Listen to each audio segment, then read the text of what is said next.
try to fucking get this fucking thing started, but apparently nothing wants to fucking work properly.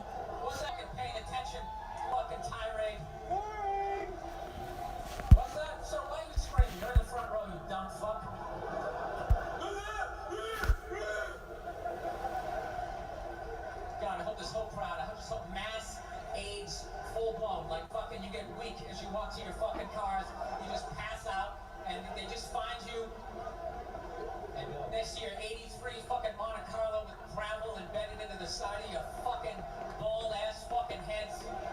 No. Yes. What about Vincent Papalio? What about what? Vincent Papalio. What about not fucking interrupting me, you jackass? Play a fucking record. I'm fucking trying to deal with this bullshit. Jesus Christ, the goddamn people on the show are giving me shit.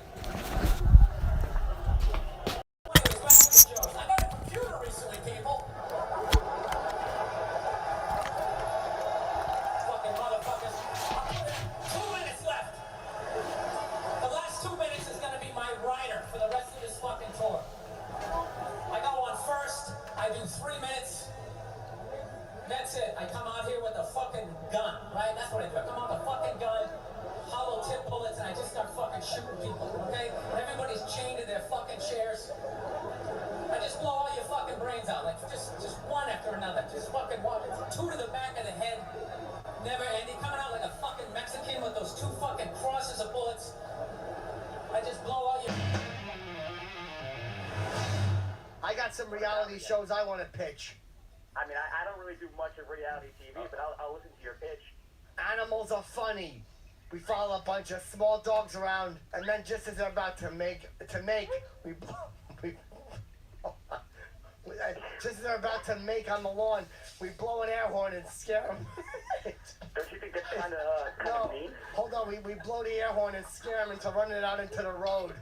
Just as they're about to go to the bathroom, when they're looking up, but y'all trusted and shit, you go. And then they run out into the street, and you hear screeching tires, and a dull thud. What would you call that? Animals are funny. Animals are funny. Not I am abusing animals. No, I didn't tell them to be cowards. It's a great idea. That's a good one. Yo, I got another episode of animals popping their tires. And then we start a fire, and we just like push them into it, and they're gonna wheel themselves out. We give them like, they ain't out in like 4 minutes, we pull them out. That's a long time. In a long 4 minutes in a fire. You can fucking cook chicken nuggets in a minute and a half. Is that murder? I think that's murder. Allegedly. No, we tie a rope to it and then pull them out. But I realized after the first episode was not the best choice. A chain might have been better.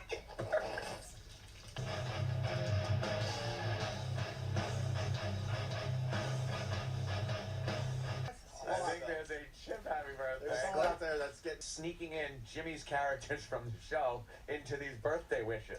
So they send him in, and the news people actually mention it. And it's not just happy birthday. They mention like who's wishing him a happy birthday. Very inside. And it's just people from the Inside. show. A lot of show It references. really is Very inside shit. inside. Here's one that got on the local news. This is an older one.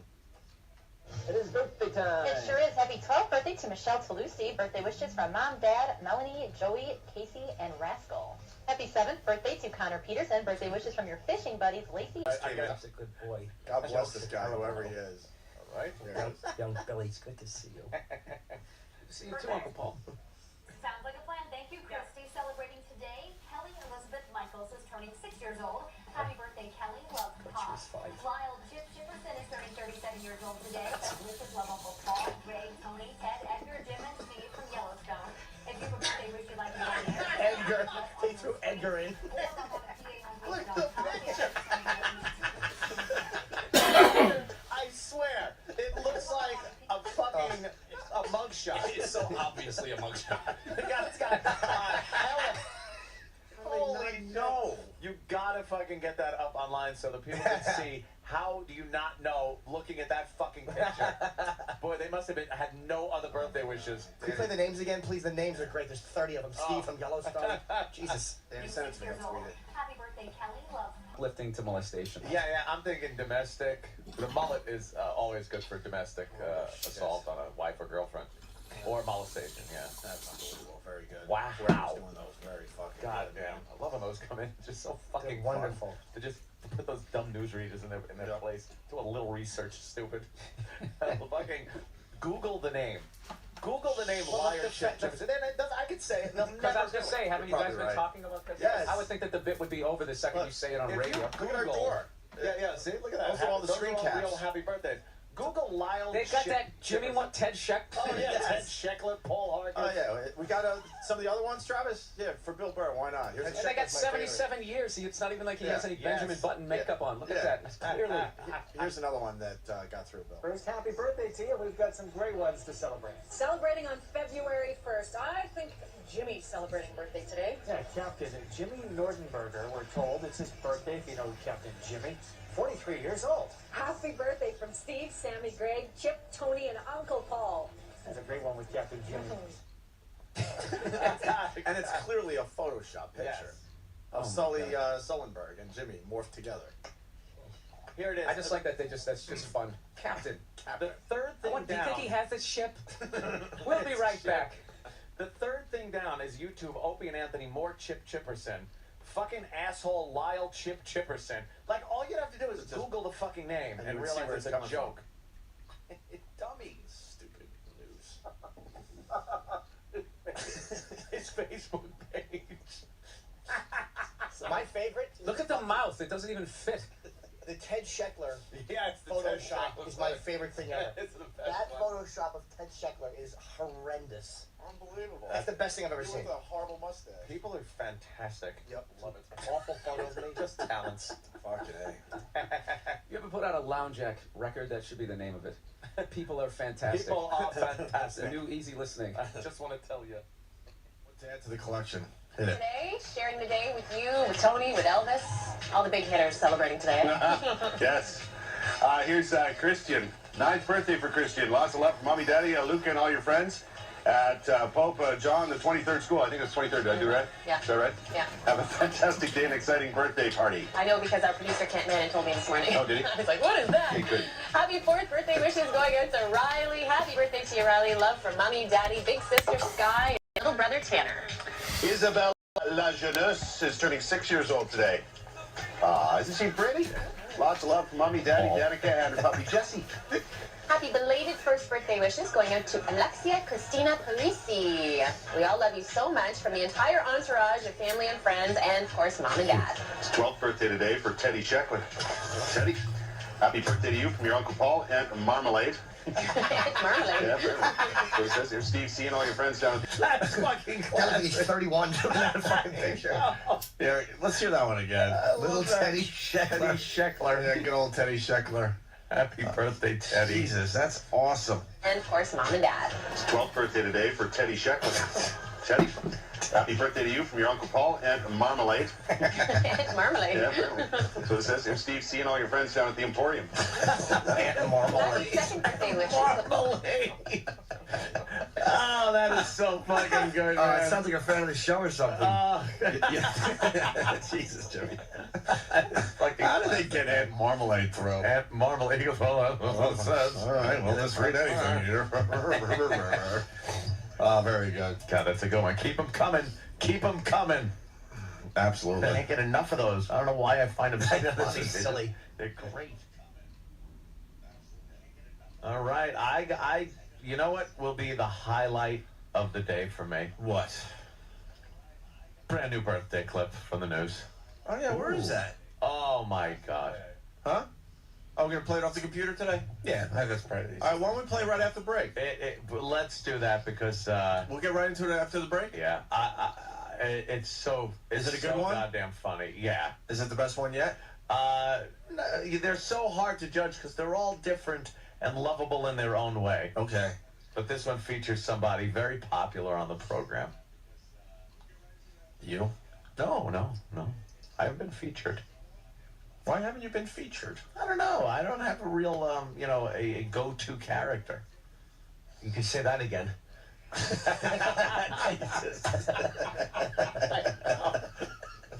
And we're going to have an exclusive about the Jay Leno thing. Jimmy's going to tell all after the break. Stay there. Opie and Anthony. What's up, everybody? Everybody. We got to do the birthday announcement right away. Yeah, I want to hear that. Same station? No. A new Brand new station? one. And this is only, it seems to be only for children, right? Yeah, it did look that way. Sharing the day with you, with Tony, with Elvis. All the big hitters celebrating today. Yes. Here's Christian. 9th birthday for Christian. Lots of love from Mommy, Daddy, Luca, and all your friends at Pope John the 23rd School. I think it's 23rd. Did I do right? Yeah. Is that right? Yeah. Have a fantastic day and exciting birthday party. I know because our producer Kent Manning told me this morning. Oh, did he? I was like, what is that? Okay, good. Happy 4th birthday wishes going out to Riley. Happy birthday to you, Riley. Love you so much from the entire entourage of family and friends and, of course, Mom and Dad. It's 12th birthday today for Teddy Sheckler. Teddy, happy birthday to you from your Uncle Paul and Marmalade. Marmalade. Yeah, so it says here, Steve C and all your friends down at the Emporium. Happy 2nd birthday wishes going out to Miss Teddy Sheckler. Little Teddy Sheckler. And the kid had a WOW shirt under the fucking jacket. Little Teddy Sheckler. Little Teddy Sheckler. Man, Marmalade. And all your friends down at the Emporium. Great.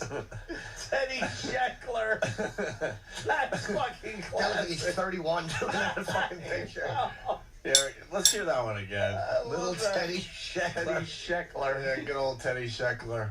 Happy birthday, Teddy. Jesus, that's awesome. and, of course, Mom and Dad. It's 12th birthday today for Teddy Sheckler. Teddy, happy birthday to you from your Uncle Paul and Marmalade. Marmalade. Yeah, apparently. That's what it says here. Steve C and all your friends down at the Emporium. Marmalade. Second birthday wishes. Marmalade. Oh, that is so fucking good, man. It sounds like a fan of the show or something. Yeah. Jesus, Jimmy. Fucking How did they get Aunt Marmalade through? Aunt Marmalade. He goes, well, that's what it says. All right, well, let's read anything here. Very good. God, that's a good one. Keep them coming. Keep them coming. Body smells when you put your fingers in his hiney after he's been run. You ever notice that Bradley's family didn't say anything? We did the same thing to him. We cut his ear off and put his earring on the lid. You ever notice? I'm Andy Rooney. You ever notice? You've never seen me walking. My asshole has actually been stuck to this seat since 1973. You ever notice that? I like watches. I talk a lot about watches. When the big hand's on the 12, I've just shit my pants. And when the big hand's on the 4, I've just pissed on myself and grabbed my wife's breast. Then I realized it's her knee. Do you ever notice when someone turns around? You're like, okay, second. And why do they have to use something expensive like formaldehyde? Why don't they just fill the body with stuffed newspapers? Well, no, and the day he shows me the room, there's a urn. Why do they call it an urn? You didn't do anything but die to get it. You ever notice they rename things improperly? You ever notice when they want to call something, they spell it differently? Why isn't it an E-A-R-N? Jesus Christ. Holy shit. Why do they call it a satin pillow? Shouldn't it be a lion pillow? Because that's what you do in a coffin. You don't sad. You don't sit in a coffin unless you're me, and you've been doing it for 25 years. You ever wonder why they call it a coffin and not a sneeze in?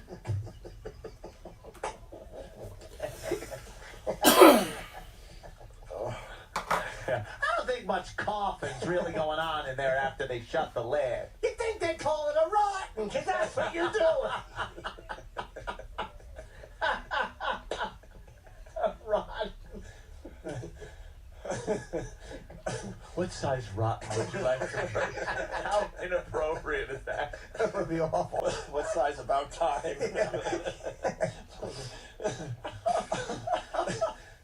By the way, Jimmy's Andy Rooney impression made me laugh so hard. I just fucking was blowing farts for the last 5 minutes. It's horrendous Who's over farts? here.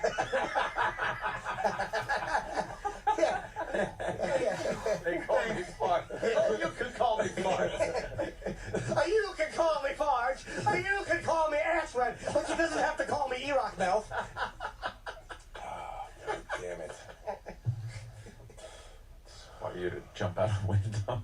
You ever notice Morley Safer looks like someone's wearing a liver-spotted Richard Nixon wig? You ever notice that? Anything. Dude, the problem, that was ours to lose, dude. I wish you were false, but you're absolutely right. Of course I'm right. Fucking dude, if they just,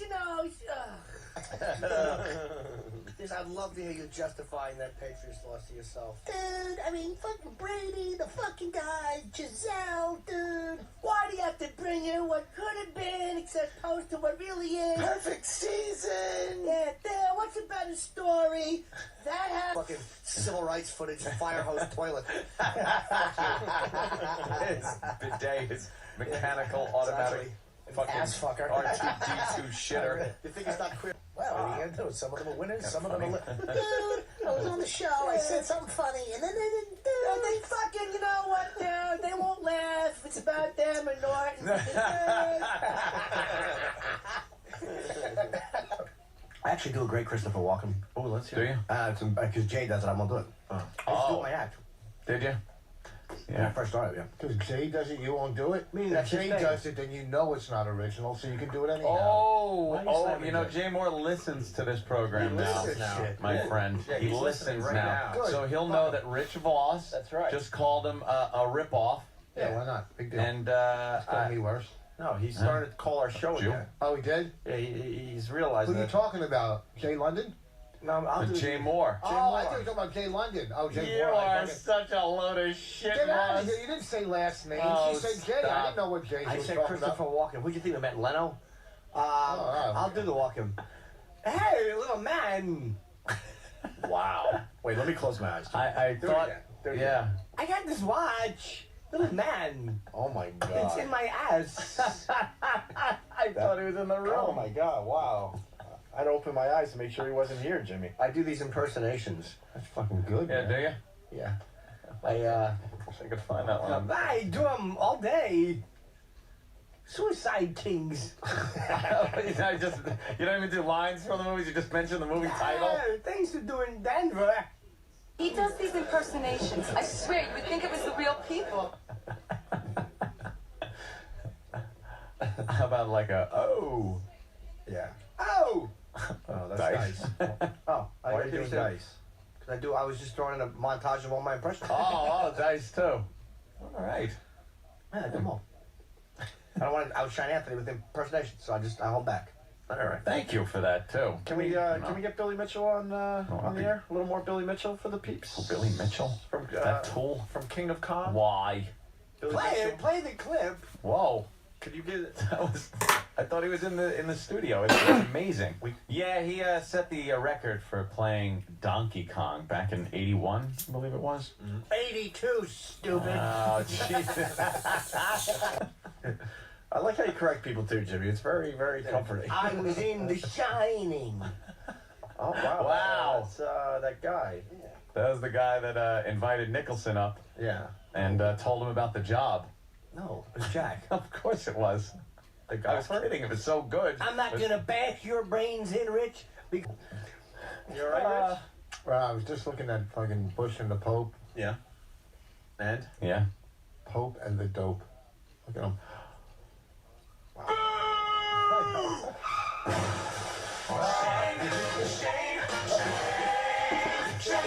Cock me. Nothing but cock me. Don't try to ask real questions in the middle of your humiliation. Now go home and get your fucking shine box. You know, Wow. You know, was you talking to me when you said that? Was you talking to me? Oh, wow. I'm a raging bull. It's De Niro. Wow. This guy does it De Niro. It's amazing. That's right. Believe You're talking to me. I'm a taxi driver. Wow. From Taxi Driver, I think.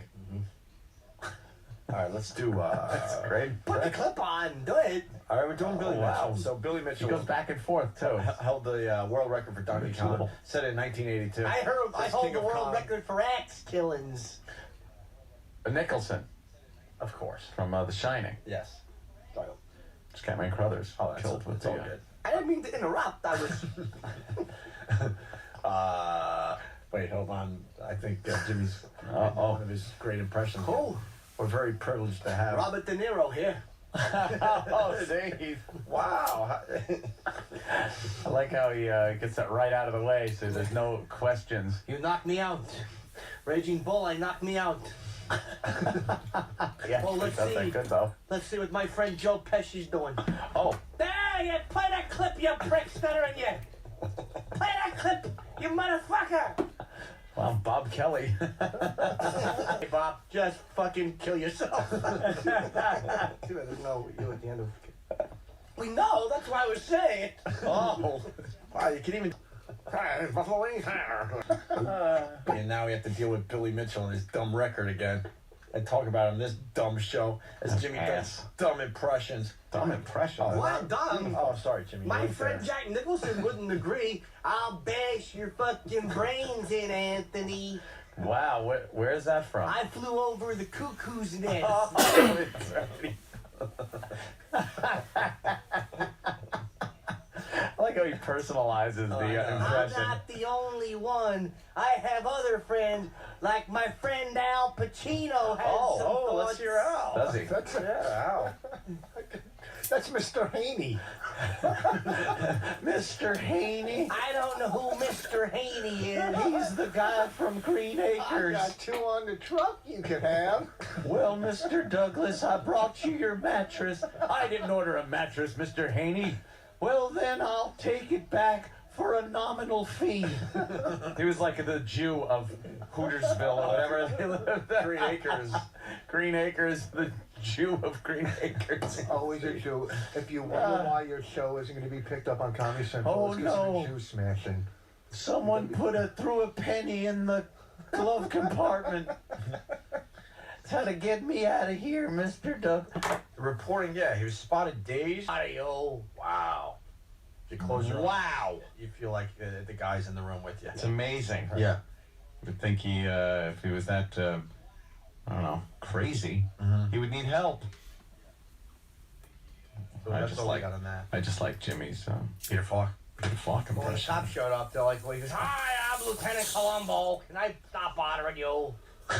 He does these impersonations. I swear, you would think it was the real people. Yeah, you would swear. Flesh. Well, I like a little There's bit the there. That's lesh. why I kill my own food. Uncle Ted will tell you all about venison. I make venison milkshakes. I make we get it, Ted. You're an outdoorsy fella. You kill your own food. We get it. Uncle Ted doesn't let anybody tell him what kind of preservatives to put in his food. Uncle Ted and Charmaine, we make our own food. We have cookbooks. I wear venison as a hat. I wipe my ass with deer meat. We know, Ted. We get it. You're rustic. I love Jimmy's Ted's impression. You gotta do the one about how he has to tell us how it is because we're not smart enough to figure this stuff Well, you out. know how it is, guys like Hillary Clinton and Al, not so sharp, then I'll tell you how it is. Sit down, relax, let Uncle Ted steer the ship for a while. Thanks a lot, Uncle Ted. We don't know nothing about guns. You tell us. We get it. You've read everything. We're stupid. We That's get right. it. We're all just liberals, Uncle Ted. We- Set us straight, would you? Please, Uncle Ted. Come on, Uncle Ted. As you're- Learn me a little something. As you're feeding us a venison burger, can you tell us about politics? That's right. You know what it was like when you're hunting and you're up there and you see the prey and you line them up. That's what America's all about. Yeah, kind of like when we did it to the Indians and the blacks. We get it, Ted. You're a pioneer. While you're sewing me a raccoon hat, please tell me about the election coming up. Deer meat sucks a bag of dicks. Ted. I hate to tell you that. I ate it. It was like a heart, but it was meat. I ate a fucking meat heart with lettuce wrapped around it. Here's your meat heart, sir. Shovel it into your asshole, because that's how it's going to be in 25 minutes. That's how I should have eaten it. I should have gotten on my back and put my legs up in the air and they should have mallet pounded it into my asshole, so I could have went and shoved it right back out. I saved myself the indigestion. I think they have a shit factory in the kitchen where if you ate the venison lettuce wraps, they give you an opportunity to save 10% on the bill if you just go in the back room and shit it out for the next person. Shit. No one will know the difference. You can get it on the lettuce. You get 10% off. That way they can just reserve it. I like some medicine on some lettuce, but I don't like lettuce because the Mexicans pick it, and they're not American. Let Uncle Ted's. All right, Uncle Ted, we get it. You're a patriot. Thank you very much.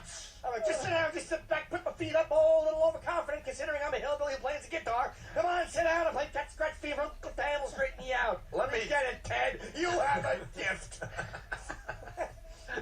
Let me tell you why we should shoot him.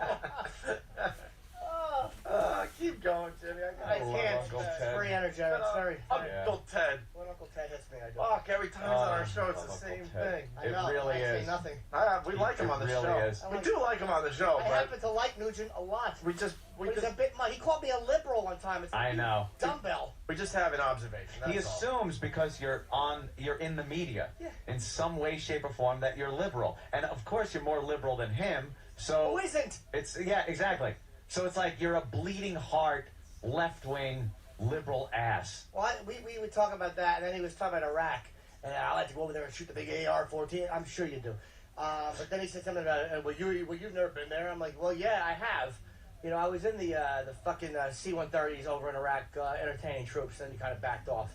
Like, oh, okay. But you didn't go out in the combat. You didn't go out in the battle zone, did you? Uncle Ted was out in the battle zone. Yeah, I'm he sure did Uncle say Ted that. was. Uncle Ted's very famous. They want to be around Uncle Ted. Nephew Jim is not as famous, so Nephew Jim just showed up and got on the plane and sat there like the little liberal commie pinko that he is, and they're saying the troops for free, but they paid me in rubles and other Russian things because I'm a commie. Get Uncle Ted? But Uncle Ted was playing paintball with the local. He certainly was. Uncle Ted gets paid in red, white, and blue things, whatever they are. Give me a flag, I'll wrap it around my head and fly home by myself because I'm Uncle Ted and you're a commie-loaded Jew. He can't relate to the average man because he talks about how we should all be able to shoot our own fucking food. It's like, dude, we don't live on a 1,000-acre farm like you do, you idiot. Blast a Half of friggin' us- rocket off. Half of us are lucky to Still have gonna land on your property. Half of us are lucky to have a quarter acre. You know what I mean? God, Listening to Nugent talk about hunting and guns is like listening to Gene Simmons talk about women. Yeah. It's like your view makes sense, but for the majority of us, it is unattainable and unrealistic. All you have to do is walk up to the woman and say, I'm in Kiss. Oh, really? Really? Is that all? And then what? And then she fucks you. You know why they Oh, good. Well, I'm not in Kiss. And he's telling them, Douchebag. just be honest about wanting to sleep with different women. Yeah. Okay, fine. When I have $250 million in the bank, I'll tell a girl I'm dating. Believe me, I'll tell my girlfriend, I'll be back in an hour. I'm going to fuck someone. And when she says, what? I'm like, you heard me. Read that statement from Bank of America. I'll be fucking someone.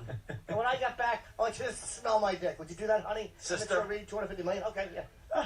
She'll clean it with her fucking stupid tongue. Well, here's the Sam bit. So we're at this fun.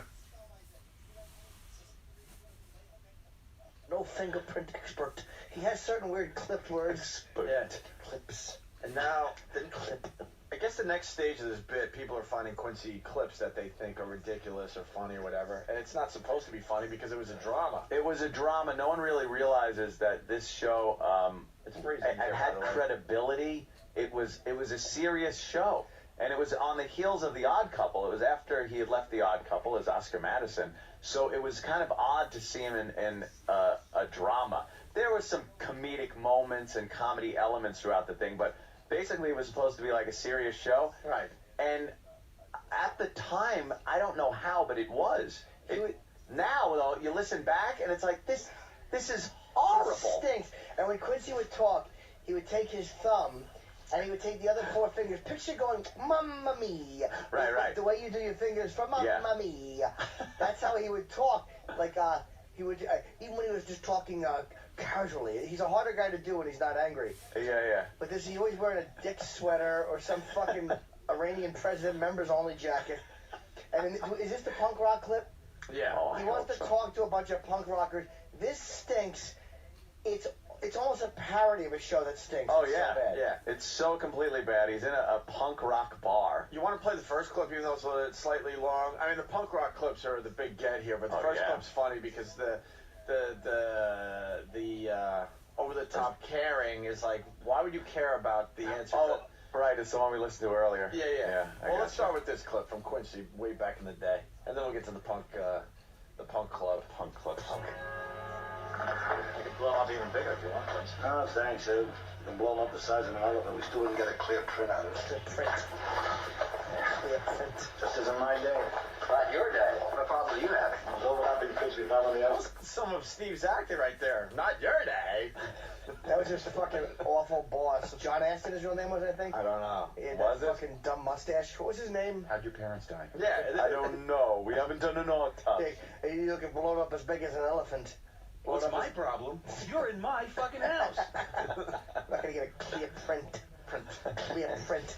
Yeah, listen to the Steve acted by the other guy. This isn't my day. Not your day. What problem do you have? I was overlapping fish we found on the ice. Days? Yeah. Well, what about it? We blow them up. Hoping to squeeze some more information out of them, but no such luck. You know, Quincy, maybe there is a way to unscramble these prints. It's like trying to put the toothpaste back into the tube. There isn't a fingerprint man alive who'll get a positive ID based on what's here. Not a man, but a machine, maybe. Machine? I had visions of buying one until I looked at the price. Remember that computer show I went to in May? At the convention center? Yeah. Who cares where it was? At the convention? No, the arena.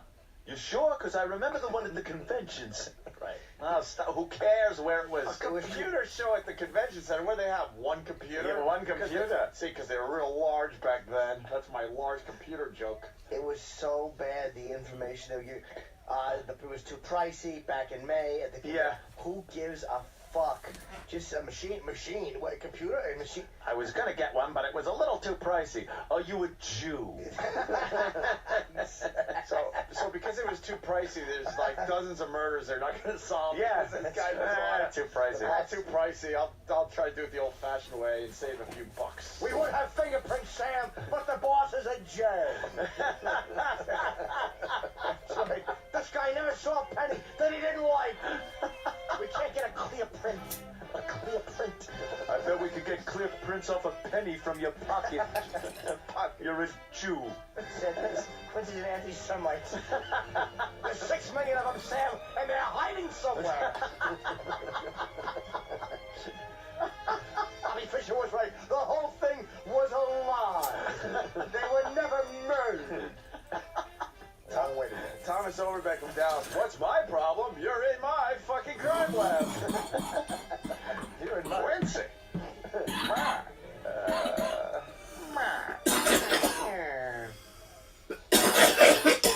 Murder. Yeah, let's go back to this clip. Went to a May. At the convention center? Yeah.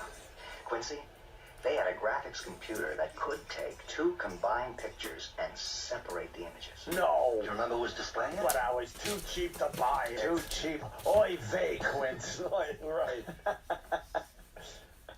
you remember who was displaying it? Comtow. Maybe I'll just give them a call.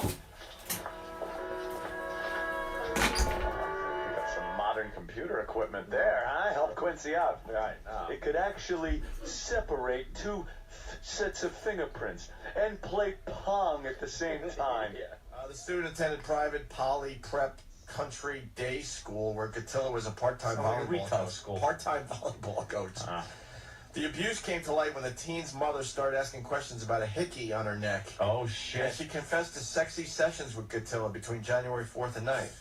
Holy shit. Why would you leave a hickey Don't on a leave a 14-year-old's hickey, neck? you dummy. Yeah, what's wrong with you? God. Exactly. Who was she fooling around with? Stockard Channing in Greece? A hickey from Kanicki. It's like a Hallmark card. This next line's great, so. Where? Stockard Channing. What was she, 50 in that It's movie? amazing.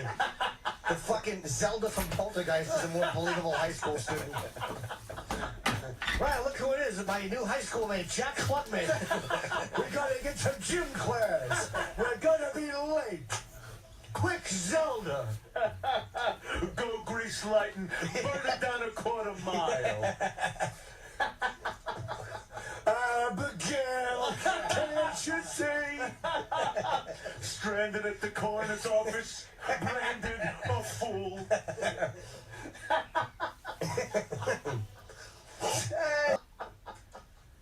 Met a boy crazy for me. I met a boy, genitals as small as can be. Summer love. Wella. Tell me more, Abigail.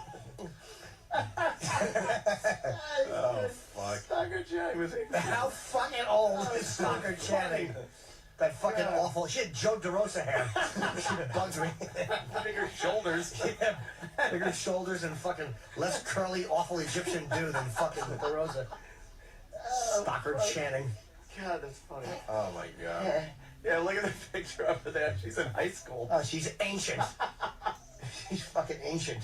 She's knocked up after menopause. Here you got a bun in the oven. You know, do I? I had a fucking... My womb was removed 10 years ago. Instead of a period of dust bunny falls down her leg.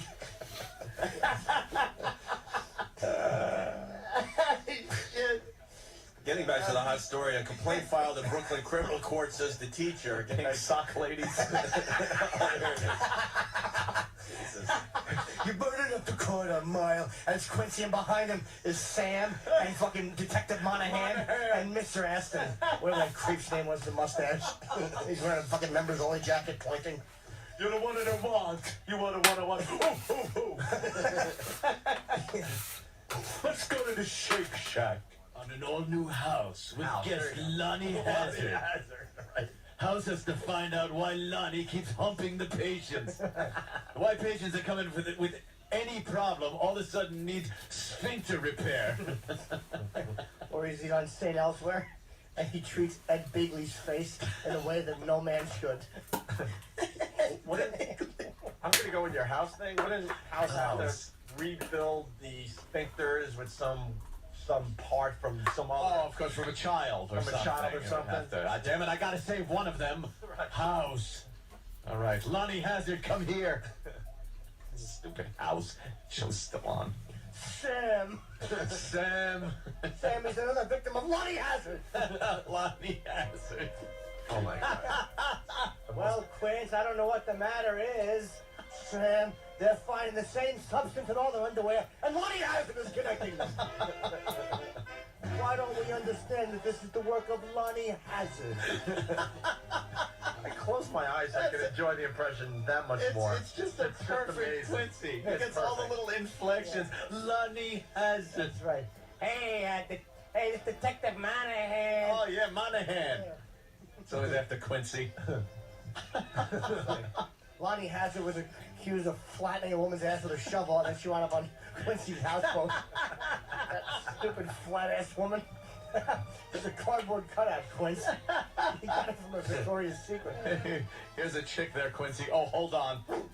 There you go. Now her ass is right for you. That's right. I like an ass. She can slide into the door like a pizza box there. Even Lonnie Hazard doesn't want that ass. Look. She was in the hospital and Lonnie Hazard actually just dropped her off like he should. Because he's an ass man. Apparently hers was sliced off in a towing accident. You get it? There's a flat ass. That's in the intro of Quincy, just to help people along. When you watch Quincy, go on YouTube and watch Quincy, and he's like picking this girl's chubby, awful arm. He's like picking at it, and you think it's a body until the camera pulls back, and he's on his disgusting houseboat, or as it's called, Pederast Island. Because he goes out into international waters and just commits crimes against humanity. Sam, I don't touch him, I just take that picture and they're that small. Me and the Colonel from Boogie Nights, Sam. It's going to be part of the lost episodes when they put out the box set. See the Pederast on his creepy houseboat just off the national little shore boundary there. What do they call that? International waters. Quince, they're a little small. The hands, they make it look so big. Why is Monahan with him? I don't know. He was on the phone with his bad glasses. Calling Quincy's creepy houseboat. Quincy's houseboat stinks. Dirty corners, hands always smell like dead bodies. Nobody wants to talk to him. Jeez, Jimmy, that's. Oh, that is really funny. We're gonna have more tickets to your New Year's Eve show to give away soon. Oh, kid me, I'm coming out in a lab coat like Quincy. That's how I'm bringing the new year. Who is this guy? Oh my God, it's Jimsy. Jimsy. Jimsy. Big J. Any more girls on the phone? Where's the girl? I don't know. I don't think Ziggy's a girl. That's about it. Sam, the girl's water broke. Oh, no, it's Jimsy. She was laying on my boat. Yes. With a flat ass. She got placenta all over my members-only jacket, Sam. I've been partaking and watching a little Quincy. And who brought up the fact that it's like this very powerful music, and then you gotta have the goofy, because it's Jack Clark. Right. Is that Danny? Somebody brought it up. Might have been you. Everybody just knew he's a funny guy. Bill Burr, I think. It could have been Burr, yeah. But I've been watching some Quincy episodes, and how this show was on the air and people watched it and took it seriously is beyond me. There's a girl, she was smoking contaminated grass. Was that one of them? Oh, yeah.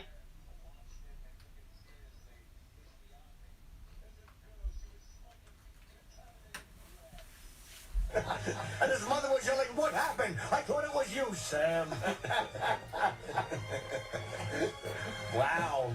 Now we'll get to the bottom of it. We're getting an exclusive from Jimsy. I put his pills in the pocket of my members-only jacket. Do you remember one of the girls' names that he was... Abigail. Abigail was a beautiful girl being given an ambient overdose and a vagina full of billionaire semen.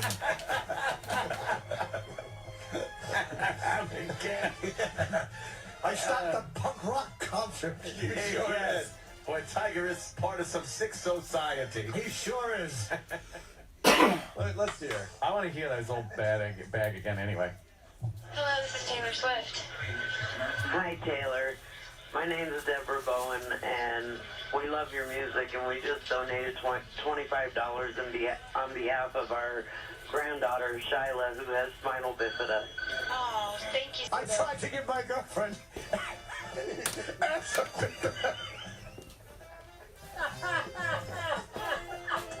Because you got a flat cardboard ass. She has a flat ass. I wanted to give her ass a bifida.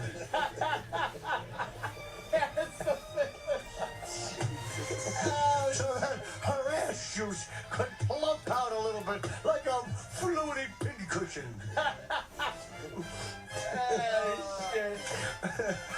I wanted to give Sam face a bifida so his flat face would bulge out a little and have third dimensions to it. Would have a little bifida. There's a girl, Abigail. She has a lumpy spot. Go to Joe in Jersey. Just Joe. about. Hey, Joe.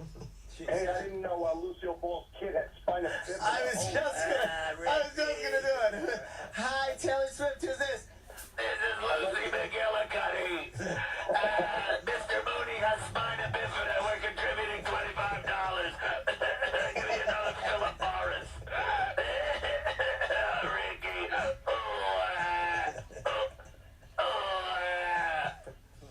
All right, that's wonderful. That's lovely. And what does Reese Witherspoon think about this whole thing? Hi, this is Reese Witherspoon.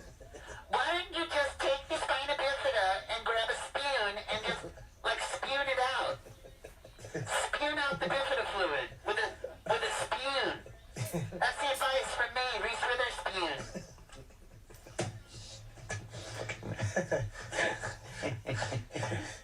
We are going to get so many spina bifida people mad at us. So what? It's apparently a big thing. Oh, is it really? I don't know. I didn't even know what it was. Yeah, see? Didn't even know. All I know is it usually means if you have it, you're a bad boy or girl.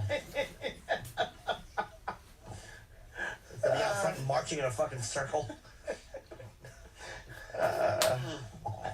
This is so bad. Why don't we go to break? Yeah. Why don't we? I guess that did work. How come I don't like the A in it? That's about the spina bifida. It should be spine bifida. Yeah, you don't. Spina on my mother, the way she made a spina bifida. You don't get ball of cancer. Fucking heart disease. She put it in her sauce. The gravy from the spina bifida. Oh, maron. Mikey, tell that girl she has spina bifida. Oh, I have spina bifida. I'm gonna die. Who shoots at the coroner? I'm 71 with a lump on my throat, but I'm fucking a hot blonde. Gypsy. It just backfired. I just became friends with Rosie. Fuck. What happened? Well, I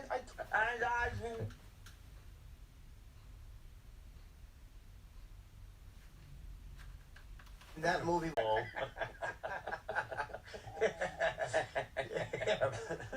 It looked like she had a sock in her heart, Sam.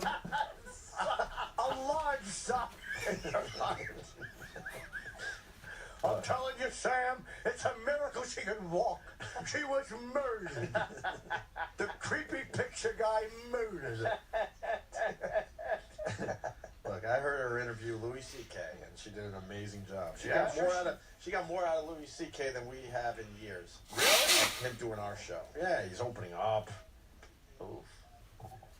Was that movie Stakeout? Exit to Eden. Oh, Exit to Eden. Stakeout. Yeah. That's what she took from the steakhouse. I sure could use one. I'm not saying this. She's my new friend. Yeah. She just Long Island. Cigars and Scotch calls it Exit to Eating. Yeah, a murder mystery. What's a good murder mystery? Hey, by the way, Chew bubblegum, Private O'Donnell.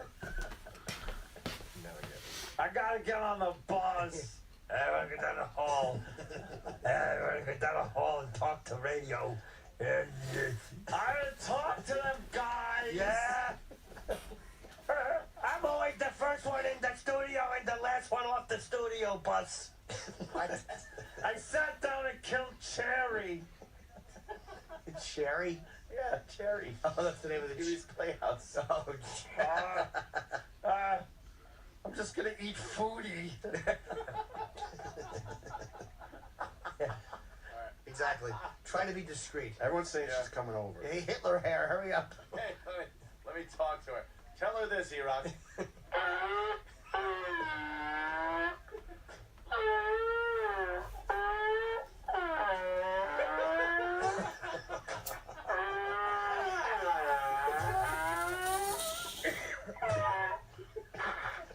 Yes. Yeah.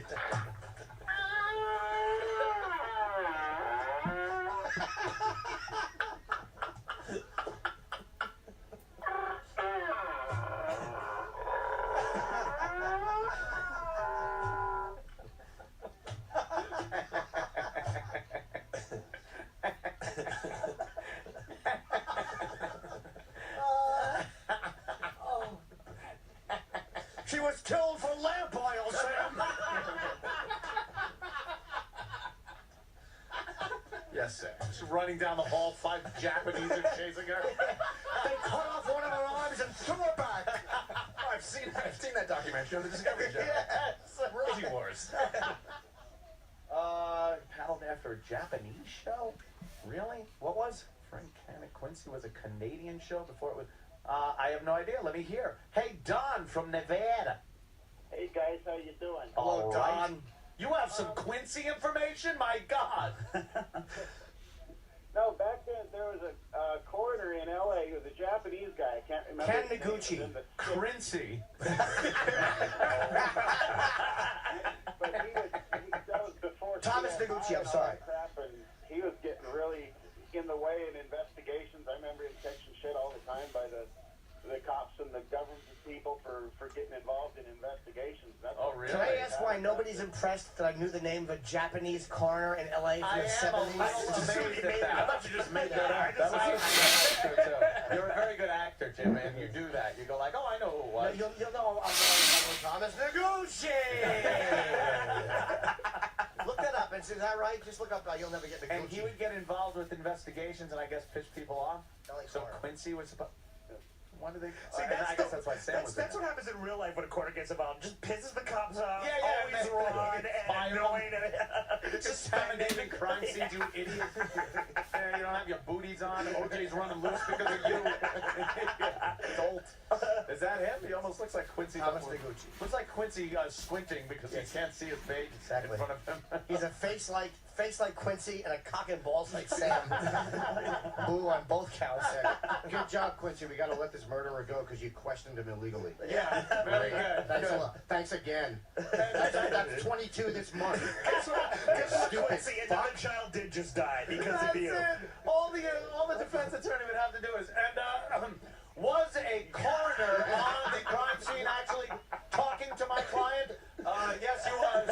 All right. Case dismissed. So let me get this straight. A child will die now. We let a murderer out. This one drop is enough to wipe out California. It's botulism. My fault. My bad. Word is bond. I love how Quincy's using that my bad term 30 years before his premiere. Way ahead of my time, Sam. What up with that? Email me. I'll send you a text. What's Quincy? Quincy at interruptingcrimescene.com. I'm at the tip of the .com bubble, Sam. I love RedTube. Ex-hamster. I just twittered some false testimony. I tweeted crime scene photos, which will get the case thrown out. I have my own app. Quincy, don't Twitter pick that. It's alright, it doesn't exist yet. It's a cue on your phone, and you press it, and it opens up, and you can see where Quincy clothes shops. You can buy my jacket and slacks at Quincy.com. Actually, Quincy ME. Quincy is a place in Massachusetts. Holy shit. She was killed with an Asian cyber squatted on her face. His balls and asshole smothered her. My Twitter is the real Quincy. Someone took Quincy. Exactly. I have to be the real Quincy. Someone's got Quincy and they're just twittering pedophile jokes. Son of a bitch. They're saying I have gay porno mustache hairs and my rectum. I wish these cowards would face me. They say I like to put Monahan's scrotum over my face. I would never Twitter that, Sam. They photoshopped a big cock on Sam. He's happy, but I'm not. They put my face on lemonparty.org. I thought I was going to a forensic page. It was meat spin. It's a Photoshop. Me and Sam were not docking. We are both cut.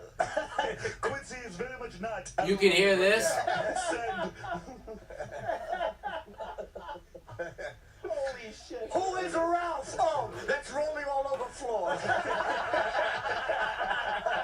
thought it was a guy. You still there, sir? Anthony. Yeah, what do you need? It's still Don from Nevada. What's up, man? Sorry. Remember, the other thing, when you get up and change the channel, they also had the fancy high-tech rotary antenna where you had to turn the knob on top of the TV to make your antenna. Was that connected to anything? Like there was a This guy little knob. stayed on hold for 10 minutes to Just say that. tell me about the If it's not antenna. Quincy related, I don't see. That comment times 0 equals 0. Well, technically anything times 0 equals 0. Oh, stop now, literal math guy. Actually, Andy's right. You'll hear me taking bong hits and whatnot, probably coughing. Yes, thank you, sir. But there was those stupid antennas that, now that he brought it up, it had a dial on it that did nothing. Like, I don't know what it was for. If you had the rabbit ears, now you're really going back. I'm sorry. No. I don't mean to, I don't mean to, sound this old. I get better reception with Fios. I was using cable vision. I went to Fios. Much more bandwidth. I had wireless internet. Accidentally, my neighbor downloaded things from my hard drive. And my network wasn't secure. The Colonel and I were file trading, along with Jeffrey Jones from Ferris Bueller. Same Gary Glitter. Banana, hey! He's singing. I love that scene with the kids. If I could just talk to her. If I could just talk to him for a second. Terrible. Oh, you're the problem, man. We're just an scapegoat. Do we have that audio still? when Quincy decides he has to go to a punk club and talk to the punk rockers. They're the worst punk rockers ever. Oh, they're right out of Central Casting, as they like to say. Hollywood Central Casting. That show stunk. I know. Quincy stunk, and it was a huge, successful show that I remember watching and people watching every week. But it stunk. It really was awful. Detective Monahan and Stupid Sam, and then that cheesy mustache boss would walk in, homoerotically look at Quince, rub his hands together with his OCD. You get anything done, Quince? And stare at Quince's crotch. I despised him. All you really wanted was Oscar Madison back. Yeah. You know? It was like, it's Oscar Madison, and then he's there, you know, as the coroner. Oh, here's Quincy. Funny. Here's Quincy trying to talk to the kids at the punk rock club. I know this show is older than dirt, but it just makes us laugh every time because he's just such a square. What is this, like 81 is probably? Something like that. TV era? Yeah. Please, can I have attention, please? It's very important. Listen to the punk rock music, by the way, because they're selling this like it's a punk rock band, a punk rock club. It sounds like kind of the Allman Brothers or something. Yeah, because they weren't able to, like, TV shows now, they just buy the rights to music, and you know, bands love being on TV shows. Back then, it was just the musical director, the same guy that wrote the opening song. Sure. He's the guy that has to come up with this rock music that it's his interpretation of punk rock. Well, because they want to keep it safe. Yeah. They had older demos watching this Quincy, so...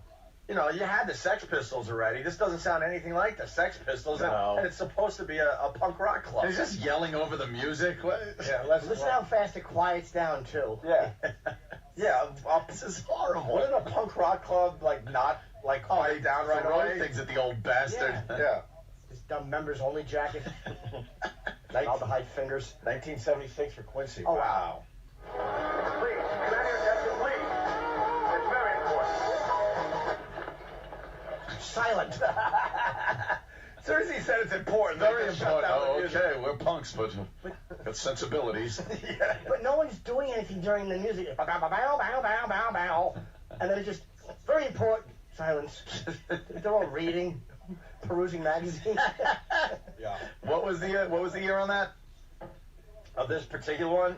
Well, Quincy ran from 76 to 83, so... 76? Yeah, so I think this was right in the middle, I would imagine. Can we do a count as to how many seconds passed when he goes, can I have your attention, please, to the silence? Iraq, please, or we'll try. Afraid I trust you. Yeah, we're gonna try this, but yeah, keep in mind once again, it's a punk rock club with punk rockers. Awful music. They're a riot. They're against everything. And you could hear him over the music crystal clear. Yeah. Please, can I have attention, please? It's very important. Less than a second. 3 seconds at most. No, at the beginning of it. Abigail God. No, less than a second though when he says it's important. Abigail, God. Dumb fingers are all clenched in importance. Yeah. Many of you know Abigail. Please, can I have attention, please? It's very important. Thank you. Now, many of you know Abigail Garland, and all of you know that the police are looking for in connection with a murder that happened right here in front of this stage. Now, all the charges against her have been dropped. She's innocent. If she comes back, nothing will be done to her. Why should we believe you? If I knew who that girl was, I sure as hell wouldn't tell a cop. Because that's all you are, man. It's a dog without a uniform. I don't care what kind of names you call me. I'm only interested in helping Abby. This is right out of a John Wayne movie. No, it's not. There was acting in those movies. This is out of a school play. I'm just interested in helping Abby. But I love the way. I don't care what you call me. Why even address it, Quince? I don't care what kind of names you call me. They call me names in school. Sticks and stones can break my bones. When you say I don't care what you call me, guess what? You really care. So Quincy was really hurt by the punk rockers. Call me whatever you want. Call me the queer coroner like they always do. Call me Sam's husband. I wouldn't tell you.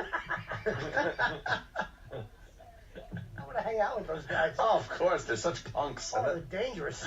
Like he wasn't killed. Dangerous. And then the one kid makes a statement here. Look, we have reason to believe that she's with Zach's real murderer, Molly Howard, and Molly is trying to push her into a codeine overdose. So please, if you have any information. What? How? She's given a NyQuil. That's right. Codeine overdose. Abigail has a cough, and we think there's a plan. She needs Sudafed. Stupid Quincy. Quincy's an ass. She's been eating Flintstone chewables for 3 days. The worst threat I've ever heard in my life. It's given a codeine. That's right. What the hell is that? It's an overdose of Sunny Delight.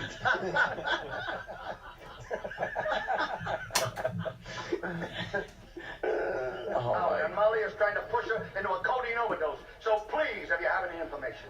That's a crock, mister. You think we're all zombie killers. You're the killers. Your whole sick society. Oh. That's who's guilty, man. We're just your lousy scapegoat. Besides, man, who the hell cares? Dejected Quince walks away. Walks off the stage because the punk rocker got to him. Yeah, who cares anyway? That was the punk attitude. Like, man, society. Can we find out the name? I'm just a scapegoat. Can we find out the name of that actor? I want to see what he did after Quincy. What did he do? He must have won an Oscar somewhere, and we just don't know. This model jumped. He had to have filled us in. Oh, please, we can only hope. Yeah, listen to him again. The acting is amazing. We have reason to believe that she's with Zach's real murderer, Molly Howard, and Molly is trying Zach, to and push her Abigail into are a codeine punkers. overdose. So please, if you have any information. That's a crock, mister. You think we're all zombie killers. You're the killers. Your whole sick society. That's who's guilty, man. We're just your lousy scapegoat. Besides, man, who the hell cares? We gotta Walk find out off. who that guy is. Just walk off, Quince. Just saunter off. You failed. Yeah. It's just terrible. You failed everybody, Quincy. You think we're all zombie killers. What? Zombie killers! Did I call you a zombie killer? Did I call you a zombie killer lover? No, I didn't. I don't know if you're a zombie killer. You're not an actress. I want to know who didn't get these parts. Who else auditioned? 2 shrubs and a rock? She's trying to kill her with heart healthy Cheerios. Really? She's been dabbing Kleenex under her nose and shaking her brain around. It's funny to think that that's the furthest they could commit is codeine overdose. Codeine overdose. We got to play the safe still, Who's ever been pushed into a codeine overdose? Okay, little teaspoon open. Open. It's just impossible. Yeah. She's trying to kill her with mercury by feeding her salmon every 5 minutes. Quincy is a complete ass. Oh, so is Abigail. Abigail's a douche. How do you not see that coming? Yeah. At least the mother in Sixth Sense put some poison in the cereal anyone would taste. Who doesn't taste Drano in a little soup? Captain Crunch. Let's go to Sean in North Carolina. Sean. We think she's been taking NyQuil and using heavy equipment. That's funny. She ate a sandwich and went swimming in less than an hour. We have to get to her. It could be murder. It might turn into murder. Zach's real killer is here. Abigail and Mr. Schwartz and other non-punk names I don't know who came up with. Abigail. Almighty. Abigail. She has her crossing her eyes and punching her in the stomach. Her eyes can stay that way. We got to find another Quincy episode that we can have fun with. Oh, We can't get enough of the punk rockers. cool. Zombie killers, man. It's your sick society. I'm an scapegoat. And the other guy And this scapegoat. and the other guy delivers the line so quietly. Yeah, but who cares? Who cares? He whispers it. Yeah, who cares? Man, that was the line that got to Quince. He walked off stage dejected. Hand in his pockets. Go ahead. Go ahead. Play your punk rock music. Get back to your punk rock, easy listening punk rock music. He sounded like a jock talking over a music bed. All right, let's do the book report. Oh, yeah. Where are the ladies? So what happened? We finally realized that our interns are really, really young and that they don't know a lot of the shows that we certainly know. Yeah, that's we Brought up grew with. up with and whatnot. So we talked about some of those shows, and they just were shaking their heads like they don't have a clue. And we picked a show. We picked Quincy. Quincy. We picked an episode of Quincy. What was the name of the episode again? Yeah, it was about the prostitute. What was the name of the episode? It was Sully Be Thy Name. See? But a hooker who lands a plane. You got sore throat today too? It just, my voice just went away. I don't know what happened. Whoa. You zooted it? Were you screaming and everything? I just woke up. Yesterday it was even worse than this. My throat hurts pretty much, but I think it's just from doing Don West yesterday, doing the Don West voice. Throat hurts too. Why? Just want to be part To of be it. one of the guys. So you guys watched Quincy, and you had to write a book report. Yeah, a typical book report. It's little pieces of notebook paper. It's on loose leaf with proper headings. So it's like the fucking note that was left at John Bonet's murder scene. And there's a third book report here. Yeah, what is this about? I mean a third. We have two interns. I made it clear. We have two in it, right? Yeah. It's incorrect. What? There's a boy intern. Oh, there is? Oh. Yes. What's his name again? Let me check the paper. Trayvon? He didn't write his name on his assignment. Oh, What is it? Jerry. 5 points off. It's Jerry? Jerry, I guess. Yeah, it was made clear to him that he He's in not part no of the way, bit. shape, or form had any book report assignment to do. He was to go home We and we never said like, hey, you do it too. no, sit home. We just fell up your ass. You got nothing to do today. What made him think he should like try to get involved? I guess go-to-itiveness? I don't know. Well, we like that, don't we? I like that. Yeah. Yeah, we like that. Showing some gumption. We're showing some. I'm not getting attention. Yeah. Yeah. Yeah, he's desperate to be noticed. Kenny, when he handed it to me, he made the mistake of doing it in front of Kenny, and Kenny goes, "Did you sign it, needy?" Any rules? Yeah, so I have book reports turned in by Sydney, Jackie, and Jerry. Jerry. Very good. Yeah. Okay. Where is Jerry? He's getting Slurpees.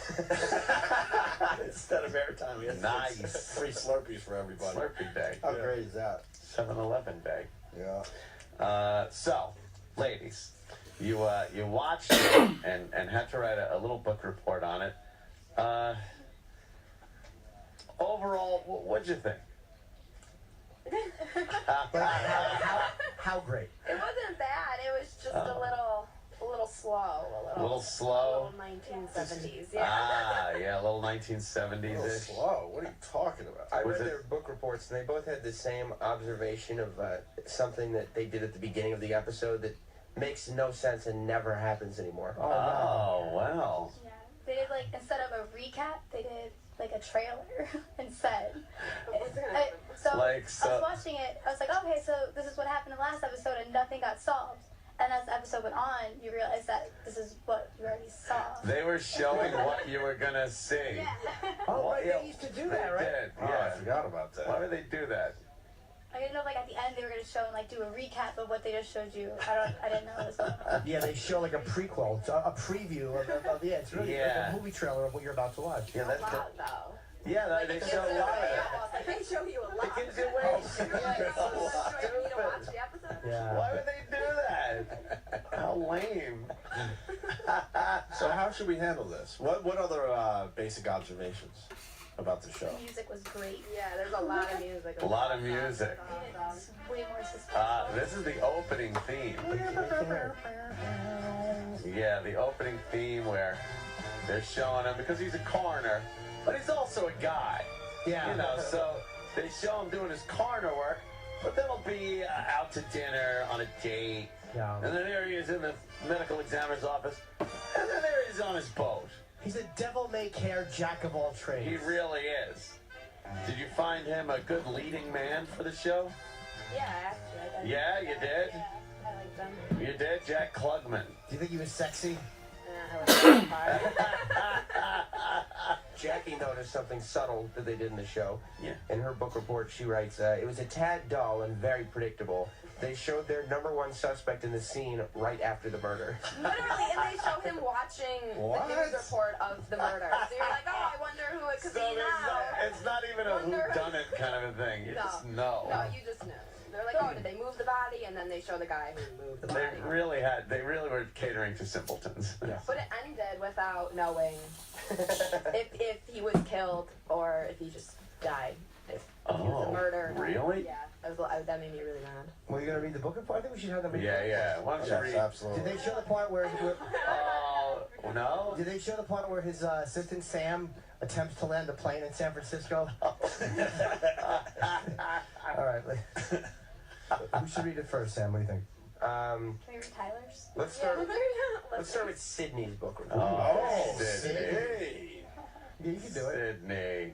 Did you ever have to give like oral presentations in school? I was vice president of my senior class. Yeah. I had to do a speech. So you had to do a speech. Yeah. Oh, so this should be easy. No, I know. Did you get out? Did you get out like to give a speech at graduation or something? Yeah. Was it one of these? Was it one of these? As we move along in our life and advance from this, we will remember the good times we had here, but also take with us the knowledge that I hate a good graduation speech. Yes. As we end this portion of our lives, we begin anew. This isn't the ending of something. It's the beginning of our lives as an adult. We came here as children, nearly not knowing what... Oh, God, I hate those. How many times did you say build or future? Yes. Mine was all about the song. Like we had the class song. And What was the class song? It was some dumb Nickelback song. I don't know why they picked it. Really? If the girls need any beverages, Tyler is here with Slurpees for everybody. Can I have the cherry one? And I don't care. I'm taking it. Oh, those are almost big. Hi, Tyler. No, they're very, very small. A little more than a taste. Is this where you can bring your own, cup and fill up how much you want? Yeah? Down there? I don't know. Is that what it is? I don't even know. No. And was there a line down there for the free Slurpees? None whatsoever. Free Slurpee days have bust. Did the Fox News get you on camera? I don't believe so. There's Dr. Pepper Slurpees. Whoa. Yeah. This is the greatest thing that's ever happened. I thought that was cool. We should send them down for more Slurpees. Yeah, I'm not turning your mic This on. tastes like... This literally tastes like a cleaning product. I'm not kidding. This tastes like a cleaning product. That's what you get for being so, I want that one. I know. Oh, wow, she's right. That's what you get, greedy. Was it cherry? Yeah. Doesn't taste good. You said tasting a cleaning product. It tastes like Tilex or something. Oh, no. I don't do Did Slurpees. you drink Tilex so much that... No, the smell of it, it gets you smarter. Give Slurpees to the ladies, too. All the talent deserves Slurpees. Oh, this is terrible. We got strawberry lemon shade, Coke, sugar-free mango. Give me the Coke one. I'm not drinking it. He shouldn't be talking. Mango sounds kind of good. Should I try mango? Yeah, I got that. Is it sugar-free? Which one you got? Mango. What? Mango sugar-free? Did you just give that to Anthony? He has Coke. Oh, he has Coke. Bring me a mango after you get that one out, and then bring me one. No, I'm gonna have one bite of it. Give it to her, sweetie. Oh, man, this kid's confused. She's not doing well. No, my health won't allow it. I gotta be honest with you. I don't remember Slurpees tasting this shitty. Really? This is terrible Slurpee. Coke Slurpees are the best. Yeah, it's okay. Yeah, right? But, oh, my God, it's horrible. Coke Slurpees are the best. What did they do to Slurpees? Mango is like sugar-free. It needs the sugar. Yeah, I would think so. What are you laughing at? I know what he means. I did one. What do you mean? What did you mean? It's horrible. Oh, I got it really good. Is it terrible? No, it's really, really good. Let me have that straw. I want to. I like mine. It's so gross. Cindy, what's yours? I'm gonna scoop out one taste. Which one you got? It's like strawberry lemonade or something. Oh, that sounds good. It is Terrible. good. When did these Dr. Pepper Slurpees get invented? That sounds great. It's blowing my mind. Of course it does. Can I scoop out one taste of yours? Wish you were drinking a Dr. Kevorkian Slurpee. No? Oh. No. You're right, and Ant's right. It tastes like cleaning products, but it's not bad. Not bad, yeah. Dr. Kevorkian. Yeah, Dr. Pepper. No, not for you. He's hooked up in the woods in the back of a fucking hatchback, laying there on a pillow. Shit. Not bad. Were you bummed that you had to spend time watching Quincy? I had to get a little motivation. Oh, yeah? Yeah. You got a little motivation? Because I tried to start with the first episode, and then I was like, oh, I'm just going to watch the one dance. No, good. That should have been the 4th of July assignment. 12 Quincy episodes in 8 days. God damn. No camping for you. That would have been very mean. Let's do their book reports. We're going to run into David Spade time. He's coming in about a half hour. Okay. Sydney? You gave a speech once. Just read it. Yeah, but with some, Yeah, and we'll question you as you read it. Maybe on So I some. start off with like an introduction. Okay. Just read it from the Great. top. Yeah. The show started with what I had originally thought was a recap, but later realized it was actually a sneak preview. You said that. I know. You told me to. Oh my God, Jesus. Let's see. I said, as with any televised program, the theme song was a treat, but mostly because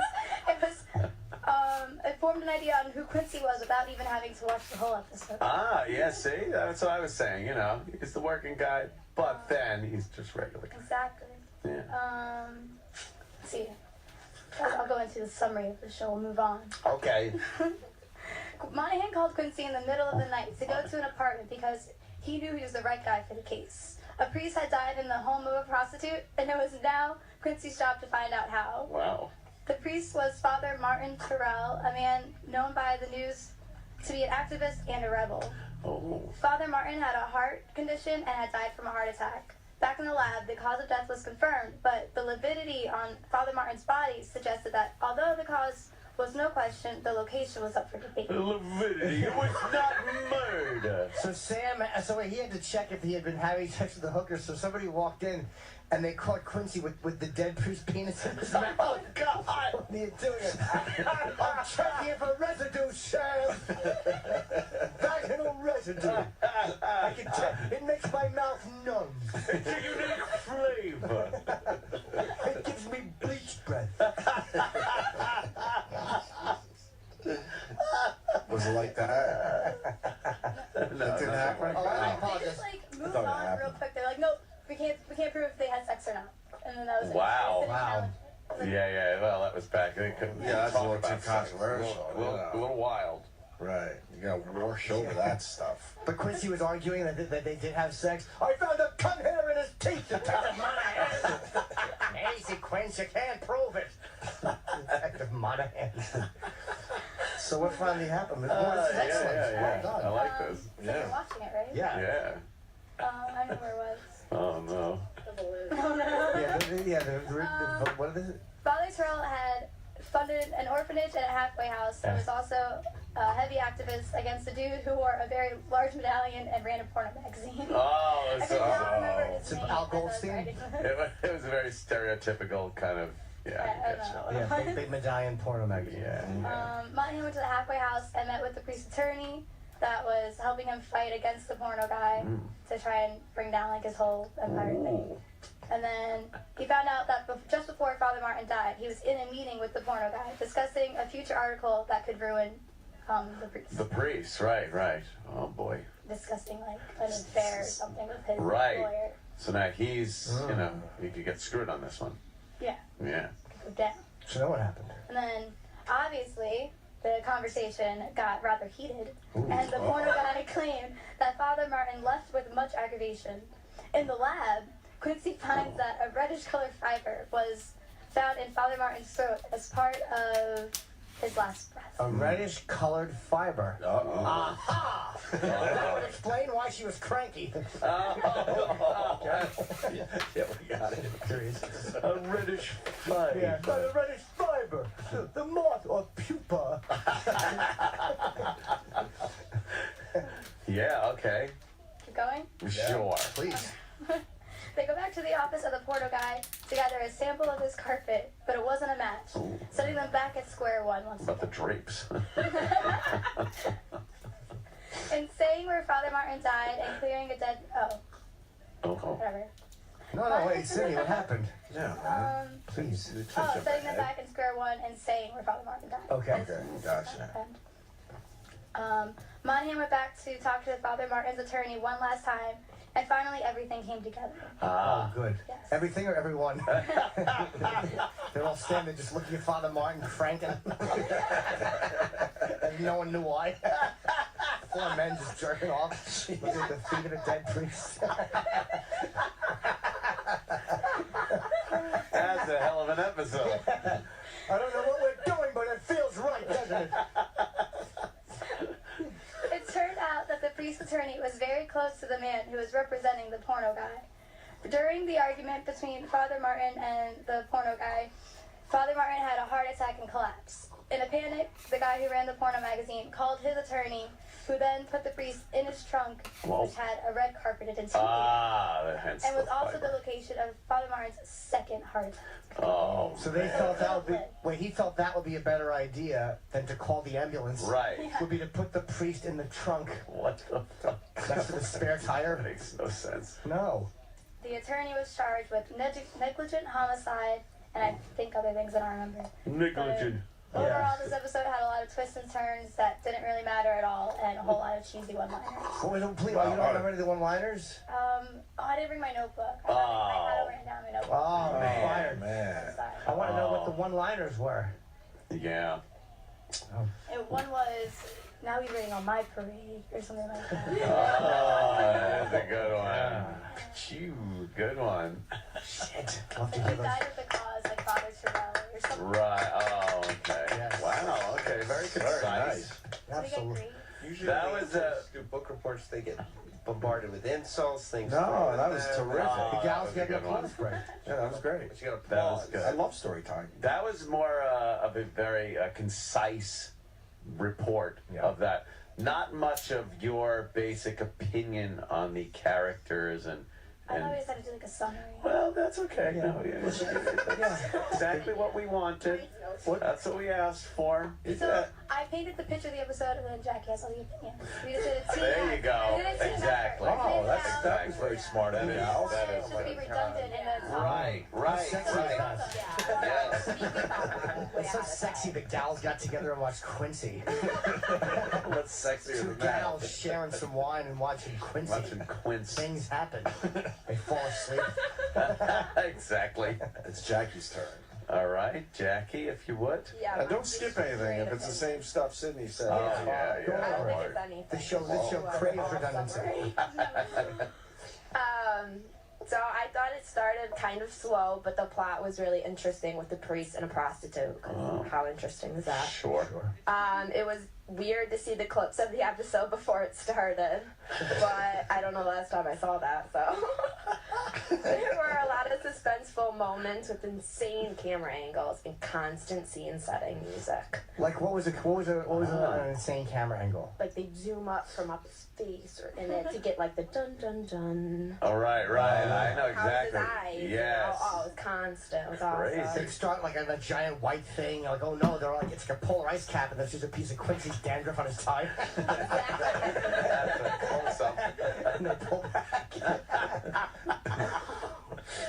I said it was like a 1970 version of CSI without all the fancy. Oh, very good. That's a great observation, No Sam. schmancy. I said it was a little predictable because they showed their number one suspect in the scene right after the murder watching the news of the murder. It was just straightforward conversation, and I was super pissed that they ended the show on a cliffhanger. Because they never said what happened. They never said. I mean, I know, I just want to be straightforward told. I don't want to think for myself. Yeah, they should have said it was murder. Or yeah. What's going on with the Slurpee guy? I did think it was funny. Why did you get more Slurpees? We asked them to. Oh, sorry. Oh, Jimmy wanted the mango? No, I didn't care. The mango turned out to be all right. I'll try it. That my mango? Oh, It turned out all right. Thank you. There's no sugar, right? I believe not. Would you get another Febreze flavor? Yes, this is really great. That's great. This is kerosene and asshole hair. Delightful. Was that it? No, I said I thought it was funny how giant the remotes were back then. Oh, that's a good observation. It was a huge block, and also the when they showed the porno guy and his riches, he had the 3 small square TVs next to each other. Nowadays, Oh, but wow. It was very. Yeah, that is pretty what good. happened. Yeah. I said all in all, it wasn't a bad show, but I wouldn't choose to watch it again. You wouldn't watch it again. And I'm ready for the next show to watch. Yeah. Wow. It's Quincy. All right. You know what? It's very, very concise. No. Yeah, Sharknado, is that on there? Because that was a little. No. Show applause, though? Right. Of course applause. We're busy with our Slurpees, Sam. I really didn't know how well these book reports were going to go. I mean, should we get the other intern in to do his? I guess. I think we should. You guys are loving Jerry wrote it.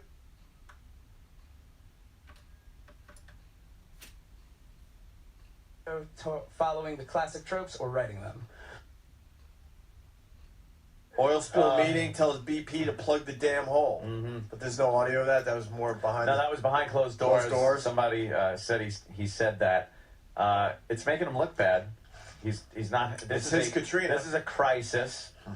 He hasn't declared a state of emergency where federal funds could be used, and and perhaps send in, like, if there was a huge disaster off of another country, let's say an oil spill, there would be naval ships from the United States are being sent to the area to see if they can help in the cleanup. And so why don't we do that? Why don't we do exactly? Why don't we? You're the fucking president. So get some ships out there to fucking do something. He's not doing everything he can. No, all our Gulf shrimp are getting all fucked up. How am I supposed to have shrimp cocktail? Who the fuck is gonna eat shrimp anytime It's pissing soon? me off. Are you gonna eat shrimp anytime soon? I love Delicious. shrimp, but be great. I love some shrimps. I think I'll still eat some tuna, some salmon. They don't have salmon. You in the gotta Gulf, look right? at what is in the Gulf of Mexico. I know, you that gotta get a eat, list. and just get a list, and then don't eat it again forever. Fuck that, man. Who's this- eating fish in general? this- Seafood. Oil slick is giant. Is it bigger than Valdez or whatever? I think at this point, I think it is, and it's more detrimental because there's a lot more shit That it here that we affects. use. Right. You know, obviously Alaska you don't want to see a is little just fucking up fucking- the scenery, but the Gulf of Yeah. Mexico has a lot of industry that's fucked up for years to come. Yeah, this is now they showed it in some of the wetlands and stuff. It's just goopy oil, and you Does look at that- it and go, it's never going away. Does that depress you at all? Because I know you're. I get sad seeing some of that fucking. Yeah, video. Do you get sad at all, or not really? You don't give a shit. Yeah, I don't like seeing little creatures covered in oil. You don't. No. Even the soupy stuff. They were scrubbing a pelican's bill with some fucking Dawn liquid on the news. I was like, oh, poor little pelican. Poor pelican. I got a question for you. So why can't they fucking plug this hole? Is it because of the pressure coming out of it? Yeah, this Is it a pressure thing? It's supposed to have a valve that was supposed to shut if the fucking little line broke off. The line broke off and the valve didn't shut. So now their whole thing is they're going to try to dump some heavy mud in there.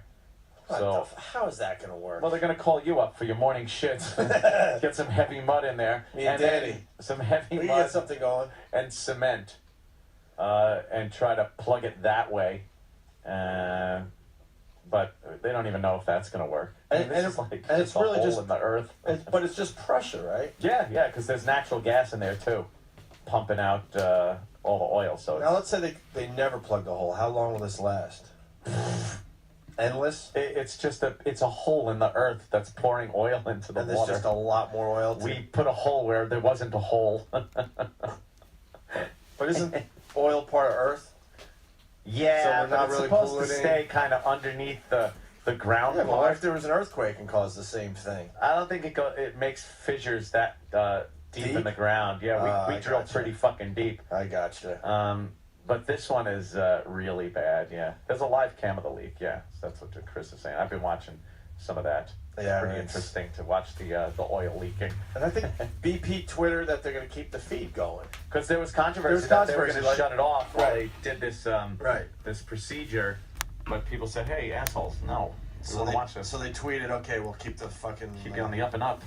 footage coming of the big oil spill, the leak. I don't know why they can't just scoop the oil up out of the water and put it in something and then use it. What's happening with the oil that's making it to the surface now? Are they burning it? Are they doing anything so that this doesn't... They put a chemical on it that breaks it into little smaller pieces. And then what? And then it's supposed to just kind of sink onto the bottom of the ocean again, or get the sun degrades it to some point, but that takes a long fucking time. Oil is pretty durable stuff. But the fucking water is so cold, all these animals, we have to pay for oil heating. These animals now have it for free and they're bitching. We should send a bill to these animals for oil. The nerve of them, they're getting all this, they're stealing our oil. Our oil is being stolen by duck feathers and shrimp. I say we kill these thieving. You know how many turtles now have nice oil shells and oil hats? Oil hats. Lucky turtles, little slippery feet to make swimming easier. Yeah, think how they glide through the water, right? I'm tired of doing these faggot animals. Look at that lucky duck covered in oil. He couldn't be smiling happier. Oh, the poor thing. His mouth is open because he's suffocating. Yeah, he's not smiling. He's trying to get air. There's a difference. Those He's little holes laughing. in his bill are clogged with oil. No, he's laughing. His mouth is open. Fuck him. I got to let him get the sinus surgery like I had to pay for. Oh, look at the poor oily duck. That lucky duck. I guarantee you, he won't be cold this winter. Lucky fella. All this money we get charged for. Look at this one. He's trying to. This one goose is leaning over, spreading more oil on himself on purpose. Thief! Thief! They're not thieves. They're victims. They're not victims. Put that oil back. That's our oil. God damn these sea animals. We have this perfectly fine oil. We find a cheaper way to get it to the shore. This eliminates the pumping. Yes, and the oil rig workers and everything. It just brings it right to the surface. You shoot it to the surface, you put it in a big net, and then you just fucking pull it to the beach and take what you need. Free oil for all. But these fucking unions and these faggot animals gotta steal it. Well, I want these animals punished. I've never heard. You don't one think they're person being on punished? Fox- Look at this picture. You don't think that seagull's being punished? Yeah, look at the seagull. He's got fucking oil all over. He's waving. Hey, bring some more oil over here. His wings are fucking deteriorating. They're burning away. They're not burning away. They're stuck in that position, and he's not waving. Fuck him. He's beckoning. Come over here. Come get some oil, guys. He's beckoning his thieving bird friends. That fucking thief. Come over here, guys. Here's the oil. That's not what's happening, though. You know how much better it is to build a sandcastle with little Earl? God damn these animals. Oh, fuck. Fucking animals make me sick. Look at them showing off. Showing off that they're just thieving. Yeah, look at them. Look at these two taking a nice nap with our oil. No, I don't think they made it. These two ducks taking a nap. I think they're two victims. Our oil all over them, taking a nice warm nap. No, I think that's great. You don't have to go south, do you? No, sir, because dummies just give you free oil to coat on your faggot wings. Take a nice nap in our oil. You're welcome. Look at this one. He couldn't be happier. Look at this duck. He's dead. He's not dead. He's not dead. He's fucking oil surfing. He's dead, making everyone sad. He's slickly oil surfing. Look at this one. Who's that bird trapped? What a lie that is. That bird's not trapped. Oh, look at this show off. On his back doing the oil dance. No, it's not. He's dead. He's not dead. He's on his back kicking his feet up. Oil! That's rigor mortis. It's not rigor mortis. That's He couldn't be sad. happier. He looks like a little turkey on his back. Not only does he have a lot of oil on his body, now it's covered in sand as well. Exactly, he's having Sand fun. and oil can't be a good combination. Then he goes back in the water. He has a few laughs with his friends, gets the sand off. You think he's laughing with his friends? I see his face. He's laughing right now. No, that was the last thing he did in a death throw. No. That was him opening his little bill to try to get air and couldn't. Oh, what a bunch of bums. Look at his feet up in the air. That's the bird going yippee-yi-yay. That's the yippee-yi-yay of the... That's how the bird yippee-yi-yays. He's yippee-yi-yaying at you. You ever see a beak get oil on it like that? Oh, look at this guy. Fucking how nice is this? He's holding the little animal open. Fucking all that. He's trying to take oil off the animal onto his gloves. Do it for Shell and BP. This guy has caught a thief, and he is right now... This is an example from court, by the way. There's a man with gloves holding a little duck open, and the duck is coated. He's caught the thief in the act. red-handed, and he is showing the jury, look at this thief. Wow. I didn't think birds really needed This oil. man is strangling this thief. He's holding the bird's long neck so it doesn't snap. I believe he's going to try to clean it if it's not dead. No, he's not. He is choking a thief. This is capital punishment for oil thieves. God damn, it's costing me more tax dollars. These poor things. Oh, these. I feel so bad for the birdies and the little... I feel bad for us. I pulled up to the beach the other day. There was no oil. Makes me sick. Which beach did you go to? Look at this guy, Life O'Reilly. Life O'Reilly. What are you talking about? He can't fly. He's flapping his oil-drenched wings and can't even get off the ground. He doesn't need to fly. Where's he going? He's got all the oil he needs. They usually fly to Iraq to get the oil. They don't need to now. Do they? Yeah, well, they don't need to fly. Part of their migratory pattern. They can just lounge around, fat, lazy shitbirds. He looks like he feels heavy. I don't think do. that's very uncomfortable. He doesn't want to fly. Feathers are very delicate things. They're always preening them, and they got to put them in the right spot, and then you got to clean them. Like the birds clean them, and then you ever see birds take those sand baths? Sure. That does something too. And then oil just isn't meant for their little feathers. Let me tell you something. If you're a bird and you have the gift of flight and you land in oil, you're an asshole. Any bird that gets oil on it is a fucking asshole. I can see a fish coming up. But even fish, just go somewhere else. It's the ocean. What are you doing, fag? Move. You get the whole ocean. There's no fences. Don't stay around the oil, right? Exactly. Quit looking at it, nosy. There he is. Michael Madsen. Hello. Come on in, man. You Sit certainly here, can. please. Welcome to the show.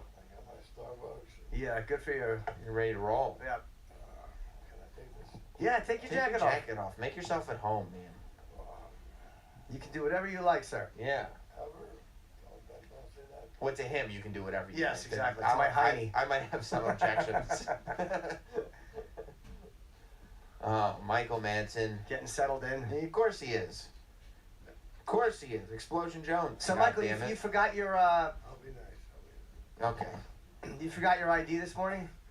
Yeah, I did. Yeah, how do you know that? They told us because they said you were running late, but they said you had to wait for your because the security here is a nightmare. No, it was in my phone. I didn't know what the fuck I did with it. Oh, okay. Is it? Are you panicking? I think I left it at the airport. How'd That's they a terrible place. Let's have a picture. How'd they finally get you up? Get me up. How'd they get you up here without the ID? I don't know. I guess because I'm Michael Madsen. Yeah, I guess because I'm Michael Madsen. That's what I said. You would think so. People would just recognize you. You've been in 100 films. They do, yeah. Throw a DVD at them for God's sake and let them know who's coming up. No, it comes in handy sometimes. It does. I was going to ask you, like, have you had that where you get where you forget ID somewhere or something else happens and like you just got to kind of rely on look, just Google me and you'll see who I I am. don't rely on it, but sometimes it happens and I don't expect it, but it's nice, you know. Yeah. When did you get into New York? Day before yesterday. Oh, okay. So you've been having a good time since you've been here? I'm sleeping. Just sleeping? Catching up on rest? Listen. Yeah. I was in Cairo, and I went from Cairo to Chicago to Toronto. Wow. To Germany, and it's been a bit of a journey. Yeah, it sounds like it. What'd you do in Cairo? Were you doing press for this, or was there? No, I wanted to take my wife to Egypt. You did? Yeah. How was it? Because I had to do a show there, and you can't just say, "Honey, hi, I'm going to Egypt." You just can't. It doesn't work. It doesn't fly. No. No. So when you say you wanted to take her to Egypt, you had to take her to Egypt. Well, I had to, and I wanted to. Okay. Were you scared going there though? Because certain places scare me to go to because they've had terrorist activity. No. There's none of that shit going on, man. They say that, and they say that, and they say that because they want to scare the shit out of people. It's like CNN. They just want to destroy everybody. They're just a bunch of fucking. It's sad. So so you don't get concerned with that. So you go over there and did you go see the pyramids? And Wow. Look at this. He's handing Sam his phone.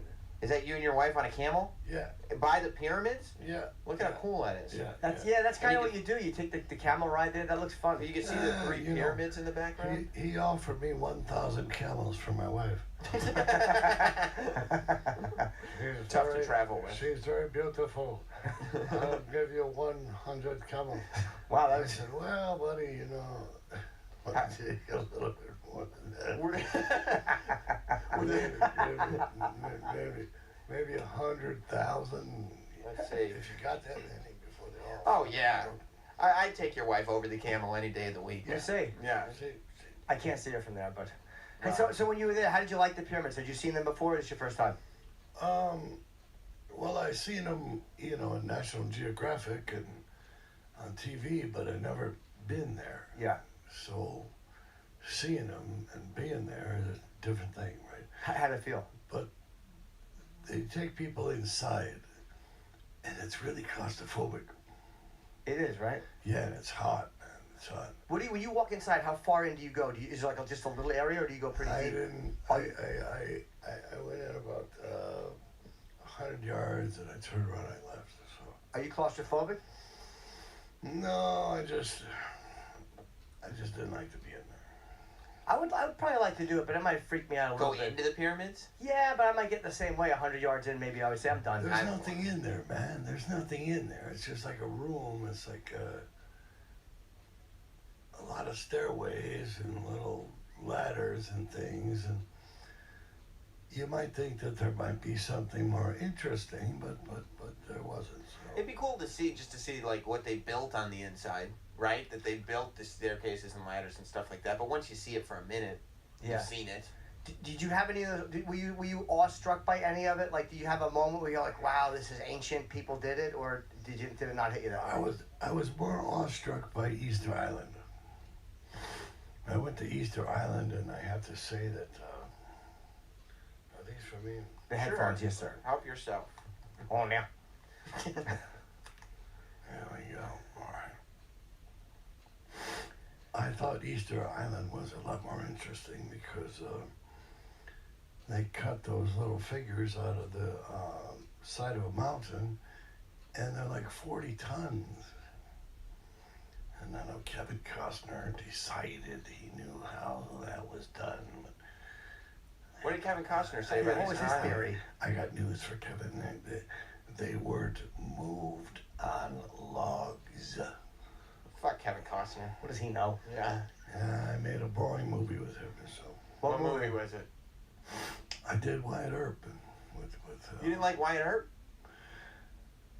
I thought it was slow. I see. You did that instead of Pulp Fiction, right? They wanted you to play, and you were already rehearsing for Wyatt Earp. No, it wasn't.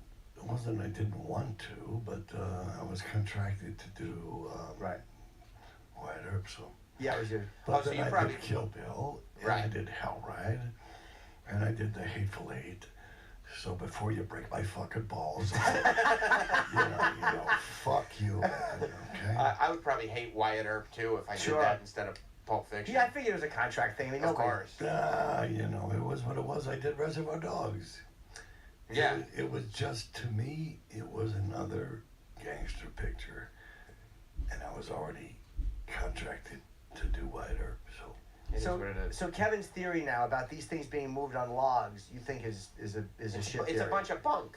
Yeah, you don't believe it. Well, they tried it, and they laid them on the logs, and then they pushed them, and the logs just went into the ground. Oh, they sunk.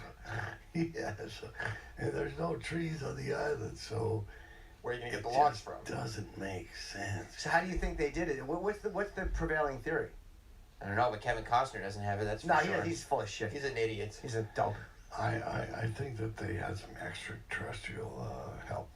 Yeah. You do? Okay. Do you think that that's how the pyramids were built too? A lot of people think the pyramids, Easter Island, Stonehenge. This is alien stuff. I think that was true. I believe that a lot. I do believe that. Even as a kid, I knew that was the truth. You think that? So do you think? Cause they said that there were these maps that looked like they were the only way for them to get the angle was to be above the earth, and so you think that they might have inspired the way the pyramids like the Nazca Plains. All right. First of all, you wouldn't know what they were unless you were up in the air. So why are they there? It looks to me like an airport. So I guess whoever left that, maybe they'll come back someday, but Do you think aliens are here? A lot of people think that aliens, so here's a prevailing theory. The aliens were here and they started crossbreeding with humans, and so now there's all these people that have alien blood in them and don't even know. Maybe so. Wouldn't shock you. Have you ever seen? I've never seen any evidence of it, but a lot of people have seen things. Have you ever seen a craft or anything like that, or have you never had that? Yeah, I lived in Chatsworth for a while. My first wife was Georgianne, and she was Cher's sister. And we lived at Val Kilmer's father's property on Trigger Street. And I seen a thing up in the sky one day when we were there. Yeah. You saw so? What did you see? It was just like a thing. It was like it sat there, like a saucer-looking thing. So it was a structure. It wasn't just like light. No, it was there, and then I seen it, and then it went behind the clouds. So. And did you tell people about it, or were you like, nah, they'll think I'm crazy? Nah, I didn't tell anybody because everyone would think I was full of shit. So. Yeah, but Kevin Costner is the most sane person in the world with his log theories, right? It's over. Right. For Kevin.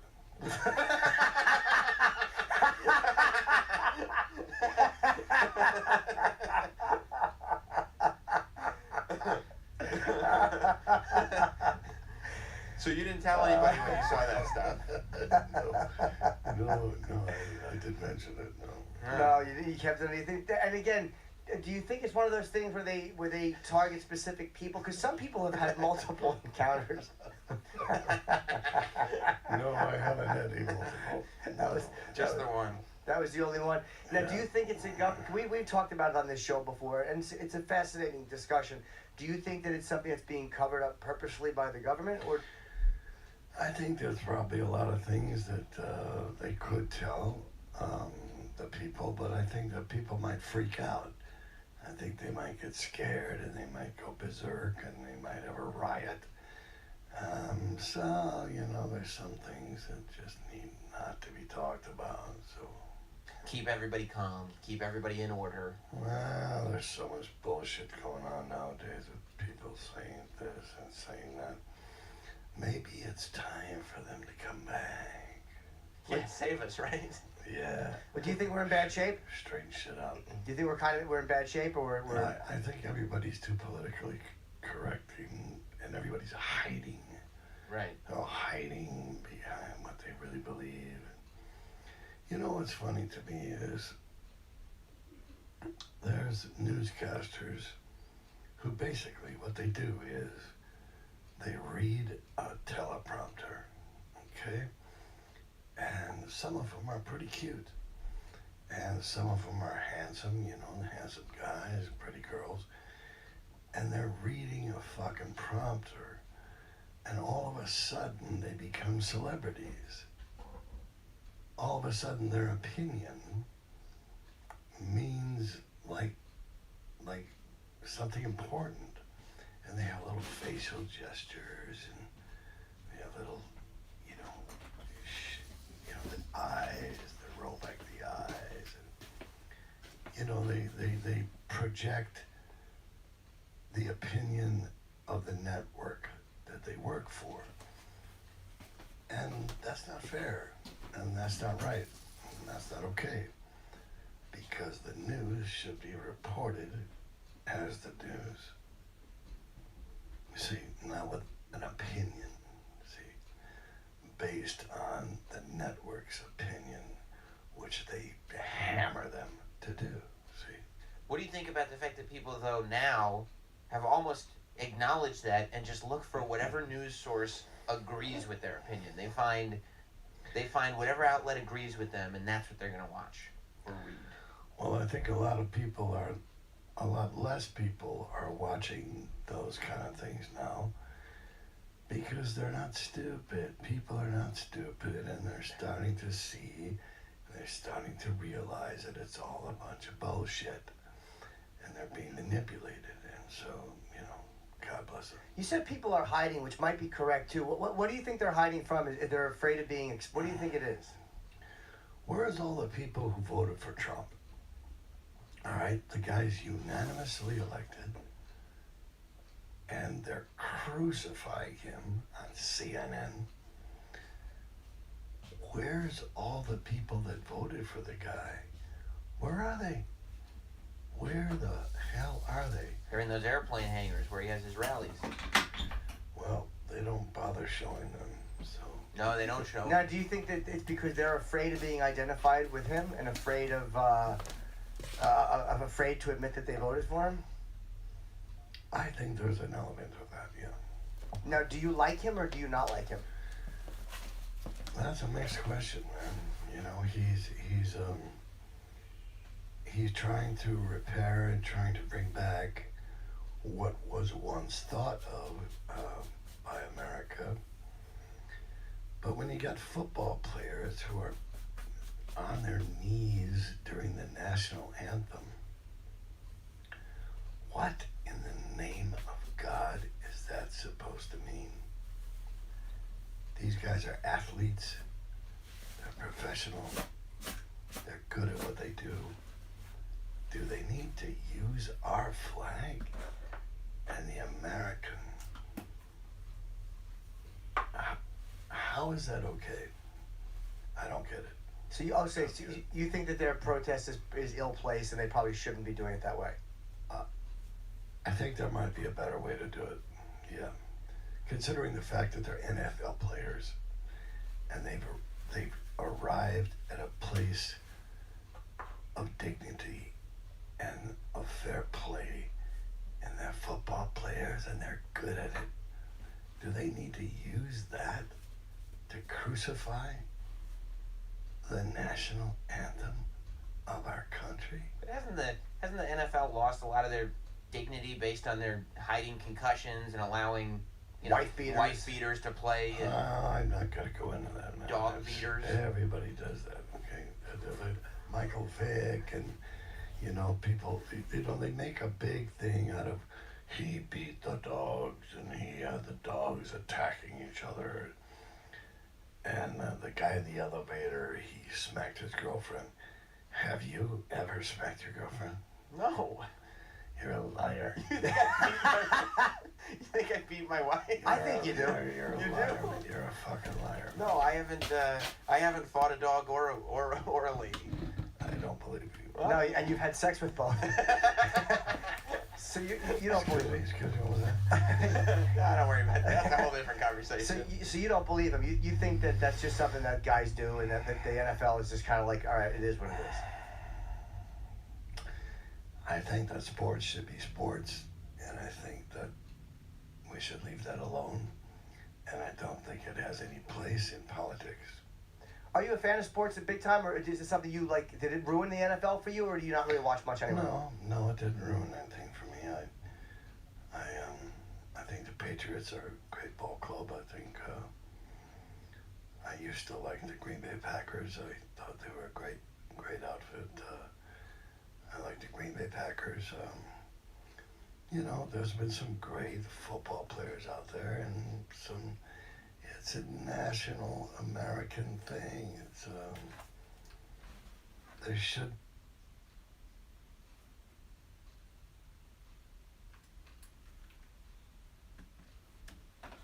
Buddy, thank you much. Take the shit out of him. This fall, reality gets religion. I believe in Allah. All praise be to Allah. Allahu Akbar. I've been saying it for years. The creators of Duck Dynasty are going back down south to find a different breed of redneck. I pray 5 times a day facing east. Hell, brother. Oh, yeah. If I kneel and I face Jiffy Lube. That's my mecca, is Jiffy Lube. Hell yeah. Tune in Monday nights for Oklahoma Muslims. All praise be to Allah. Praise be to him. Never before has assisted reality managed to cram so many stereotypes into one single. There's only one true God. There's only one God. prophet is Muhammad. And the word of Muhammad. It's Oklahoma Muslims all season long. Or until we have to apologize. Allahu Akbar, motherfuckers. You heard it. So you gotta have good roast jokes. Like if we were gonna roast each other, we would all just have some good jokes. Oh boy. What, Jimmy? Go ahead. What do you got? What do you got? I don't have any. My friend Ted likes to roast people. Oh, does Ted the roaster? Yes. Where is Ted? I haven't seen him. Jim Norton is so ugly, his family pictures hang themselves. Oh. That's a Milton Bro joke. Yeah. That's a good one. Here comes Ted. Ted? What, Ted the roaster? What? Ah, Jeffrey Ross's hair is so curly, I'll bet his brushes got to be used a lot. Oh, wow, Ted. Wow, Ted. You got me, Ted. You got me. Thank you. That's a Lulu. That's a good opener. You got anything else on Jeffrey Ross there, Ted the Roaster? Jeffrey Ross's book has such a blue cover that it looks like, where's the red there, Jeff?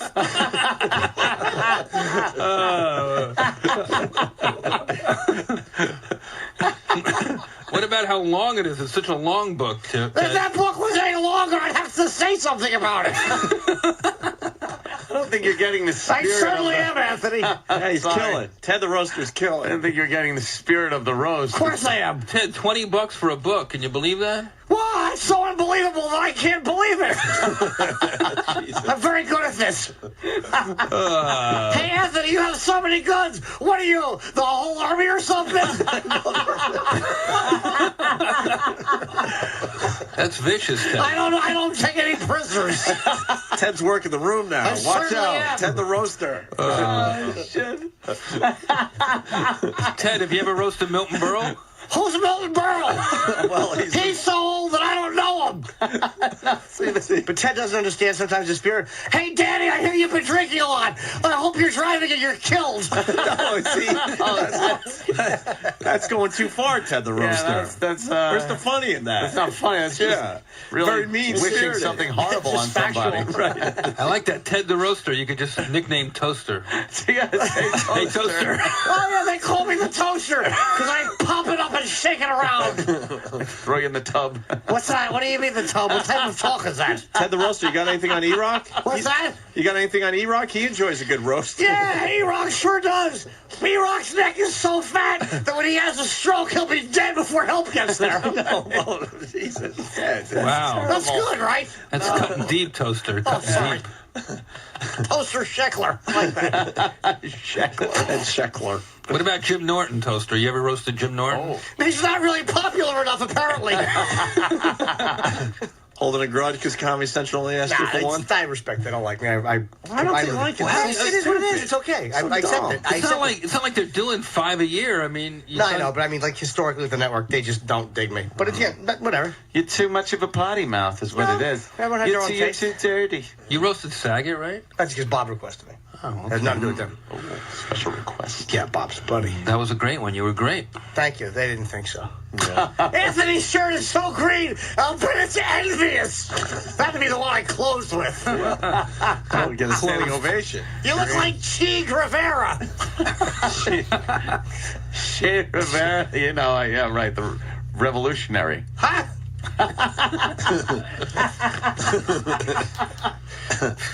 Ted Sheckler rules. Hey, Jeff. Yeah. I've never seen that many freckles. Well, it's just a birth thing. I came that way. Oh, okay. Sorry. Freckles. Yeah. They're going to call you Raggedy Andy Arms Ross. I'm very sensitive, Ted, about that. I didn't mean to say that. I was molested. Well, you're not supposed to admit that. My Uncle Paul put his dingle in my mouth, Jeffrey. Really? Yes, it smelled like sardine oil. Because he would eat sardines and hold his penis and slap my face. This isn't good roast material. No, you're making everyone uncomfortable. This is really I not was in a trying good a lot, way. and Uncle Paul would just say deeper. Deeper, Ted, deeper. No. I like to do roast, too. Paul the Roaster? Uncle Paul the Roaster? Anybody can be a roaster. Yeah, apparently. Yeah. Ted's a hoot. And Ted's a good roaster. All right. I think we're done. This is super fun. Thank you for having me on. It's been a while. Absolutely. I only roast the ones I love. It's fucking funny, and busting balls without burning bridges. It's actually, his editor is the same as mine, Trish, and Simon and Schuster, the same people. They give you total creative freedom, and so it's fucking funny, man. When I read it, it's really funny. Thank you. All right. Yeah. Come back and see us. Always, fellas. Very good. Great to see you. Thank you. And there's actually, I heard the one thing No, about you didn't. I actually did. Oh. That in Boston, November 28th, and Buffalo and Kansas City, I will be appearing. But I mentioned in Jeff's book. So if you bring Jeff's book to my appearances in those cities, we could talk about it. How is that? Totally. Kind of helped us both. Totally love that idea. Any friend of Norton's is a friend of mine. Hey, I hear you like to roast a lot of people. What are you, chestnuts? Roastmastergeneral.com for your copy. You got it. I'm going to be signing Jim Norton's book also. All right. Oh, God. Ted, I think Ted's roast lines are very sharp. Ted, give us one more before we leave today. One more. You got Sam, you got Steve. Sam. Oh, Sam, nice hair. Looks like you've got a couple of buns there. Wow. Wow, I didn't mean to hit so hard. Ted, did you ever roast Mackenzie Phillips? Who? You know, the girl who was molested, who had sex with her father? That's a funny roast joke. Hey, Mackenzie, I heard you had sex with your father. Did I tell you that I had sex with my uncle? Yes, but I didn't want to. Uncle Paul told me he was going to tell everyone I was smoking. But they were candy cigarettes. He says he was going to tell my mother. Shit. Ted's a great roaster. You sure know how to... He's honest. Hey, man, that's a great shirt, Gregory. What are you, some kind of a battleship or something? Just in from War Harbors? What?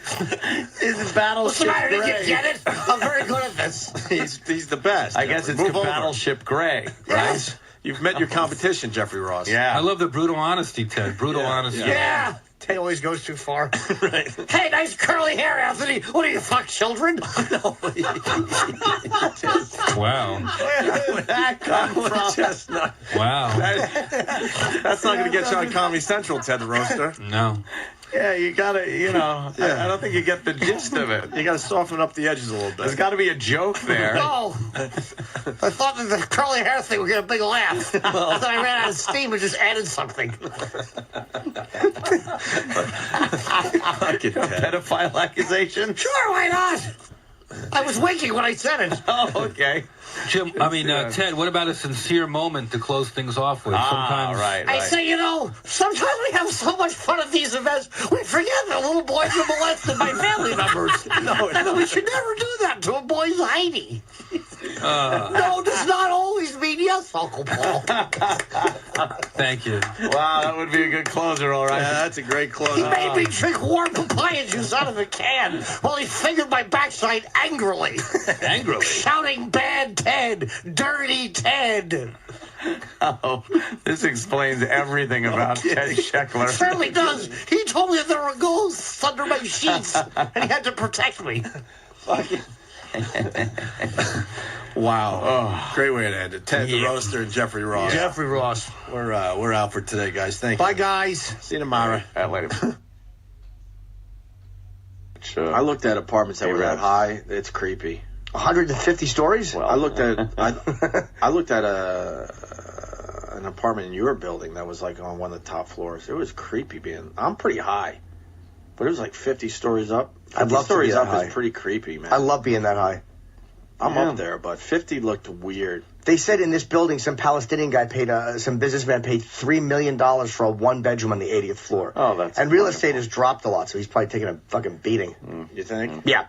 Dubai is a good place to go right now because they're in financial trouble, so they probably have good deals. Oh, good deals. Yeah. Look, I'm a 25 foot off the ground kind of guy. That's where I like to sleep. 25 feet off the ground, second floor. That's all. Oh, I'm just. What if you live in a ranch house and you're sleeping on the roof? Man, your math skills suck. Why? You're not 25 feet off the floor on the second floor. I think I am. Not of your house. You're like 12 or 13 feet. Let me think. Your ceiling would be maybe 25 feet on the second floor. Sleeping on the ceiling. That's what I do. Let's see, 8, 10. You're probably no more than You do have high ceilings, though. You're probably 15 feet off the ground. Yeah. Those ceilings are pretty high. Let me think. Yeah, you're probably right. I thought it was like 25. That's if you're on the roof. Oh, God, now I'm scared. People could climb right up there. Yeah, that building is insane. You know what else I saw over the break? The latest Harry Potter movie. I know it's a little old now. Harry Potter. Because I was kind of into that Harry Potter thing. That last movie where Dumbledore is killed by a fucking snake or whatever, snakes. Yeah, Snape. That movie fucking sucked. I never saw any of the There was Harry no Potters. wizardry. You watch Harry Potter for wizardry. Where's the wizardry? There was a lot less wizardry. Really? I hated it. I never saw any of them. And I didn't mind the Harry Potter movies. What? I never saw Lord of the Rings either. I never seen this fantasy Lord of the movies. Rings, dude. What's wrong with you, It's Jimmy? not my style. Fantasy shit does nothing for me. Dude, Lord of the Rings. That's pretty accurate. You got a good system at home? Oh, yeah. Crank up your good system and sit down and watch the trilogy. That's action-packed. That fucking movie is amazing. What's it about? A bunch of guys selling rings? Lord of the Rings is... I can't believe you haven't seen it yet. Thanks. Dealer who was given the same fucking 4 jokes over and over again. Oh, God, that's right. I forgot about Sandy the Hi, Dealer. Sandy. She had just... No, he. He had jokes? Oh, yeah. Oh, he had a whole rep. Because he was a comedian, and he's also on the radio. Yeah. What's his name? Sandy Beaches? Good one, Chip. Did you get your ball bag rubbed? I could have when 3 hookers, which we had hookers. We were Nice. me and Keith were calling it the Charlie's Angels hookers. Yeah. Because there was a black one, an Asian one, and a white one. You know. And they came up to me at the table, one of the tables when I was playing, and it was a high stakes table. And they come up and just start talking, and I'm just like, wow, these girls really must like us. I just thought I was doing great with you. You're a hooker. Yeah, and they come up, and the Asian girl had a tulip or something in her hand. Yeah. And she puts it under my nose and goes, I just want you to smell my flower. I'm like, oh, you mean your pussy? You mean your sideways pussy? And then they're hanging out. She gives me her phone number or some shit. And I'm like, yeah, okay, well, I'm here. She goes, well, you know where to get us. And they walk away, and then Keith goes, I got to see how much they're even charging. This is ridiculous.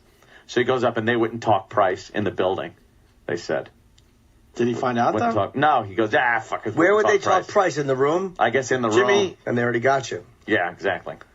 Well, honey, for me to come up for my time, it's $300. But fucking... if you want, it's a fucking scam. First of all, Jimmy, how much would it be? They know how much money he's betting. They see his room. They're probably gonna want $1,000. Oh, they want $1,000. They would want a lot. Would you get the fucking the ass? I would never go with those. Would you get the ass for $1,000? I don't know. I would call Jimmy like an agent to negotiate my deal. Right. Hi, no, that's not gonna wash, honey. Yeah. Who do you think you're dealing with? This isn't my first time at the rodeo. Exactly. Hooker. You don't even have a dick under that skirt. What do you mean you want $800? Club Soda Kenny, do you have something to add? But Jimmy, it would be $1,000. I'm guessing because they know how much he's making. But whenever they won't talk get the fuck out of here. Mm-hmm. You brought up massages, and I just wanted to say, me and Jimmy were in a fancy hotel for New Year's weekend. Yes. And we went to the spa, and he treated me to a massage. Oh, he did? Does he do a good job? No, he bought me one, and I requested a male masseuse because I didn't want to feel like I was cheating on my wife. And I ended up cheating on my wife anyway. If you only knew as he was talking, I wish that microphone would have exploded like a fucking, like one of those Civil War guns, like a musket. I had to hear that fucking joke. He emailed people. Amy Schumer, I saw her at the Comedy Cellar. She goes, why is Kenny emailing me jokes or texting me jokes? He's been trying that fucking joke. Well, hold on a minute. I'm sure you got it. There's oh my God, you have the joke. This is off of Opie's email. I got a massage today. I asked for a male masseuse because I didn't want to feel like I was cheating on my wife, and ended up cheating on my wife anyway. LOL. No, that was me. Oh, because that's what it deserved. LOL. LOL. But Let me, while we're talking about, I had a joke that worked once and then just bombed every time, and I tried it every single new table I went to. What joke? When you're playing blackjack and the dealer pulls that fucking ace out, they go, insurance. You know, and that way you could put up a little bet and you win the bet back if the dealer has blackjack. That way you don't lose your entire bet. So I would go, I hear Obama's plan is covering that too, so I'm set. Did it work? It worked once and bombed every other table I did it at. To the point where Danny's just going, didn't work out, did it? He just knew I was bombing. Well, you should have said this is the best way. Yes, Chip? Is when I go to insurance, I would always yell, yeah, call Allstate for their good hands. I fucking hate you. I can't do this. Chip is the worst. I hate you. I can't wait for Chip's birthday message on the news. Chip needs a last name, huh? Yes. He has one. Oh, what is it? Chip Chippison. No, it isn't. Yes, it is. Anybody have any lip balm? Yeah, I do. You might not like the dispenser, though. My lips are really chapped, and I don't know how it happened inside. Yeah. Like I said, I was inside for a week. Mine are dry as fuck. Yeah. Maybe because my room was like... I guess I kept it at 53 degrees. Oh, that's what I want to say. Everyone is requesting that Kenny get a Twitter account. Oh, we should. Why won't he get Twitter? You can't spell it. What's the matter? Mister, don't you use fucking Chip to cover up your bombs, motherfucker. I hear a Jimmy voice and then hear, what's the matter? Chip Chipperson. What's his name? We want a story from you. Me and Ann have told our stories today. Want a story from the break. Jimmy works. Yeah, but he might have a story. He didn't even take a vacation. He works. Well, I did have some work to do. Hey, you were over my house. Yes, I was. Oh, I was intoxicated. Yes, you were. Yes, you were. Yes, you were. It was fun. It was like being on the Enterprise with Captain Drunkard. Oh, Chip. Believe me, that was a Chip. Careful, sounds like static. Oh, you got it with that one. Yeah. My girlfriend is humiliated by Chip. Yeah. She's humiliated by him. One. She despises because on Chip. elevators, it's like, it's me, her, and him. And then somebody will say something. I'll be like, yeah, it's kind of windy, right? Blew my hat right off. I'm like, where's that hat going? It's humiliating. Where's that hat going? And he always asks her when there's a waiter comes over, and he goes, what would you like? She'll order a salad, and Chip will go to the waiter, how much that cost? Is that pricey? Oh, no. She said, people think I fucked that guy.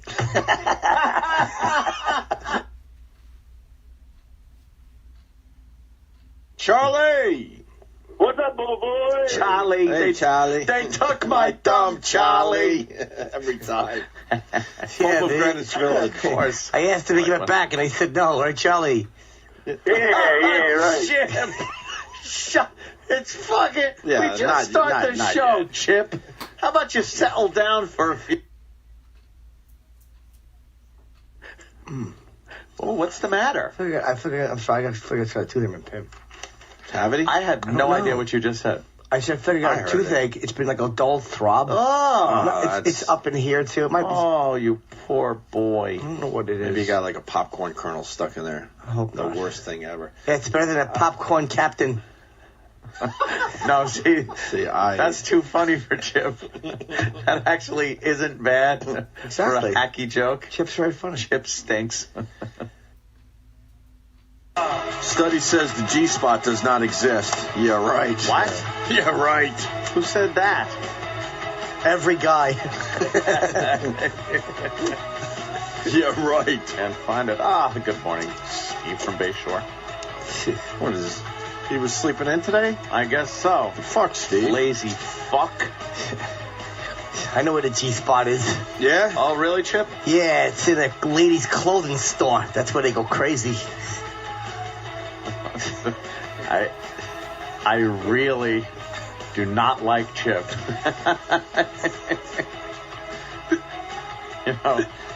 Ted Sheckler's a bit endearing. Mm-hmm. He's got a soft side. He's kind of naive and innocent in a certain way. We've warmed up to Uncle Paul. Believe it or Uncle not. Paul is a sick, man, I used to hate Uncle Paul. sick piece of shit, but you know, Right. he's what he is. And Chip, I hate Chip. Chip's a good man. He's just very frugal. Oh, with his jokes. Yeah, he's got good jokes. Oh, no. Terrible. Let me say hi to Wanda as Z-Rock makes his way down the hall. Wanda! Good morning. What's up, Wanda?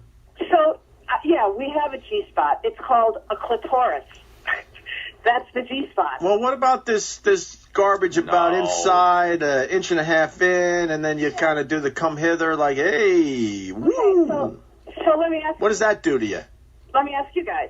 Do you think you've ever made a woman come from just vaginal stimulation? I know I have. One girl I was with, I'm like, how was it? She said, came buckets. It's true. It's true. Thank you for that, Chip. Yeah, I don't think so. See, here's what you got to do. You guys don't know what you're talking about. You take your pointer finger. Yeah. And you jam it in and out of the hole, and you just go, come, make a lake for me. Make it come buckets. Go ahead, sir. It's your show. You talk.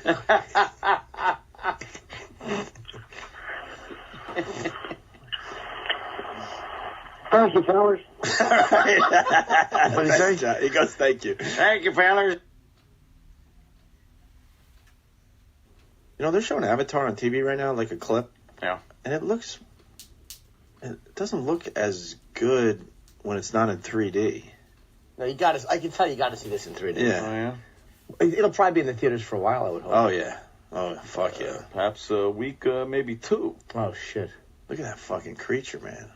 The creatures in this movie are pretty fucking cool, man. You would like that. A little too fakey, cartoony looking for me, but Well, I you could got get the past 3D. it. I can get past that. I mean, but this whole miracle of it, technology and how they look, they still look a little too, That's Stephen I Lang. thought Gollum looked. Stephen Lang is the badass fucking sergeant. I think he's a sergeant. Badass Gollum looked army real dude. though. Huh? I think Gollum looked real in like Lord of the Rings, and these kind of CGI You got to see the 3D and then then come in here and talk about it. All right. Yeah, because I think In other words, the 3D. I'm talking out my ass. No, not really. But I mean, the 3D really does enhance.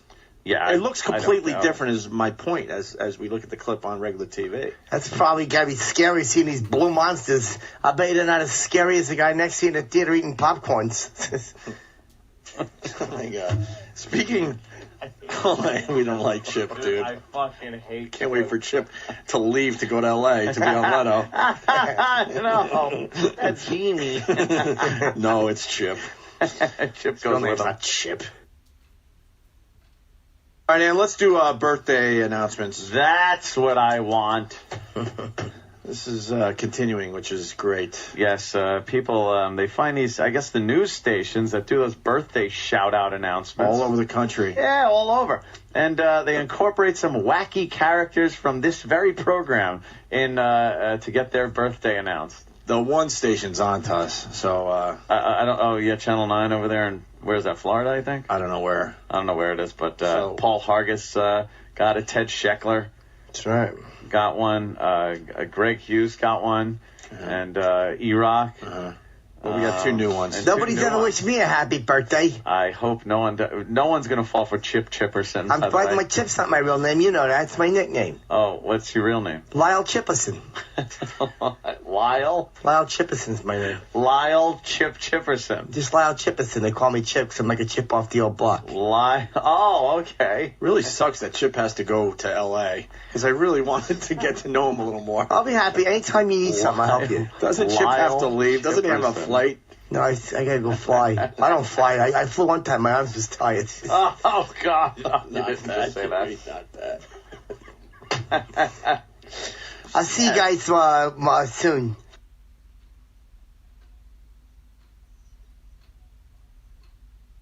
You're making an unnecessary risk. I'm not talking about if your family has a history of diabetes or heart disease, but when you smoke, you're taking an unnecessary risk that is a financial risk for other people. Here's what I'm curious about, though. Bisexuality? Yes, I'm always a little bi-curious. Yes. Yes. Yes. Yes. The cigarettes are already taxed like up the ass, ridiculous amounts. Yeah, what does a pack of cigarettes cost right now? It's $163 or something. No chip. Oh. They're very expensive, though. You can say that again. I might have smoked Moors. More. Saint on earth, that woman. I pay for it. But Jimmy, I'm with you. When I go to the airport and I can't get a healthy meal, I'm so frustrated. It's annoying, I'm dude. so frustrated. But they'll tell you the only reason they don't have healthy meals is because no one's buying the healthy meals. If you had a place open that sold healthier meals at that hour, I guarantee you, it would. It's so annoying. Sell. You got to It get would like sell. some kind of like fucking muffin from Starbucks. Ooh, the carrot and celery store in Terminal C. Well, not Below even. me. That sounds delicious. With the goddamn fucking Cinnabon. No, I understand that, Aunt, but I mean, there's somewhere in the middle though between those two choices. Enough that people they just travel. don't have. Enough people travel that want to eat healthy, where it's like healthier than what they got. Right. Yeah, but the a problem little is chicken and some lettuce on a tortilla is That means great. they have to make it fresh. None of that shit's made fresh, and they shove it's all pre-made with the mayo and everything in it already. What? I get it fresh, motherfucker. You haven't left your house in 3 years. How do you know? Right. Sounds to me like you're fresh. It's actually pretty funny, Chip. I know it was. I say a lot of funny stuff. You don't. Crack everybody up. You crack everybody up, do you? Let's go to Winston Churchill. What? Winnie? Well, actually, it's Charlie, and he has something that Winston Churchill said. Say. Charlie. Good morning, boys. Hello, Charlie. Say it like Winston Churchill, please. I can't do a Winston Churchill. Come on! I'm sorry, Ant. Try it. I stink. I'm sorry, I stink. Ant, you might like it. Winston Churchill said, "A nation trying to tax itself into prosperity is like a man standing in a bucket trying to pick himself up by the handle." What? You're standing in a bucket. What are you? It's like you spackle. Let's say hi to Steve down the hall. Steve. Steve down the hall. Steve down the hall. What's up? Yes. Yes. Someone going to fatty shit that. Oh. Wow. Boo. Thanks for calling, Chip. Boo. Chip's on the phone. Jesus Christ. Let's say hi to Steve C. Steve C. Yes. Ask not what you can do for your radio show, but what your radio show can pay you for your own videos. I shall return on Tuesday. Let's say hi to Steve C. Steve C. Gentlemen. Yes. Yes. Today is a day that will live on inside of me.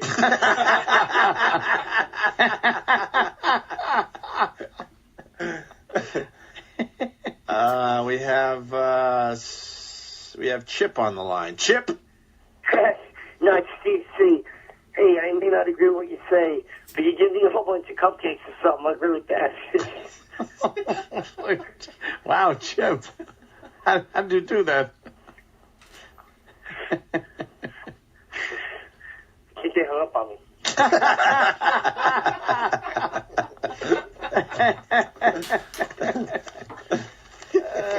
Shit. Are they stealing my line? No, I don't think so. Quit stealing my jokes. Steal my lines. I may not agree with what you say, but, I ain't dying for nobody.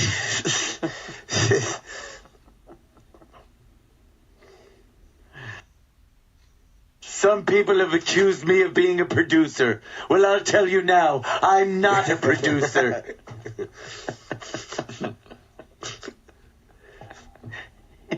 Oh, wait, I got one. Wait, hold on. To consider myself...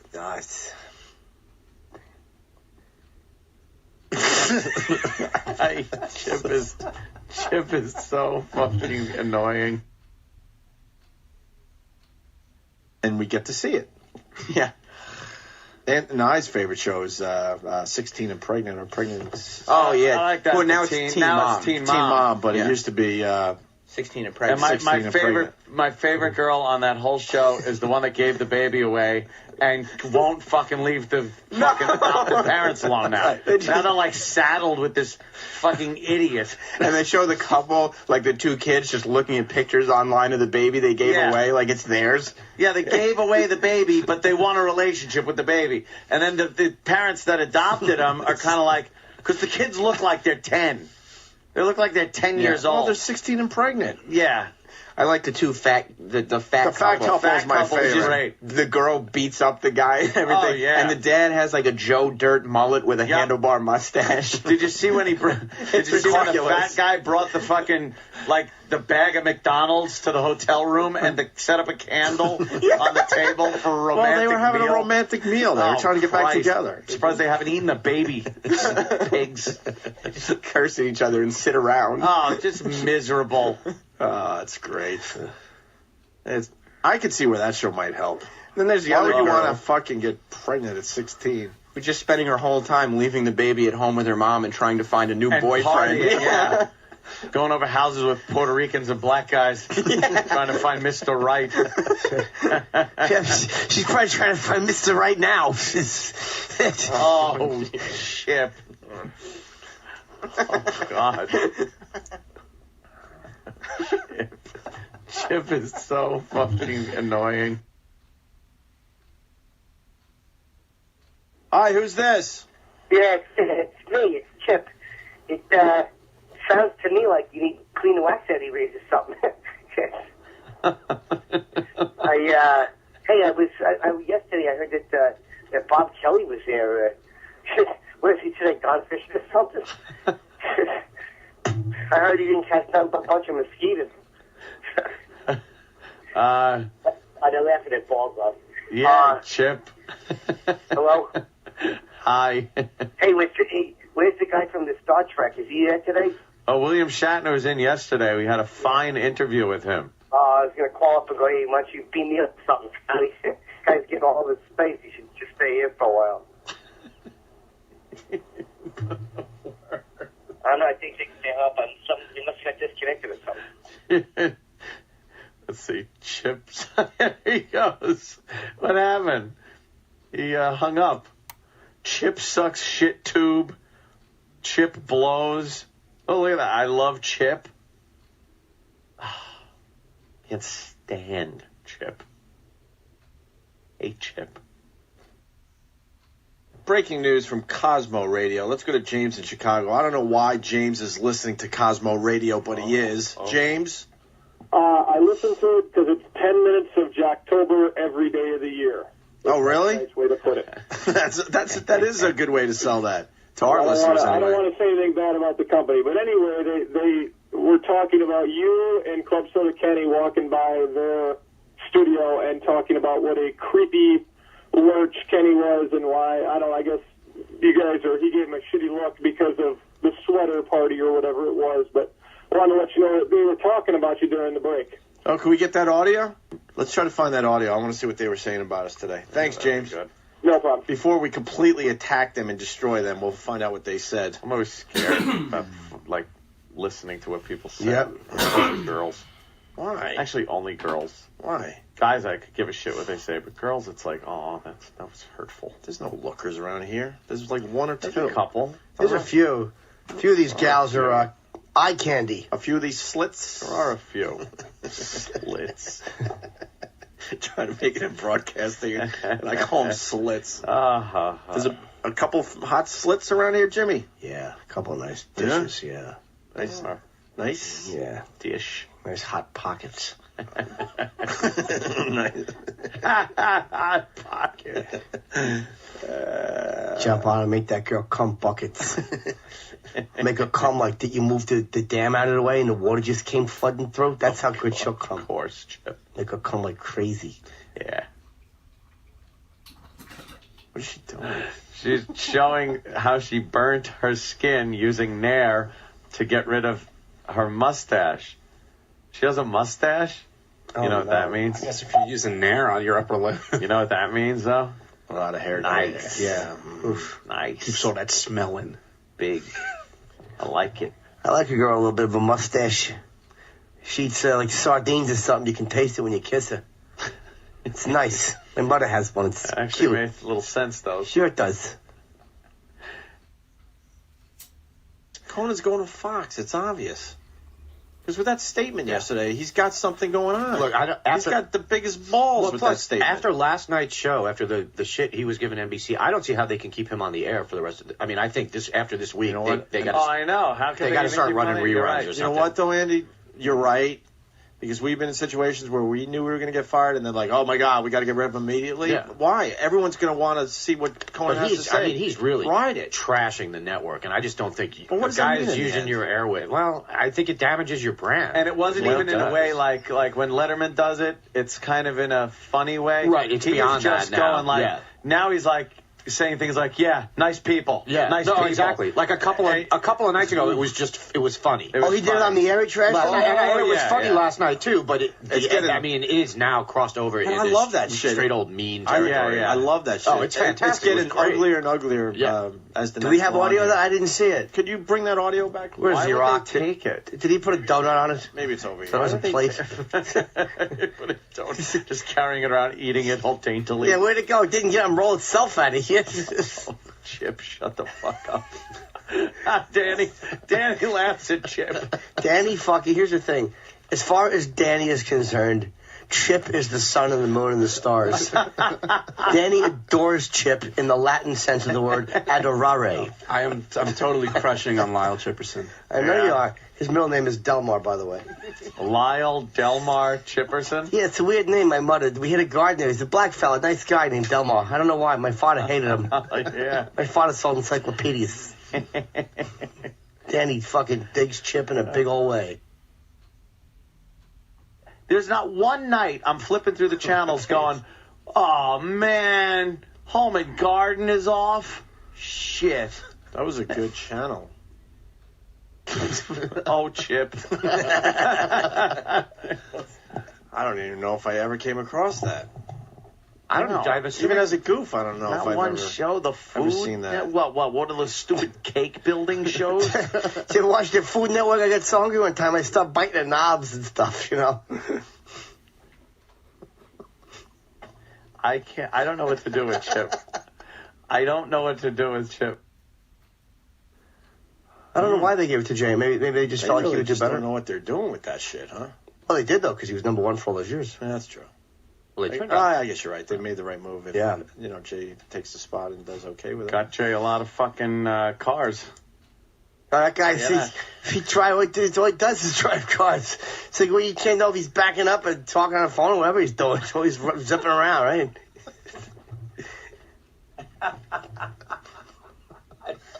I can't stand it. We can do one more thing. I'm obsessed with Jay's giant penis, by the way. Legendary. Jay has a big one? I've heard it's fucking embarrassingly large. Like Milton Berlish? Yeah. Wow. Really? Like a Burl thing. sets the mark. Yeah, Wow. Burl, he sets the mark on big dick. Yep. They say Leno is fucking packing a wallop. Really? Yep. Why don't you ask him? I would love to ask him. Dude, jeans. We were lucky to meet him that one time. He would be into that, I think. I don't know how into it he'd be. I don't want to find out. I don't want to go.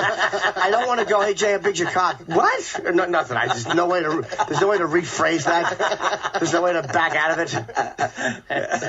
You couldn't have meant anything else. That's why you're. If he's holding a rooster, I'll ask him. The only thing you can do. There has to be a chicken behind him or something. That's why you're where you're at, and that's why I'm right here. You're making more money than me.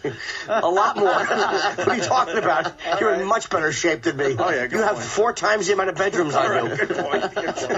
So then I know what I'm talking about. Ask Jay about his cock. Just ask him. When he starts talking that car shit, go, fuck, enough about the cars. I want to know about your delicious cock. Delicious. Just that delicious. You think he would be offended? Have Chip ask him. Yeah. Yes. Chip would get nervous around Jay. And Chip wouldn't know how to talk to Jay. Do you know how to talk to Jay? Yeah. Really Jay's very easy. You still get nervous a little bit when you No. When he comes in there, he always comes in and says hello. Sometimes he hangs if he's running around. Sometimes he'll just pop in and say hi. Yeah. But, no, we always chit-chat when things are going on. He likes to have a comic to talk to, I think, that he's, he knows I'm not going to blab what he says if it's anything private. So when there isn't one there, he talks to you? What are you talking about? I got plenty of jokes. I had the one about when I was going to be an astronaut when I was in school because the teacher said you take it up space. I heard that from my uncle. Forget it. Guys, we got... Just forget it.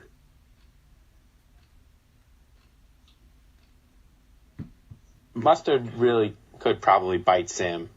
Really? Oh, no. Maybe a finger. Really? His face. Well, Sam, get in there. Here. Come on, Sam. Slap your cock on his face. We're still looking for Tickle the his highlight. bag a little bit. Do something. We're still looking for today's highlight. So you get your face right in there and let's hope for the best. Is he moving, Sam? His head moved. All right, that's a good sign. At least he's not dead. He's not dead. Okay. He's fired up about his career. I can see that much. I can't believe Holy I shit. He's thinking of the guitar. Jimmy, what did I get myself into? You bet on a fucking winner. Mustard! Mustard! There you go. All right, he's moving along. Mustard? Oh, you're awake. Get a nice voice. Mustard. Mustard? No, how do you get Are you that ready to name? sing another song? Is that what his diet's made of? What did he say? He said, I guess so. He's ready to do one more song. All right. Does he want to do it from just out there? He looks nice just and hand him the comfortable. guitar. It's fine. You want to do it from right here? Where does that beard end? Holy shit, goes that up to his forehead? Yeah, that beard was any longer, I would have its own zip code or something. Don't ask, Nick. Just let it happen. Don't even ask. All right, now the guitar is just kind of leaning up against Mustard, and he's not moving. Sam, what's going on? I believe, Mustard, are you awake? This worked out perfectly. Oh, he is awake. I did get. Here's the He's guitar. dreaming about a nice big glass of Prestone. I got an email from Mustard yesterday saying I'm clean and sober, and I'm really excited to make the CD and get my life together, and sure looks like it today, huh? What a horrible beverage a glass of Prestone is. Of all the awful beverages. Yeah, it's funny because when the email came in That's how they yesterday don't freeze at night. that Mustard was coming in, I got excited because the email from Steve says that Keith is bringing Mustard, who is sober, clean, and apparently sweet-smelling. Sweet-smelling. And he's none of those things. No, he's not. Not a one. Sam, what happened now? Mustard seemed angry and said, I gotta pee. So now you he's- woke him up from a nice Ned's. Now he's urinating. This guy's got one. Oh my God! Help me! What a fucking disaster! Now, is he staying at your house this weekend? Hell fucking no, I'm not that stupid. I'm pretty stupid, but hell fucking no. Let him I'll stay email him every once in a while. He doesn't seem like he's friendly when he wakes up. No, he's a little Well, nobody angry. is. You don't have to be homeless to be a real prick. You could be living in a penthouse and you're going to be fucking Yeah, cranky I'll if be someone wakes you up. He's daydreaming about his uncle touching him in 5th grade. Yes. Jesus. That's how he got into this predicament in the first place. Please no, not today. She better mustard on the sandwiches. Anybody who encouraged this, I think you secretly hate me, you fuck. Why do you encourage Chip to talk? Why? Hey, his name is Lyle. Yeah, he prefers Chip. God bless Tiger. I say he comes back as the evil Tiger. And just as I'm serious. just a motherfucker on the golf course. Make John Daly look like a saint. Yeah, because he's like the alpha male, mentally tough guy in the court. Everybody's afraid of all these years. So embrace that. Now you're the guy that gets all the ass, too. You got you got the rest of the guys totally psyched up. Go old school, get the goatee going, so you look evil. Shave your head. Kind of a Montel Williams look. Either shave your head or just come out with just an obnoxious afro. Yeah, and a shirt Not that just says, a regular afro, one of those obnoxious ones. Yeah, I heart white pussy. In a sweatshirt. He's teeing on. I would love him if he did that. I'm telling you. But he's going to go back to that same shit. Don't. Now just reinvent yourself. Fuck it. Aren't 90% of his fans diehard guys? Who, I didn't understand the whole, Gillette, we're going to drop him. Right. Really? You sell men's razors. And Right. the guy's going, I'm not going to shave anymore because he gets so much... exactly. No guy is saying that. They didn't catch him at, the Gold Club, doing some landscaping on a chick's twat. Yeah. What's that? I don't get the whole drop of the... It wasn't like he was, it wasn't like they caught him, doing, whatever. Let me say hi to Kevin in Connecticut. Kevin. Good morning, guys. Hey. Hey, Mustard. Yeah. What do you do when you're not being mistaken for Brian Dennehy? Kind of looks like Brian Dennehy. A No, younger he doesn't, version. not at all. Matter of fact, if there's anybody on the earth that doesn't look like Brian, I'd say it'd be him. Yeah. Let's say hi to Mark in D.C. Mark. He looks more like, guy looks more like Brian, sort of Brian. Yeah. Brian Wilson. Brian Brown. So you're getting scoped, huh? I got scoped recently. What the fuck is that propofol all about? I said it once. You realize that you just die. Don't say that. You just realize you I don't wanna die. hear that. No, not from but they knock you out. I'm like, all right, what happened? Why don't I have any memory lay of on my that? side for this? That's my question. Last time I had it done, I sat in a chair. I was on my side too. What the fuck is That's that just about? probably the way your intestines rest the best. Well, it's the way your stomach goes, actually. It bends to the... You know how you always see that diagram and it goes this... Maybe you hope you don't have... I wanted to sit in a chair. What's with the a thing? TV guide in my hand. Where you shit liquidy and you have to shit immediately? Oh, yeah, that's- early dumping. No. What's it called when you have to shit? Well, you get spastic colon, diverticulitis, Crohn's. No, it's Not the stuff, Crohn. No, not serious Crohn. It's the stuff you drink. No. It's what's that called when you gotta pull over and shit immediately? Explosive diarrhea. No. What's the early dumping. What's the stomach called? Irritable bowel syndrome? IBS. It's Not all kinda tied IBS. in. No. GPS? No. That GPS helps you find, wherever you go to the bathroom, helps you find the location. Helps you find a turlet. Oh, it's too much cum in your stomach. No. I didn't say what is the sign of a great evening.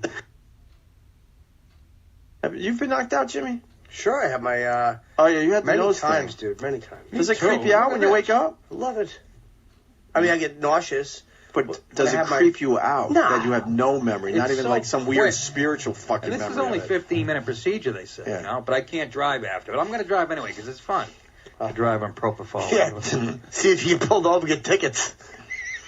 Don't encourage them. Why does everyone encourage Can't help it. Chip just pops up. All right. I think that's about it. You liking Chip, aren't you, Dan? I love Chip. Oh, sorry. Lyle Delmar Chipperson is the greatest thing to ever happen to this radio program. Yeah, I don't disagree. I love Chip. Hey, Opie's in. What happened? I don't know. Opie's helping out with rescue efforts. That's the old school, yeah. Is that CNN? One of my old douchey haircuts. I don't do the douchey haircuts anymore. Finally, now that I'm pushing 40, I figured I would fucking get a haircut like a man, like a man. Seems like you're pushing 40 right up against the wall or something. Oh, jeez. I'm just going to start laughing at everything Chip says. Oh, Chip. You know what? This, if you were a true Charlie Daniels fan back in the late 70s, you didn't like this song, and you called people that liked it posers. Posers? Yeah, because like you were into the deep tracks of Charlie Daniels, and this was their hit. Real Dead analogy is Touch of basically they call it beginner dead. Like real Deadheads call like the poppy Dead songs beginner dead. If you liked Touch of Grey, you were not a Dead fan, right? Yeah. Come on. Yeah? Who's grateful? Hey, doesn't think I'd say anything. You're pretty good, old son. But sit down in that chair chair right right there and let me show you He's how quite it's so. done. Who's grateful to be dead?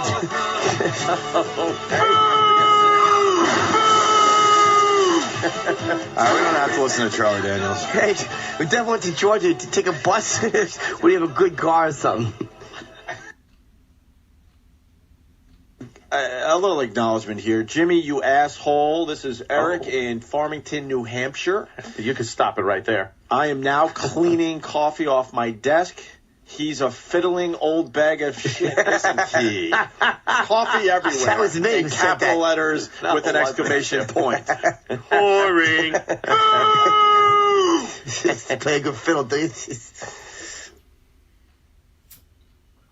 I'm a minority with white guys with huge cocks. But yeah, I always say no, and you know what? I tell them I don't have a phone. Don't have one. Yeah. I don't have a phone or an email. And then they get pissy at you. And Yeah, I'm like, fuck them. Fuck you. Fuck you. Why am I giving you my fucking number? I'm a celebrity. Say, what's yours? Give me yours. Yeah, put your number in. Yeah, put your number in. Put your number and email in there. Email. I don't want it. You know what I say? Good idea. I say my mother doesn't even have my number, and that really shuts him damn. up. Yeah. Like, well, how the Damn, fuck am I going to get his number if he doesn't even give it to his own mom? Why wouldn't you give your mother your phone number? My mother's a saint on earth. Kenny, you know what I do to aggravate those cash register people? Just stand there. Besides that. You're a dullard. True that. Oh, Jimmy's tickling him with a banana. Got your back. Oh, Kenny's got his own banana. They asked Not for your his name. pants, though. No. Maybe I was wrong then. You know what? Maybe I did what I always hate other people do. Maybe I took a piece of a soundbite and out of context, and not knowing that Rush does do that, or he was being sarcastic about Harry Reid. If that's the case, I was wrong. Yeah. All right. Thank you, sir. You are wrong. All right. I'm all right, Fonzie. A lot of people tell me I remind them of Fonzie. Oh, yeah? Except I have a good time, so they call me Funzie. That wasn't bad. Ugh. Yeah, sure. See what happens then. All right, quick sports report before we go to break. In football, the Cardinals beat the Saints, the Ravens beat the Colts, the Vikings beat the Cowboys, and the Jets beat the Chargers. So that's your update on the NFL. We'll be right back. Opie. After what? I didn't see the games. You think your Cowboys are going to beat the Vikings this weekend? I know they are. How you know? Because Favre's injured. What, do you got a fucking crystal ball? No, I got two of them. They're made out of crystals, like salt and stuff.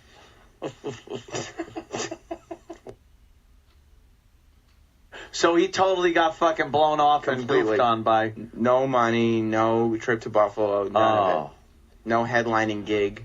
Oh, they told him he was going to headline at a frat house. And why did Bobo believe this in the first place? Bobo will believe or repeat whatever he's told. Trainables will believe anything. Why would he call up and go, this is I think that no one knows you, him. Anthony. Why? Why do you think? Why? Why would he eat pennies and fucking gum and think it's tasty? I was stupid for even asking. Guy's a couple of donuts short of a donut shelf.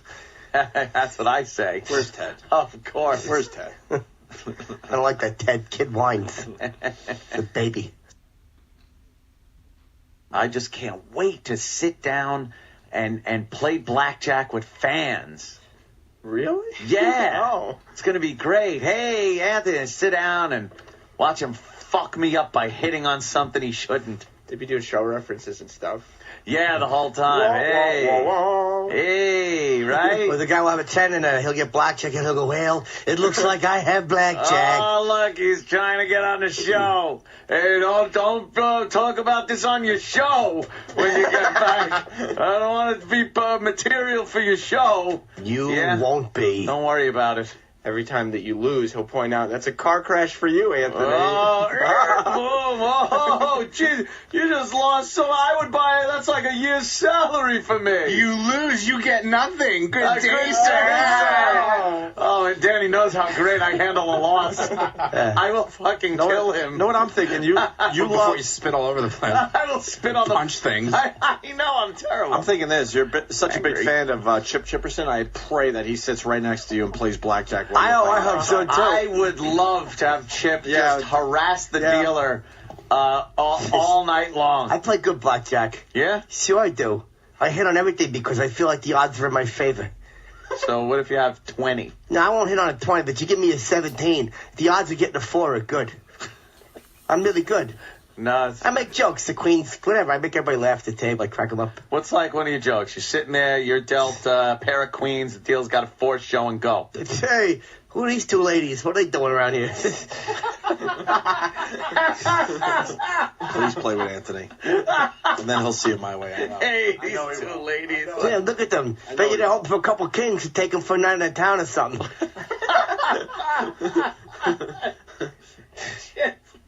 Oh, good. I want to play with you, Chip. I play very good. Yeah? My mother doesn't like me gambling, though. Why's that? I don't know. That woman's a saint. She's a beautiful woman. All Voluptuous. right. Chip really likes his mom a lot. Voluptuous. A little too much. Yeah.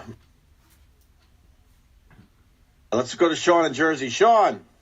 Hey, Opie, how are you? What's up, Sean? I just want to say you guys make my drive to college every morning so much easier, and I got bad news for you. I think the game is at 2:30, so you're going to have to blow off that christening, man. I know I'm calling out sick of work. You don't look too good, Hope. You look a little ill. Oh, my God. You look a little good word, and you're flush, honey. No, I already painted my face green for the game. Oh, okay. Yeah. You were nauseous. You're going to be green with envy, people watching the game and stuff on Sunday.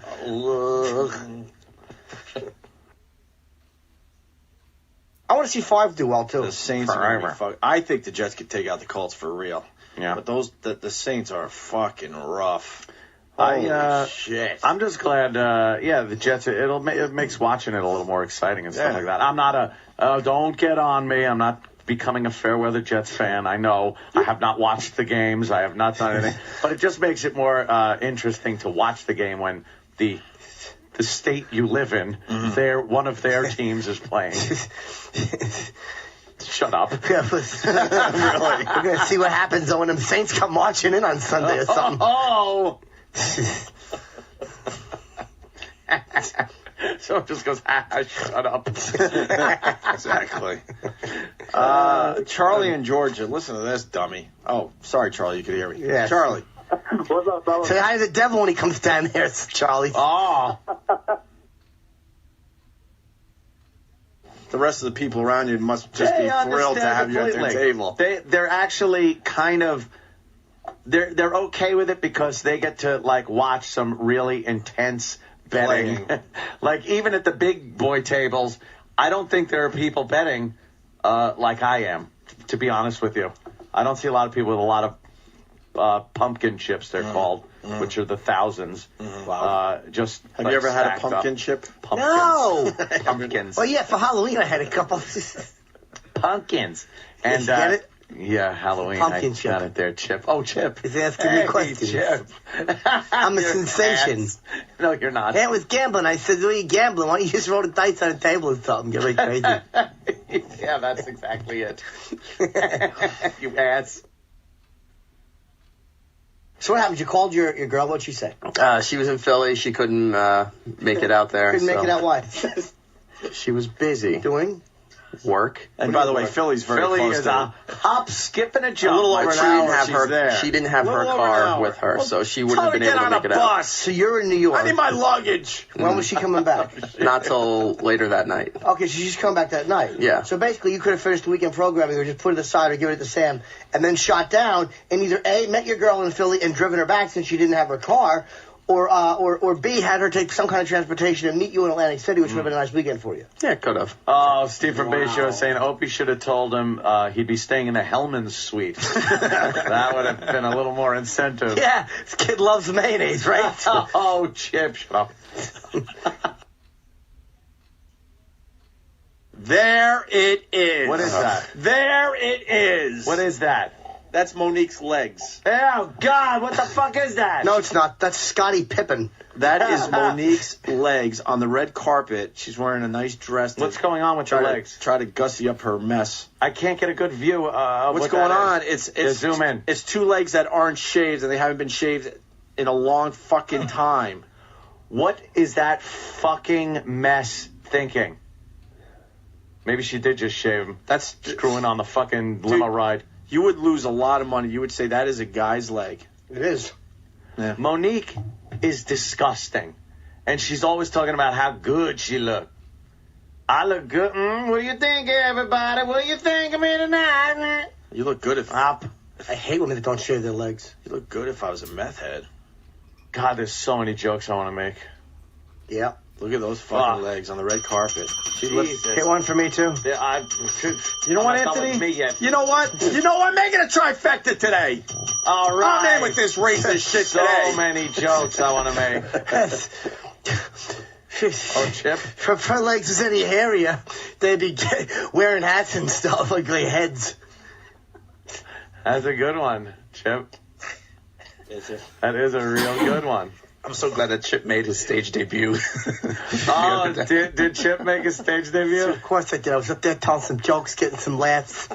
My girlfriend was watching. The panties got so wet, I thought it was like a bunch of lakes down there or something. She saw me. She said, "That's so hot, Chipper." Chipper. I just love doing the Chip laugh when I'm by myself. I'll just sit there and go, Look at those legs. Who are those Moniques? A bunch of other guys in dresses. That's a good one. Yeah, I got good ones. Turn down your radio, please. Mike Tyson, man. How hard up are we that we have to find a guy who's a cannibal and, a rapist and give him an award? How pitiful is that? Chip? Is this Chip? What was his award? Well, Best documentary? Mike Tyson, for some reason, even though he's barely in Hangover, he went up there with all the Hangover boys, like he's one of them. And it was kind of scary because you really thought he would snap at any moment and, like, punch somebody. It's been known to. And he looked really awkward up there, and I don't know what that was. No, play. You just hear it come all loud. The Hangover is how you feel after Mike Tyson starts throwing a bunch of punches at your head. I bet. You're right.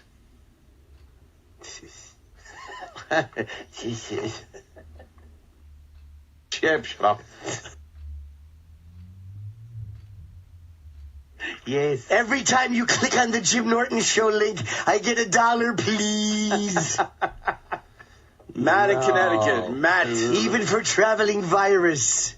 Hey, boys. I don't know if you've seen the trailer for the new Leonardo DiCaprio movie, Inception. It's crazy. Inception? Inception? What's that movie? I couldn't even tell you. It was one of those trailers. Wait, that's not what it's even about. That's not Shutter Island? No, it's completely different. So he's got 2 fucking big movies coming out? Yeah, just YouTube. It's the most amazing trailer I've ever seen. Huh. Oh, Inception? Christopher Nolan, huh? Inception. He moves to the town Inception, and he stays there for a while. And then he's Inception. Yeah. I get it. Inception. Yeah. Now, what do you do for balance? Your chakra? Does he lay you back in your underpants and do Reiki over your body? I'm working on your chakra balance. He's saying he's doing Paibo, Tubbo. Pilates, but the drink. Go ahead, sorry. All right, what is getting your balance? Yeah. It's show us one of the exercises. Doing they're called planks. I know what a plank is. Yeah, doing different kinds of planks, some free weight stuff on those. Doesn't sound free to me. How much should a good trainer be? We have, I'm sure. Well, you got a membership at fans. You have a membership there, right? Yeah. It's got to be no more than 100, man. And I think 100's high. Yeah. I don't pay more than $32 for a session. Yeah. It's too pricey. Yeah. Pricey. Yeah. Do jumping jacks. Yeah, calisthenics. You do calisthenics. 1, 2, 3, 4. Rolling with Nick Cannon. I can't do anything right. He talks on over the music. 92.3 now. Stop It's it. real serious right now. We doing it with batteries. Shots out to all the people What does texting that me. mean? Jessica said, What is we're doing it with batteries? Can I just say shit? No. They were doing it with battery. What is That's their new afternoon. That's their new afternoon team, Assault and Battery. Office invasion. We come in with tickets and we punch that white secretary bitch right in the teeth. For your drive home, it's Assault and Battery. Afternoons. Pew pew. 93.3 now. Very good, Jimmy. It's charged up. Is that it? Yeah, of course. Why can't I just come up with and say shit? You do. You do. Yeah, man. We hang out. We gonna be all wet. Yeah, we're all wet. That's cool. What does that mean? Well, we're putting energy. We're sweating. Yeah, we're gonna be all wet and shit. Yeah. Yeah, man. Hanging out. Got Sam hanging out over there. Yeah. Yeah, I'm wet. Yeah, that's right. We gonna be tossing it through the door. What's that mean? I have no fucking idea, but I'm just gonna say shit. It'll mean something. We're gonna be wet, but don't go plug in no toasters or nothing. Wow, fuck. Let's take a break. Yeah, let's give a break to something.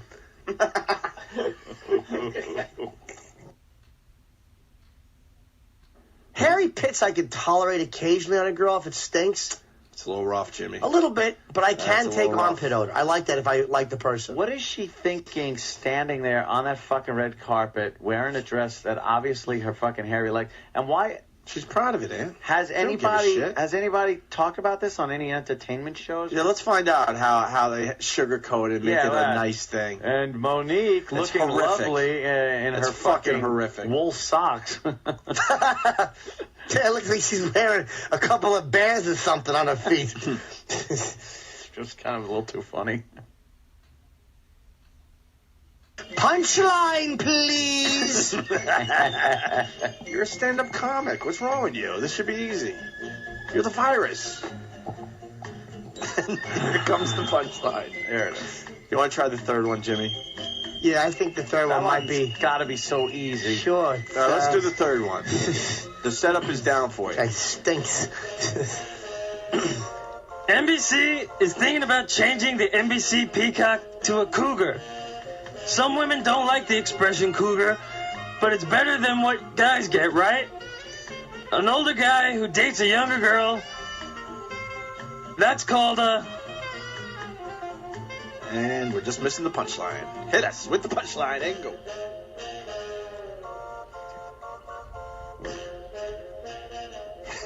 Well, the audience sure seems to have it.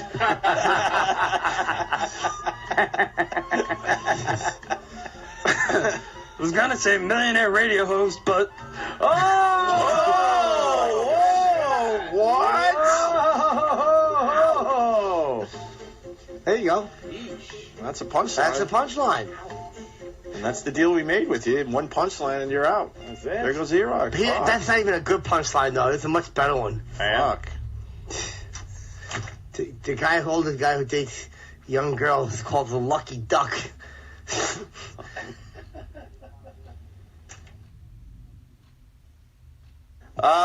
Amy Fisher, what a whore. God, you gotta love her. Yeah, she's going to be dancing at a club. How's the name of this place? It's nice. I don't know what it is. Real nice. Someplace in Comac. Is it tonight? Oh, yeah. With proceeds going to Haiti. I think 3 days. It's called The Scene Restaurant and Lounge. Really? In Comac. Yeah, The Scene. And she's going to be dancing there for 3 days, and I guess some of the proceeds, who knows how they're going to divvy this up, will be going to help people in Haiti. So her vagina, or actually her boobies, she's not allowed to show vagina out there. Could you, yeah. You know, and you bring up something that should be said. There's a lot of people that are doing the right thing for Haiti. Yeah. And they're, raising a lot of money for that hellhole that is Haiti now. Uh-huh. But there's also other people that are just completely taking advantage of the Haiti situation and making money for themselves. So if you are going to donate, you really should do a little research to see, where the money is actually going. Where's it going? Because there's a guy on Twitter who's like, hey, for every person that follows me, I'll give $1 toward Haiti. There's a lot of that going on Twitter. And, if you download my song, so... There's opportunists out there. Yeah. They're not going to want Amy Fisher's money. Why the money smells so bad? This money smell like a pill de caca. The gal put it in her vagina first. Caribbean Jimmy rolls. We don't want the smelly money from the girl from Long Island. Hey, Caribbean Jimmy, you just got back from Haiti, didn't you? I mean, what's going on down there? Things ain't good, but they ain't bad enough that we need money from that dirty girl. The money smell, man. It smell like somebody rabbit-upping fish like Luca Brazzi's vest. You should take all donations. You guys are desperate down there. We're going to take the money. We just got to peel off the top couple of bills and throw them in the river. The gal vagina smell bad. Get it? Yeah, I think we did. I want to know what percentage of the proceeds the bitches donate. Holy shit. Hey, someone doing the info already. Amy Fisher, none of the fee. So you pay a fee to go in, she gets all that. 1 out of the 3 nights of tips she's donating. Now, how'd you find that out? We got a guy in the know on my fucking Twitter. Really? Look, 1 out of the 3 nights. If you want me to promote your Twitter, you got to come up with better Twitter names. Okay, that's the flyer? Yeah. Let's see, January 4th, 2008. I think that's a little old. Yeah, sounds like we're going back into the time machine or something. Oh, we are, Chip. To a time before you came to this show. Well, I like being a part of the show. People say I'm a sensation. You're a sensation, all right. That's what I say. If they go and see your show, they might hear some stuff that you've talked about on the show. That doesn't mean you're doing the same shit twice on your fucking act. Fuck that guy. Fuck him and his queer ass. It's like my new characters. You heard the show, you'd know. Wall and Alky. Nothing on Wall and Alky.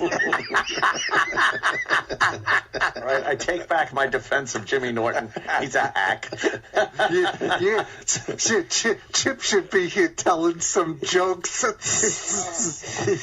is that his Chip impression? Yeah, Chip. He's terrific, Chip. I'm going to take a chip out of his skull when he does that. He's good, this guy.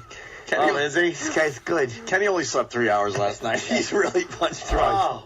Because this fucking guy won't take a room in my apartment. I got a really nice. Jumps around. I got a really nice guest room. I'm like, Kenny, told you. and I have a cleaning lady, so the fucking room is like a hotel room right now. I'm like, Kenny, you're doing the late night with the premiere. You're going to the after party. Just he could come in my apartment anytime he wants. Just come on in, let yourself in, and then go to sleep. Instead, he drives all the way back to Jersey just to sleep a couple hours to come all the way back in. You want to lose an hour and a half sleep doing that, Kenny? More than that. I told him I walk in my sleep and I talk in my sleep. I can't be responsible for what happens. If he said something I'll that was really fucking lock my embarrassing, door. Trust me, I'll lock will you my tape door. record it and play it on the air? I'll lock my door. It's okay.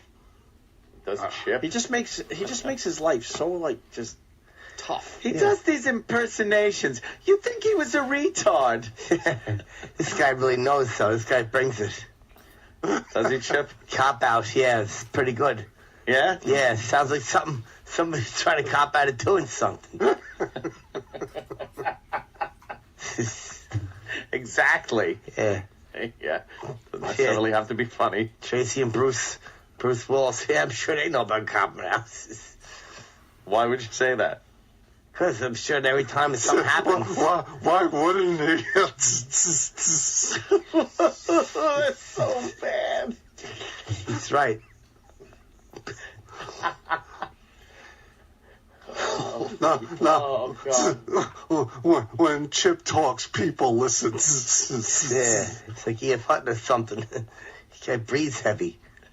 This guy breathes he breathes like he's running up a bunch of steps holding the building. Is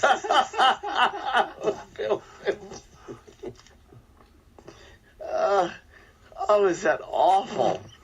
His impression was just...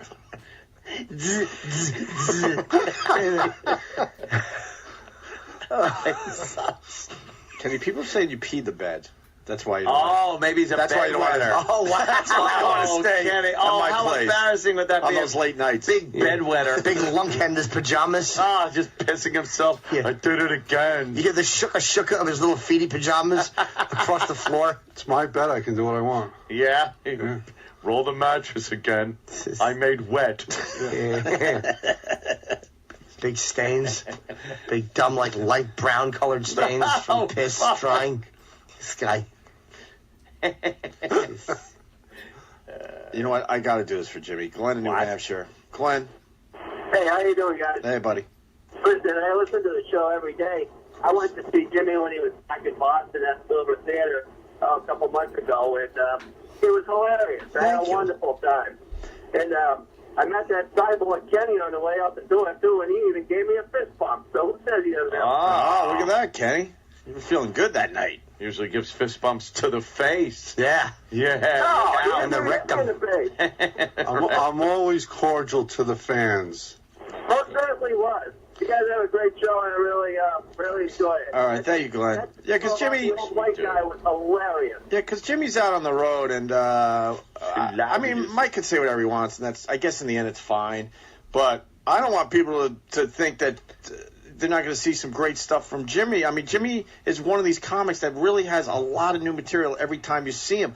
There are comics that work the same act for 5 straight years. Yeah. Jimmy changes his act every 3 or 4 months. Yeah, I don't have a new hour for every year. I have a new half hour a year. I try to at least. You could see it this Friday night at the Cleveland House of Blues. Oh, this guy's plugging like his name should be Frigidaire or something. Look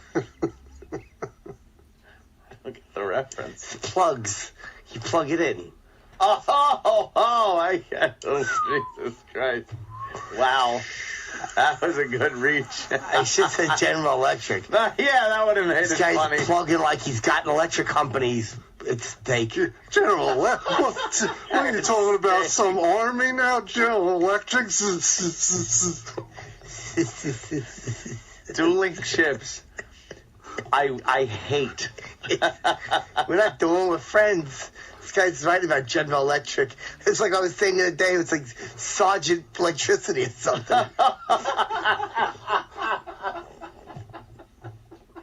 He doesn't even use like voltage or something different. It's still electric. What? Get it? What? Hey, you better not start shocking me or something around here.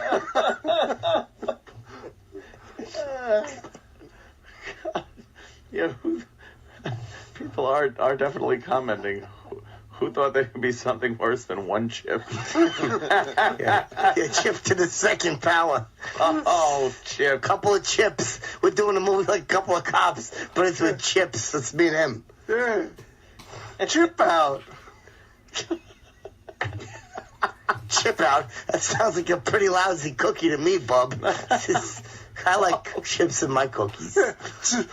We could have Tracy Morgan on a movie called Chocolate Chips. Oh, there you go. They wouldn't make a movie like that with racial tensions. Oh, wow. Chip is very racially sensitive. See, I don't like anything that about African Americans or the Native Americans. Really? No. That's where you draw the line? See, I don't go for that type of humor. Yeah? The racial stuff. So you don't like keeps them from jumping on the bed jokes? I don't understand that one. Because his thing was, why do you put Velcro on the ceiling? It keeps black kids from jumping on the bed. I'm like, how? First of all, it'd be so expensive to put Velcro on the ceilings. And why wouldn't they jump on the bed? They could have fun. Yeah. It's just a joke. Yeah, it's like, it's cheaper to have roosters in the backyard to teach them how to walk. See, sometimes you know that if you go down a certain road, some idiot's going to really hurt himself. Exactly. Sometimes you know that someone who's not qualified to go down a certain road, they're not getting himself and everybody else fired. What an ass. Jesus. A couple of chips. Who do we got next? Another new intern, and this one has some tattoos. Here's Chris. Chris, all right. The Hi, dangerous Chris. one. What's in your back pocket? My wallet. No, on the other side. Gloves. Gloves? Fingers on those. Fingerless yeah, gloves. No, I don't like gloves with fingers. I heard you're going into the Peace Corps. No, not me. That's the other guy. What are the gloves for? For keeping my hands warm. But no fingers? Isn't that the part that gets cold? Like that is the part that gets No, you know cold. what? My hands get really cold and like start to crack. So it's not my fingers, it's just like my knuckles. Your hands crack. Yeah. Where are you from? New Jersey. What part? Bergen County. A lot of Jersey boys here today. Yes. Fingerless Anyway, gloves. this would have been quicker to service all Ambien.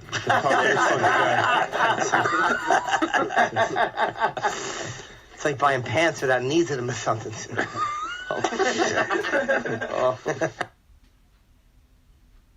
We'll go to break with Conan and what he had to say about this whole thing. But now he now he fades out. I think he got like $45-46 million. Some of that money going toward his staff. Yeah, sure. I feel sorry for him. He'll be in the poorhouse.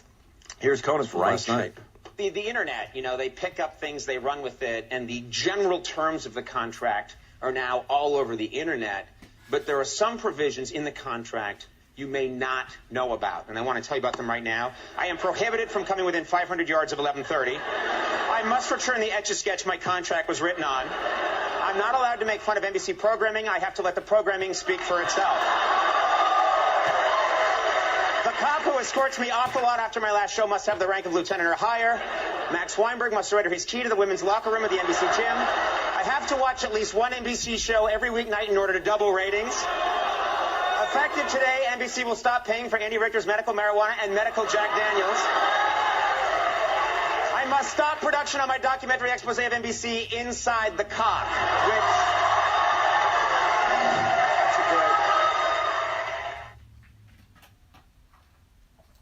Oh, the Pope uses anal beads for a rosary. Jesus. Why, sir? Don't you see the way the bit's going? Exactly. Don't you get it, silly? And he didn't even doodly-doo. Yeah. Do you know how easy those would be?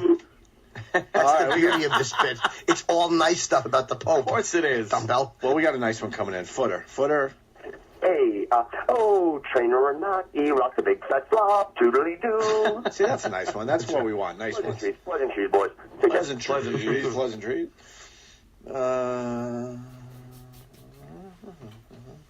Okay. Chad in Minneapolis. Fuck your Vikings.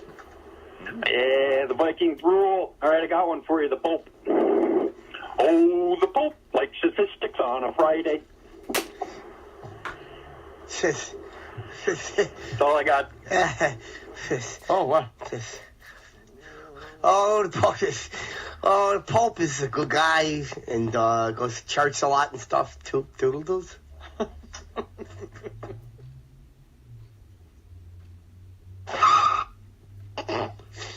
That'll do it.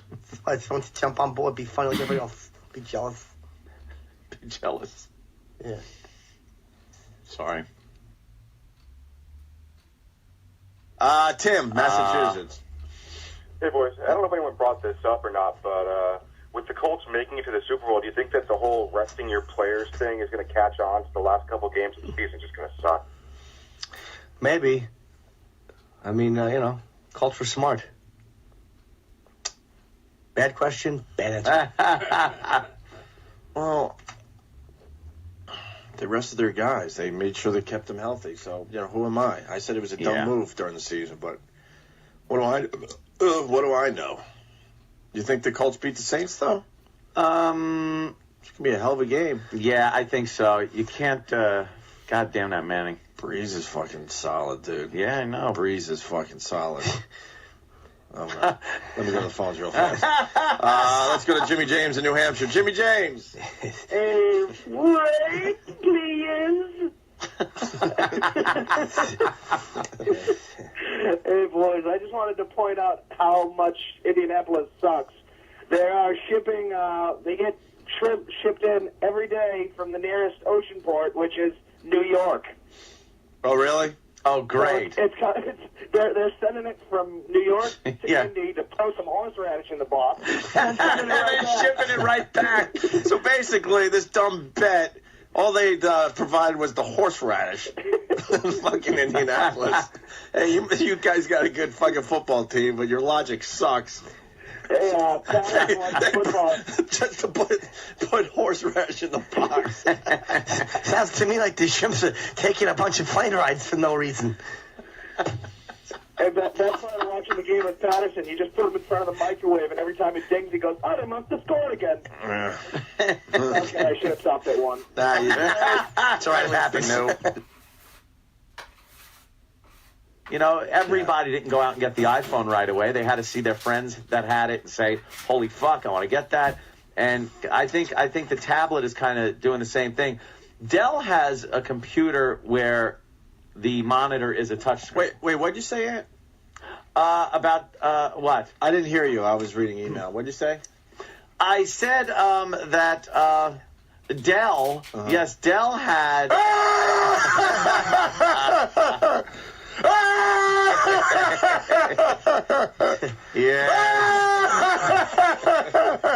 Wait, what did you say? Oh, sorry. I'm still laughing at Dell. Really? Dell, want to talk about bad stock choices. Touch screen. I'm down thousands and thousands of dollars thanks to Dell. Still holding that? I gave up on my portfolio years ago. It's just sitting, just rotting in my drawer. Hang it up next to your Citadel fucking it's just useless stock certificate. Fucking piece of shit. You said Dell? Farmer in the Dell.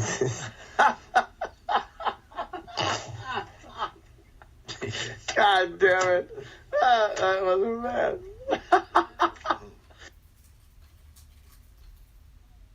You can't expect people to pay for the news. No fucking way. $5 a week. What idiots. They're in trouble. They got to figure it out. That ain't it. Well, the reason newspapers are in trouble and regular radio is in trouble that they don't have creative people to figure out what the next stage is. Cost per subscriber, $114,000. Nice. So they won't break even until 38.16. Was I calling it the tabloid instead of the tablet? The tablet, whatever. It's fucking early. You could read tabloids on your tablet, I bet. There you go. Well, I didn't know that. I should have said that. That's a good joke, though. It's funny. Shut it. My girlfriend hates when I'm Jim Chipperson because she hated Chip so much that I would just start doing Chip lines as me. And she said it was so much worse. Like with the way he would come over and he'd say something, I'd go, that's a little, pricey. What are the chicken going to walk over? Oh, no. It would drive. She's like, I fucking hate Jim Chipperson. Now the guy can't even think, all right, he's doing like a character. No one's that stupid. A girl would not be with him talking like that. Think about the chicks that will be jerking off to this. Punxsutawney Phil's a cunt.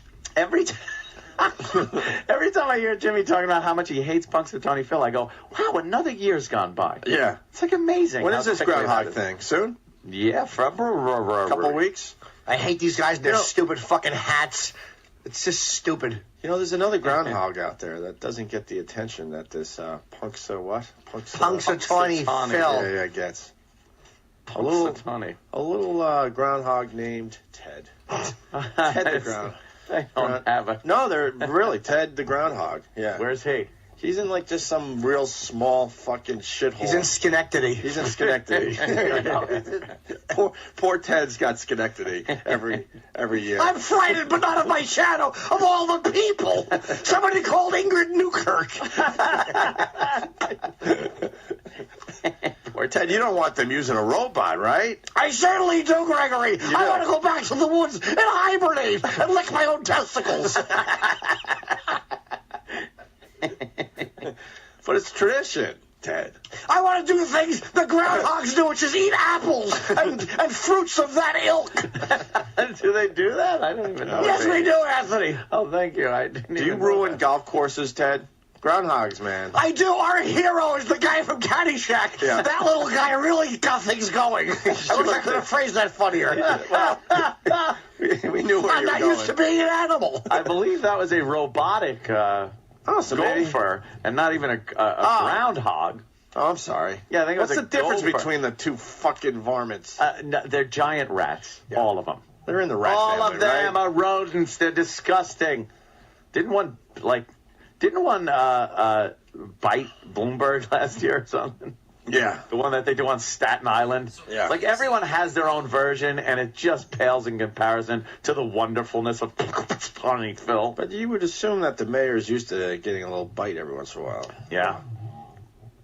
Oh, really? Yeah. Well, who We'll have to keep that one between ourselves. There is actually another one. Check two. Oh, there is another what? Groundhog? Yeah, it's Punxsutawney Chip. No, there's not. Well, let's replace that one with a robot and then pull his batteries out. See, but he was out there clapping and stuff. I guess I should come out and maybe see a shadow or something. Good one. Yeah. Yuck. So tonight, I'm proposing specific steps to pay for the $1 trillion that it took to rescue the economy last year. Starting in 2011, We are prepared to freeze government spending for 3 years. Oh, that's after you get out, right? Spending related to our national security, Medicare, Medicaid, and Social Security will not be affected. But all other discretionary government programs will. Like any cash-strapped family, we will work within a budget to invest in what we need and sacrifice what we don't. And if I have to enforce this discipline by veto, I will. Who's Vito? Sounds like a tough guy. That's pretty funny. Enforce it by veto. Hey, send out a big gavon. Yeah. Oh, shit. Could have just as easily said enforce it by Luca or somebody else in the Godfather movies. Chip's too funny right there. Actually kind of, made sense. No, it doesn't. He just took a funny joke you made and then just trampled it with a boring fucking long-winded thing. I just like telling you Chip's funny so you're annoyed. I'm not annoyed. I want Chip to be a hit. Chip is the proverbial hit. We have Nick Cannon's Mariah Carey prank call. Do you want to go back to the Nick Cannon thing? Put on your laughing hats. But before that, we got to get into the Leno thing. Leno's finally talking. He's going to be on Oprah, I think. Talks every night. He's going to be on Oprah today, I think? Yeah. Ow. You keep breaking the cases. Hope he's on an Oprah. If he is, hope he's on his shoulders because he'll be too heavy to carry around. Chip. Holy shit. Line of the day. Thanks. Thanks. We got to get more Quincy audio. I know. We got to do another episode of Quincy. Oh, God damn. Anyway, back to the fucking lesbian gym teacher, volleyball coach, part-time volleyball coach. She's 37. The kid's 14. Hickey on the neck. Yeah. Complaint filed in Brooklyn criminal court says the teacher did touch, grab, squeeze, and kiss the girl about the breast and buttocks. The head. She kissed her asshole. I love that. Buttocks. Oh, her buttocks? Her buttocks. Oh. After a volleyball game, she leaned forward and she just nuzzled the girl's asshole. How great is that? That thing was probably like fucking smooth as shit, too. Just so smooth. I hope it had a big roid on it. The size of a fucking hanging bat. It's a 14-year-old Yeah, it's a 14-year-old girl, man. Get a roid. She pushing hard? Yeah, who knows? Her feet, man. So you ever shit so hard that your legs go straight out? Yes, I have. You look like you're reclining on a couch. Kind of fall into the bowl a little bit. Yeah, you got to wrap your fingers under the toilet and strain and push. Your arms and feet are out like you've been kicked by a horse and you're flying through the air. Wow. Gatilla was charged with sexual abuse and child endangerment and sent to the rubber room. There's something called a rubber room. The rubber room is where teachers go when they're not fired, but they can't teach anymore. How the fuck do you know that? I read about it. Damn. She's been reassigned. Yeah. Latest allegations to rock the Midwood High School. Okay, and then they recount the other one. In December, Madison Foreign League teachers, Alini and Cindy, were found undressed in an empty classroom. Yeah, this is a real lesbo school. And they, too, were sent to the rubber room.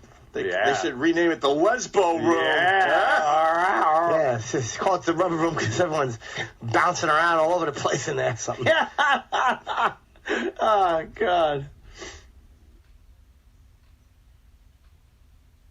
Hey, Anthony, a plane just landed on the New Jersey Turnpike. I see that. You think that's going to cause some delays today? That could tie up traffic for a little while when a plane lands on the Jersey Turnpike. This is what I don't understand. It's a little, prop plane? It looks like a two-seater. Yeah, a little Cessna. It just made an emergency landing on the New Jersey Turnpike. Excuse me. This is breaking news.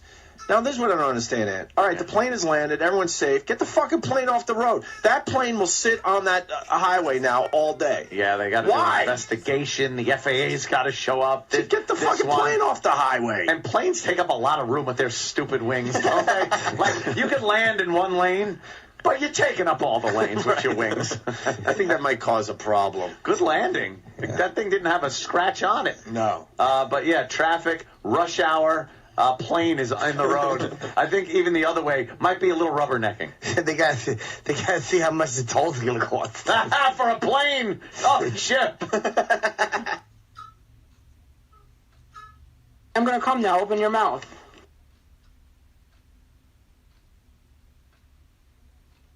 Dave, what's up?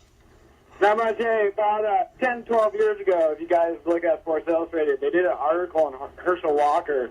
He's supposedly known for never lifting a weight in his whole NFL career. He'd do over 3,000 sit-ups and push-ups and pull-ups a day. I heard that, too, that he did at one point I heard 2,000 push-ups. He's not a weightlifter, huh? Yeah, I mean, he might be doing it now. He has to. No. You see his arms in the fucking He might do abs and different, shit? different types of push-ups and He's doing pull-ups. push-ups and pull-ups and some crunches or whatever, sit-ups. Yeah. Jesus. They say that's about all you really need to do anyway. He probably has 50 different push-up, pull-up, and crunch ab exercises he can do. I'm sure. I do crunches. Doritos. That's a good one. I use Nestle's. One time I did a sit-up, but I call them lay-downs. Nikki in Connecticut. Nikki! Hi, how are you? Hey, Nikki. I just live right around the corner from Rip Torn, and I just wanted to say, I don't know if you guys are aware of what it's like up here, but everybody's completely drunk all the time. It's like Connecticut's dirty little secret. If you go into any liquor store, all around the cache, they have literally hundreds of fifths, and I've never seen anything like it. When I moved up to New York from New York 2 years ago, I lost my mind because, like, if somebody comes to mow your lawn, they come completely loaded. What town is it? Is it like New Canaan and all that, or? No, we're north of there. We're in the northwest corner. It's called Litchfield County. Yeah. And it's a combination of, really wealthy people who don't want to live in the city and townies. But the dirty little secret is there's nothing to do here. Nothing. So everyone is drunk all the time. I mean, not me, but everybody else. I don't even drive at night. It's so bad. Is it close to Washington? Washington, Connecticut? Yeah, Washington. No? I don't know where that is. There's Washington, there's Kent, there's the town of Litchfield, Salisbury, Lime Rock, the racetrack. Yeah, they don't have fucking cell towers up there. So you live close to Rip Torn? Huh? No, I can't get cell service at my house at all. She lives close to Rip Torn. Yeah. Well, about 6 miles this away. is, I know the area. I've driven through this part of Connecticut. It's really nice. The houses are nice. It's beautiful up there. It's so beautiful that the locals don't want to fuck up the environment, so there's no cell towers. So you can't use a cell phone up there. Anywhere. Right. I mean, anywhere. It's ridiculous. I have to drive 3 miles from my house for my cell phone to work. Yeah, that's why. Yeah, for Rip Torn doesn't think your house is a bank. No, I'm really lucky. But I can see how that happens because all the banks here are in these old houses.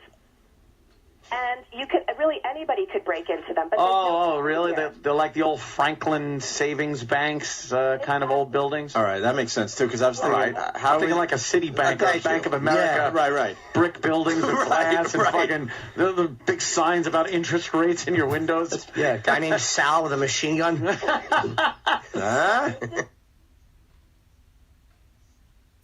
I have a Lost viewing party in the theater tonight. Nice. I invited people over. We're going to hang out in the movie theater, watch Lost on the 11-foot screen. It'd be fucking great. Where was my invite? And you don't watch the show. And it's a weeknight. With the screen, it's going to be as big as the real island, right? Jesus. Actual size, Chip. Yes, yeah. yes, yeah. I don't know. I'm gonna fucking retweet the Susan Sarandon daughter picture. I don't know what happened. I gotta do it again. Those yelling, screaming at me here. Those boobs are uneven, right? It looks like one's giant and the other one's like small as can be. Exactly. That's exactly it. Suck them, though. I have like 8 tomatoes left. I'm not putting this down. I love tomatoes. They're good for you, like cancer prevention and shit. Tomatoes are healthy. Tomatoes? Yeah, man. I like the blueberries. I never saw a tomato getting chemo, so I guess you're right. That's funny. Yes, his tomatoes. Anyway, so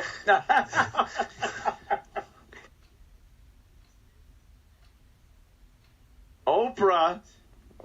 Oh, Oprah? Shit. Oprah. She was eating an entire goat at the time. Yeah, it was alive. Chowing it down like fucking the T-Rex. And Jesus. That fucking stupid Oprah. You can learn a thing or two. Fucking Oprah. No, they had all... I can't defend it. I mean, they had a whole fucking show on Food and Food Inc. and Chipotle. How they're using all like healthy stuff. It's supposed to be good, right? Fucking Chipotle rules. What the fuck is that? It's like fast food, kind of Mexican, but healthy. Is it healthy? We got one right in our area. Yeah, but then we made love. We got one right downstairs. Oh, okay. Patrice waits outside Chipotle every time he does our show. Yes. To get some food. What time did it open? 11, I think. I thought it was called Chipotle. Me too. No, Chipotle or whatever. Chipotle. I think the owner calls it something even different than. I like the first 4 letters of the name. So do I. That's my last name, Oatley. No, that's too funny. My name is Chip Oatley. Nah, it's really off the old block. Yeah, right. What? Oh, I said 250,000 the other day. All right, I was wrong. But they fined him 50,000 for the fucking middle finger. Yeah. This Rex Ryan. It's a shame. Just a thought by Michael in New York City. Do you think that the Jets may just say they're fining him to cool things down? If they fine him big publicly, it would shut people up. It's a lot of money, and I don't think the Jets would take away from their own for being pro team. What do you think? Maybe they just said fine. Yeah. Can you fake fine? Can you I fake want to be fine? Chip's brother. You should be. You should be. I hope he's like, oh no. You're Dip Chipperson. I'm Dip Chipperson. Nice. Okay, I'd be Dip Chipperson. I'm Lyle Chipperson. You're Kyle Chipperson. Couple of brothers. Just telling jokes. Our mother Dolores, God bless her. We're funny at parties. Yeah, we make everybody laugh at the parties. It's like, guys, strap in. Here they come. Like the party. Yes.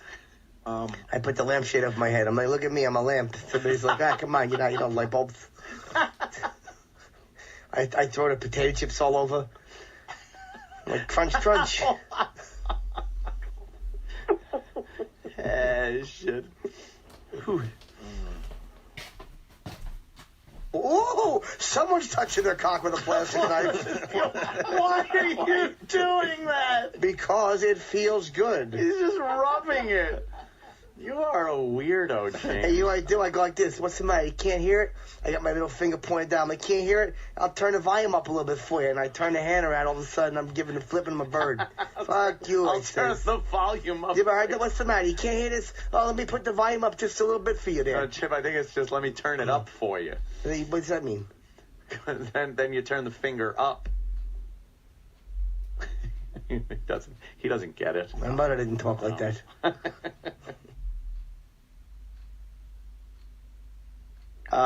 Dave. Yeah, this is back when I was in 7th grade, and, they made you wear those little shorts with the diamond cuts in them, and our PE coach was known to cut his pockets out of his shorts, and he always walked around with his hands in his shorts. Cut his pockets out so he could play with his wee-wee? While he looked at us in the rooms, and he always had the old man. Old man what? Oh, my God, I don't know. We've been cut off. He's playing some pocket pull, this guy. He's got the 8-ball in the corner pocket, looks like to me. God damn, Chip. Let's go to Frank, the trucker. Frank, what do you haul? Oh, Frank was better.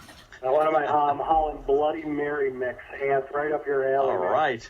Just hey, back in grade school. Should collide with a vodka truck. See, all of a sudden you got me drinking in the middle of the streets with big straws. Hopefully the straw guy gets there before the birds will drink it up. Don't be drinking driving. Yes. You drink it and fall down. Where's Patrice going? Bathroom. Fuck. Why are you bringing your hat? You were just lecturing me about my piss fucking schedule. I'm not healthy. Oh. This guy's a jack of all trades, master of none. Bobo. Yeah. Field level seats to the Mets home opener. What would you do? Yep. I guess I take one to the shitter. I don't know what to make of Bears knowing how to play hockey. Exactly. Bears playing hockey. I did tweet the link if you want to play along at home. Chip's sister, what's up? Are they playing hockey barefooted? Thanks for calling. He's good. You want some Megadeth? Yeah, let's hear Megadeth lyrics. Yeah, have fun. Brother will kill brother, spilling blood across the land, killing for religion, something I don't understand. All right, that makes sense. That's already at least. 400% more intelligent than anything Lil Wayne has ever said. At least I understand it. All right, well, we'll take Danny, the Megadeth expert, he gets to pick the Megadeth lines and the Lil Wayne lines. It's not Sam's point. Show me some intelligent Lil Wayne songs. Find a Lil Wayne line. That's fair enough. Yeah, you got a chance. I'm not saying Sam. Dave Mustaine is like, the lyricist of our generation. A prophet. But, I will also say in cultural context, if you brought this... Whose culture? If you brought this set of lyrics to the hip-hop culture, they would look at you like, what does that even mean? Nah, they would like that. because they can't read it. They would. Oh, damn, hold it upside down. Oh, no, you did. Flipping pages with their feet. Oh, no. Oh, Danny. He's secure. That one I think they would like. That one they would like. Yeah, 'cause it's about killing and, it's pretty self-explanatory. There are plenty of metal lyrics they probably wouldn't like. Yeah, I'm sure. Screwdriver, I don't think they'd like that band. No. Yeah. Oh, what? I used to be a rapper. Yeah? I would rap. My name was Saran. Oh, Saran. Doesn't even really make sense. Saran Sure. rapper. Saran rapper. Right. Holy shit. I just cannot even deal. And by the way, it isn't a coincidence. I mean, let's play both sides of this. E-Trade knew exactly what they were doing. Yeah. Of course they were mocking Lindsay Lohan. Come on. But there's no way they're going to be able to, prove it. Yeah. Sure, just don't behave like a drunk. Don't make such a fucking spectacle out of yourself. If you don't want your first name to be synonymous with embarrassing behavior, then don't act that way. Fell into the eyeglass machine and made a spectacle of herself. Not bad, actually. My head almost concaved in when you said that. We're doing lens jokes. I went to Lens Crafters recently. Oh, yeah? Yeah. What happened? Could you craft me some lenses? Let's think it out of here. Go to Greg in D.C. Louis, are we promoting Caroline's or what? Is that I'm the there deal? this weekend. Oh, fuck. Sell it out. You even God need damn, you don't need promoting. to- Just stop it now, Louis. Stop being silly. Sunday the first show is a benefit for my kids' school, so the tickets are a little more. Oh. Wait. But Uh-oh, so Kenny, you hear this? Louis is doing a lot of fucking shows. Louis is doing 9 shows. famous guy amount of shows. Famous guy amount. Yeah. Louis is doing Thursday night, 7:30 and 10. Friday, 7:30 and 10. I think we're adding one Friday. Oh, good. Happy for Holy you. shit. Saturday. Happy for you. Thank you. Saturday, 7:30, 10, and midnight. And then Sunday, 7 and 9:30. So Louis is doing 10 shows. But he's doing 3 shows Friday and 3 shows Saturday. Yeah, that's what happens when people do. The only other This guy did any more shows, he'd be up doing Tuesdays. Change the name of the place to Louis C.K. Lines. It's pretty good. I love photography and stuff. Yeah. I love making movies is one of my favorite things ever. You And, introduced everybody on this very program to the flip. Wait, he was the first flip guy? cam. Yes. That's right. He was the first guy that came in here and goes, Brought one in. check this out. And I was Yes. like, I went out that day and bought one. Mm-hmm. And then they came out with the HT flip like We all have them a now. week later. They came out with the HT flip, Everybody so I has bought the that flips. one. I got like 4 now. Yeah. I I just have keep them kind of laying around the house. I got They're them like all junk. over the place. Yeah. You got to leave them all over just in case something happens. You have one. Exactly. They're actually excellent because I'm doing an ad for them, but because of that the fact that you can plug them in the computer. plug them You right don't in. need batteries. That's a big thing. Yeah. Yep. The battery stinks in the 2-hour one, too. It always shows that it's running out. Yeah, and then they came out with a new one that takes batteries. Fucking idiots. Wow. Fuck Yeah. Flip. Hope they hope they go down. I hope they flip. It might have fallen on their backs or something. shit. I'll tell you, when I got my last flip, I did not flip. It's a good one. The whale died of natural causes. No, they were trying to figure out why it died. Oh. But when it got into the intestines that are as big as fucking, help me out with a reference here. I don't know, just massive intestines. She's Big cutting sewer pipes. Yeah, basically sewer pipes that are whatever. Little Kittner boy come out. She was cutting into them, and she couldn't find anything inside. So she's like, well, it was probably not eating near the end of its life, so it was probably sick. It was hungry. But if anyone else saw the show, so I could help describe this to Anthony and Jimmy. Stop cutting me. And it starts. What an unbelievable show, though, man. Unbelievable. Her intestines. The only good reference for big intestines look like the whale had a whole bunch of cupcakes in there.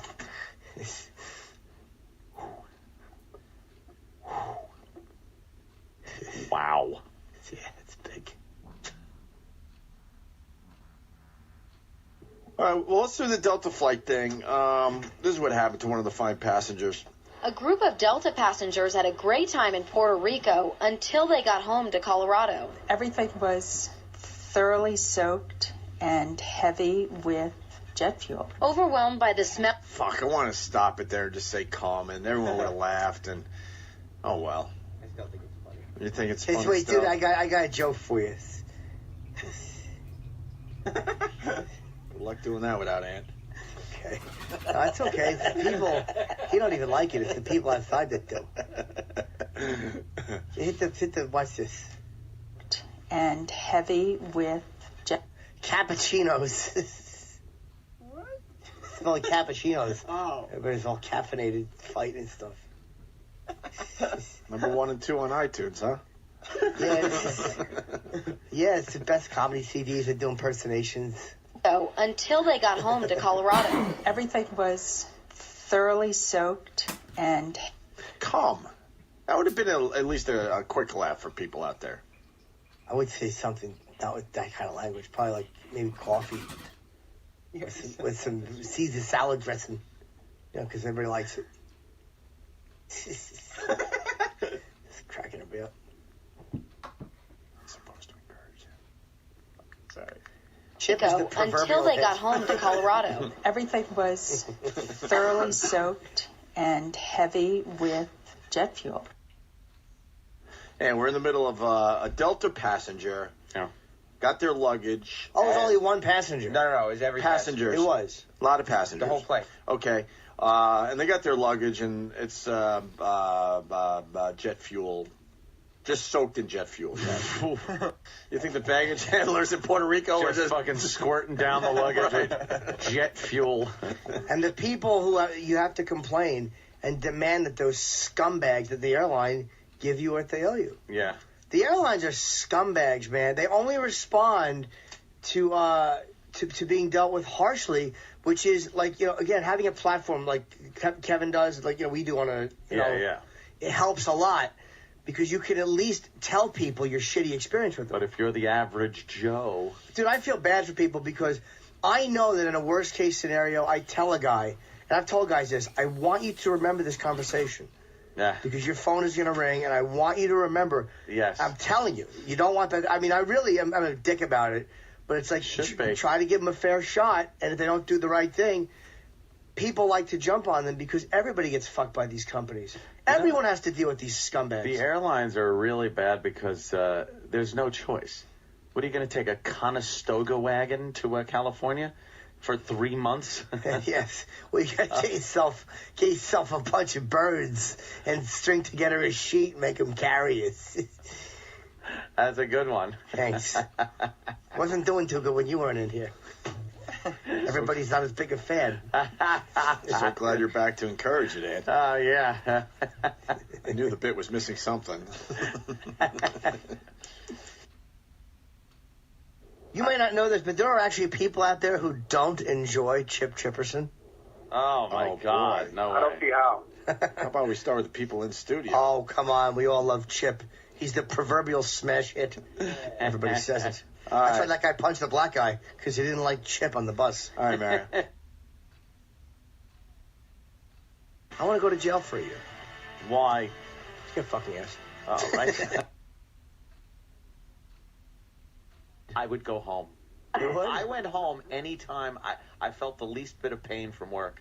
I would pack up. Pack it up! I'm going home. This was after the helper portion when I became like the boss guy. Oh, really? And I was a good boss guy for helpers because they didn't have to do anything.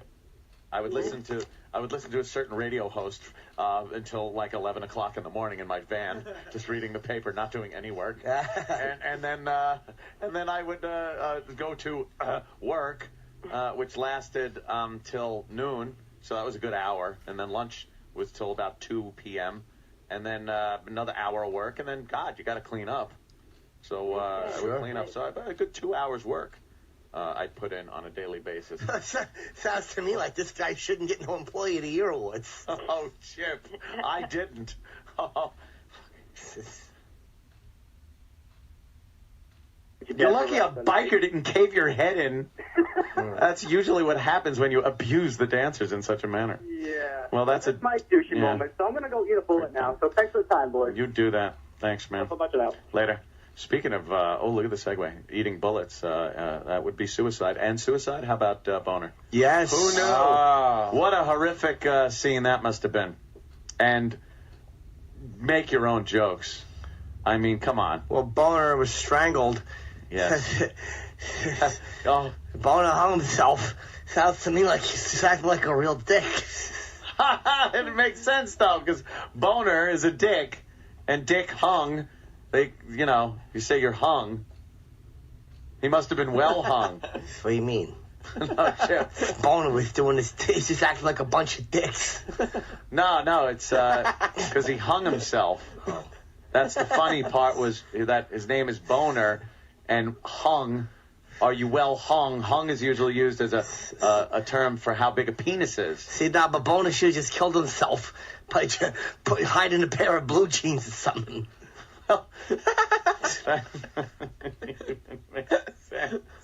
Does. No, it made no sense. How hiding in a pair of blue jeans? How could you kill yourself that way?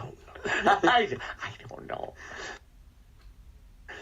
So they found him, and then they called over Walter Koenig, or however the hell he pronounces his name, Chekhov. They called him over, and he actually saw his son hanging from a tree. What, they had to confirm, hey, is this your kid dead, or should we call? Exactly. Well, they I guess whoever found him put out the word on the cell phone that he had been found, and everyone came running over. But, geez, maybe you could hold Chekhov back and he doesn't have to see that mess. Boner just swinging in the breeze. I don't know what Chekhov did. I don't know. What?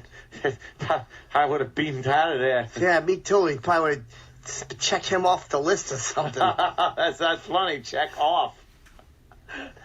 Chip's too funny today. Yeah, you better start calling him Captain Kirk or something. Help you out. Help you out. You're an asshole. I can't picture Sam talking dirty. No. You verbal in bed? Not terribly. No? What's No. something you'll say in bed? He's verbal in bed like from Usual Suspects. The cripple. All right. Didn't quite work, but at least Danny laughed. Don't say. What would you say that's dirty? I can't picture you being dirty. Thank you for the car crash. I don't even really, like, the things I say that I know are mistakes immediately, she'll say something and I'll say, what did you say? I immediately Wow. What? And then... So what, you don't talk when you fuck? Not a lot, no. Not a lot of talking. Just the... Is it the basic, do you like that? Oh, baby. Oh, that feels so good, Yes. sweetheart. Do you say loving things? No. I'll say, you are so hot. Ooh. Things like that. Very basic. You're you're hotter than the fish sticks were tonight. That's a good one. Is that it? Yeah. Oh, yeah, shit. boy. I tell girls sometimes they'll get you so wet down there you're gonna think it's a whole bunch of legs in your underpants. One time she had me so aroused. I'm like, if this thing gets any harder, we're gonna have to put it with a bunch of steel on the aisles of the shelves. You're an ass. You are so hot. That's horrible. Guys, we have a major guest. Yeah, on the we phone. do have a major guest that we need to get to immediately. Oh, Jesus Christ. Look Let's at do it line then. 10, line 10, All line right, 10. Caller? Caller? Stat. Caller, are you there, caller? Yes, I'm here. Oh, my God, it is indeed the all-knowing of these conventions, Big Kev, ladies and gentlemen. Big Kev from Big Kev's Geek Stuff. Yeah. Yes, can I help you? Big Kev, a lot of people have been calling in asking if at the big convention I'll be able to get my Malcolm McDowell photo signed. Yes, of course you would. Because I won't be there. Oh, You want me to do it for you, Jim? Whoever's going to be able to would be nice, as long as they care for it gently and gingerly with a lot of love. Where is this one going to be? You know that I will, Jimmy. Yes, you will. Yes, Cherry Hill. I want to be rich and have one of these in my house, and then just have them all sitting around my house and walk by and just stare at them awkwardly. Not invite anyone or sell any tickets or anything. No, exactly. Just pay them. Just book them to come to your house. And just sit there. No, this convention sucks. I'm seeing, scroll through that again. Okay. I'm seeing Gary Busey. Yeah. Now, as Busey still as fucked up as usual? Yes. Yeah. Jake Busey from Starship Troopers. Hey, you That saw was a the good movie. you know, The Wolfman was just in theaters. Yeah. Star of The Wolfman, Spencer Wilding. Wait. Now, I thought the star was You thought Benicio del Toro. But wait a minute, Spencer Wilding? Yes, Spencer What a Wilding. coincidence. Wilding is his last name. He's wild, like a werewolf. Kev, who is the biggest celebrity that is going to be at this convention? I'd say. Oh, it's an homage to Opie. We lost him. No, we hung up on Big Kev. That would be my fault. As he was right in the middle of. Danny hung up on That was Big my Kev. idea, right, Kev? Yeah. It's going to be scary, this thing. All this horror conventions. Oh, don't be scared. You're going to sell some cobwebs to people.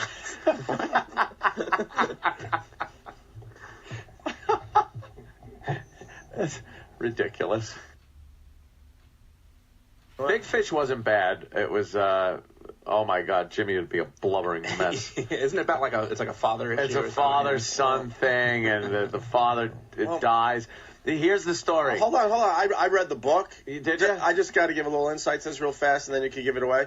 I read the book, and I was excited. I'm going to see this freaking movie. And then my dad dies right when the movie's coming out. Then you So- can't. Yeah, exactly. Come on, man. What, are you going to sit in the theater blubbering? So I've never seen Big Fish. Don't tell me the endings. I'll say it now. I won't tell you. It's not like a movie where there's well, yeah, there is kind of an ending or something, but it's just this guy who I don't think he appreciated his father much and thought he was full of shit because he told a lot of big fish stories, right? Yeah, and things like that.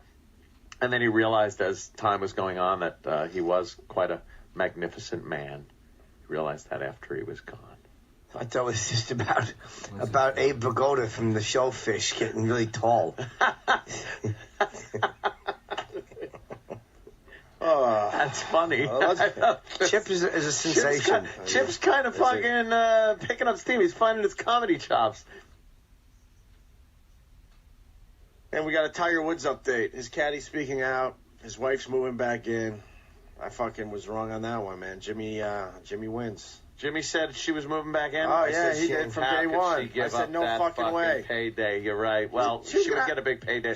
Not the money. It was a prenup, though. She was going to get a payday. Well, she was going to get a payday, but she wouldn't have Tiger anymore. Prenup doesn't cover fucking infidelity and humiliating. That was a rough one. Maybe he's got a giant hog and he's really fucking good. And she was just like, oh my God, I need the cock. It's a and he didn't love, but then again, he did say he loved one of them. I don't know, man. His wife is fucking fuming. Yeah, a little bit. Well, she moved back in. She probably not got some Swedish dick. Oh, yeah, you know, she made up for it. Oh, Kenny? Kenny came in, yeah, yes. Tiger really knows how to put it in the holes. This guy's good. She's come back in a tiger cage. She better be careful she doesn't go and get caught or something.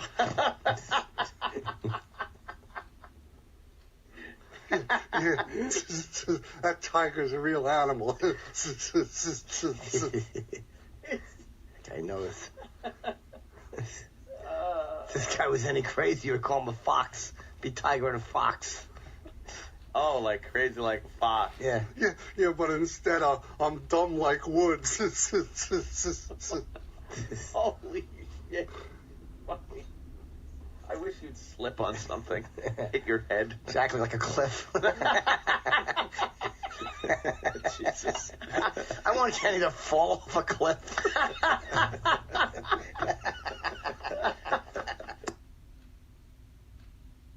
Not one cock that would get hard after he walked through the room. Has he ever chaperoned? Kenny! Have you ever chaperoned anything? A ski trip once so I could go to skiing for free. Did you look the other way when the kids were drinking? Were you one of those guys, or you had to be the jerk? I almost threw a kid out of the bus because he was throwing M&Ms around. I thought you were gonna. I thought happy you stammered. I thought he was going to say M80s. So Yeah. I'm like, okay, yeah, sure, you should throw the kid out for M&Ms. Really? Guy's throwing around a bunch of music CDs. Go on, Chip. Thanks. Good to see you, Chip. He does sound like Patrick Kennedy. That's what you sound like. I have to fucking fart. I think I don't feel good. No, you can't fart. Why? Oh, your salad's here? Yeah. All right. Yeah. Oh my God. You can fart out the. Just fart. Of course. If you would have said hit me with it, I would have held it. Why? What do you think my nickname is opposite kid for? That one doesn't even stink. All right, don't suck my dick. All right. Jesus, man. Wow. What? It's Jimmy. Wow. Does it smell bad? He said he's opposite kid. Wow. Yes. Oh, is that horrible? Well, I tell you, in here, it smells like somebody's been dropping a bunch of nuclear bombs all over the room. It smells like a fucking men's room right after someone took a shit. Thank you. Somebody had a drum grinder where they make mulch. They were grinding beside the bridge. Well, debris was shooting over the bridge. She had her window cracked maybe a quarter of an inch, and a piece of wood went inside, hit her on the side of the head, knocked her out, made her have a head-on collision. And Brilliant. Is that unlucky lottery? What are the fucking odds of that one? Odds pretty slim. She just, if her window was up just a quarter of an inch more, nothing would have happened. Jesus, unbelievable. The hell is somebody like fucking running a chipper on a bridge? What's that? Oh no, Chip. No. That's okay. Tom on Long Island. Tom. What's he talking about? Here in Long Island, we had some woman get fucked up from a frozen turkey. Yeah. They two fucking kids threw a frozen turkey off an overpass, and it went right through a windshield and smack right into her face. She survived, right? But it's not a good life. Ooh, yeah, but she had like turkey wings on her head or something. That was something. I think she took it home and cooked it, Chip. Hey, she probably said, what is it, raining turkeys? Can't rain turkeys. Yeah.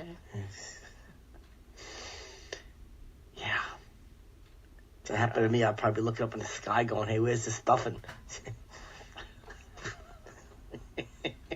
Maybe some fixins.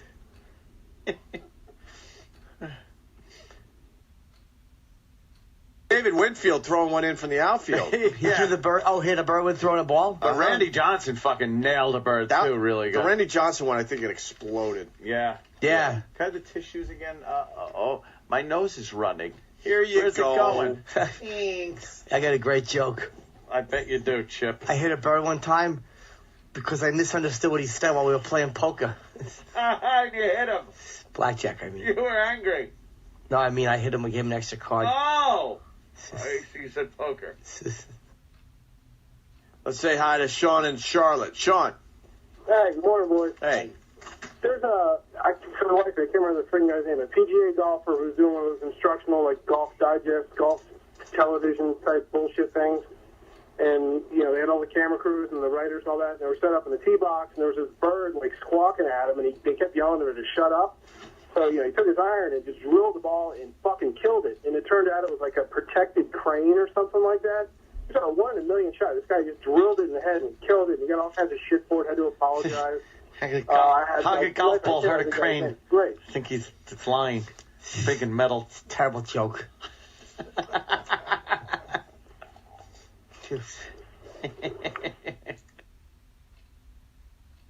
Fuck you, Anthony. Proud Thrashers fan. That's Peter in Atlanta. I'm sorry, Peter in Atlanta.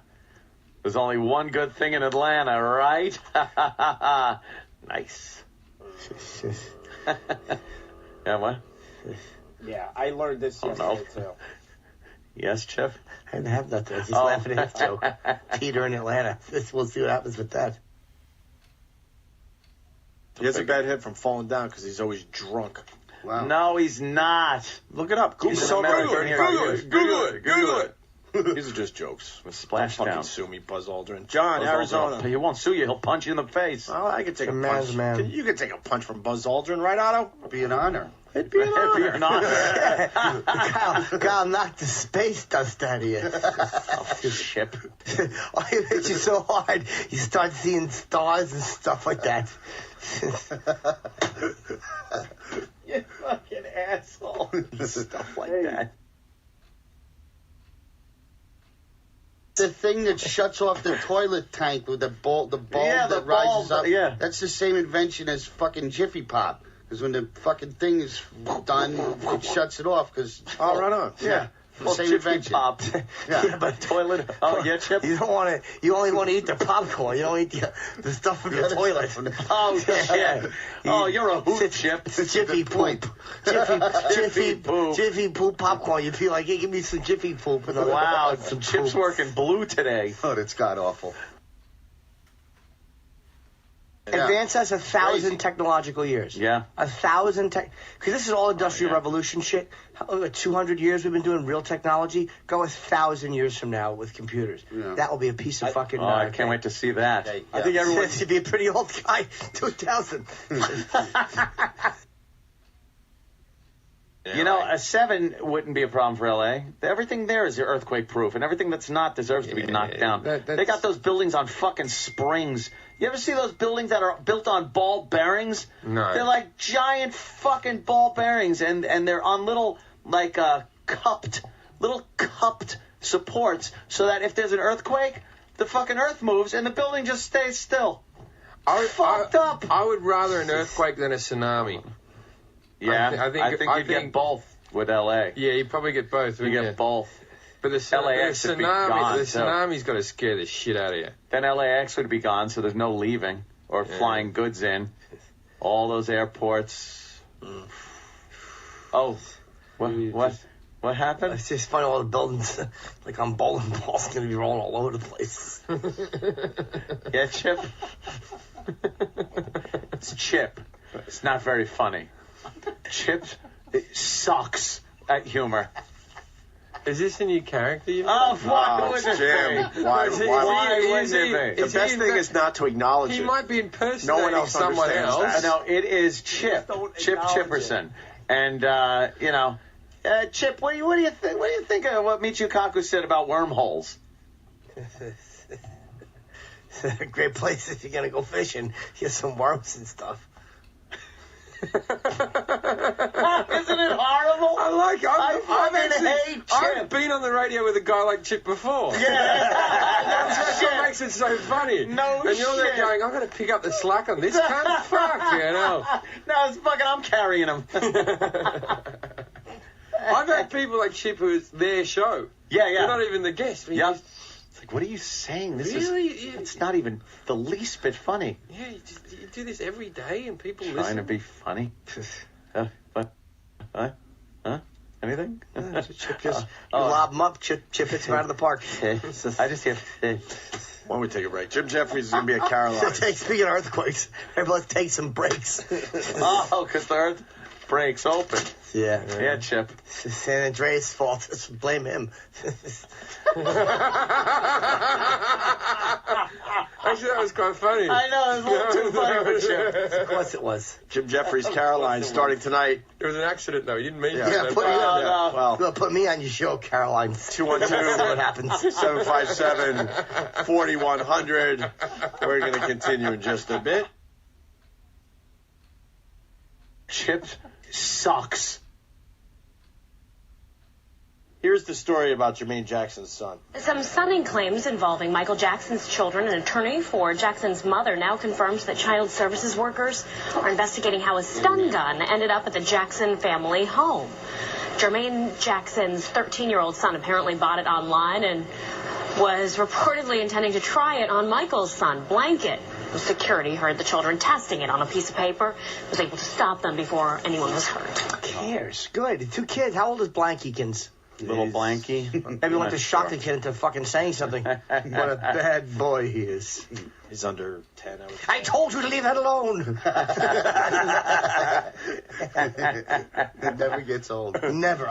All I could do is hear her talk. Yeah. Mrs. Webber, it would be a hell found. I want her to call me on a daily basis. Try the wine. Why are we all missing the obvious fucking joke here? What? Fucking Comedy 101. What? Wait, on what subject? On the fucking blanket thing. Oh, I got it. What is it? This kid Blanket's gonna get the shock of his life. A good one. That's it right there. Let's say hi to one, Chip. Andy in Cleveland. Andy. Hey, I got the obvious joke. Comedy 101 would have been, if the kid would have succeeded, we would have had electric blanket. There you go. The electric blanket I said joke. 101. I'm not saying it's fucking Bill Hicks or anybody or Carlin, but it's concise. Basic easy joke for everybody. Chip? It's so many jokes. There's so many. Why don't you just tell one? The story was shocking. Oh, wow. That's actually, joke, though. Chips. He stinks. Oh, God, this Chip the worst.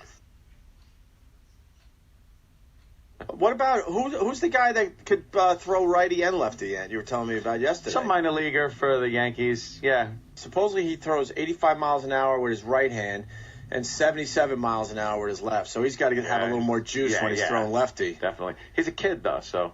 That's great in the major leagues. He can give up fucking 3-run home runs to both sides of the plate. They're gonna murder this fucking faggot. It stinks. Fuck him. Kip has more on that fucking pitcher. Kip. Hey, what's up, guys? Hey. Actually, the minor league had to create a new rule that he has to wave his hand up to the ump to which person he's going to be pitching to, like which hand. Are you shitting me? Yeah, they created a new rule for that. You can't create a new rule. What the fuck is that about? This guy should be able to do whatever the fuck he wants. I'll tell you why. That's because they think that this way that the other managers will know who to send up because he's made the declaration of which side he's going to pitch. Bullshit. Isn't it true that a hitter could change? Well, you make a pitcher. No, you can't do that. Wait, no. If you make a in the middle of an at bat. Why not? Hold on. If you make a pitching change, you can't now switch over to. Oh, yes, you can. That's what I'm saying. Before the at bat, but in the middle of an at bat, you can't do. Yeah, I think if you're committed yourself, you have to stick with it. But why? I don't understand. What the fuck do they care for? What I'm saying is, if the manager brings in now a righty and you're allowed to move to a left-handed batting position, why couldn't a pitcher just fuck around? I agree. Right? Yeah. They should be able to. Then all of a sudden, everybody's turning around lefty, righty. Nobody knows who's hitting which direction. And then it'll be a 9-hour game instead of a 4-hour game. Oh yeah. So what's the way you're gonna do? Why don't you just throw with your left and right hand together over your head like a shooting hoops or something in the park? It's crazy. Good suggestion. Thanks. All right, later, guys. Hey, Kip. Yes. All right, fine. Oh, Kip. Oh my God! Yeah, don't look in the mirror ever. I don't know. I don't think you were made for glasses, Andy. Look, you weren't made for let's glasses. do a shot. look at Kenny and his glasses. Let's do. As I'm getting a massage, take one right in the eye. I meant shot glasses like alcohol. I thought Mo Green. You wanted to be shot in the eyeball. I was with Either way, it works. It sure does. Both work. What do they look like? They look like the little reading glasses. Do you have like the dice glasses? No. They're like the ones that Kenny just gave me, pretty much. Guy's got glasses like Jerry Lee Lewis. What does that mean, Chip? Can't see good. Oh.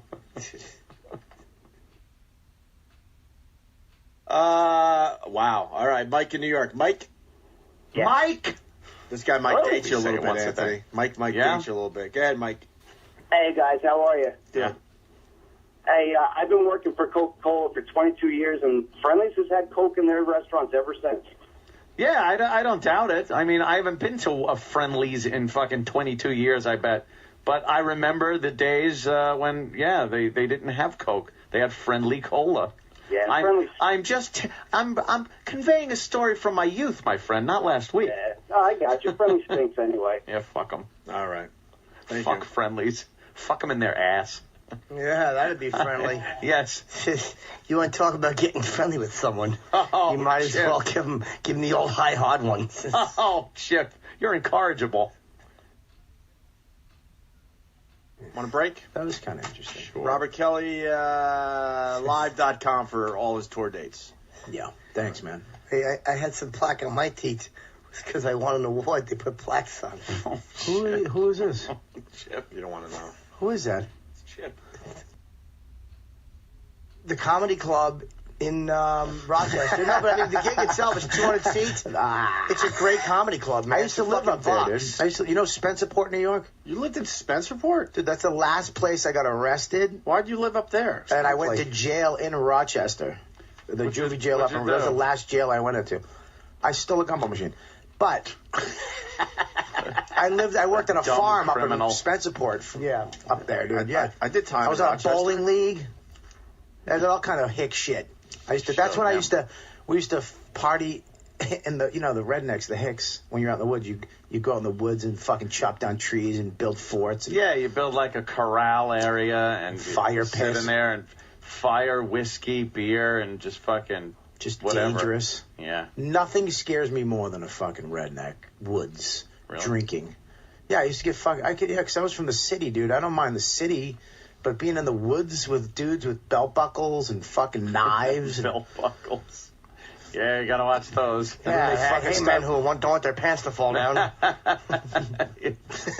know you do. Easy access. I know you do, faggot. Hey, belt buckles is scary. The guy might put your pants up to something. Adam Carolla is in trouble. What the fuck is that? You don't want to know. How many WWE fans are now paralyzed because fucking Hasselhoff decided to drive kids over? Fucking goddamn drunk. Michael, you're drunk, Michael. He got in the ring and proclaimed that this episode of Raw would be wholesome. No, you heard wrong. No. No one is stupid enough to say wholesome. Was this last night? Yeah. He did not say wholesome. Wholesome. It doesn't even work. No. It's not awesome. Aw and Hoff don't rhyme. No. Oh, is he terrible? He had one of those every week on America's Got Talent.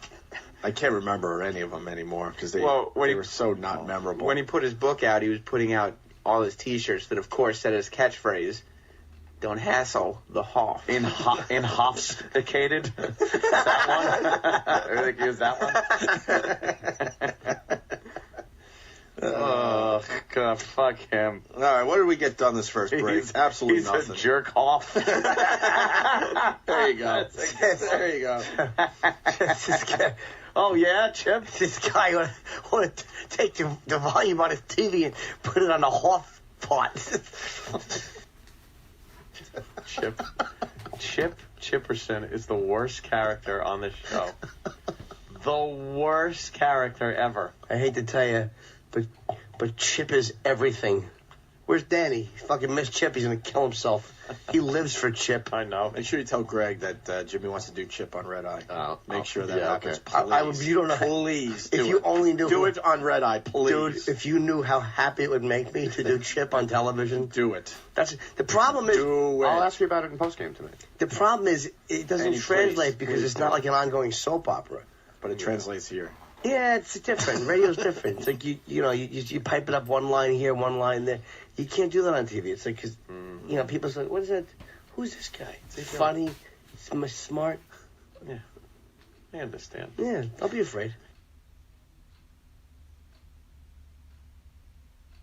What's the number one food that tastes delicious but makes you feel like shit almost immediately? I got mine. I think I got mine. I've said it before. I got mine. Makes you feel like shit immediately. But you can't help yourself. You're right. Mine's potato chips. When you ever had blue chips? Blue chips are fucking rule, man. They're all right. Come on, JetBlue. They give you the blue chips. Oh, really? Yeah. They give them out. They said blue chips. I thought I was going to get lucky. Oh, Chip. That's actually pretty clever. Of course it is. By the way, I hate to break it to you guys, but Chip has a big fan. Oh? What do you think, Chip? Huh? Oh, no. He's obsessed with Chip. Colin? Obsessed with That Chip. seems like something Colin would love. Yes. I think it's safe to say Colin worships the ground. Chip walks on. Colin was supposed to be in today, but he can't. Yeah, he's in next week. He'll be in next week. Something pressing. My stomach and my sweater. What do you know? Colin rules. All right. Damn. Well, you know what? Why don't we turn this into a Muslim sandwich? We started with some Muslim talk. Did. We did a little movie talk, and now we go back to the Muslim thing. I prefer to eat turkey on Rhino, if you want to ask my opinion. Turkey is a country full of Muslims, Chip. That's why I said that, I guess. Oh. What's going on out there? Where? Watch your pinkies. What the fuck, yeah? What? Just watch your Holy pinkies. shit. I was looking out the glass. I guess Shade 45's got some guests waiting. Did you find out outside. who's in Shade 45 today? There were some strange odors coming out of Shade 45. Really? What was going on? I don't know. It smelled like a little wacky tobacco. Oh, maybe they're taking. Maybe they had that Snoop Doggy Dog over there. Oh, smoking the party stuff.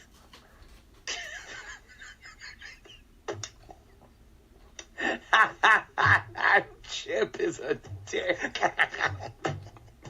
Yeah. Can we hear the sloppiness of your pussy? Yeah. Is that possible? If you're You not want to hear the sloppiness of it? Yeah, we'll be quiet. I want to hear you come. Do you squoit? Okay. Here we go. Hold on. Here we go. Listen to this.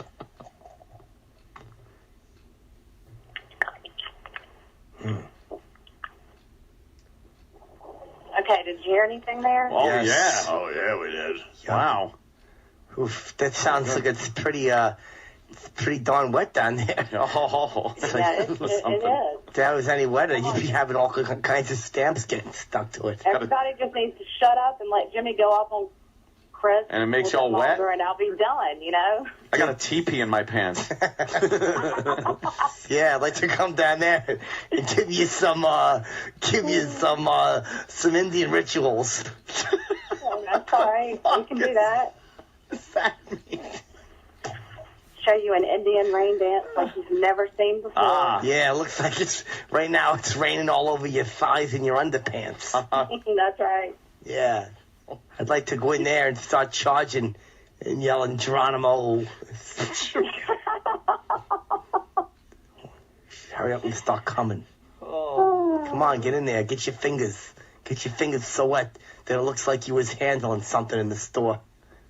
The fingers are no good. I'm telling you, that Pyrex, that's the best thing out there. Pyrex. She likes glass dildos. No, what you got to do is you put your hands in there so it looks like so they're all sloppy, like you was soaking, and Madge was soaking your fingers in the liquid detergent. Get your hand all wet from your pussy, and then slap it on the hindquarters of a horse to tell it's yours. Yeah. See, that's what they used to do. There's nothing Paint. worse there right Yes, now. with paint. Can we throw garbage at you while you masturbate? Yeah, I'm gonna give it to you so good. I'm gonna stick it in you so good that you wind up just yelling and screaming until your throat hurts. And I'm telling you, I'll give you your throat will hurt so much you'll have to take a whole bunch of secrets. I told her. Oh God. Are we gonna get this girl to do anything else? Yeah, hurry up. Get down there. Start playing. Start knocking it around down there. Start diddling around down there. Yeah. Like you're playing the banjo or something in front of a bunch of people. Funny, where's the... Let's play Guess What's in My Loincloth. Come on, I'm trying to get you all turned on and stuff. We'll keep going. All right, so get your fingers in there. Get your thumb in there like you're hitchhiking to paradise. Damn, what do you think? I have man hands? I'm telling you, fingers don't do it. No. What do you need? You need some kind of but you need something long and hard, like a That's math right. test. Long and hard. Mm-hmm. Yeah. That stick it to thin. you. I'll stick it to you good. Make sure everything get down there and get sloppy. You just got to make your pussy bigger by sitting Indian style. That's lying drunk in the gutter. Who did that joke? Was it Foss used to do that? My teacher told me to sit Indian style. So I laid down in the gutter. I'm gonna pump you full of 10 little Indians. Hurry up. Okay, now when I go, I'm going to listen to the radio again, and I want to hear all No, get those down there. Start, get your fingers in there. Get your fingers in there. So they're all sloppy like a dentist who's been in someone's mouth doing tooth extractions. Damn, you and these fingers. Yeah, get in there. Put something hard and long in there. Like a bunch, like a tire iron.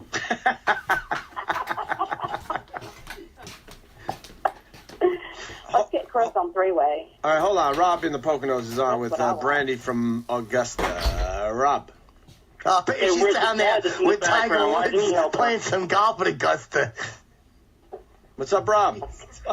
Where's her dad? Why isn't he helping her masturbate? Yeah, he was on the phone before. Yeah, where's that daddy guy? Who is he? Yeah, why don't you have your dad do something? She's gone? Oh, my God. All right, Brandy, thanks for the call. Thanks, Rob. She just hung up out of nowhere. Oh, yeah, she had such an orgasm that her service got shut off. Oh, Chip. Chip's a real buzzkill.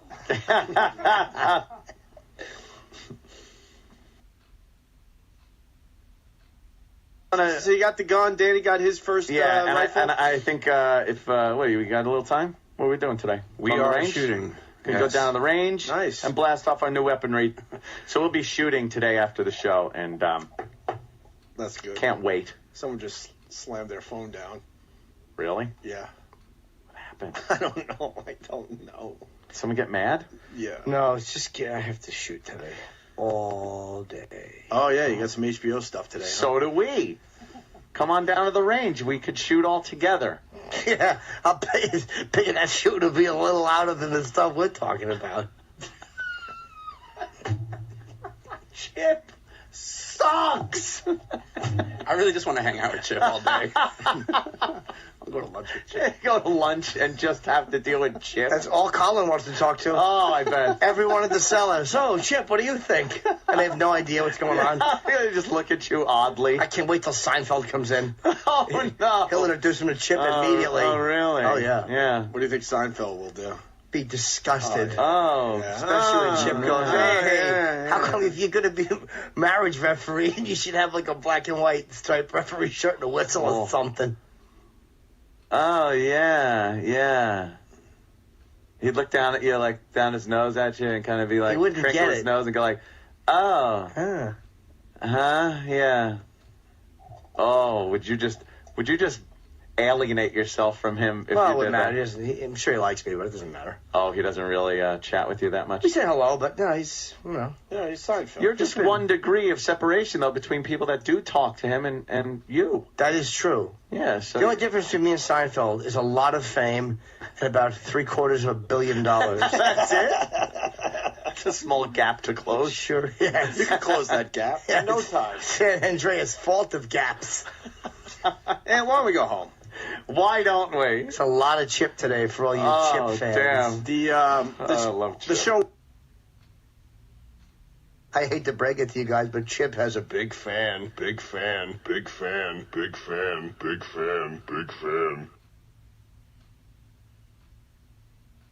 I want to hear Chipperson or something. Chipper. I heard he's a real knee slapper. Jimmy says you love Chip. It's not loving. It's beyond. It's like it's so. Yeah, it makes me revulsed. He does it at the cellar, right? Yes, it's infuriating. Disgusting. Yeah, but I'm a fan. I can't tell us. And the whole place cracking up. See Colin over there. I'm gonna write this stuff down. It really makes people sick. I did it for William Stevenson last night. Oh, It was like he was punched in the stomach. It's like a physical assault on comics. Yeah, he's horrified. It really is an assault. Yeah. For the first time, I don't know what to do with that. Yeah, he's just in all these years of radio, it stops me in my tracks. Yeah, it stops everyone. I don't know what to do with that. Usually, you can work around something. I don't know. I don't know. You can keep staring and paint a picture or something. See? There's nowhere to go with it. What do you do, Colin? You've been around. What do you do with that? What do you do? No, you're right. Chip, you can't do anything with. No? Chip.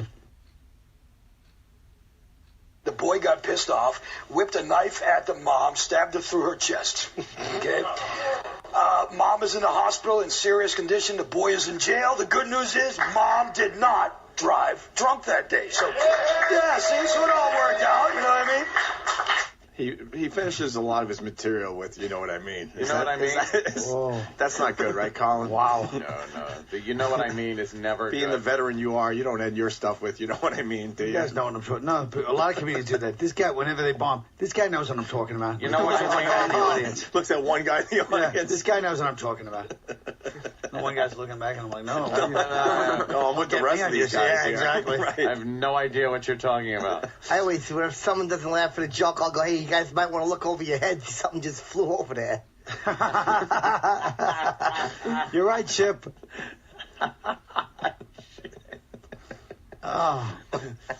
Should we continue with Scorch? Things to Just a that grinding idiotic halt. smile. Yeah. He does. He's so happy with himself. William Stevenson, it was so funny last night. He was really literally revulsed. He was like, he was moving back like, he's getting like violently. He goes, I want to Revulsed is not a word. Or something. Oh, so what? Nobody cares. Everyone cares. So what? Nobody cares. It's repulsed. Revulsed is not a word. It's not. I'm trying to help you. Well, revulsion's a word. It is, yes. Repulsive. Because I say something's not a word doesn't mean you should list things that are. You know what? Look it up. I say it is a word. Yeah? I'm sick and tired of this nonsense. Okay. Oh my God, what's this word I'm looking? Revulsed. Oh. With a having Did you say- experienced revulsion. All right, I stand corrected. Wow. I stand corrected. But It is How a about I word. stand corrected and I'm an ass? I won't say I'm an ass only because once I said it, you lost all faith in the fact that it was a word. You weren't sure either. If you would have told me to go fuck myself, I would say I'm an ass. But you were in a fucking a shame sweat He's too. got a little point there, Colin. Yeah, mildly, but ultimately the big picture. The end That is- justifies that the I means. was incorrect. I Yes. got there I'll admit I got there from an ugly road, but still, the final verdict. I don't want you to try Revulsed to. is a word. You're trying to blind people with the. I was incorrect. Sorry. Incorrect is not the word. Wrong and pompously sitting there. Revulsed is not a word. What up? Why don't you guys just send me to jail for 10 years or something? Now that was a good one, Chip. I gotta admit. Some people don't know how to get out of it, but Chip does. Chip is great. We will do things like puppet shows. You know, if you run a puppet show you'd like to show us, we'll do that. Love animal things. How long can you hold a handstand? Just do it. We'll watch for as long as it takes. If you can make your finger float in the air. Everything you do. If you want to play, I got your nose. You're a child. We don't care anything. Holy shit, fucking Scorch is digging deep here. Yeah. Oh, poor bastard. Poor Yeah, wretched, Chip. that poor wretched bastard. He's a good guy, though. Chip have something to say? Yes, maybe you could you come on and juggle or something, you know. He really is pulls a fucking emergency brake. It is.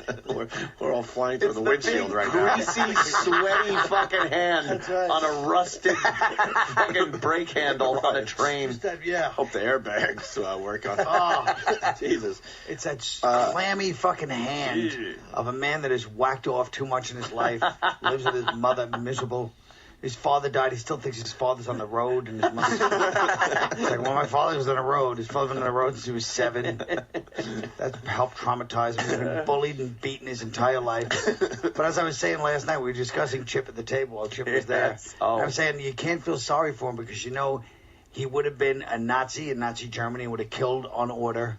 Bosnia, Rwanda, he would have been a soldier and done horrendous genocidal acts too. So There's a Jew in the attic or something. Like just ratting fucking Jews out everywhere. It's a Jew in the attic or something. I wouldn't be a good Nazi because I got glasses. I can see all the stuff.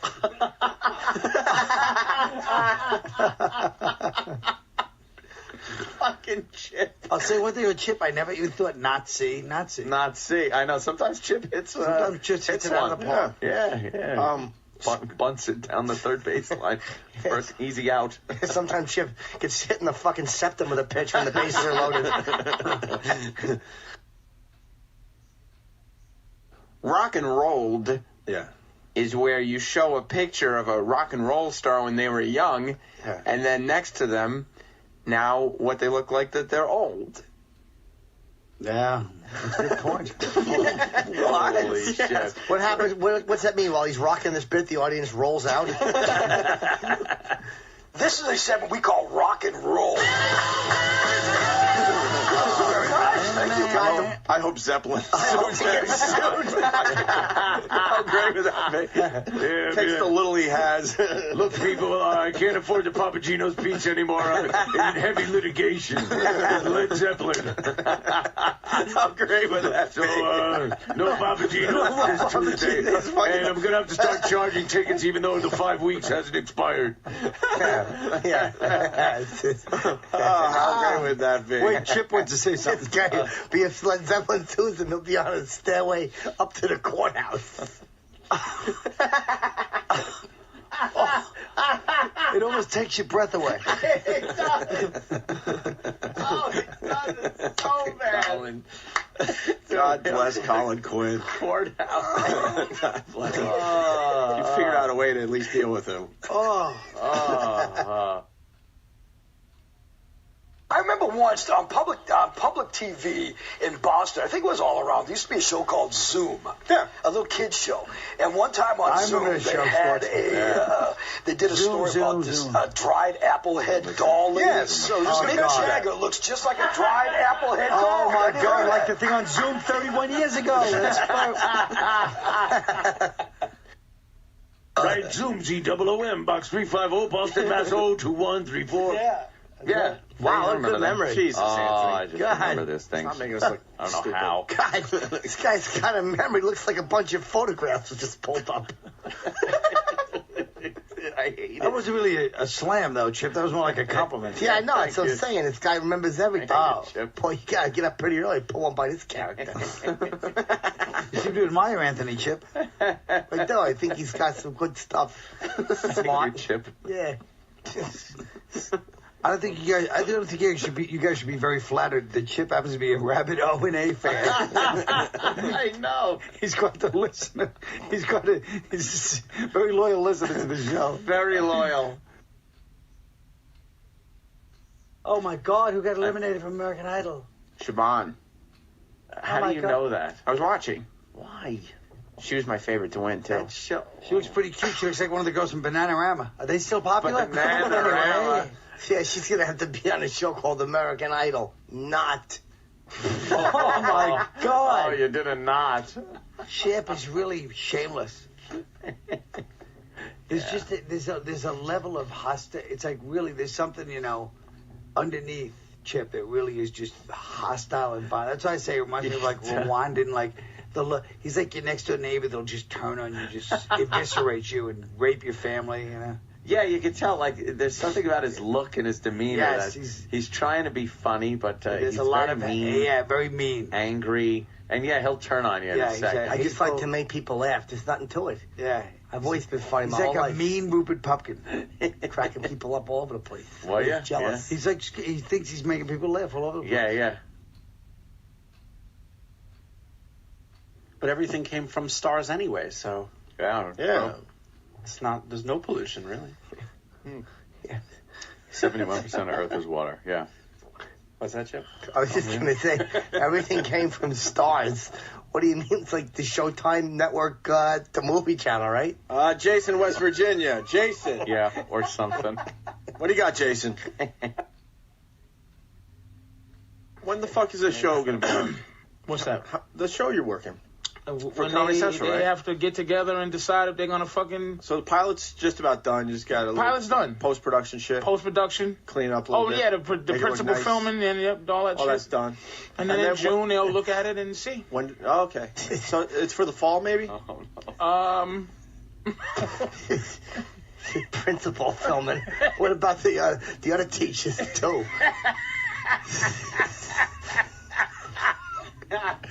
Oh, what a douche I am. I just think how Colin just is like the pain it brings him. You actually hurt Colin when you do Chip. Yeah. He said he feels it in his stomach. Yeah, it is. It's being hit. Hate Chip. So you do. A bunch of jokes, crack everybody up. Oh my God, that was some funny ass shit. Thanks. Damn. How many more reads we got? Got a couple more. How many flowers you trying to sell? A lot. Oh, cherry darts. Yes. Sorry, Danny. And this is where they, where you stand up there and someone throws cherries where the sun don't shine. Won't be eating a lot of cherry jubilee after that day. Anything else you need to tell the people? That's it? Just start emailing us. First prize is a black diamond enhanced iPods. iPads. Right. Wow. From Steven Singer Jewelers. Is that iPad a complete disaster or no? I'm not a fan. I didn't get one. I got my Kindle. You didn't get one? I'm fine No, with and my I'm one of the Kindle. guys that would buy them, you know? You gonna wait? No, I'm not even gonna wait. I got a Mac Air book. Why the fuck do I Which need is pretty close to an iPad, right, Ed? Yeah. And if I want apps, I got my fucking phone. There you You know what I always say? What That do you- if I want to get an iPad, I'll just cover both my eyes with it.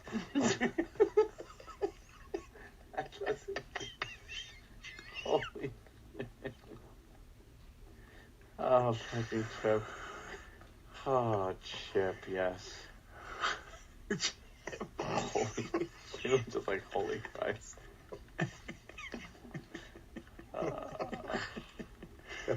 Put me on your show, just improv. Yeah, you do that. Sure do. Oh, shit. Ah. They sold a million iPads. Yeah, they sold like ridiculous amounts. Crazy. Doing well. And what, the first month or something? Is that recouping their money, 500 mil? I think a lot. That is a lot of fucking money. Is that recouping them? Is that I don't know. How much I'm, is it? I'm looking at fucking the Apple stock today, and apparently what's my watch? Apparently like it's going down today because they got some regulatory bullshit that they got to deal with now. Well, they always got to throw shit at a stock that like I'm in. So buy some more now that it dipped. Well, I don't know. Do a little buying today. A little buying opportunity. No, Eric? No? Yeah, could be. Might. Chip? Say nothing. You can buy some Apple stock. Why don't you get some peaches and grapes while you're at it?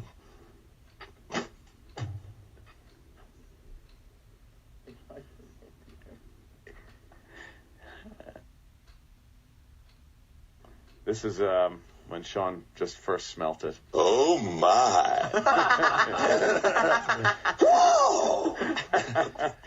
I got audio of the first time Kat pulled her pants down. Oh my God!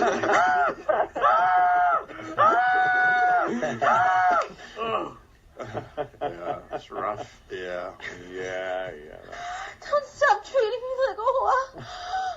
Something she's never gonna say. Oh, yeah, see, we could go that way with that one. That's terrible. Yeah. You ever suck a guy's cock?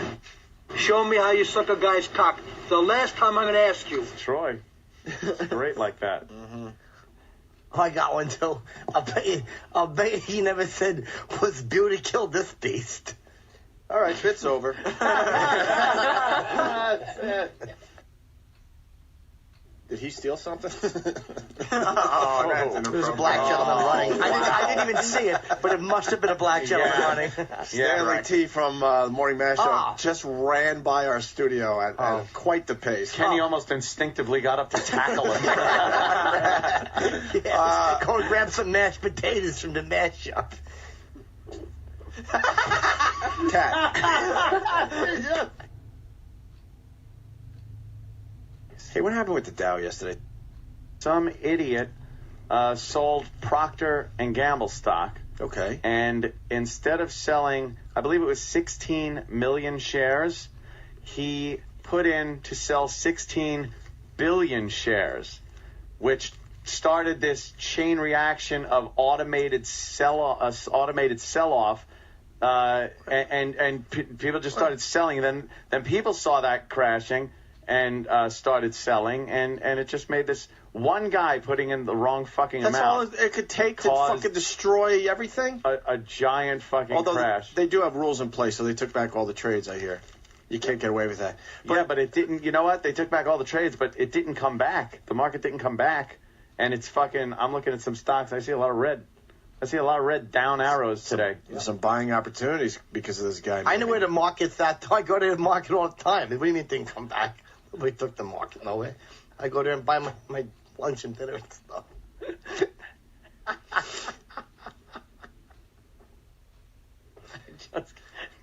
Here's one. Die, Chip. Now tell me how you really feel. Something. Years when he does that. Be careful. Starts this afternoon, coming down cats and dogs throughout the course of the nighttime hours. Hey, winding down are already tomorrow. But you only got 50% of the story. The other 50% is a gusty wind. 50. Unconventional. And that creates the blowing and drifting. Drifting and blowing. Blowing, drifting. And it's, anyhow, that'll continue into Thursday. Then it's Friday there. And that's lengthy. when we're all snow blind. He can't even come up with something new for each city. Sometimes my father goes away. My mother, Leroy, goes in and helps with the floorboards, and she yells like 9 inches. So they're doing some snow forecasting too. Poor Chip doesn't understand that somebody's fucking his mom. Hey, watch your language. That woman's a saint on earth. She's a voluptuous woman. She's has 40B, her measurements. 40 Bs? Yes. Wow, that's an odd shape. Voluptuous. That's not quite voluptuous. That's a fatso.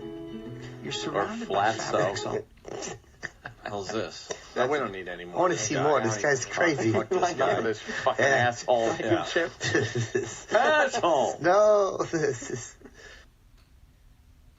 away a lot of their possessions. Act despondent. He was despondent. And then he disappeared, so... and I think he's upset that everybody's still just calling him Boner. Poor I Boner. don't even know his name. Oh, Boner! Koenig. Yeah, whatever. So, I guess that's a big story. Was his sister on Larry King or something? Oh, really? Why would you go on Larry King if your brother is missing? What's her name? Engorged Clitoris? Who is she? I don't know. Why am I going to try to fucking Boner?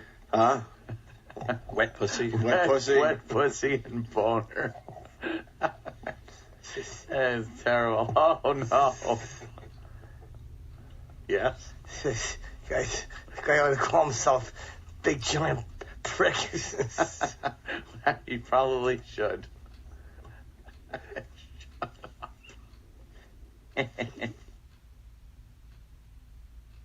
That Ian Halperin, and I love him. He was a trooper for hanging in during we had a lot of shenanigans going on. Wow, look at how fast that time went.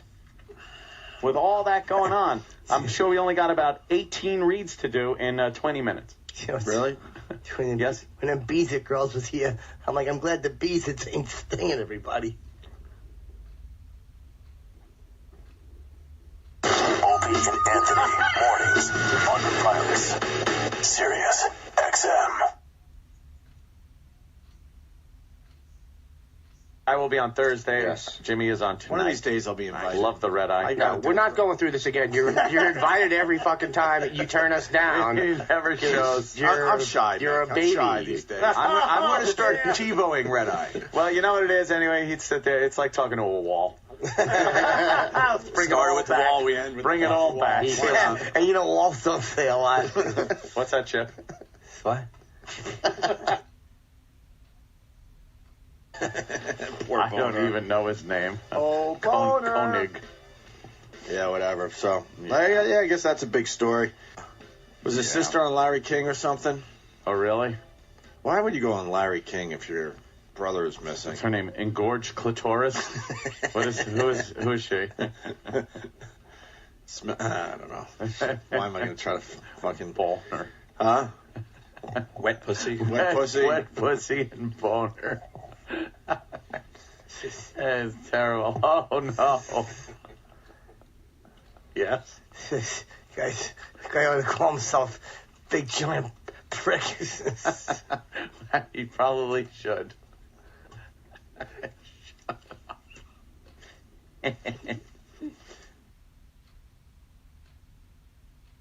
Because it's not the toll takers, it's the transit, the bridge and tunnel cops. Well, they're looking for the terrorists and stuff, so they don't want to deal with anybody. They don't deal with me. I do not enjoy the way they walk across the lanes. Slowly? Though. Dude, I have never seen a fucking lazy-ass shuffle. Slowly. Like these motherfuckers walk across those lanes, and they're just...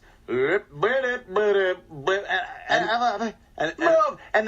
God forbid you even get close. I was to going to them. say, not even close. If you're within 20 feet, And they're like, still whoa, moving. whoa, what's They're up? like, What's wrong?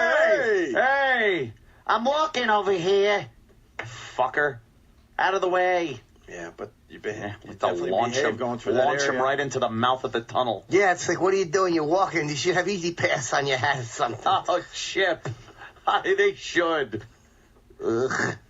That sucks that we have to take a break because I really want to listen to Chip More some Chip. more. Something tells me he'll be around after the break. Oh, I can't wait. Yeah, just don't take a break, but don't break your foot or your leg or something like that. A break and a break. What's the matter, Danny? You look like you're all you're over there angry. This guy's like a pit bull in like a fire hydrant factory.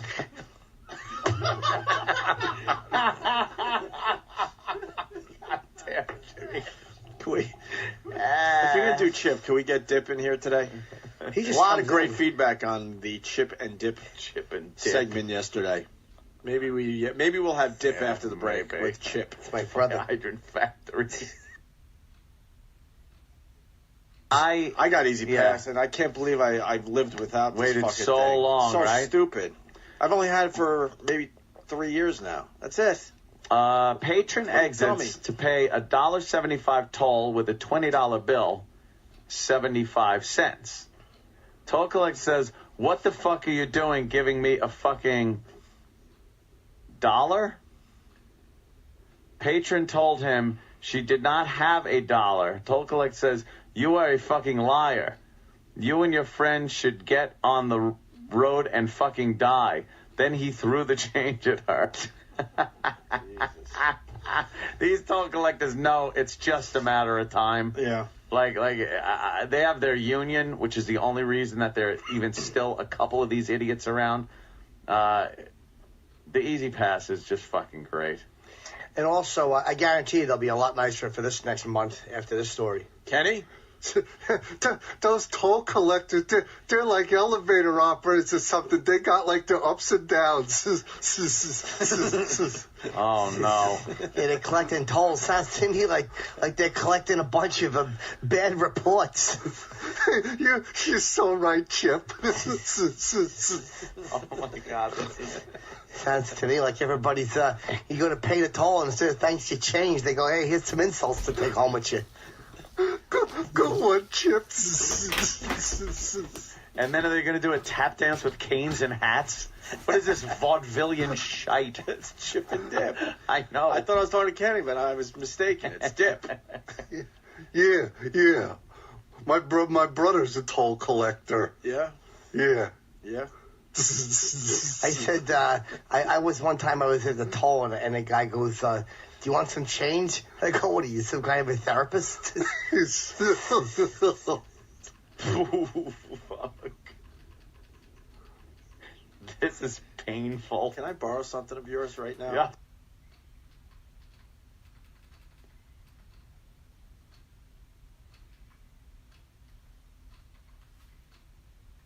Hey, what's up, party people? Let's go!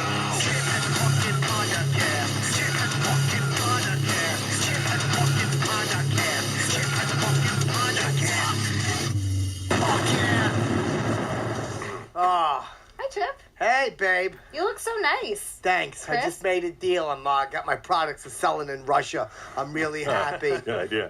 Yeah. I've been fighting for a while, and they finally agreed to start selling stuff. Is it So- exclusively in Russia? No, but they were out of Russia for a while, and now I think it's a good time to get back in. Yeah, strike while it's hot. That's what I was trying to say. Strike while the iron's hot. That's actually a shirt I'm working on. Excellent. It's got an iron and a fire. You should transfer all your dollars to rubles now while it's really hot. Yeah, they're really low, right? Yeah. Who are you? No one. Oh, okay, cool. You're going to fit right in. You got the appropriate self-esteem to be here. I'm actually sponsored by McDonald's specifically in Russia. Oh, good for you. Yeah, they got to hang tight, even though I think they closed their doors. I think they did yesterday. Yeah, they did, and KFC. Yeah, and wait, another big one was it? Coca-Cola. Coca-Cola and Shell Gas is out. Yup, BP. Yeah. it's Name pretty a wild. company. Hot Topic. Yep, Hot Topic closed. Wow. What about Taco Bell? They closed But in too. all fairness, Hot Topic closed 20 years ago. Yeah, they did. Yeah, they Chick-fil-A? Chick-fil-A, that's right. No, yeah. they're still there. Are they? They've doubled down. That's right. Yeah, they hate. The Russians don't like the gays. They're like, yeah, have some chicken. Christian values. You sneak over. Why are you whispering? It's not a secret. And by the way, there's far less damn it. obtrusive ways to do that. Yeah, he than what comes just in did. all big. Hey! Yeah, it was such a bizarre combination. Everybody! Yeah, now all of a sudden. Do they have coffee? Yeah, we do. God damn it, they were making coffee. Where's my coffee? I'm tired. Oh, Chip needs coffee. You want me to get you some coffee, Chip? Nah, babe, you stay there. I think they had it brewing. It's coming. Do you want me to get you some coffee? No, that's okay. It's your first time. I don't want you to think. We're going to just... Is it your audition? So far, so good. Good, thank you. What's your name? Kevin. Okay, and you're a comedian. I am. Okay, welcome to the show. Thanks. Where you from? I'm from Jersey. Oh, I grew up in Jersey, too. Schenectady, I mean. A friend of mine grew up in Jersey. Sometimes I mix up the... It's hard not to blur. Oh, yeah. Where in Jersey? Essex County. Oh, no, I messed up. Oh. You from... Dude... I'm going to try it again. Okay. We can cut it out. Yeah, we'll cut that. Can you come and scoop me again so we can go back Yeah, to let's one? go back and do that.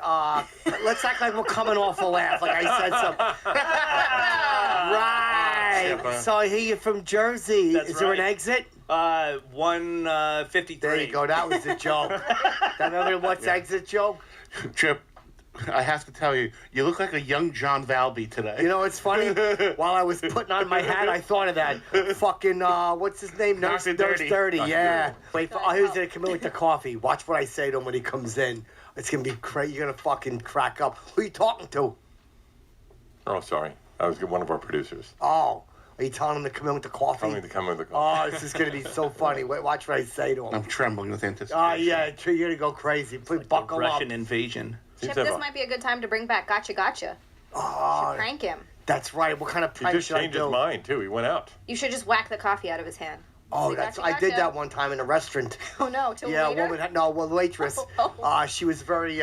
She was very. She was 95 years old. That's funny She you had say that. Parkinson's. Right. She was very old, and she was spilled a little coffee, so I took it and I hit the bottom of the pot and it went all over. Oh no! Poor dear, third-degree burns on her neck. She looked tired. She needed caffeine. All right, we're doing a quiz. How do I light my car? To drink it. That's not what that waitress said, I'm sure. She Light brown like your fellas. No, I like a nice black coffee. Wait, watch this. Wait till he comes in. I'm gonna get him. Coffee much? I don't know what's happening. I didn't ask for coffee. How did I get coffee? You're the boss. Yeah, but I shouldn't be. Why don't you ask what exit he's from when he comes back in? Is he from Jersey? I think so. All right, wait. Just judging by the way the let's coffee just act was when done. he's coming in. We're just gonna fucking Why talk. don't you say, what is this service, Dunkin'? And then spit in his face. All right, there I go. Yeah, Dunkin' Donuts. I like Dunkin' Donuts. How do I pay for this? In Starbucks?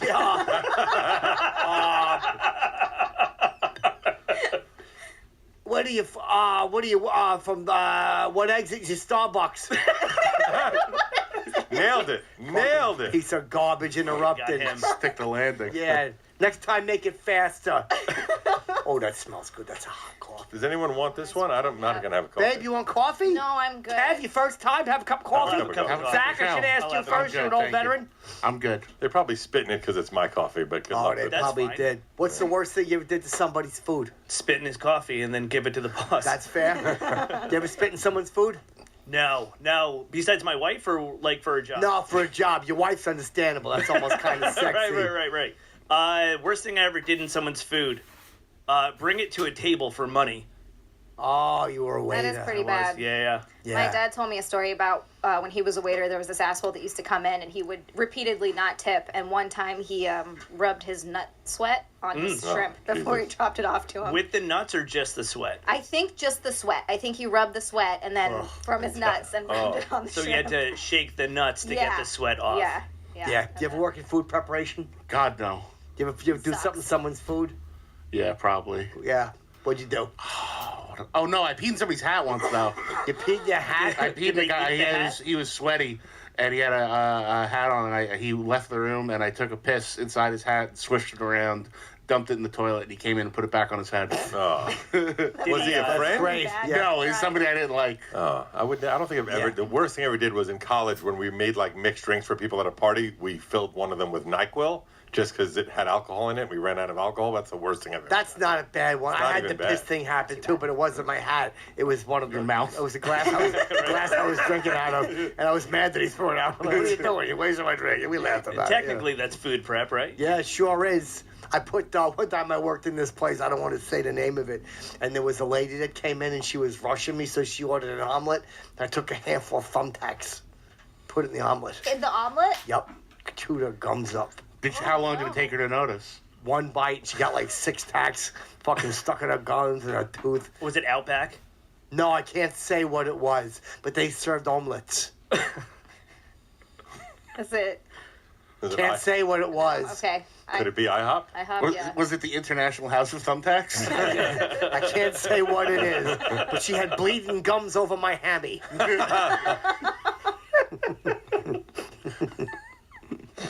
Yeah, I got fired. Oh, no. Yeah, they fired me for fucking doing it. What are you drinking, babe? Oh, just a little buble. All right, so let me ask you, how long you doing stand-up? I don't know you. About 12 years. Oh, all right, you're a veteran. You've been around for a while. Obviously a Chippison fan. Absolutely. Much obliged.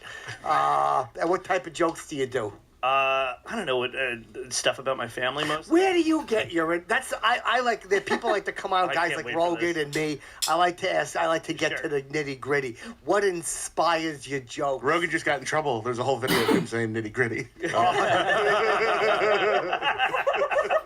Yeah, my mother sent that to me. She was very. I think it's about 20 minutes long. If I'm not mistaken. To be fair, he was quoting other people. He was quoting nitty gritties.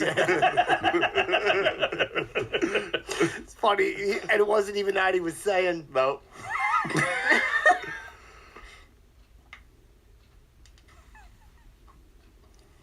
So I got into. Now my most of my stuff is about just my family. Oh, okay. Yeah, I made fun of my family. Do you do anything? You got kids? I do. I have one daughter. Okay, so you do like a little family stuff. Little family stuff. Is it clean or dirty? We like somewhere in clean the middle. humor on this show. Oh, it's somewhere in the middle. I'll be clean though. I won't say nitty gritty. Okay, yeah, don't. That's not nice.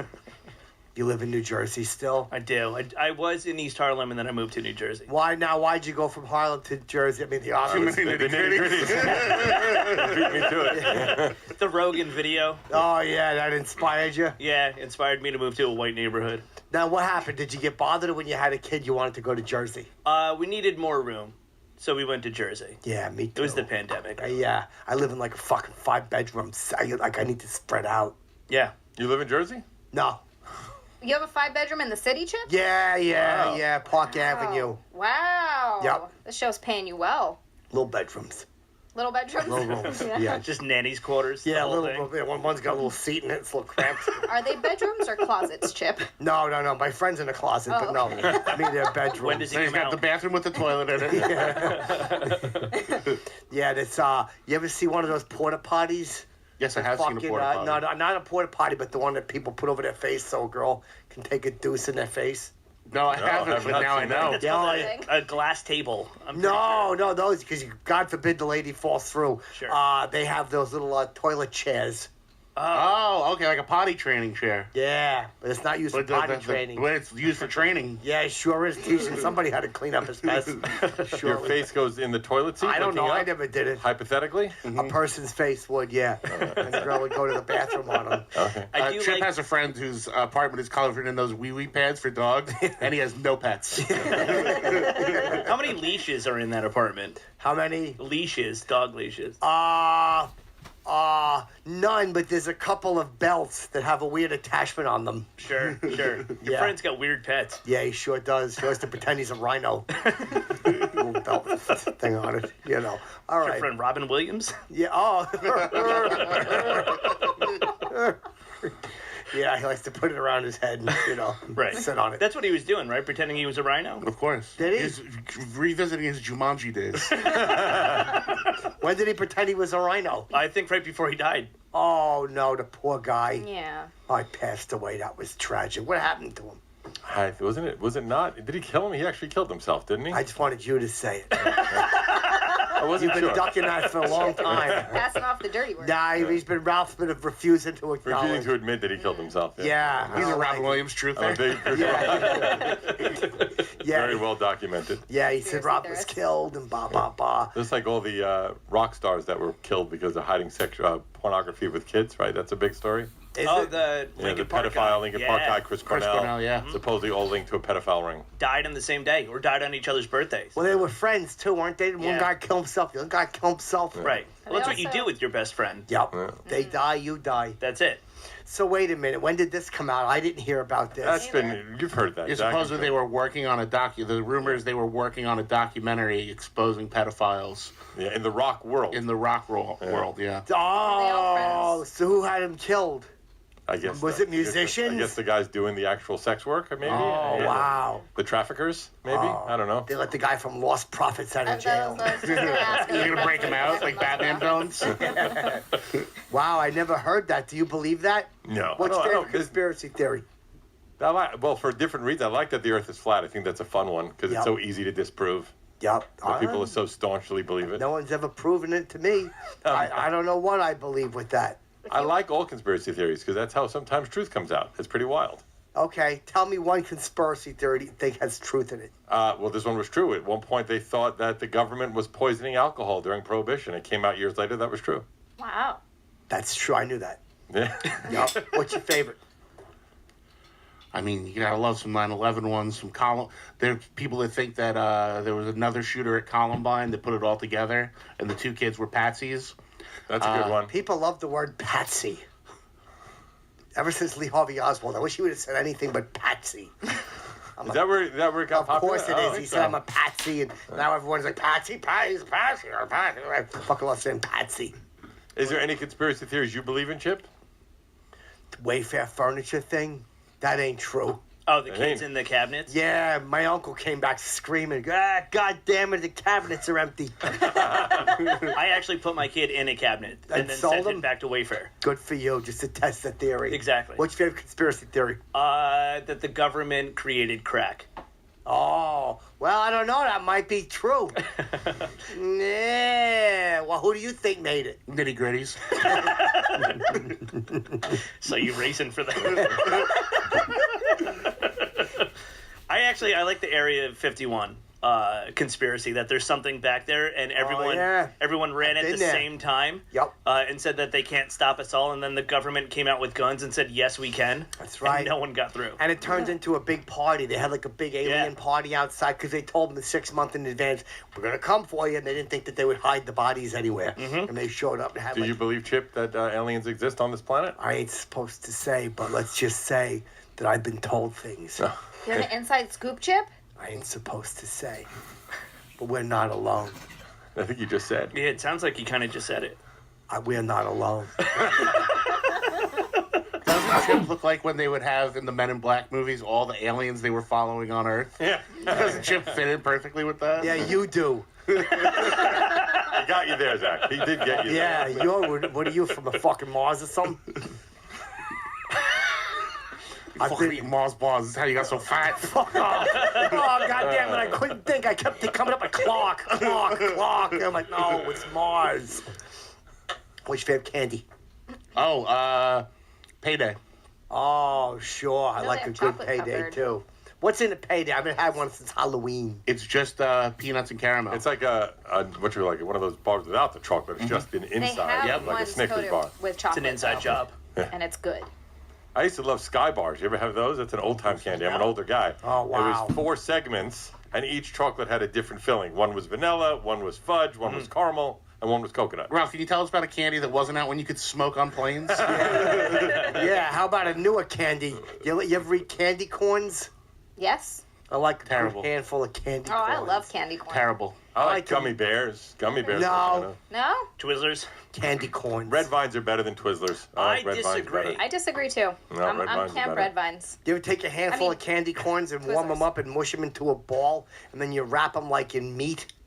I To actually feed to your have. dog or something? Delicious. No, you eat it. Oh. Eat it like an apple. You put it in your pocket, and you got it all day at school to snack if you get hungry. It's a little messy. good. No, it is, yeah, but it's like a lunch. Sure. What kind of meat are you putting on the outside? Hamburger? No, liverwurst. Oh, okay. Because it's very easy to. Oh, like a sliced deli meat around candy corn. Around candy corn. It's Then you put it in a sock and beat your roommate up. Yeah, Full Metal Jacket. That's right. I seen that one time. You ever seen it? Of course. What's your favorite scene? When Pyle kills himself. Oh yeah, sure. Sit on the toilet. And just how many of us, me, are gonna die? Yeah. Without the gun part. Yeah, just sitting on a toilet, your heart goes, I've had enough. It's Elvis style. Yeah, he did. That's a big rumor I heard that he was murdered. That's another conspiracy theory, for Yup, sure. that he was murdered because, Hillary Clinton. Yup, that was it. There's also another conspiracy that Avril Lavigne actually died and was replaced by a double. by, I've heard that. by a double years ago. Same thing with what Trump's wife is replaced by. Well, she was 3 for her times. too. Yeah. How come? How come? Hold on a second. Who is that? Why would anyone replace him with a double?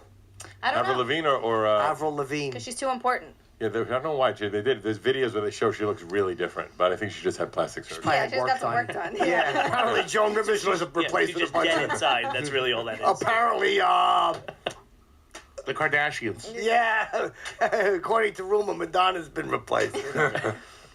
We're on our 4th Whitney Cummings. Yeah, according to legend, George Hamilton is not the same character, you know. Did you ever get really behind any conspiracy theory ship? Like Oh yeah. Like what? That the honeybees that were dying, that they were being like they were not dying, they were actually being made into soldiers. Well, I haven't heard this one. What were the Yup. soldiers for? They were going to attack people. Was that the murder hornets? Is that what you're talking about? No, but I like murder hornets. It's What about the birds aren't real one? That was a good one. I never heard that one. That was a big one. Real. Birds are Why- cameras. Oh, makes sense. Yeah, birds are Although, covered. why would a camera shit all over your car? And they say when they're Wait, what are sitting you on laughing at? What are you laughing at? Your great joke. Thanks, appreciate it. Much obliged. when they're sitting on wires, they're recharging. That's what they say. When you see the bird sitting on wires. That is true. You know, but what about when they sit on a branch? Yeah, I don't know. Maybe they're decharging. I don't know. What about when they get run over and they've got their guts all over the highway? That is a great point. What about when homeless people eat them in Central Park? That was another one that when Taco Bell came out with chicken wings, they said that there weren't any more squirrels around. And it was like, look outside. Have you seen a squirrel recently? That's the same thing when Kentucky Fried Chicken changed to KFC because they weren't using chicken anymore. Yup, and funny fact, Bernhard Goetz likes squirrels. That is a fun fact. Yep. I know what he doesn't like. What? People who misbehave.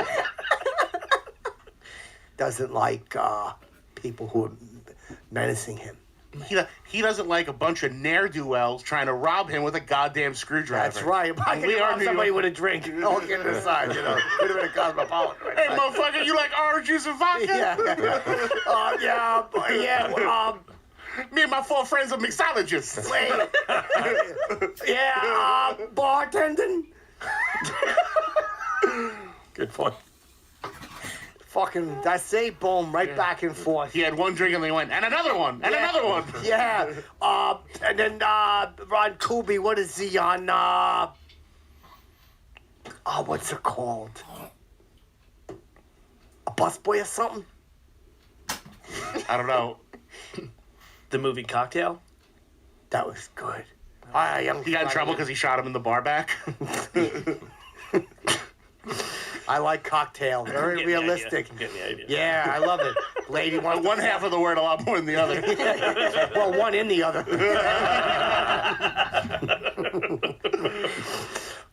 No, the whole thing about, young Flanagan. I loved his life lessons, that guy. What was his name, the guy who killed himself? Robin Williams. No, not Robin Williams, but you finally... I don't remember it at all. See, I now haven't he seen won't it in a talk. He long knows. time. Cocktail, he knows, but he won't Yeah, now say that the truth's out about Robin Williams, I gotta shut up. I can't. Now he won't say it. But what was the bartender's name in Cocktail? The older guy, not Tom Cruise, the one who learned everything. Yeah, Flanagan, young Flanagan. I don't remember his name. Flanagan's Rule, or was he Flanagan? I don't remember. I The just know bar his that he wife was bought a is whore. still here on FDR Drive. No, I know, it's on the FDR. Yeah. I like that he keeps saying his own name, Flanagan. Yeah, Flanagan's Rules. Doug Coughlin. Yeah, Doug Coughlin. Oh, here. Oh, that was his name in the movie? Yeah. Oh, so Flanagan was Cruz. Yep. Doug All right. Coughlin was played by Brian Brown. Yeah. Whatever happened to him? Give me his next 5 movies. In chronological order, Yeah, please. with grosses. Yeah. He did Cocktail, The Thornbirds, Oh, wow. 1983. Wait, the Thornbirds. What was that about? It was a big movie. I don't Bunch of remember. cameras with thorns. Yeah. Yeah, they were recharging. Richard Chamberlain stars as a priest forced to make a choice between his feelings and his ambitions in this sweeping adaptation. Fucking snooze. It was based on some watch big it? book. I know that much. Yeah, probably the Thornbirds. I'm imagining so. He was also in FX and FX2. I didn't see the one of them. I don't Did have you? cable, You like I horror saw those. movies? I saw those. I remember those. Yeah, movies where a special effects artist was used to hide murders and shit. Oh, yeah, effects. That makes perfect sense. Right. What do you think best special effects you ever seen in the movie? Armageddon.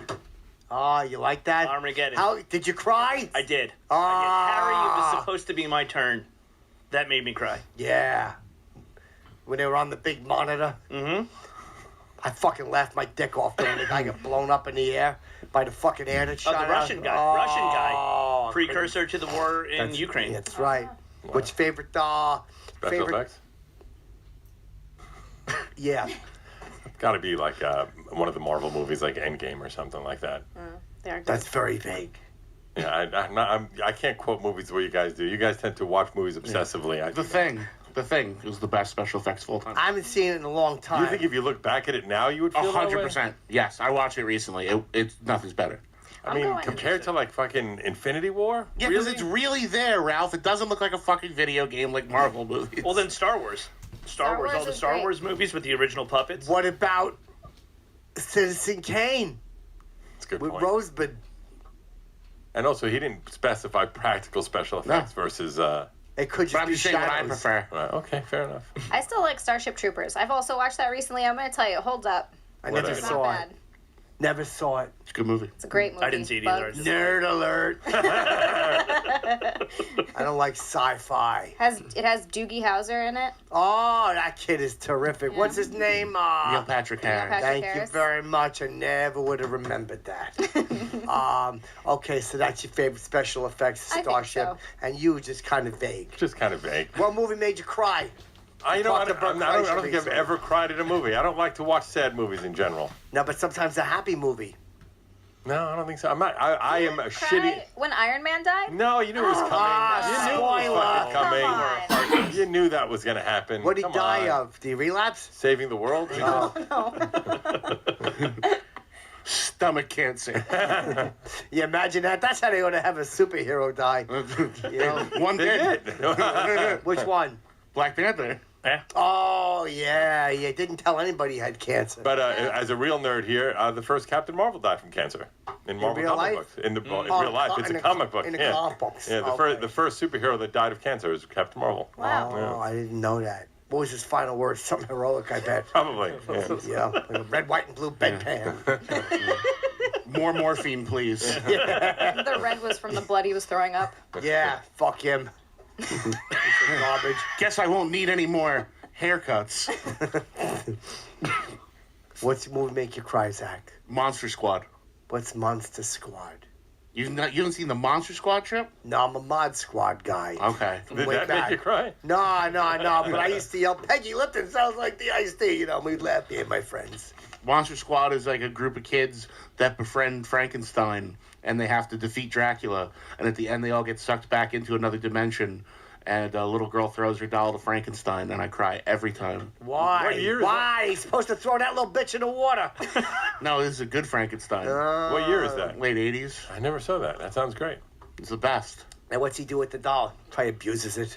It's a little dog named Scraps, and she throws it to him. And he The has dog a or the doll? It's a doll. It's a dog doll. Oh, it's a doll, but it's made. It Yeah, makes his him name's feel like- Scraps, and she throws it to him as He is like a dog. and he goes, yeah, and he catches it, goes, Scraps, and then he gets sucked into the other dimension. Ah, he Sounds like my biopic. You're taking people's scraps. Yeah, who is he? The fucking. He sounds like the fucking kid from Breaking Bad. Man, Lewis is in the driveway. Lewis was in the driveway for 5 fucking years on Breaking Bad. That kid hated breakfast. Yep, I like a good breakfast. You really haven't seen Monster Squad? Wolfman's Got Nards? No, I Who's have not. in it? I will see it. Nobody really famous. What movie makes you cry, KD? Rudy. Oh, yeah, that's a big one for guys. Rudy's a They good like one. Rudy. Yeah. Never if saw I it. feel get the fuck out of here, really? Never saw it. If I feel like it. clogged up as a man, I watch Rudy, and it It never makes me cry. Bunch of bullshit. He didn't win the game. yeah, but he was he was challenged. He didn't earn it. It's like when both basketball teams let the challenged kid play. Oh, I fucking hate that. I've stopped that a few times. He missed the shot every time. I run right out. I steal the ball. I run up and I fucking dunk and I go, get off the field. You're not good. I think that's the play that. Yeah, that I they do that all the time. It's not. He's What cheating. movie made you cry, Chip? Let me think. There's a bunch of them.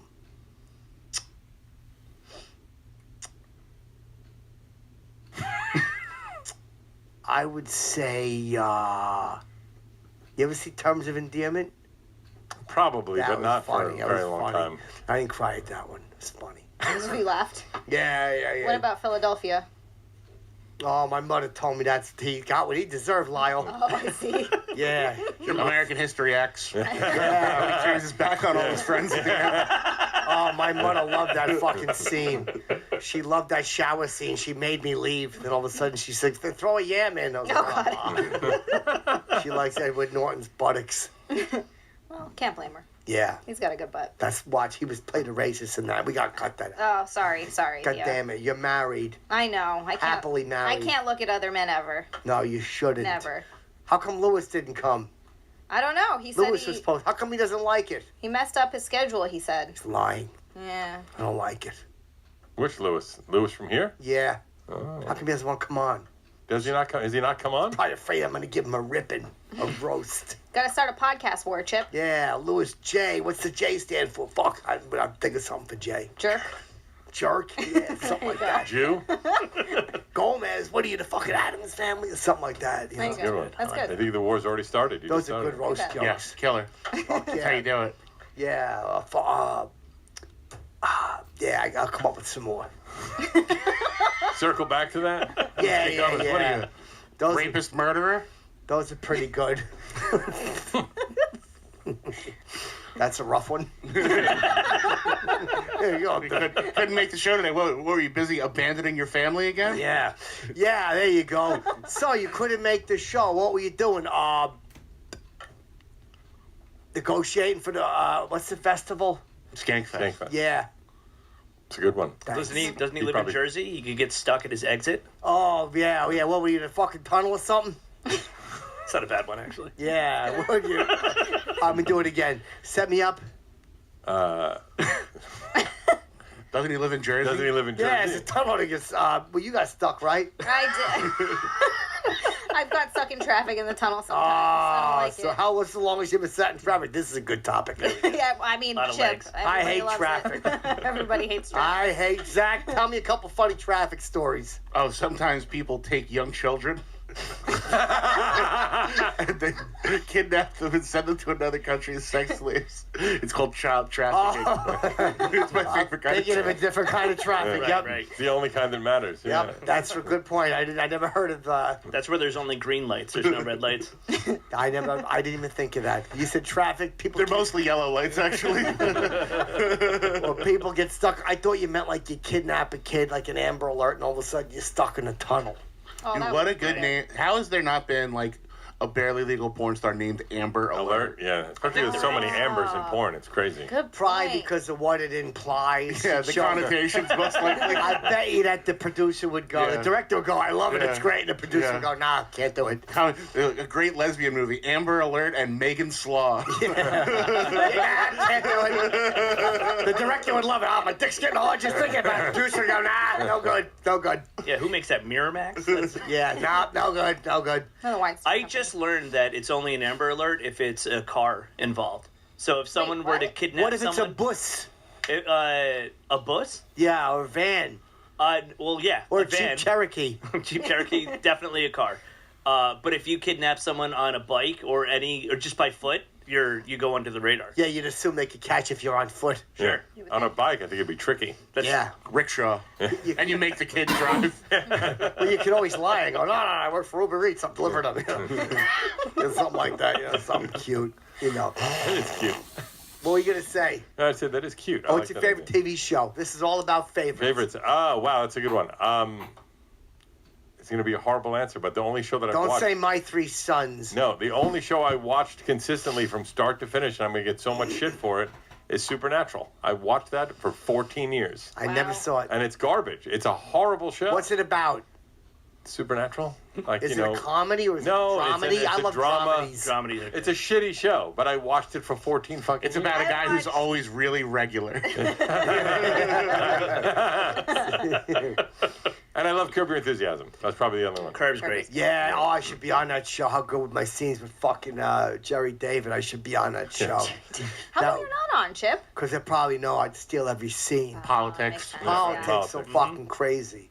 Like, hey, Larry, what's up? Make fun of something that we all think of. I already see it on screen the way you're talking. I Cup feel of like Joe. Why they call it Joe? His name isn't Joey's Coffee. Or something like that. We would fucking go back and forth. Do you have a favorite TV show that you love? I like Gilligan's Island. Oh, Gilligan's Island is great. The writing was so good. Great special effects. They get me every week. I thought they were going to get off. What's her name? Was the Marianne, right? Sure. Was living in a car this year. What? Was she really? Yeah, Dawn Wells. Dawn It's Wells. supposed to be a 3-hour tour. She went on like one of those Kickstarter or whatever they to raise money because she was living. She alive? She's alive. Yeah. Oh, I'd help her out. If she was in a car and she was dead, it wouldn't have been as good of a story. Imagine if she lived in a boat or something. I mean, that'd be better than a car. I feel like they have some cool houseboats. Yeah, they do. My fucking Quincy. Quincy was a good show. Please. Her name was Abigail. It was Abigail. Yeah. Yeah, it was great. To go back to conspiracy theories, Trippa, have you ever heard the theory that on Gilligan's Island, they're in purgatory because they're the 7 deadly sins? Yes, I've heard that. Oh, I have not heard that Okay, so Gilligan was what? Stupidity? The skipper was Gluttony. Yeah, gluttony. Greed was the howl. Yeah, and then what was the other one? Ginger would have been Vanity. Vanity. Yeah, and I'll bet you that Marianne was lust. Mm-hmm. And I'll bet you that fucking B word, Mrs. Howell, was envy. Yes. Yeah. Because she wanted youth. Yeah. That's a good one. But What then was how did the Gilligan? Harlem Can't Globetrotters fill into that story? Their bus crashed. How come they didn't leave with the Globetrotters? How'd Gilly fuck that up? They did leave, and they came back. That's how that ended. Mm-hmm. They got washed back up on shore. I went and saw the Harlem Globetrotters when I was a boy. Me too. Did they win? They did. It was a close game. Curly Neal, we didn't think he was there. But then all of a sudden, the guy took his wig off. We're like, Curly showed up. It was crazy. You should have been there. That was when they mattered with Curly and Meadowlark Lemon. That was the Meadowlark few Lemon. years when they were actually... Goose Osby! And don't forget, the Globetrotters also visited Chip's house that week while they were in town. That's very fun. Or is it They gave him free tickets. Wait, is it Geese Osby? I think it was Goose. Can we look that up? I think it was Geese Osby. I could be Because my mother was a big fan of Geese Osby. Heard it was Camera Osby, actually. Wait. God damn it. The bird called back. Goose and Geese. Babe, take a look. Okay, let's see. Geese Osby. And how well hung was he? Geese Osby Dick. Yep, Geese. I was right. Oh, shit. I said Goose Osby. My mother loved him. See him often? Yeah, she was very close with Geese Osby. Whenever the Globetrotters were in town, Geese would come over and stay with the family. Really? Yeah, I'd You hear. think there was groupies for the generals? No, Washington Generals? No, probably just a bunch of women hobbling out of the Globetrotters. And the generals would get down there and do a little cleaning up. No, I think. Were the Generals always the same team? They were the same people? Oh, I don't know. I don't know. Yeah. But they always play the General. Yeah, they always played the General, but the Generals were faceless. I don't know if they Longest were... rivalry ever. Yeah. Yep, I seen them play, and the Globetrotters won. They did a bunch of tricks. Like what? They would... Dribble? They were dribbling the ball, but it had a string on it. It went foot, and it came back. Yo-yo? Yeah, it was like a yo-yo. And then they threw water, but it was confetti. They got the bucket. I'm like, they're going to get everybody wet, Ma.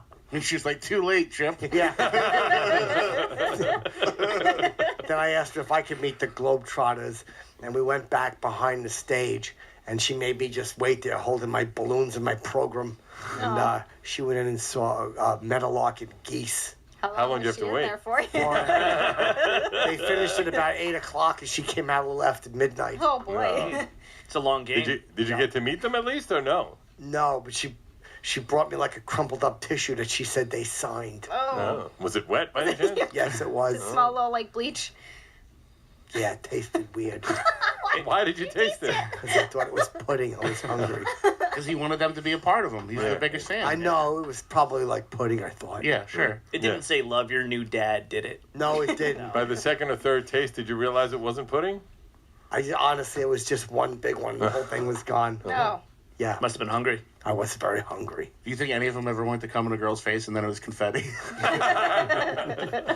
Oh, no, but I'll bet you that they...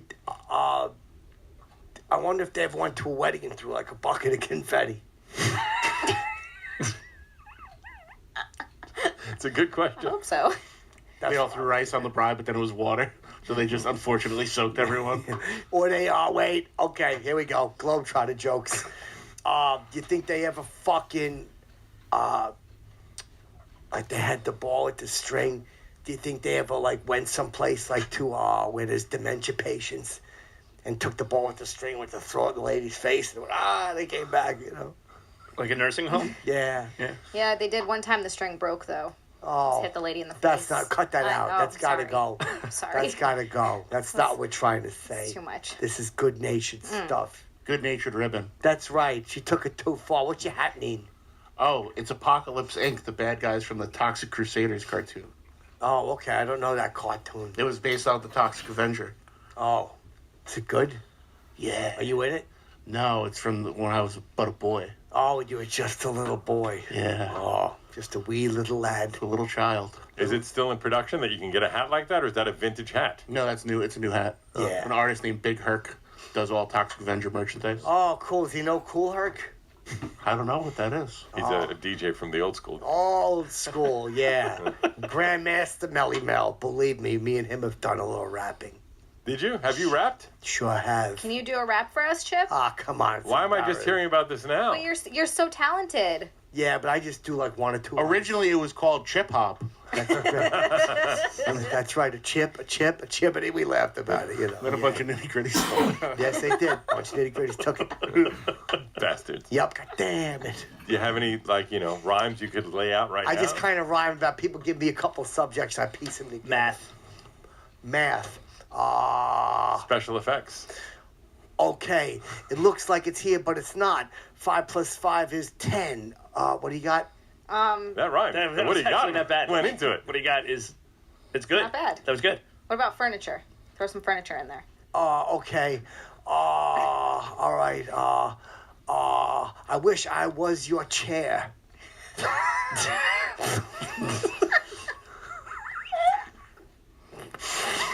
Jeez. There's one right over there. My mother would always Get 'em. say, be careful of them, Chipper. Be careful of them, Chipper.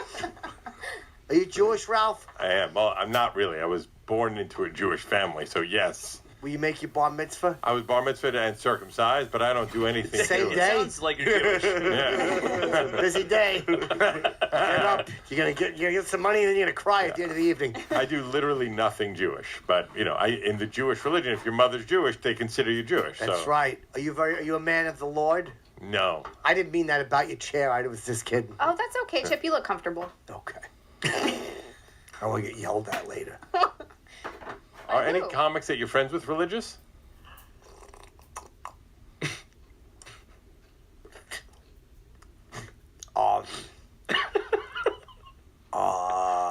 Bob Kelly.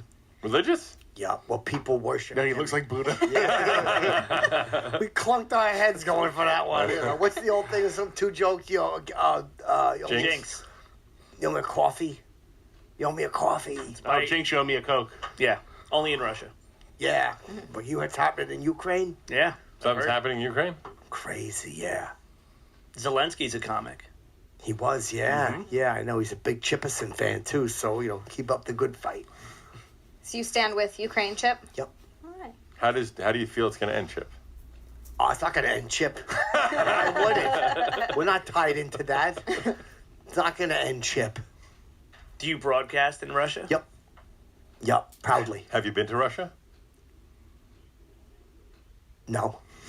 So you stand with Ukraine, Yep. but you broadcast in Russia Sure. and sell your merch in Russia. Oh, yeah, I just got it into Russia. Very psyched. Good time. Do you think everybody's rushing out to buy it I right think now? they are, yeah, I hope so, because they can't get McDonald's or Coke, Right. KFC, Sure. or any of that stuff. So get yourself some Chippison merchandise. Is there special Russian designs that you did, or you're just taking the classic chip designs? No, I got one. I think they're going to get a kick out of it. But I said, Chippison, Putin laughs in your heart. It's me like that. Like doing that Putin. Good. Putin. Because Vladimir Putin's the boss. Oh, okay, yeah. Yeah. There's also one of just a men's room with his feet sticking out the bottom, and it says, "I'm stalling."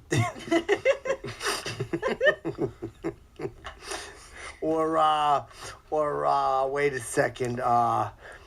There's 2 sets of feet under the men's room door, and they're facing in the same direction. And said, "Hey, what are you Putin in there?"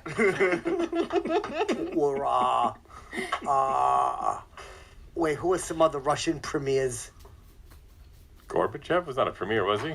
I don't know. It's the only other name I remember. Hard to do a Gorbachev wordplay. The only one I remember. God damn it. Whose family was slaughtered? My Russian history is... Anastasia. Maybe we all need to go back to school. Yeah, I don't know. Lenin, thank you very Lenin. much. Yeah, oh yeah, that's right. Yeah, you put a little space between them. That's what you're saying in the, Lenin, If his name is Len, it works out, You got to point with an arrow that says, "This is Len." Yeah. This is Len. Works on a T-shirt. Yeah, so I got to come up with a few Russian ones. The Putin one will be fucking. Putin one's good. I like that. Yeah. Hey, I'm Putin by peckering you. Ooh. I should say that. There's endless options for this. And I'll just tell people all the money's going. What about him on a buttery cracker? Yeah. Putin on the Ritz. Yeah. Oh, I thought it was like poutine. Putin on the Ritz is good too. Fucking but I'll say all money will go to Ukraine. You'll say that in Russia? No, I'll say that on the website. But there's going to they be have to buy it Russia. on the website in Russia. Yeah, I'll just say all money's going to Ukraine to support them. Hey, some people are protesting the war, true. so maybe those are the people they'll buy it to support. Yeah, I'm not going to send them money to Ukraine. I'm just saying. Of course not. Right. Oh, Cut okay. that. Yeah, just say it. Cut that out. Right. Yeah, definitely, because that's illegal. Isn't Yeah, it? shipping and all that stuff. Don't tell anyone. Who needs It's it? okay. I'm tired. Woke up early. I didn't sleep well last night. Why not? Oh, you either? There was firecrackers going on. In your house? Yep. What happened? Kid's staying with us. He throws firecrackers all night. Where did you get a kid? Not a kid. He's like 25. Oh, okay. Yeah, my friend Cosmo. Is his last name Kramer? No, Oh, just an Asian guy I know. okay. He brought the kid, or he's the one that's... It's just him, Cosmo. He stands in his underpants. He throws firecrackers. Which room is he sleeping in? Living room. Why is he staying with you? Because he needed a place to stay. Where'd you find this guy? We had a mutual friend. Okay. Was it the Asian guy? The Asian guy is Cosmo. Oh, okay. Yeah. And he throws. Is he your mutual friend with the kid? No, he is the kid. I said sorry. kid like a guy. He's 25. Yeah, he's a boy. He's a boy in underpants throwing firecrackers. And does he send the firecrackers towards you? No, or just throws them. does it keep you up? Or Yep, all night. Does it keep things exciting? Yep, Okay. just throws them in the living room for no reason. throughout the night? Yep, How long has this been going on? going on 6 years. That's a long time, Chip. Yep. It's a lot of firecrackers. A lot of firecrackers. Sure is. The whole house. Where is he smells getting like the firecrackers? I've said that to him. He refuses to tell me. It's amazing how you only stayed up last night, though. You know, it's been I happening know. for 6 I years. thought I was like, wait a minute, this is still going on. I was like, I kind of got used to it. Mm-hmm. And then he went away for a couple of days, and he came back. I was like, oh yeah, the firecrackers. Yeah. I should just change the lock. At this point, is it a fire hazard? All those firecrackers on the floor that he's gone No, on? there's been no fires, no nothing. Okay. Do you have a special apartment that there's no fires? No, he just throws them towards the fireplace. That's smart. Yeah. Do you ever ask him why he does it? Yep. Doesn't speak English. Doesn't he hasn't said a word. Won't tell me. Oh. Won't tell me at all. Seems like a very odd relationship. It is a very odd relationship. Do you hang out outside of the fireworks, or just the fireworks relationship? That's Sometimes I'll come in, we just do karaoke or whatever. I'll throw on a robe and my satin underpants. Mm-hmm. What's your favorite go-to karaoke song, Chip? Jesse's Girl. Oh, that's a good That's one. a good one. Yeah. Yep. Do you sing it in Chinese with him, or you sing it in English? I sing it in English. Okay. I don't know if he's Chinese. I never asked him. Oh, he's some sort of Asian. He sings "We Killed Jessie" because she was born a girl. It's also a great version. Yeah, it sure is. But no, I like that. And Sister Christian. It's a good one. Those are hard notes to hit, Sister Christian. Not for me. Total Eclipse of the Heart is my go-to. All kidding karaoke. aside, who doesn't love Bonnie Tyler? Love Bonnie Tyler. Yep, it's a heartache. Yeah. Her husband, Rich Voss, is very funny. That's right, he really is. Well, no, stupid. You said stupid. Sure, You said stupid wrong. It's a different Bonnie. Right. Oh, I'm sorry. It's Bonnie McFarlane. What does she sing? My husband. I married an idiot. Yeah, my husband. Regrets. I've had a few. Really, just one. Regrets. It's that Jew. Yeah. Called Regret. Shh. Regret. Wait a minute. What else does Bonnie sing? Oh, I'm holding on for a zero.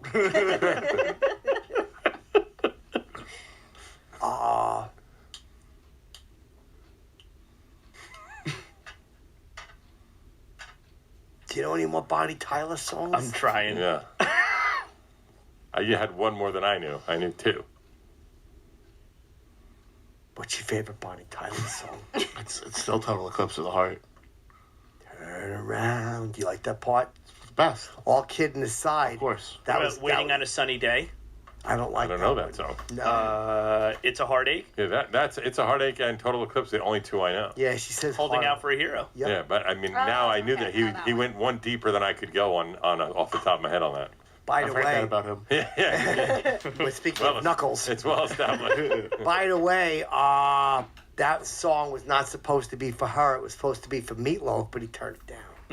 Wow. Wow. Total Eclipse Wait, of the so Heart. who wrote it? The guy Jim who wrote all the stuff out of Bat Out of Hand. Well, he had Total Eclipse of the Heart Attack. Yeah, he did. Fucking, but he said no, he didn't want to do it. And then Bonnie did it, and look what happened. I mean, that's how it goes. Well, that's how that Whitney Houston song was supposed to be Dolly Parton, wasn't it? It was. It was a hit. It is with her Dolly song. Parton. It's a cover. All right. Oh, and I, that one? Yeah, that's fucking Dolly, You just Dolly prove P. you really can sing. I Yeah, didn't think. sure can. I used to do that one at karaoke. And I'll point to a young lady and go, "We'll always love you." And I'll point at her. It fucking gets them. Do you get a lot of women that way? Yeah, it gets them creamy. Good way to get a date. Yeah, it sure is. Yeah. Get some. When you bring the girl home, does the Asian guy cause problems with that? That's firecracker. Oh, yeah, I almost forgot about that. Yeah. He did throw it and it landed in one girl's hair. Funny, she looked like Jacqueline Bisset. Did you ever leave her a pudding note after she comes home with you? Like the Harlem Globetrotters? Oh, in a tissue? Yeah. I've done it by mistake. Like we gave a hug goodnight and I left a pudding note in my shorts. I got very excited. A pudding note in my shorts. Yeah. Short story. Yeah. So yeah, he does sort of firecrackers when they come over. Do you have to warn them ahead of time, or do you wait for them? I always forget. Okay. I always forget. He's so used to it. Yeah, I'm he's so used 6 to it. years. I guess that Years. makes sense. And And, this is the first we've heard of this guy. Yeah, one girl blew up in her hair, and unfortunately her hair caught fire, and it gave her No. third-degree burns in the back of her neck. And Did did you they? at least- Sorry, go ahead. I was just saying, did you at least get some first?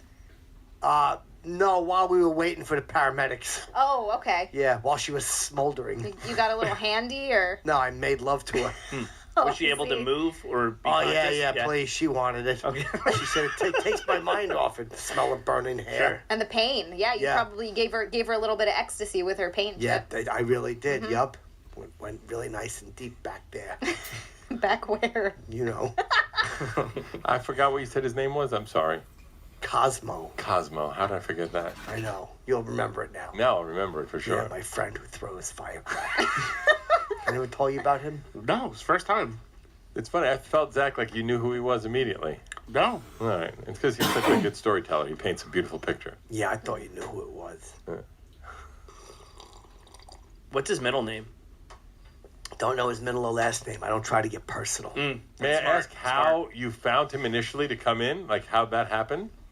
He just wound up, he was sitting on a porch one day, and he was throwing firecrackers. Like, Oh, so you knew that ahead of time, the oh, firecrackers. yeah. I That said, wasn't "What a are you surprise. doing?" Tigers don't change their stripes. Nah, they sure don't. I said, why don't you come in? It's going to rain. And next thing you know, he just won't leave. I don't even know what he eats. Where does he get all the firecrackers? Never asked him. Not my business. You have no idea he's paying for the firecrackers? Nope. Does he use your bathroom? Yeah, but I never see him using it. Once in a while, I'll just hear the firecrackers going off. Oh, in the bathroom. I'm like, oh yeah, he must. That's what my bathroom sounds like too. Must be dropping a deuce or something. So And he would- never. Oh, I was saying, how many firecrackers a night would you say he puts out? Hard to say. It's just every like that, and we just like that probably maybe 2 or 3 a minute. Wow. and he never stops. No. Does he sleep? Yeah. He throws them in his sleep. No, that's when I'm gone. He sleeps. Oh, okay. So he just throws them when you're around. Unfortunately, yeah. Wow. I've asked him, what are you doing? He won't tell me. So I'm like, I don't want to bother him. Ancient Chinese secret. Yep. How's his English? Is it okay? I don't know. We don't talk much. At all? He laughs at my firecrackers. jokes. I go, Cosmo, what are you, from outer space or something? You know, he laughs at that. That's good. I go, firecrackers. I go, you're fired, you know, and he always looks, he points at me. Calls you a cracker. Yeah, I don't like that. No racial jokes. Take that out. Sorry. That's racist. Do you tell him that's not a good snack? Why would you want to eat crackers that are on fire? God damn it, babe. I wish I would have thought of that. Fucking, that's going into the bank. Okay, you can use that, yeah. Well, he's here for 6 years. He ain't going anywhere. He could use that joke No, again. he ain't. No, he's like that guy on Long Island who wouldn't leave the house for 20 years. Oh, Jerry he finally got Seinfeld. evicted? No, Anthony Jerry. Cumia. What? Anthony Cumia left the house. Yeah, that guy, he finally got evicted. They finally got him out, but it took a long time. Why are your hands like that? I don't know, it just feels comfortable. I don't like that. You don't Sitting like very it? proper, like a proper lady. You're all proper. I'm trying to be proper for Chip. He He's doesn't- wearing a suit. It makes you feel like you need to see it proper. Yeah, He's in the makes you presence feel of Chip. sloppy. Mhm. But it looks good next to Zach. You're kind of rock and roll. Yeah, we got a whole thing going on. We got a whole thing going on. This was a weird episode. I truly enjoyed it. Did you have fun your first time? I did. I didn't know I was auditioning, but I like it. Oh, yeah. The first, like, 5 or 6. Sure, that makes Yeah. sense. Yeah. Years. Yeah. Yeah. First couple episodes. Got it. So I'll come back with firecrackers. Yeah. You've passed, by the way. Oh, thank you. That's great. Very well. Much obliged. Yeah, sure. You're welcome. Do you know how we close? I don't. Oh, boy. Some fan. Well, Evan. there's a demerit. So we count down. Pick Okay. a number, and we count down because this is a family show. Obviously, you know we don't like Wait to a swear. minute. Sure. What are you promoting? Oh. I'm in Virginia this weekend at the Sandman Comedy Club with Annie Letterman. Okay, cool. So by the time this airs, hope you had a good show. Last week I was at the Sandman Comedy Club with Annie Letterman, and it was a great time. Yeah, it's not the name of a comedy club you want because Sandman puts you to sleep. Sure. I'll go back in time. You and touring change with that. Annie? No, this is just a one-off weekend. Okay. Yeah. Annie used to work as a waitress on the corner of my where I live on 10th Street. So we were friends before she got into comedy. We were like 20 or 15 years ago. Was she practicing politics? I don't know. I remember. It's a long time ago. Oh, okay. When she was a waitress, I thought maybe. Was she a waitress at a hotel bar? It was a restaurant on the corner of B and 10th. It's not there anymore. Yeah. What are you promoting? Just the SDR show and the Good Sugar podcast, of course, Gas Digital Network. And follow me everywhere at I Am Ralph Sutton. Who's on the SDR show? Oh, this week is Kat Von D. And she's hot. And tomorrow we have Men at Work on. We're going to be interviewing Men at Work. Yo, ask him if they want a Unemployment. Vegemite sandwich. I'll ask him. And Are you also- going to pick up the call and go, who can it be now? Exactly. I would do that. Yeah, and ask him about how he almost worked with McCartney. Yeah, that he did, right? I think it's Yeah, in but the. McCartney offered him a bad deal. Yeah, I saw They're that in throwing the some doc. Heather Mills jokes. And I was excited. I was hoping Bag full that, of right shoes. I was hoping Natalie Cuomo was going to be on because that was the one time all the hate was not directed at me, so it felt great. But Do people give her a lot of malarkey? on the one I was on was the only time it wasn't all directed at me. I'm sure this one it's all coming at me. But, Oh, why don't they like you? I don't know. Everyone Do they say bad stuff about you? all the time. Oh, All the fucking. that's news to me. Yeah, is it? Yeah. I never check. Hope you enjoy. It's free, sock cucker. What are you promoting, Zach? I got a new cartoon out called Foolishly Can I be Foolish. in it? Why am I not in it? I was going to ask you when we went off the air if you would be in it. Yeah. How much? We'll talk off the air. All right. What's my part? The sexiest man in the world? Yeah, I'm good with that. What's the name of the character? Chip Chipperson. I'll be in it. And then they just assume sexiest man in the world by hearing Chip Chipperson. Yeah, I got 4 episodes up now, 4 more dropping. And I have a movie called #Shakespeare's Shitstorm. We're having our New York premiere April the 8th at the Museum of Moving Image. Tickets are on sale now, and then we're going to be doing a full week-long theater run at Cinema Village. So please come on out. Can I go? Yes, please. All right, so the cartoon. Give me one of my lines. Let me just practice.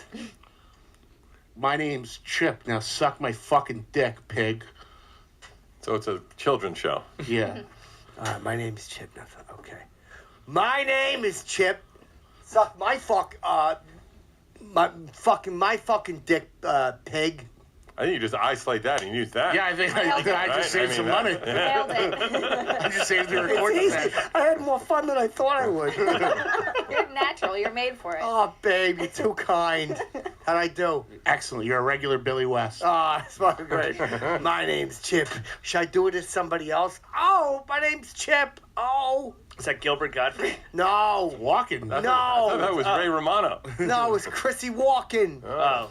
If it was Gilbert, it would have been oh. Fucking shy Gilbert. You got one Gilbert, then you got the other Gilbert, That's actually true. Yeah, So, you like touching your cock? Oh, I don't know. Shy and whatnot. What are you promoting, babe? Don't be shy.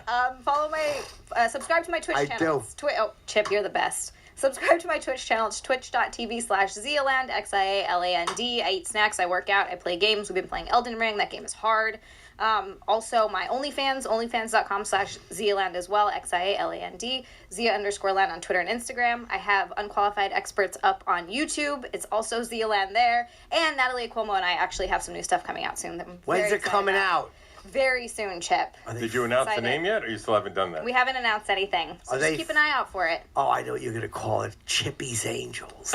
Chip. Oh, Chip, can I promote my podcast? Yep. I have a podcast called Just Joking, and it's very funny. It's just me and another comic riffing on news stories. Who's the other comic? We had Stanhope, Judy Gold, Rich, Bonnie McFarlane, not It's Tyler. you. It's a new comic every time. Yeah, exactly. Oh, please, riffing is the name of my game. Give me a news story. Watch it. The war in Ukraine. Oh, please, Ukraine. How come it's not my grain? You know, Ukraine. What are you, a bird or something? You know, I could fucking do it all day. Zach, pretty good, right? Give him a Ukraine kick like the Karate Kid. Fuck yeah. That's my favorite part. Mr. Miyagi touched his leg and healed him. I cry every time I think of that. Oh, and that's the one you cry at, Chip. That's the movie you cry. Pat Morita died. Oh. Do you watch Cobra Kai? Yeah. What do you think of it? Kick ass, inspirational. Okay. Show them how to tell them what we got to do. So we count down and we You know say, what we got to do. Oh, yeah. You know what we got to do. Got it. Chippy Kaye, Futhermuckers. Got it. We got to count down first. Yeah, you got to pick a number, and then we all count down. Yeah. 8. What's that? 8. 7, 6, 5, 4, 3, 2, 1. Chippy Kaye, Futhermuckers. Be good to yourselves.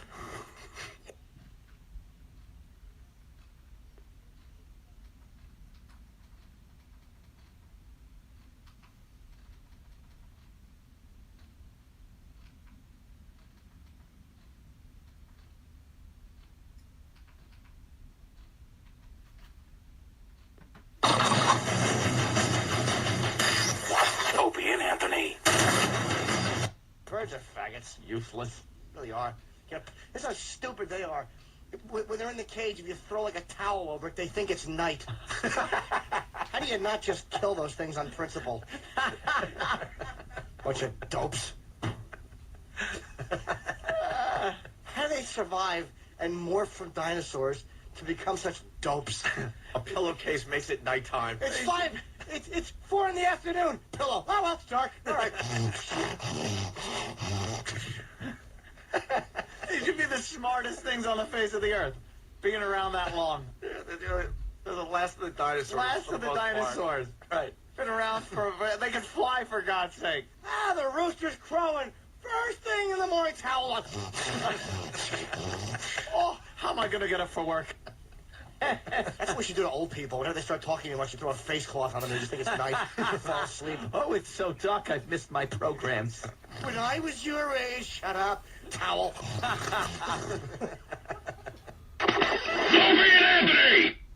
Any animal that rubs its ass on bark as an attempt to wipe because it's seen people. I think bears do that. All right, then bears do I've it. seen, but bears have so much hair back there. All they wind up doing is smearing it all They over don't know their any ass. better. They're just trying to be like people. Just trying to record some production. That's why they wander into our neighborhoods. They're trying to assimilate. We keep shooting them, making rugs out of them. They don't know any better. They think when they see a lodge with a bear laying in front of a fireplace and people fucking on it, they think he's part of the team. They don't understand taxidermy. They see a bear mounted with his arms up. They think we worship them. They expect us to stroll in like gods. We just shoot him in the head, brother. We fucking shoot tranquilizing darts into them and then fucking haul them back to the woods. Drag them back into their shitty Shit lives. takes fur. Beat it, stupid. Their little cubs are sitting there going, but Daddy, I thought you had this figured out for us. Exactly. Beat it, you three-legged trap victim. Fuck yourself. Fucking cunt to the bear. Buzz off. Before I wear one of your shitty claws as a necklace. A little memento. Toward dominance. A little memento. Yeah, beat it, honey eater. Of my weekend in the woods. They don't understand. They think that, like, the fucking bears that, like, ride bikes and dance, they think the bears that dance have made it. They think that they're respected stars in show business. Did you hear about Barry? He went over to Romania. He's a big dancing star. They have no idea there's a rusty hook through Barry's nose. Being led in a circle by fucking gypsies.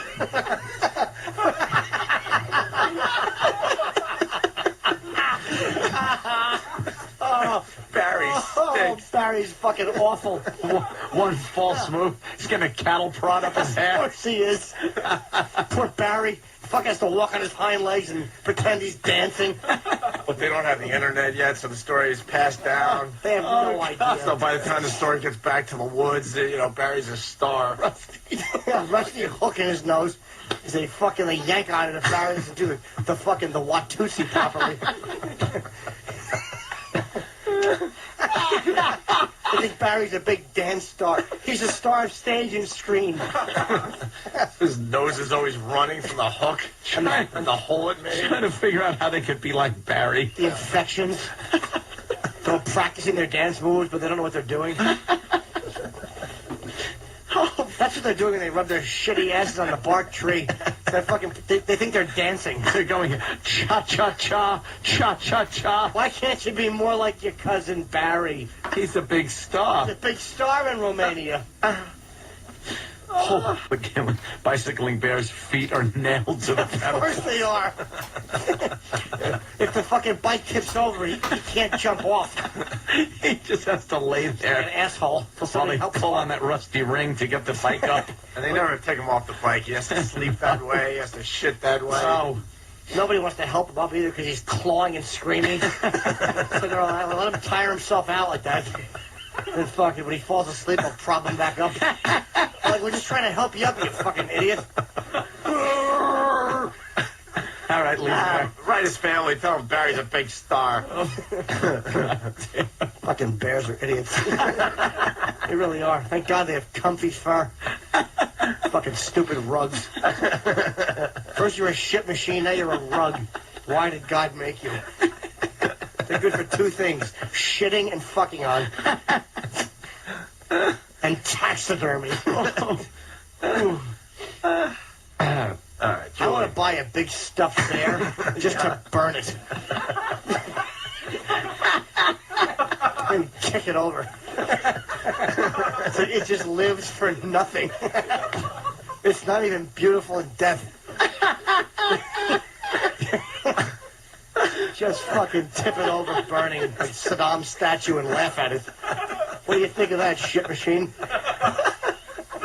Your life has been for naught. It's for nothing. You ate a few berries and then you got shot. Oh, fuck yourself.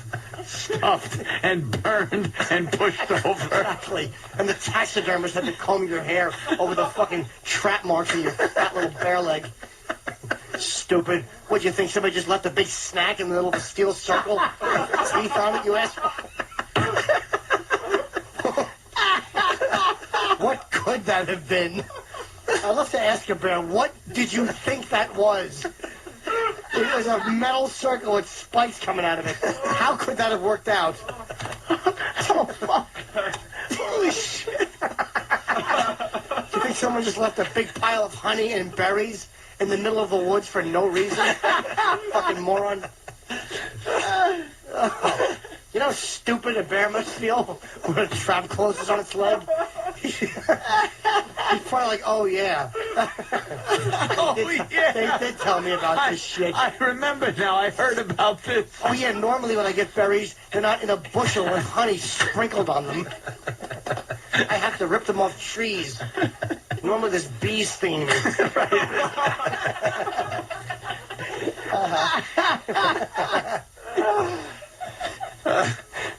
Jimmy just made everyone hate bears. How can you not hate it?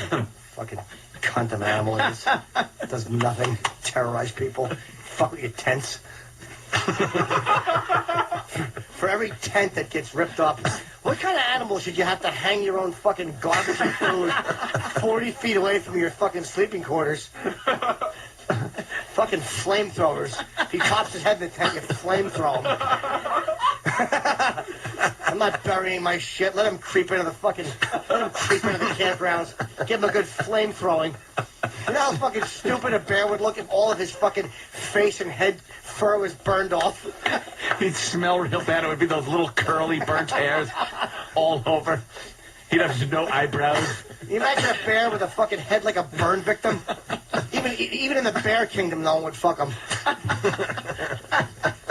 No bear pussy for you. Every time a bee stung him, he'd go, ow! Couldn't even eat honey anymore. His tender burned bear skin. Little fluffy ears just look creepy. They look like Doritos. They're all burnt and just crispy. Just two pink veiny Doritos that hurt to the touch. I wouldn't be surprised if PETA calls up. Was he actually advocating the flamethrowing of bears? I will throw a Molotov cocktail through PETA's window right now. I've always supported them because I misunderstood what they were about. They show all those videos of the fucking slaughterhouses. I thought that was to advocate it. Like, look, this stuff's tasty. I've been sending them money like I thought they were supporting KFC. They're too mild on those chickens. They live spoiled lives. All animals should be treated like veal. There's no reason I should have to bite into a sinewy burger because this thing has to run around the yard.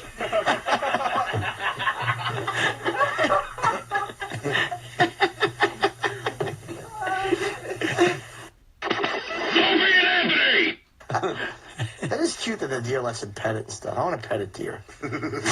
Go to a petting zoo, you dummy. I want to pet a deer with brass knuckles.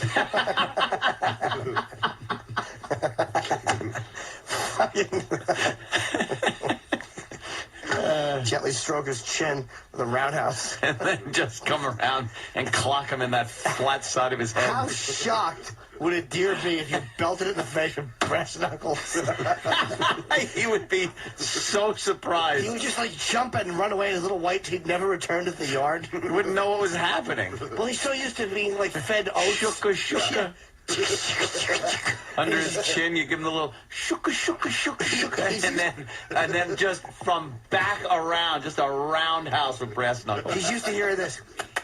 Yeah. So what you do is, as you're scratching his chin, then you roundhouse right in his cheekbone, and he fucking he'd be shocked and just run away, looking over his shoulder like, was that planned? What happened? Or hold your hand out with a little bit of grain in there, so he's eating it and thinking everything's fine. He's chewing. And then you just come across and hit him in that little half-moon kind of round bone thing on the side of their mouth. Or across onto the bridge of his fucking button nose.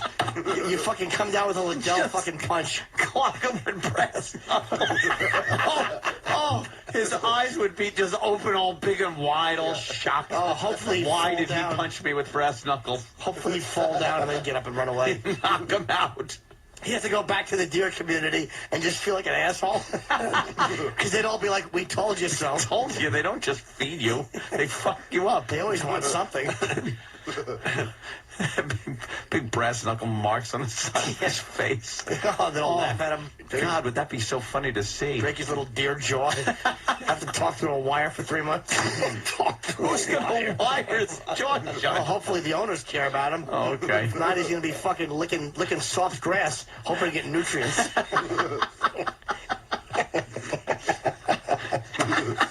Fucking faggot deer. I like to grab that white tail and deep dick it while he nurses his sore jaw. While the fucking family looks on in horror. Tail's just going fluttering. He's trying to run. I trusted that.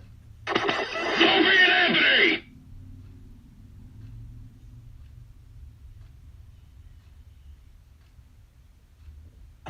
Even his dog is hacky and old. I hate this fucking family. I hope right after that, the fucking, like, right after, as he's plugging his Xbox, old Rex ran out and was struck by a delivery truck. I hope the fucking, I hope the golden-haired dog in that video now has a fucking tire print to his back. And the dog did the little half curly run, except his innards and shit were coming out of his stomach. Christmas is spoiled!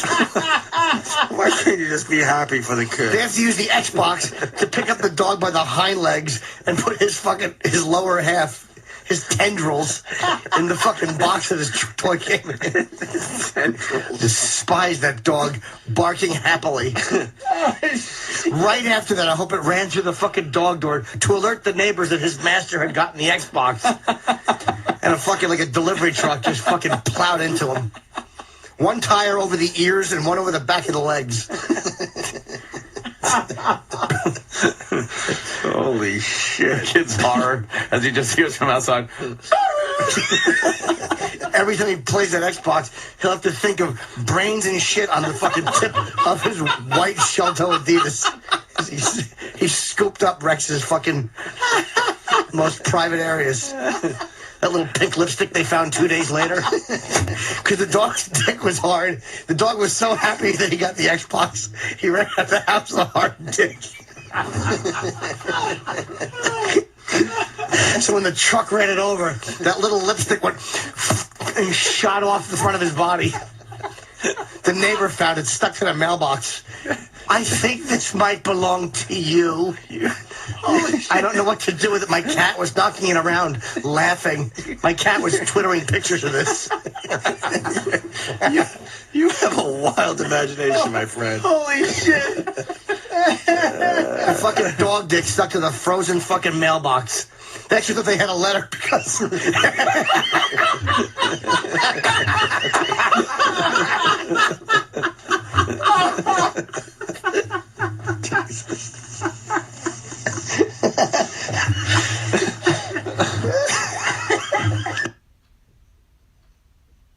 We haven't talked to Sacramento yet. Brian, what's up? It's Brad, Opie. What is it?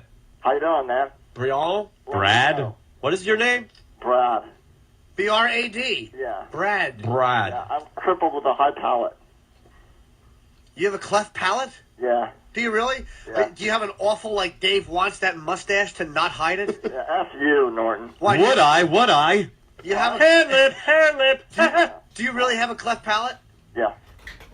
So what? Why are you getting mad at me for just teasing it? I know you probably have like a thick, awful mustache, which has like a scar in the middle of it, because all cleft palate mustaches Like Cheech? have that lightning strike in the middle. What did this guy do to you? I don't nothing against him. He called up, said I have a cleft palate. What am I supposed to do? Pretend it's kissable? Is it all fixed?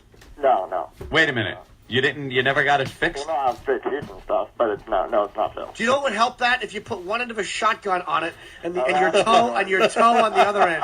Stupid. Blow that bad lip off and have them put some whatever. wax ones on there. Anyways, I want to tell what I learned today. All right. What'd you learn? I learned nothing because it's too effing early over here.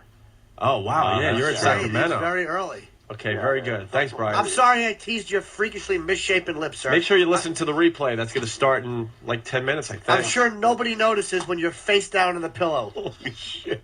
You don't even know this guy. Why would he mention that he had a cleft palate? Yeah, that isn't something you just bring up in conversation. I could kind of hear it, because cleft palate people always talk like they're just trying to hang on and talk properly because half of their gums are hanging There out. goes the cleft palate audience that we were trying to get. We're losing I the don't cleft care. palate Good. audience. I don't want you and your fucking horse gums listening. You'll never work with Joaquin Phoenix for as long as you live. That's right. Well, And the other one, what's his name? Kareeb. What's his name? Yeah, Stacy Keach. Stacy Keach is another one, and Cheech. Twinkle, twinkle, Cheech Killer Marin. Kane.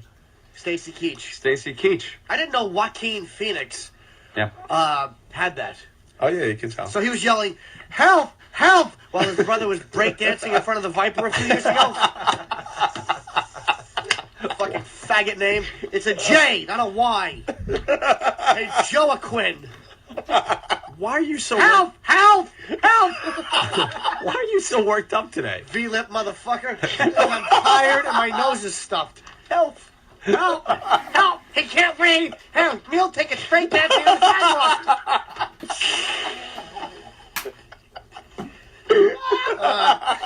You're going after the easy targets today. Wow. How can you not? Everyone in Pittsburgh has a cleft palate. Awful city. I had 9 people at every show at the fucking Improv. Ugh. I didn't know this was a touchy subject with you. How can it not be? Calls him he's a cleft palate. We're supposed to go, hey, are you brave facing your injury? Ugh. Wow. You know what you should do if you have a cleft palate? Move to Alaska because it's night for half the year. And people won't see it. I gotta build an igloo and live in that. Awful. What would you do if you brought home a girl and she had a cleft pussy lip? You'd punch her in the stomach and kick her out. You wouldn't talk to her like she was an equal. Ugh. Stupid knife slash on the face lip. Fuck off. He's hurting me. You imagine having to kiss that. It's like, this is a kiss. But his kiss is probably this. Like that fucking half and awful. Can I make out with the right side of the left tonight? Holy ass. Oh, that's gotta be awful. Hey, Doug, what's going on? Hey, not much. All right. I learned this. Who punched you, son? Nobody. I was born this way. Ugh. I'm sweating. Where does this come Always from? have to be careful you don't make B or P sounds because they go like this. I'm a good boy. I'm a good boy. You're a good boy. What is that? Where does this come from? What? He really has a cleft palate I've problem. known you for a long time. Where did I just think of a cleft palate? I saw a guy. It was in a Starbucks. I was buying coffee one time, and the kid behind me. Yeah, Starbucks. You want a nice grind? I want anything as long as you don't speak. Just nod.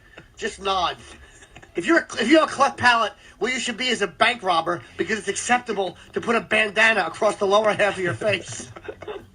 Bank robber in the 1800s. That should be your profession of choice. Oh, wow. You know what they should say? Yeah. This should be every bit of dialogue in a hospital. Mr. and Mrs. fill in name here. Your boy/girl was born with a cleft palate, and the parent should respond, so how did you euthanize it?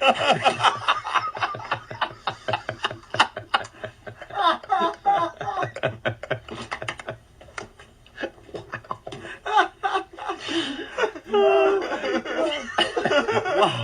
I also want to throw out the suggestion. I don't want to say the name again, but if you're one of these people walking around with an unpleasant split lip, dye yourself from the neck down a color like pink or yellow so people don't look at you above the shoulders. Jesus. Wow. I had no idea that was in you about those people. I didn't either until he called up and offered that up. I never thought about it before. So you thought he wanted us to feel sorry for him? No, I don't know why he said it. If he walked in and had that, I probably wouldn't make any remark. Because they could, guys, what am I going to do? You know, how do you fight a guy like that? This all happened. Hey, do you want a fat? Forget it. We got a lovely animal story on CNN. There's a deer that is being raised like a dog, like a pet. A deer that refuses to leave this fucking yard of this family. So they put a leash on him and stuff, and the deer actually follows the family around. Wait till he jumps up and oh, that's kind of cute. What? Look, the thing lets him pet it. The thing won't leave. Oh, wait till he gives him fucking Lyme disease or Lyme disease. Or Lyme disease. Lyme disease. That's what Elliot Spitzer should have gotten. Yeah. He'll fucking, wait till the deer fucking haunches up on his front and, like, donkey kicks somebody right in the fucking gums. Here's my deer. Good kid. Where's your pet? He's in the den from the neck up. Drag it home. That is cute that the deer lets him pet it and stuff. I want to pet a deer. Go to a petting zoo, you dummy. I want to pet a deer with brass knuckles.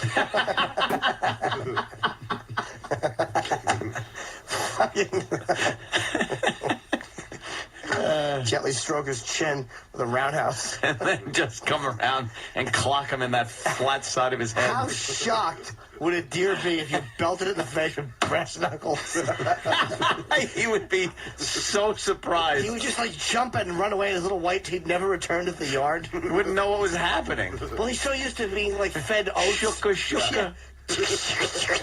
Under his chin, you give him the little shuka shuka shuka shuka, and then just from back around, just a roundhouse with brass knuckles. He's used to hearing this. Yeah. So what you do is, as you're scratching his chin, then you roundhouse right in his cheekbone, and he fucking like he'd be shocked and just run away, looking over his shoulder like, was that planned? What happened? Or hold your hand out with a little bit of grain in there, so he's eating it and thinking everything's fine. He's chewing. And then you just come across and hit him in that little half-moon kind of round bone thing on the side of their mouth. Or across onto the bridge of his fucking button nose.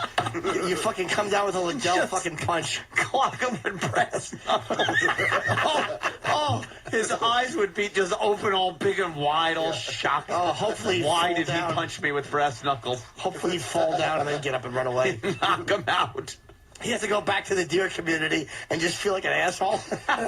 Because they'd all be like, we told you so. Told you. They don't just feed you. They fuck you up. They always want something. Big brass knuckle marks on the side of his face. Oh, they'll laugh at him. God, would that be so funny to see? Break his little deer jaw. Have to talk through a wire for 3 months. Talk through Who's going to wire his jaw shut? Well, hopefully the owners care about him. Oh, okay. If not, he's going to be fucking licking soft grass, hoping to get nutrients.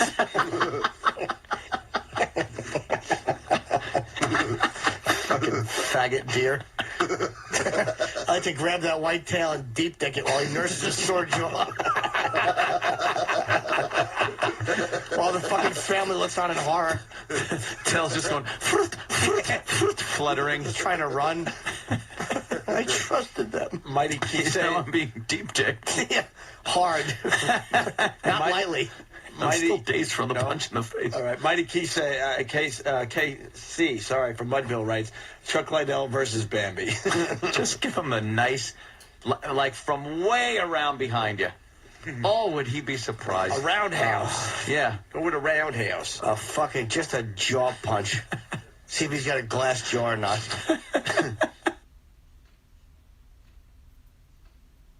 We're talking about, hey, Colin Quinn has made the studio here. We're talking about the pregnant man. But it's not really a man. The man has to be in quotations because it's really a woman on hormones. They keep saying man, pregnant man. It's a woman because it didn't even go through a sex change, so you can't even say, pull that little card out. It's a woman that had mastectomies and is hairy because of hormones, having a baby. So what? The news keeps saying man. Exactly. A little testosterone doesn't make you a man. No. I said you put on like one of those oldie time. Have a woman put on an oldie time handlebar mustache and say, "Look, I'm a guy. I'm what having else my doesn't make you a man? Holding a gun. Oh, what does that mean? Is that a dig at me? No, they always say holding a gun doesn't make you a man. No, I wouldn't dig at you, Anthony. I would dig at you because I'm listening to my radio this morning, and I hear you come on with this idiot blathering away, trashing me. And here's the best part. We all know, first of all, yeah, you help your dumb friend. Anthony, in the middle of everyone trashing me, goes, yeah, I mean, I like Colin, but what's he doing? I can't tell you the level of fury I felt hearing this back alley Tunisian knife fighter trashing me. as if I really am pushing Jerry's car for fun and profit. I was fuming. What did you call him? What did you refer to Anthony as the other day at the cellar? A Corsican pimp.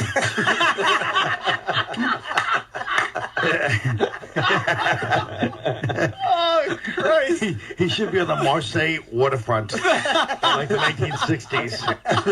Oh, my God. Oh, that's cool. He's one of the last drops in the French Connection chain. He brings his loading gang out. You can't even take that as a compliment that I said I can't picture you doing that. No, that's not what you said. Do we have to play the tape? I mean, I like Colin. I like Colin. What? And he shakes his head sagely. What is he doing? Can we get that? Now I need that. I'd like to hear that. Sagely. Colin, what were you doing? I know. I was listening to the show this morning. I love the fact that here's why Bob is not only fat but retarded. Because he actually calls me the other day, or I call him to try to wake him up. Like my big thing is when he's doing morning radio, he tries to sleep in between that. I try to call and wake him up at the morning. Yeah. He goes, dude, I'll put you on. He puts me on. Nobody even was there for that story except for me, where I pushed Jerry's car, except for one kid on the stoop. I thought I got away with it. I was like, thank God, all these camera phones. I walk up the block, there's somebody out, one kid sitting on the stoop by himself, like a half block away. He goes, nice job, Colin. So I told him all the story. Bob was in West Palm. He wasn't even there. And he still adds it like, what about the car? He was retarded. Let's get back to But it's all about Bob's CD. That's what I'm here about. Pregnant man and Oprah. Let's two more quick clips, and then we can move on from this dumb story. Oprah wants to know if by taking testosterone, by the way. do you grow testicles? Oprah wants to know this? I thought she's a smart woman. You don't grow them. So I was asking the question nothing about male genitals. That's what it is. Exactly. It's never been close. No, I have no idea. If Gail don't have it, I don't see it. That's the motto. Your genitals. Did you have like a penis implant, or you did something else? No, amazingly, hormones are an incredible thing. Testosterone, in the womb, up until I think 2 months, we all look the same. Our genitals look the same. Yeah, that's and when true. testosterone is You all know introduced- that, right? Have you seen the? No. Yeah. You didn't know that? No. Yeah, we. Okay. Oprah should try a penis implant one day. Yeah. So when testosterone is introduced, that's when male genitalia starts to form. And reproductive organs. And I just, Meaning, does it grow testicles? I don't mean to. I don't mean to be ignorant, but do you like? People grow are driving up the southern state right now. You take this story and move along. Jesus Christ. You gotta stop producing the show, apparently. The story's horrifyingly boring. Want to go in the back office and just produce the show today? Yeah. See what you come up with for us, Colin? Too? No, I mean, I just introduced testosterone to my body a little later, so the body had already formed to a certain point, but certain changes do happen. She's basically saying that she grew male stuff. Certain changes do happen. No, there's probably an increase in size of certain things that a woman has that are very sensitive and used during sex. Yeah. Clitoris. Thank you. Thank you. You can't. That is really psychotic. That's actually sexist against women. It really is. When did you figure out that you can't say that word? As Anthony's giving Was it during my slaloming through the whole thing, trying to work around the word? But I mean, it's one of those technical words. You know what I mean? Yeah, I know. Yeah, but they don't care about that. I don't on understand this the show. abbreviated version of it. They don't care on this show. Which coincidentally looks like your sidekick, Norton. All right, sidekick. That's the one that hurt the most. Yeah. All right. Why you thought you were an equal? You're a sidekick, and don't forget it. I guess that's I'm below equal and above lackey. Colin, this last clip I'm is certainly above mechanic. Oh, why don't you bring the tools? Well, that's the deal. Then he drives off, and I wave goodbye. Good job, Jerry. Oh, he didn't even look in his mirror. Make sure you get that. Don't miss that green light, Jerry. That's when it stalls again. Bye. He's waving, and he's getting like a puff of like exhaust smoke in his face. Bye, Jerry. It's almost as embarrassing as the other night when Jerry came in, and Jim goes like they're equals now. Hey, Jerry, and Jerry goes, hey. And then later I go, you didn't remember his name? He goes, yes, I do. James. He don't remember that fool. And I saw him the other night. You're not his equal. He doesn't know who you are. I'm not his equal, but he always calls me Nortone. That's what he calls me. And today, Cody James, he was stuttering because he didn't recognize you because he didn't see you tomorrow. He didn't know whether to call me Jim, Jimmy. You're a majestic irrelevance. Now go on with that Oprah thing, please. That's not true. He knew me very well. At least he didn't get gravel to the forehead as Jerry pulled it away. Exactly. I'm glad he doesn't know my name. He'd have me pushing things. All right, this last clip, Colin, I know you have ADD. It's only 38 seconds. Can you handle 38 seconds? And then we move on from the story. Yeah, and then we move on, all right? Don't worry about me. I'm worried And about then the does listeners. it get larger? It does. Yeah. And it looks like a penis. Looks like a small penis. Yeah. She can say that, but we can't. Does size matter? Yeah. Oh, all the women just start clapping. It certainly does. Rolled over on me in a long time, and that's what Trying to say that her thing turns into a small one of our things. Yeah. I know the women laugh like angry at their husbands because they're stuck in Orchard Park, Illinois, like lonely, and the big night out is the Oprah show. Well, to some people, yes. I don't know. You can ask my wife. Okay. So it my means wife, that all right, you're quite a man. Basically, your grows. It looks like a small penis, and therefore you look like a man. Yes, and I can have intercourse with my wife. Can I say one? Intercourse. Okay. Shut up. You cannot with my Shut wife. up. I'm all man. I have to No, say you're not. Yeah, that's ridiculous. That story. Shut up. Ovary, abdomen. I know this is not the I time. give her all 8 millimeters. Nothing on Go ahead, Carl. Yeah, I was just going to say, I know this is not the time, and this is the last thing you guys need to hear. Uh-huh. And I know this is you guys on the line, and me just spuriously throwing this in there, and you guys have to deal with the weight. But the fact that you have to be on radio and bleep something said on Oprah, I'll rip apart whoever runs these stations. Yeah, it is You ridiculous. have to rip apart something that's on 4 o'clock in the afternoon on Oprah. Yeah. Yeah. There's something very... that really makes me crazy. You're right. You're absolutely right. There's I'm not the no type that cares sense to it. About that kind of stuff. But it's just It makes no sense. Because she's helping. She's got She that does person in kinda there help. for education, and we're here for humor. She does help in a certain way, Anthony. And I still have, where was Anthony this weekend? Did you ever establish that? No. I say Winnipeg. There's a lot of tawdry behavior. Because he changed planes in Detroit, right? They spotted We don't know. Yeah, well, he says he went nonstop, but it's a dumb bit because he doesn't give us any info, and there's It's no not a ending. bit. I give wanna know plenty the of info. ending, And it isn't a there's bit. no ending. It's called my life. It's not a bit, it's his life. And you're right. No, it is it's a bit. Well, his life is a bit in a certain His way. life is a bit at this point. Oh, all the world's a stage. I understand. I don't look at it as his life. I look at it as good radio. Everything's just and a he's not bit. giving us good radio with Well, this but- thing because there's no ending. Well, there is an ending. And the ending is not this week. Look, I haven't spread this out as long as you did your goddamn Spuds Buckley. The ending all right? I'll tell you exactly the ending. People is. love Spuds Buckley. Yeah, give us a little. No. Jesus, 5 weeks. Him with his relatives, the Lebanese arms and diamond traders of West Africa. That's where it ends. It ends in a horrible civil uprising. But see, this is where it's this is where it's not fair. We guess, and I think one of us might have guessed where he was, and he doesn't even say if we're right or wrong. Isn't there a way to hook him out to something? I don't believe that it was a nonstop. I don't believe it was a nonstop. I think he laid over and flew back. Because if I knew certain things were a quick jump from here, he knew it.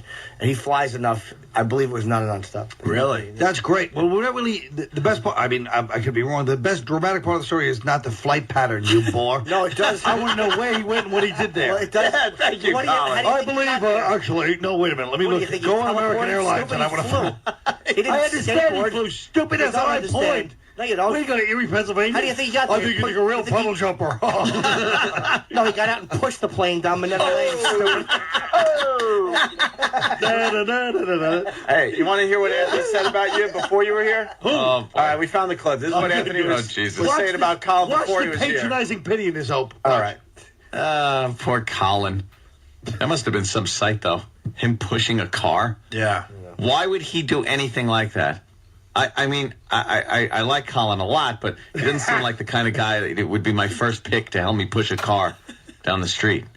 You know? probably volunteered because Jerry has another project. Maybe he'll need like a crotchety, funny uncle neighbor. And we're back live. That's what they said about you when you weren't here there, Colin. I know, I heard that actually. That's what And I was listening to the show and I was so mad. First of all, that phony came in, the troubled sleepless artist. I had a fight with my girlfriend, so I just wandered. I have a pinched neck. Shut up! I know I was with you last night. I'm to that sore. Nonsense. Did you try those exercises? You know what? I just did them against the wall. And you know what? You look silly. Yeah. What were they fighting about? Do you know? Or maybe you don't want to blow up God's. Well, we all had. I don't know. Everything was fine at dinner. It started after. And then I guess they left, and maybe they're like a lifetime abuse couple, where out in public they look fine and everything, but inside I think Behind Jimmy's hitting her with closed phone books. Right. Hitting her with phone books. And maybe they were fighting over the fact that she probably noticed that Jim's expensive caddy looks like a caddy Camry.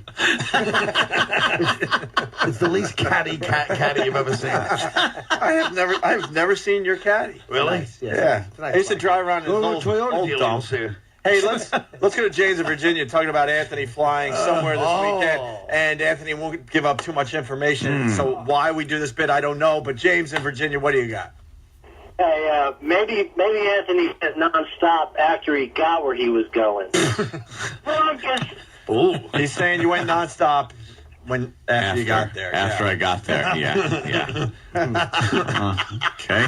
There was a layover, but you're also going nonstop. Right. Did I tell you that by the way, I was just speaking of that kind of humor. I was driving upstate in Connecticut, like way upstate by myself, and I heard Scorch on some obscure local radio show. Yeah, you're obsessed with Scorch. Oh, Scorch is out there. Hey, Kingdom of Nakedness. Yeah, there's a DJ. Well, I was obsessed over the fact that you used to have him on the show, and you'd sit there and go, what else? And you guys would be laughing like it was the best radio, and he believes it. Sorry, but you're going to pull up our spot. Do your dressing.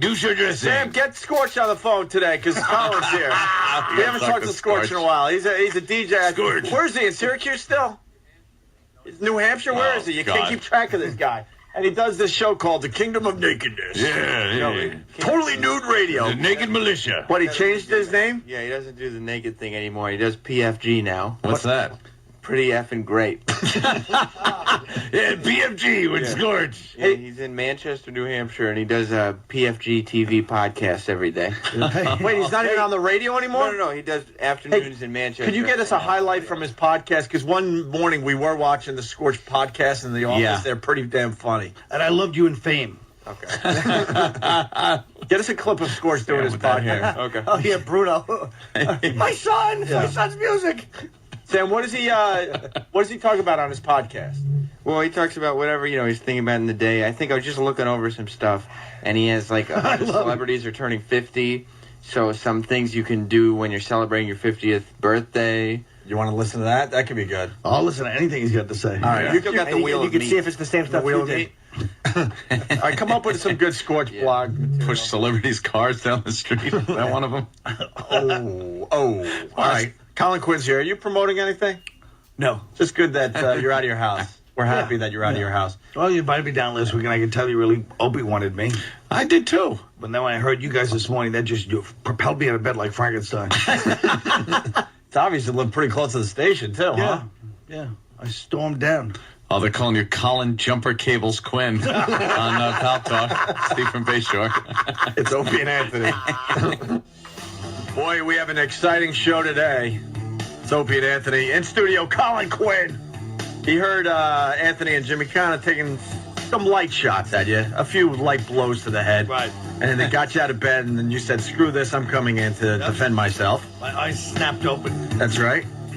You're obsessed with trying to figure out where Anthony went this weekend. It's our new bit on Mondays because he's flying all over the place doing God knows what. Or maybe he's flying to one place. We really don't know. No, according to Jimmy, the important part of the story is that there might be a transfer flight. A few people could have heard the crushing bore that is Jim Norton before going, I think, if you really look at some of the patterns of Delta, they have a couple of 2-hour flights. There's a very good possibility of a layover. When figuring out where somebody went, if you have to figure out how long it took them to get there, and we know where airport he left from, so was there like a layover, a delay? You have to know. How else what are you just going to guess everywhere in the world? He went somewhere. What just happened to you right now? You're doing like you turned into a horrible character. What? It's like a modern day Peter Lorre. It's scary. He's just like this really. No, but God. I'm trying Stop to figure out where talking. he was. No. I'll tell you where he was. Somewhere outside of Cleveland. Remember they arrested that Nazi prison guard, Jim Yeah, he probably went to one of those. All right, there you go then. He went to one of those suburban houses where Eastern Europeans have memorabilia, and he probably got a couple of shrunken heads. Like Jeffrey Dahmer's house. Yeah. Jeffrey Dahmer's from out that way. Were you close to Jeffrey Dahmer's house? Could have been. He was in that's Milwaukee, right? Now you're not going to Milwaukee. He only lived in one house his whole life? I think he's taking flying lessons. He does like to fly, and I really do. He has some flight simulators and stuff like that. Hey, Colin, when you were pushing Jerry's car, did the thought come into your head that you might drop dead of a heart attack as you're pushing Jerry Seinfeld's really nice Porsche? That's the other thing I don't like is suddenly I'm the poster boy for being out of shape. I swear to God, I wish I could curse. But it's terrestrial, so I'll keep to the rules. You did lose a little weight. Me off. You lost a few lbs. I'm on my way down. Although Norton pointed out I was so happy I bought this new sweater jacket, and Norton was calling me Dwight from This Boy's Life. So awful. The one you're wearing right now is black and red check. It's like a table, like a picnic tablecloth. It's horrendous. With a hood. With a hood, though. You really think she's outdoorsy and rustic looking. Usually if someone's slob dead. Like to smack your face. Idiot. Were a lot of people wearing this jacket where you are? No. Ooh, that's a not good question. That one. That's a good question, Colin. Maybe it was in the Minnesota woods hunting humong. Someone on Instant Feedback thinks he might be a drug mule. No, a drug mule? On the weekend. I'm too afraid to go to jail. Yeah, he's too delicate, you know? Yeah. His brother, believe me, his brother was like the Rock. I told you, his brother was like a bike. He used to beat up my cousin, poor Timmy. Yeah. Yeah. Out there in beautiful Elwood. Shirley. Wherever that was, I don't even know. The two families here, the Quinns and the Kumias. We're like the Hatfields of a course. Yeah, we would fight. We don't like you guys. We don't want you guys. There's no room in Ronkonkoma for the two of us. My brother beat up Colin's cousin. Yeah. Really? Yeah. No, he did it regularly. He was a psychopath. Anthony was the sensitive child that didn't do drugs. Right. His brother down there, he smelled pot wafting into his room. My brother's constantly smoking pot. Anthony's with his Dungeons and Dragons set and his pots in the room. I had microscopes and things like that, and a telescope. And one of his brother's hot girls was like, "You want me to give this kid experience?" Well, he won't anything. No, and he just threw the covers over his head. My brother's like tossing. He's like Rocky Dennison. My brother's tossing bimbos out the window because my mother was getting home and he's smoking pot, and I'm just there with my microscope trying to smear something on a slide so I could see a cell. I should have just taken samples off Joe's mattress. You just see him? Oh, I was just such a geeky kid. Could have seen my brother's doing drugs. Yeah. My brother was like the first kid busted for smoking pot in Elwood Junior High. Ever. Ever.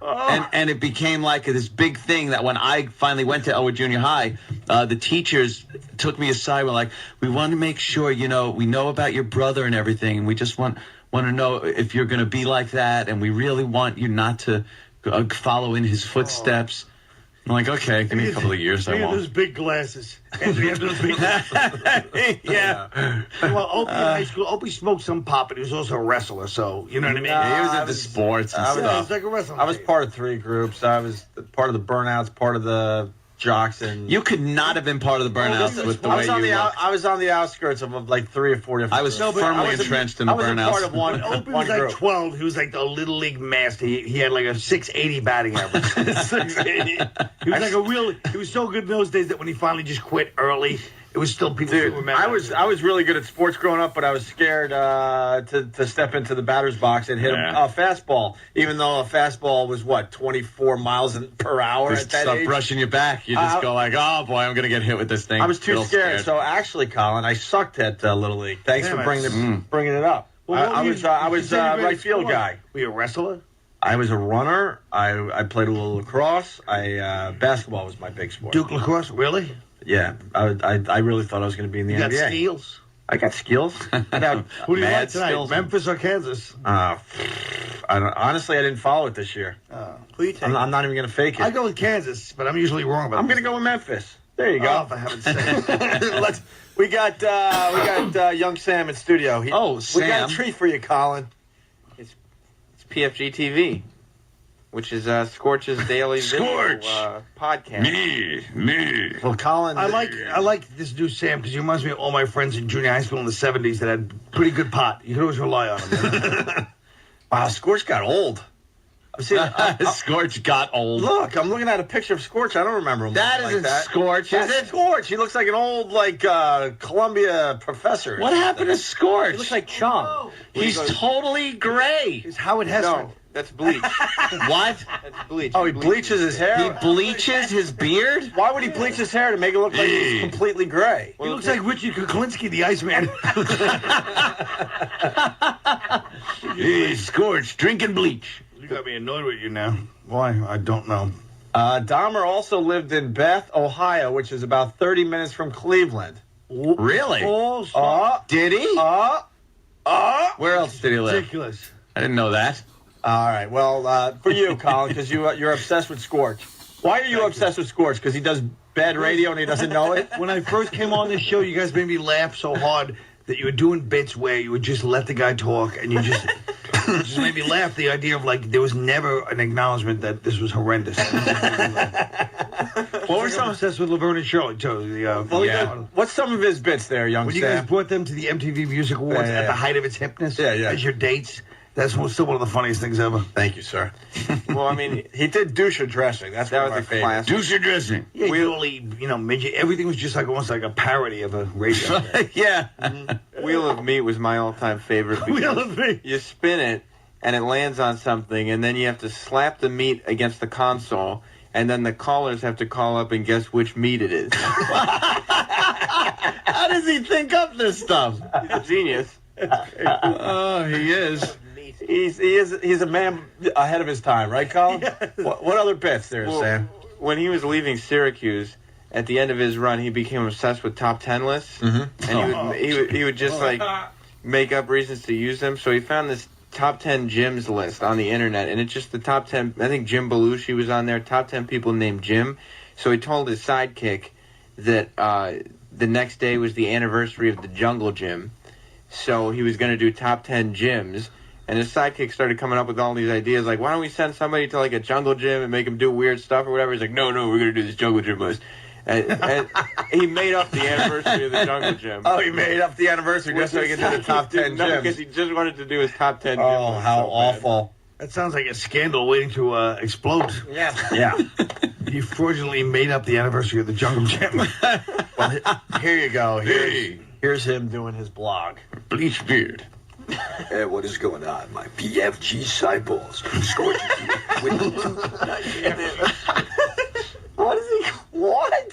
The PFG disciples. They're like disciples, but they're PFG. Why does it take Colin to remind us how great this is for our show? I love it. To have Scorch audio on. He's great. Hey, what is going on? My PFG cyballs. Scorch is here with the Tuesday, the April 1st edition of PFG TV. I came up with a bunch of games you could play at birthday parties for people 50 and over, because a ton of celebrities are turning 50 this year. I never would have thunk it.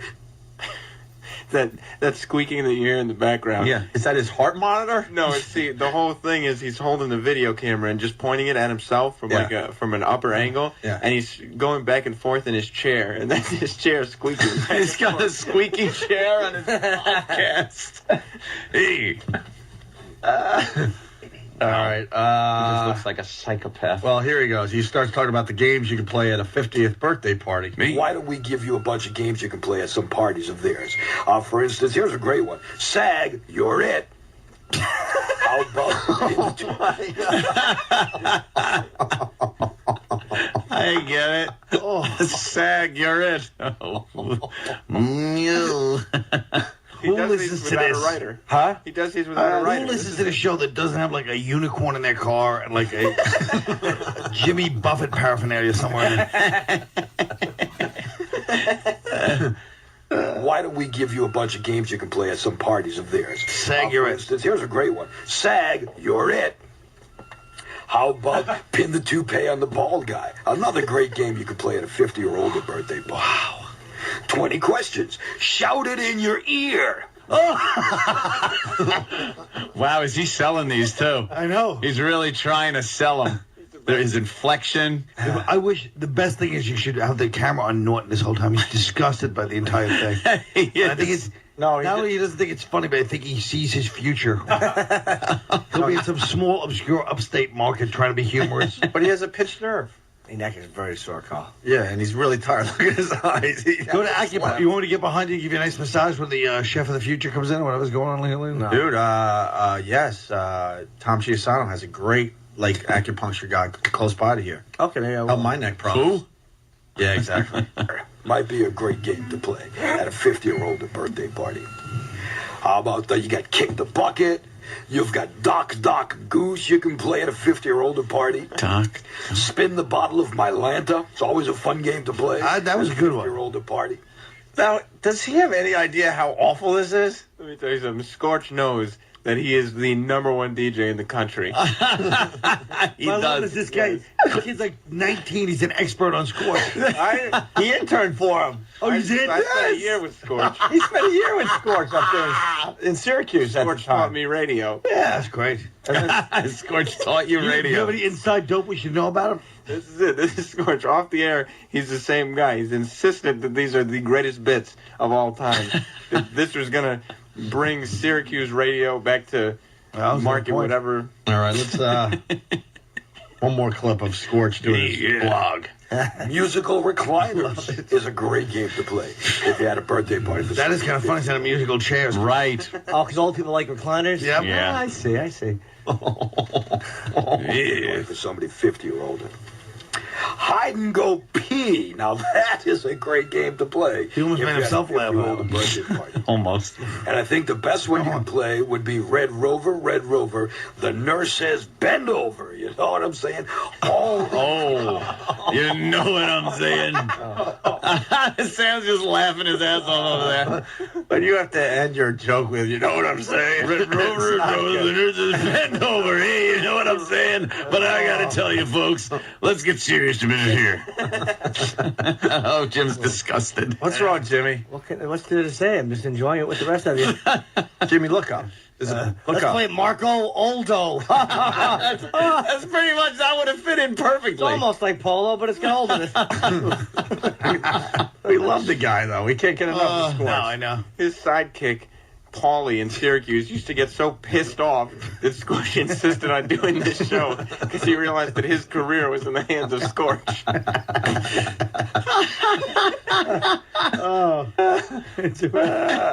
We met this guy when he was doing the Kingdom of Nakedness. Yeah. But he's Totally Nude Radio. What bothers me about Bobby Kelly, not to belabor the point, but is that if he was on Scorch, you'd have to tell him the show stinks so he wouldn't know. He'd do it for like a month. Dude, yeah, I'm on Scorch today, dude. He wouldn't know. Dude, you know what? He's not O&A, but you know what, dude? He's entertaining people. What is he supposed to be, smarmy? Should he be smarmy like these other guys, dude? You know what?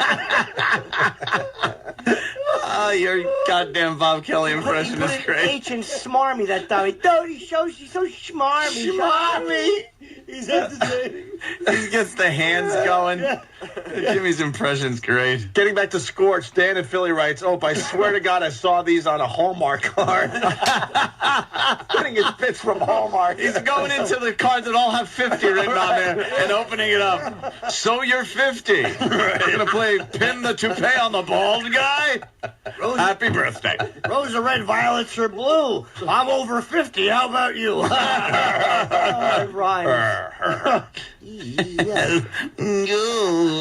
Rachel. What I'm saying, all these games you can play if you're going to have a party for somebody 50 or older. We get the bit. If you follow my rules and follow some of these games, and you play these games, and everybody has a ball, then people are going to say to you, you know what? The parties you throw are PFG. Wow. Pretty effing great. Great. Oh, not even good. God. Great. Oh my God. What happened to Buddy's That's great. I love Scorch. Everything he does is genius. You remember any more of his bits? Douche dressing was hilarious. Douche dressing. Like, you can only play that bit one time. for maybe 2 minutes. Scorch he believed that the payoff was you have to get a listener to call in and, for instance, guess the meat.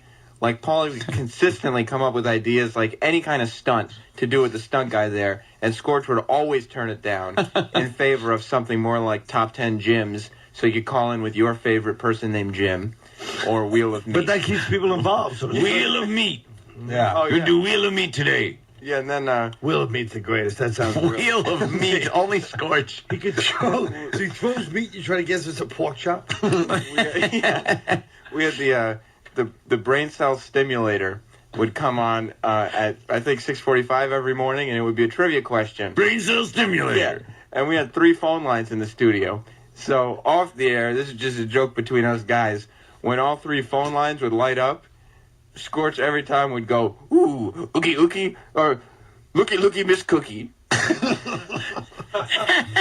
That's what keeps you from going crazy to Joe when you got a little inside jokes to laugh together. Except it maybe once a week we got all 3 lines lit up. 3 lines. So it was rare, but looky Miss Cookie. Yeah. Because it probably put him in a good mood too. Like, yeah, right. Could the gas now. You know, he just loves his life though. Oh, who can fault him? He has no clue. He is having a blast being Scorched. Right now, he's not sitting there with a pinched nerve. No. Fighting with his girl. I know. But I came in a happy relationship, and his neck is quite fine. All the vertebrae are in perfect position. Well, actually, the pinched nerve could be from fighting with your girlfriend. Yeah, a little too much stress. Maybe holding in some toxic anger. No, it was only a very brief fight. It wasn't long. We're not done analyzing it yet. But you're incorrect already, so no, I don't think I am ass out of yourself. I'll tell you, Jim swept that check last night. It was pretty expensive. We went to Red Eye Grill. Wow. He picked it up without hesitating. It was pretty expensive. Jimmy's good like that. That probably pinched his nerve, too. I have. That's not the point. And I know times are tough, so I'll take you out. Okay, Ralph. It's true. I put a lot of bucks in your. Well, these guys were on hiatus. I put a lot of money in your pocket. I never denied that. We got Scorch listeners checking in. We got to go to Paul in New Hampshire. Paul, what's up? Hey, what's up, boys? Hey. Hey, Scorch is unlistenable. He still does the brain cell stimulator, and all he does is just basically ask questions in order for people to call in and do a show for him. I don't listen to him, but when I drive for work up here in New Hampshire, so when the afternoon drunks at BCN are out of range, I have to listen to some of the local stations. So right on, man. All right, thank you. He's probably just jealous because he didn't have one of the top 10 gyms. Let's go to Jeff in New Hampshire. Jeff. Hey, good morning, guys. How you doing? Hey. New Hampshire's a hotbed of Opie and Anthony activity this morning. Yes. What's up, Jeff? I thought you guys liked Scorch. This is we love Scorch, This is what we do to the people we love. When are you guys going to figure this out? I mean, Colin's taking a beating today. That's because we love the guy. Scorch knows we love the guy. He's just hysterical to talk about his show. I mean, Jesus Christ, we worked with the guy, hung out with him, but we know he comes up with these ideas that are a little off the wall. Yeah. So the idea is PMS? PFG. Yeah, PFG. Let's go to Joe. Get it The right. guy is fun. He's just a little too crazy sometimes. Yeah. That's Oh, what I'm trying to say. Yeah, he goes, he doesn't know when to stop. I mean, the 50-year-old birthday party was like, That's crazy. Slow down a little. But it's true. People like to hear about celebrities. That's actually a good tie-in. Let's go to Joe in New Hampshire. Joe. Hey, what's up, guys? Hey. Hey, first of all, I take offense to you calling me a Scorch listener, but all right. What's up? Well, the last guy was ready to fight. Yeah. For the last couple of years since he's been up here, every time you said, my boy Scorch, I wondered if you ever heard the guy's voice. He sounds like he's doing a drunk calling impression. Hey. Be nice. All right, punch it out. All right. And one more, then we'll move on. Corey, New Hampshire. What's up? Hey, how's it going? Yeah, I work construction up here, and we listen to 101, and they won't change the station. So every time Scorch comes on, I walk over and I can't shut the word retard off the radio.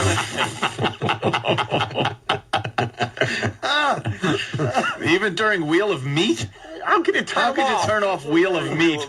I'll have you know, I talk to Scorch sometimes still, and he's emailed me and told me he has the most successful show in Manchester, New Hampshire. He's told me that. In all of Manchester? Yes. Wow. All of Manchester. Scorch is still on fire. Right on. Yeah. All right, we got to take a quick break. Colin Quinn in studio. Hey, I just want to turn some people on to. Well, I'm going to tell Colin. We're going to talk through you. On Friday's show, Colin, we brought Big A in. You've seen Big A, right? Of course. We shaved his eyebrows, and on Friday we brought him in. He has really bad breath.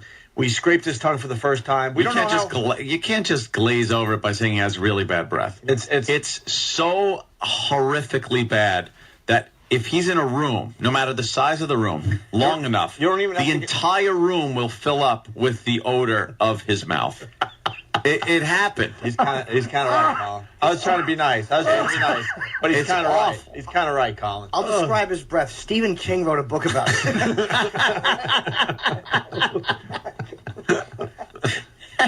Well, there's a few titles you could pick from.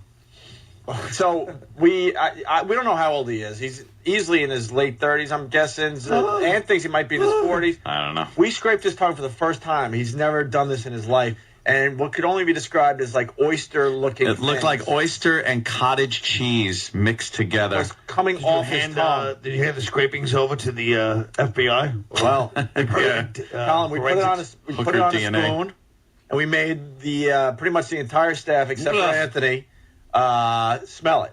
Right. And it was not. I'm looking at E-Rock right now. Look at it. E-Rock went down. E-Rock. Like he was punched in the face. E-Rock went down. It completely floored E-Rock, and then we went around. The entire staff did it, and the montage video is up on YouTube. Just go to Smell Big A Tongue Scrapings, and you'll find the video. It's horrific, Colin. I like Big A's outfit though. he's kind of rocking a Hollywood producer. He's got like the 3 days unshaven, the hair swept back, kind of a hip shirt there. And we just kept getting more and more off his tongue. It was amazing how much we were able to get off his tongue in one session of tongue scrapings. I can't believe it. So you think that's what it was, huh? Yeah. Did he floss too? You ever seen that movie Kingpin when Randy Quaid flossed? Yeah. That's probably what it'll be like when you get Big A to floss. Oh, Jesus. Kingpin rules. Yeah. So the video is up on YouTube. Smell Big A Tongue Scrapings.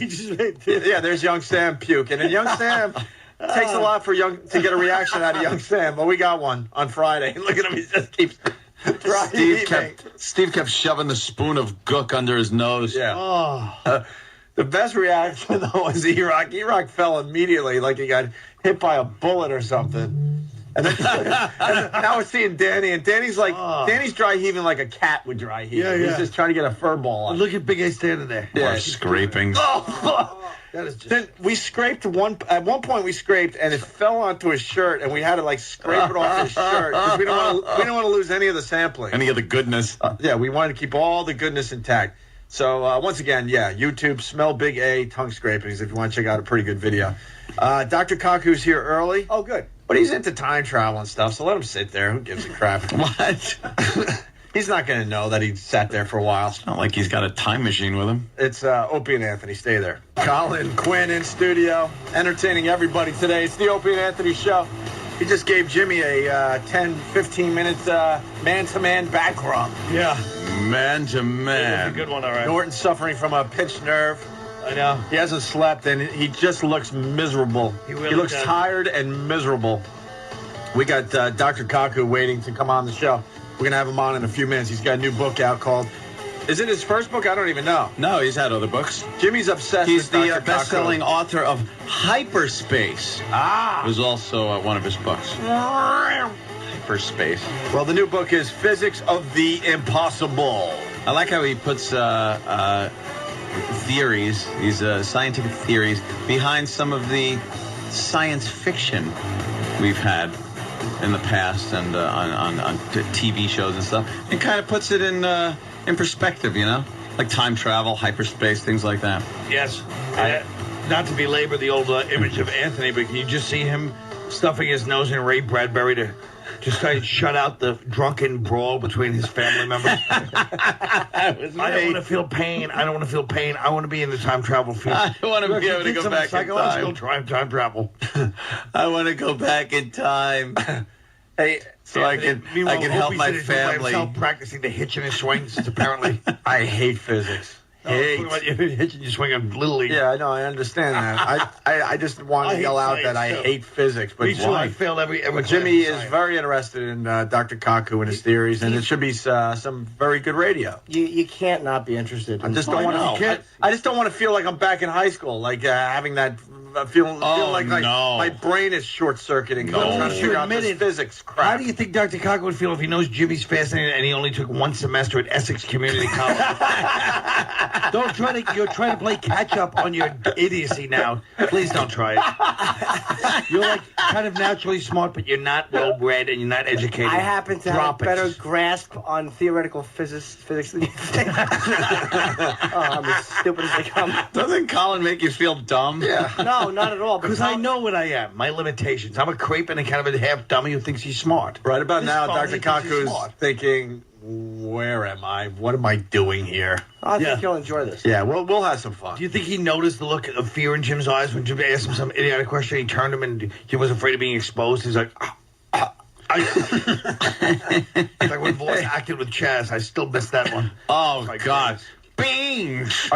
You heard it, though, right? I heard about it. Oh, we'll have to go get that for It Colin. is so Thank you. horrifically bad. I mean, you cannot get worse acting than Voss and Chaz Palminteri. Voss's shame spiral acting technique. Yeah. We're trying to do way too many things today, but I think we should Google bomb Big A tongue scrapings today. All right. Big A tongue scraping should be Google bombed today. We want to make that the number one search in America. Big A tongue scrapings. Let's Google bomb the hell out of that. Okay, really fast for Colin. Yes. We surprised Rich Voss. Yeah. Rich was talking about his acting and auditioning, and Jimmy's Rich like, is a shameful, right. And Jimmy's like, well, let's see how you would do. Like, how bad are you? And so Jimmy set up this thing where Voss would come in and read lines with Jim Norton. At the last minute, Norton leaves his microphone. The door opens up, and Chaz Palminteri walks in. And they're reading lines from A Bronx Tale, which is Chaz's But the play. beauty of this, Voss had no clue. We completely surprised him. And what you're about to hear is something we put together called A Bronkish Tale. And when Voss thought it was me reading with him, he was nervous and in the bathroom practicing his lines. He really wanted to make an impression. Oh, he certainly did. Yeah. And listen to this no emotion, just a horrible acting And if you job. people could see his, he's right now, Voss is dressed in like the Florida compulsive gambler, like ne'er-do-well Jewish son. The one that, the other one's a doctor in, Manhasset, and this one's down with his mother in Boca, and she's like, hey. You got one of those calendars, don't you? A big word per day. What the hell was the big word, Manhasset? No, ne'er-do-well. Ne'er-do-well. You're using a lot of big words. I think you got one of those big word of a day calendar. Act like this is how it is. What are you talking about? That was Colin's apostrophe word. Once in a while, he likes a big word, and that one has an apostrophe in it. Oh, I like it. Yeah. Big words with apostrophe. I don't like you guys trying to act like I'm secretly planning to be brilliant. It's just the way I am. Now, all right, here we go. Here's A Bronkish Tale, put together by Stephen Derrick. Robert De Niro. It's not what you say, it's what he sees. In his directorial debut. We can't accept that. Starring Chaz Palminteri. I don't give it to you, I give it to your son. And Rich Voss. Louie, Beans, I want my money. A Bronx. Beans, you can't dodge me forever. Come on, what are you doing about? What are you doing about, huh? John, I got a problem with this guy over here. Louie Beans, this guy owes me 20, and it's been 2 weeks now, and every time he sees me, he keeps dodging me, John. Should I crack him one or what? The struggle of an idiotic Jewish comedian stammering his way through a few lines of film dialogue with a genuine Hollywood actor. Listen, see, sometimes violence is not the answer. Is he a good friend of yours or not? Nah, John, I don't even like him. Well, there's your answer right there. Look at it this way. It costs you $20 to get rid of him. He's never going to ask you for money again. He's never going to bother you again. He's out of your life for $20. Come on, you got him cheap. You're right, John. You're always right. A Bronx Tale. How do you know the right answer all the time, Johnny? Well, I try to keep my eyes and ears open all the time, and I read. You read? Yeah, I read. Come on, let's go to Mario's next door and get something. Is he horrendous? Louie Beans! It just takes all the joy out of it. It's not even like bad. It's just like, oh. That's just it. It's not only just bad, where it's so bad. It's so bad, like when you see the movie now, you're going to be like, why? I used to love this movie. Yeah. I know. And then to hear Chaz Palminteri, to hear him do his lines, and it's just brilliant. And then Voss, it's this guy, Louie Beans. It's just flat. It's devoid of emotion. Yeah. It's like listening to a two-dimensional being speak. He's like a cardboard cutout with like a voice coming out of the mouth. Like the mouth doesn't move, just the lips have a hole cut in them, and sound is coming out. And look at that piece. That's what he looks like. Yeah. All right. Hey, we got Dr. Kaku standing by, but we got to get to the big story of the day, obviously. We got to do a little bit on this. Right to the tape here. Maybe not. Hold on. Yeah. What the hell? What happened? Try it again. Most people knew Charlton Heston as the actor who played God's right-hand man. Behold his mighty hands. Known for his strong screen presence and his chiseled good looks, Heston was a natural as the handsome hero. Yeah, the passing of Chuck Heston. Chuck Heston. He's dead. When the hell did this happen? 84, I think. Saturday. Alzheimer's got the best of him, huh? Yeah, he's another one that just kind of ducked out. He gave a little wave. Toodaloo, people. I'm off to Looneyville. See him no more. Yeah, won't see him no more. And then they all did the same thing with Reagan. Yeah, they all make their announcement, and then you never hear from them again. They have this final, like, really nice speech that's put together for them, I guess. I don't know. Or maybe they could sit there and think it out. Very eloquent speech that they give when they give, Reagan was, and now I must bow out. And, have the rest of my life sitting here with my brain shrinking into the size of a raisin. And then they leave, and you never see him again. And then you just hear they died. But in between the speech and the dying was just, horrific catastrophe. It was like one long voice in Bronx Tale. Louis Beans, damn you! Damn you, Louis Beans! $20. I need my $20. They're dodging me, Lord. Why, Lord, have you forsaken me and let Louis Beans dodge me? Wait a minute. And it's his bit about his daughters. He's dodging her. Dodging me? Yes. Yes, he's ripping me off. Hoo-hoo. Damn you, Lord. Why did you forsake me with the disease that turned my brain into a walnut? Why? They cut out my brain, you damn dirty ape! In a hole the size of a little pin, they could extract what was left of my brain. Whoa. They did a final CAT scan. It was all skull with a little pea in the middle. Just a little pea that knew how to shoot a gun. And it was all that was left was guns. I would just fire weapons around the house all the time, frightening Mrs. Heston. Was there a Mrs. Heston? Am I survived? Thank you, Dan. Yes, frightening Mrs. Heston. I forgot I have Alzheimer's. How would you know? That old bitch, she had a head like a Mardi Gras float. Oh, wait, I can't use the same jokes. Damn me! I used all my Alzheimer's jokes with Ronald Reagan. Me and Ronald Reagan play golf in heaven now. Yeah? Yes, we play one hole 18 times, but it's all different to us. That old gag, Lord! That old gag! Is it true you're not hitting a golf ball around, you're just hitting your brain around up there? Yes, we just hit my brain. Is that a Titleist? No, it's my medulla oblongata. I have a calendar with big words like Colin. Damn, Colin!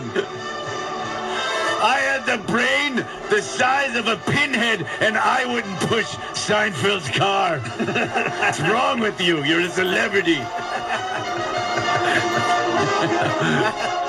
Damn you, Lord. You've forsaken me. Yes. Left me to rot in my own feces. I was such a big Hollywood star. I banged them all, too. Yeah, you did. All of them. I was a man's man. And in the end, it just hung there like a wet noodle. Never to be used, like my brain. I guess God needed a gun advocate. That's what happened. That's why he took me. God loves guns. Yes, he does. I brought God an AR-15. He loves it. He shoots it at Jesus. But he doesn't mind. Jesus holds his hands up, and it's target practice. Oh. God hits the holes every time. What, too much? Yeah. I got Nate in Brooklyn for you, Mr. Heston. Nate, what's up? Hey guys, good morning. Good morning. Yeah, I guess now that old Chuck is gone, we're going to be able to pry his gun from his cold dead fingers. No! From my cold dead... Oh, I see. You're empty-handed. They got my gun. You have nothing in your hand, sir. Damn, from my cold refrigerator. I'm thirsty. Need something to drink. 1959, that distinction and the movie Ben-Hur won him the Oscar. Who are you? A rarity in Hollywood, his film career endured more than half a century. Damn. From Technicolor epics to science fiction, that granite-carved profile intimidated opponents with a glare or few choice words. Get your stinking paws off me, you damn dirty ape. That's when I was uptown. Okay. I have Alzheimer's. I have an excuse. Shut up. I say things that I probably shouldn't say. A cabbie grabbed me, and I told him that. Damn you! Oh, I remember doing Planet of the Apes with Cornelius and lovely Zira. I had jungle fever with Zira. I remember that. Oh, she never shaved down there. Oh. Although it would look odd if she did, wouldn't it? Yeah, just everything else all ape-hairy. And then just walk that. What about Nova? Nova. Yeah. Nova. Nova. She was dumb as a rock, but boy, what a great lay. Well, now Pity I couldn't remember her in my final years. She would have been good in my spank bubble. My spank bubble was really whittled down by Alzheimer's. It was pretty much, who was left in there? Mickey Rooney. Not much pleasure out of the spank bubble being full of Mickey Rooney. And who is that other guy? Yeah, see, that guy. Edward G. Robinson. Edward G. Robinson. Thank you, Colin. Oh, you share a birthday with him, don't you? Yeah, see, that's an old joke. Damn you, Colin. He was the longest-serving president of the Screen Actors I was the president? Damn, why didn't I do something? Conservative politics and fought the forces of gun control. After 4 people were killed in a school shooting in Hillsboro, Arkansas, Heston took command of the declining National Rifle Association and turned it around with what became a polarizing phrase. From my cold, dead hands, I cast this rifle upon the Nile. Oh, wait. No, it was a staff. Damn you! I hate being in these old movies. If I had a gun in the 10 Commandments, I'd have kicked ass. Even that stupid Planet of the Apes gun I had, I could just mow them all down. You've made an idol of gold? And then I just sort of gack. That's right. Damn you all to hell. I have a gun. That's what I wanted to do, rewrites on everything. What year is it? 25 BC? How about I fire some rounds off? I love my guns. I hope I get guns in heaven. Won't that be fun? I could just shoot at people, go right through them, it couldn't hurt anyone. From my cold pool. It's very cold, I didn't have the heater on. I have Alzheimer's. Give it up for me, please. Damn you. Heston was used to taking a stand. In the 60s, he disagreed with segregation, supported Dr. Martin Luther King, and campaigned for civil rights. Boy, I changed. Didn't I really spin around? Yeah, you did. I supported Martin Luther King. What the? Did I have Alzheimer's first, and then I lost it and got it again? What, am I crazy? Damn me! For civil rights. In 2002, the man who had lived his whole life in front of the public told America about his private battle. He was diagnosed with Alzheimer's. I'm neither giving up nor giving in. I believe I'm still the fighter that Dr. King and JFK and Ronald Reagan knew. But it's a fight I must someday call a draw. More than a draw, I think it won. Yeah. And then finally, In 2003, Heston was given the Medal of Freedom, America's highest civilian honor. Charlton Heston himself has become one of the great names in film history.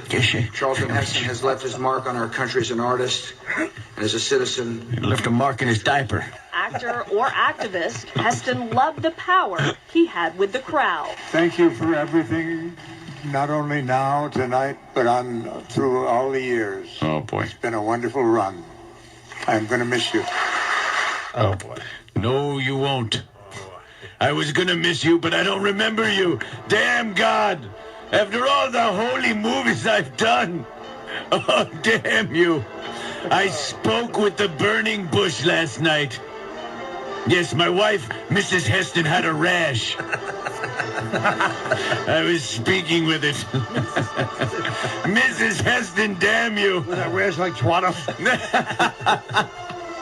It was awful.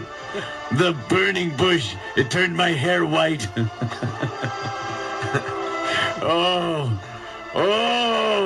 why would you forsake me? They cut out my brain. Oh. Yes, I certainly wish I did have a gun when Michael Moore interviewed me. All right, look, I had Alzheimer's at the time. That fat son of a bitch took advantage of me. Damn him! I hope he has the same consequence I had. An early death. Wait, how old was I? 80. Oh, Christ. 84. I'll take that contract. No kidding. That's not bad. Are you going to be, can I talk to Anthony for a second?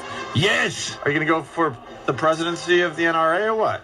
I am going for the presidency of the National Rifle Association.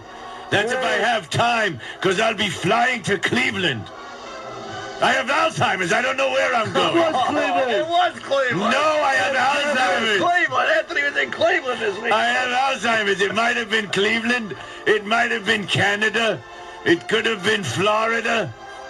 No, or it could have been Japan. All the little chicks with their pink. I don't know where I was. Where was I? I have to look at my airline ticket. Pan Am, they've been out of business for years. How do I remember that? I have Alzheimer's. Damn me! The great Chuck Heston. Chuck Heston dead. 84 years old. Dead 84. I'm sure I'll be popping into the show every so often. I hope. Now that I'm dead. I hope you do. Charlton Heston from the grave! Warning. All right, we got to take a break. Cold grave. Oh, wow. Not even cold yet. Yeah. From my slightly rigor mortis, still kind of warm hand. I like when he goes, my wife, Mrs. Heston. Mrs. Heston. I forgot her first name. Alzheimer's. How do I always remember Alzheimer's, though? I'm not even like stupid people that call it old-timers disease. Don't you hate those people? Yeah. I do. He has old-timers. Yeah, everyone does that. What are you, an idiot? I have it, and I know it. My wife's name was Lydia. Oh. Lydia Heston. Bye-bye, funny man. Gutshot Drew writes, and he's his location is a wormhole, which is very nice. He writes, the great physicist is listening to this in the green room and is breaking out into a flop. Oh no, Dr. Kaku, please! I want to go back in time. I want to go back in time. Did it? That's right. Dr. Kaku made me a DeLorean, and I'm going to get in it and go back in time to the. What was the dance? The fish under the sea dance? Yeah. No, it wasn't. That's what he said.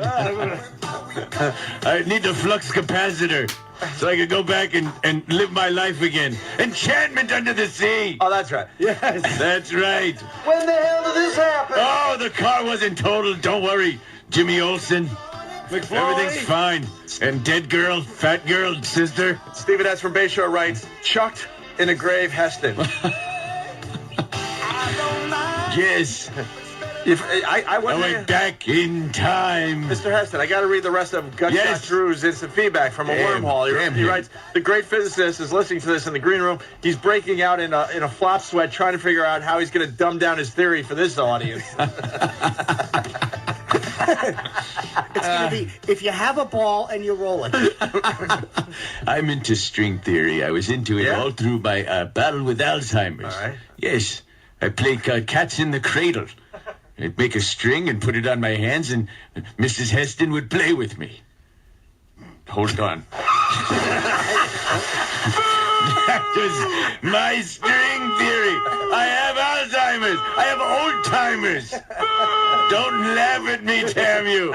I know you weren't. That's exactly the problem. You have to pry the mic from my cold dead. Yeah, I think we can pry the mic away from Anthony. Damn you, Dr. Zayas. Damn you, Dr. Zayas. All right. You know how happy I'd be if Bob Kelly was here when the physicist was here. Yeah, dude. Dude, you know. The string theory, dude. Now, did the wormhole, can you go back in time, dude? Because Dane Cook said you can. Damn Dane. Damn him. Charlton as Bobby is the greatest. Is Bobby Heston. Look, I'm fat and stupid. I had more sense with Alzheimer's than Bobby does without it. Dude. Dude! Lord, dude, why have you forsaken me? Why have you forsaken my people? Lord, dude! Let my people go! Damn you! I broke my chariot, man!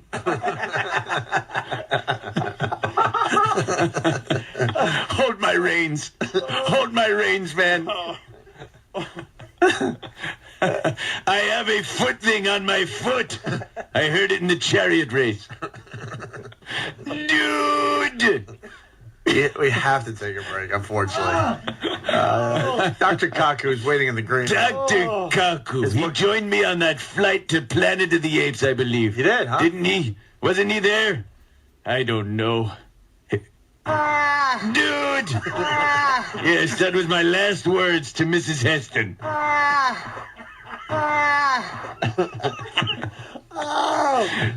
Dude! You know, if you go through a wormhole, you come out the other side. It could be the past or the future. You never know, dude. Oh, I'm feeling nauseous. Blip, blip, blip. Yes, Jimmy. Dad, if I went through it, would they have to call it a pig hole? From my cold, dead career.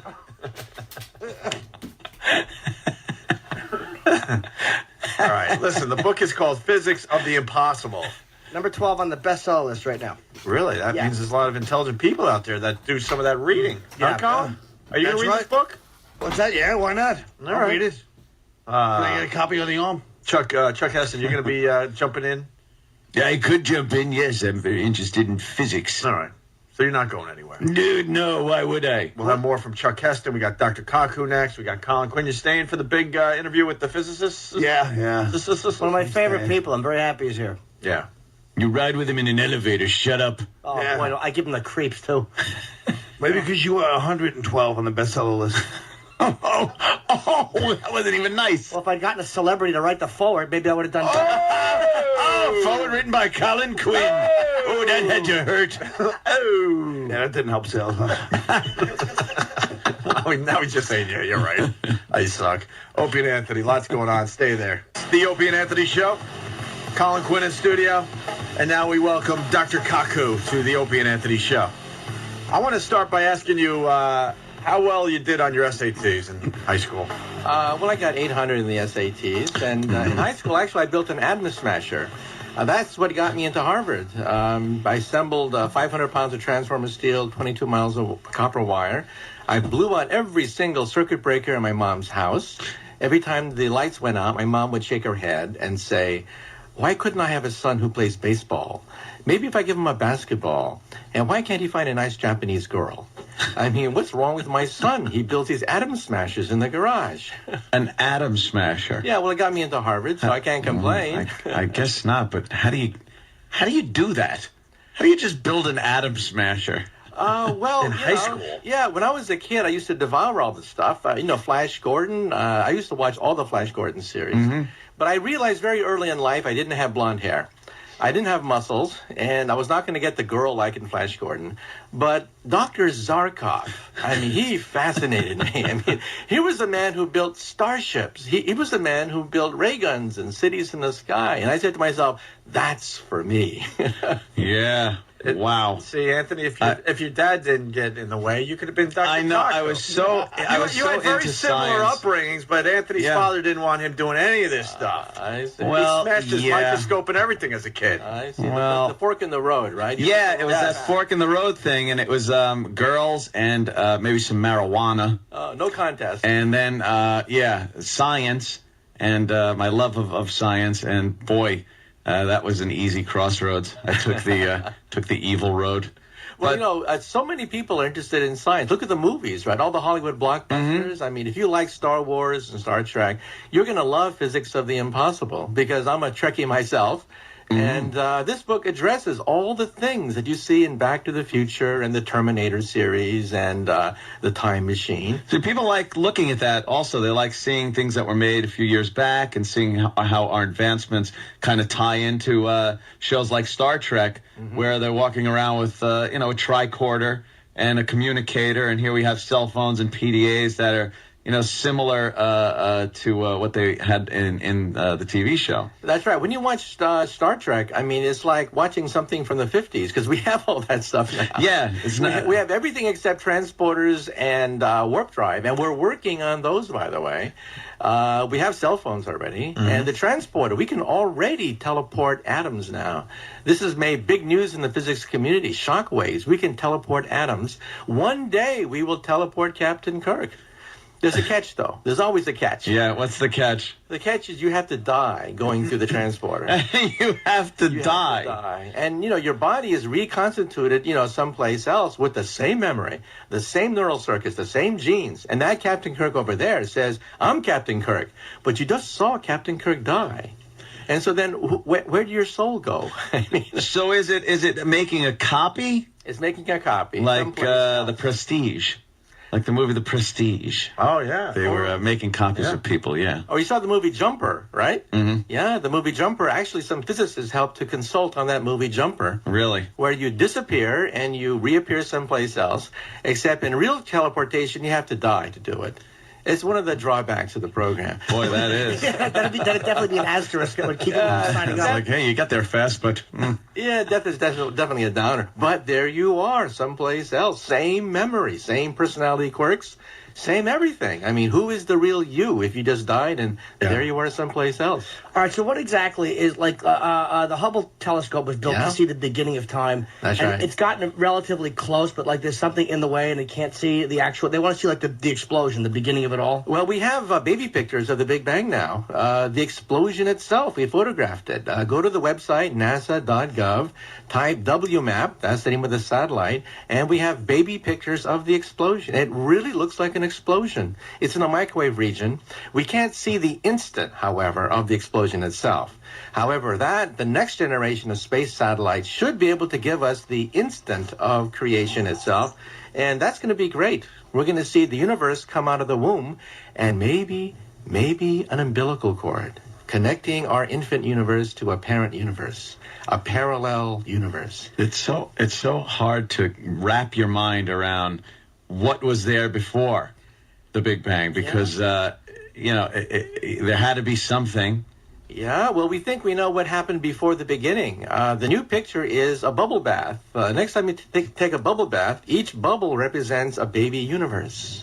We live on the skin of the bubble, just like flies trapped on flypaper. We can't escape. But there are other universes out there. This is called the multiverse idea. You're freaking me out now. Yeah, man. and believe it or not, in one of these universes, Elvis Presley could still be alive. Blows the mind, right? Is he healthier, or is he still shaped like Colin? Oh, God. See how that hurts Colin when they start poking fun in the middle of a physics discussion? Yeah, What? in a parallel universe. Oh, no, Jim. I don't think you really wanted to get me into this. Because I wrote down a few of your lines you said to the doctor before you got on. Yeah, the they were air. having a little small chat before we got back with the show, and Colin was Jim, if you could have seen, folks, observing, the yeah. phoniness. Yeah. Norton leaning in the doctor with a bewildered look on his face, going, "What?" I guess this guy's like a fan. Norton starts trying to talk. Here's what he said: "Your book's doing well, though, for a science book to be in the top. Because your competition." No, what I was saying was... that's in a direct quote. No, you for missed... a science book to be in the top, because your competition. You took me out of context. That makes me sound like a fool. I was saying is that the book is now number 12 on the bestseller list. I know. Which is amazing because you're competing with a lot of non-science books, and for a scientific book... Right, that guys like you, but you were kind of the way you were saying it, the tone, non-science books that guys like us wouldn't sully our hands with, Doctor. I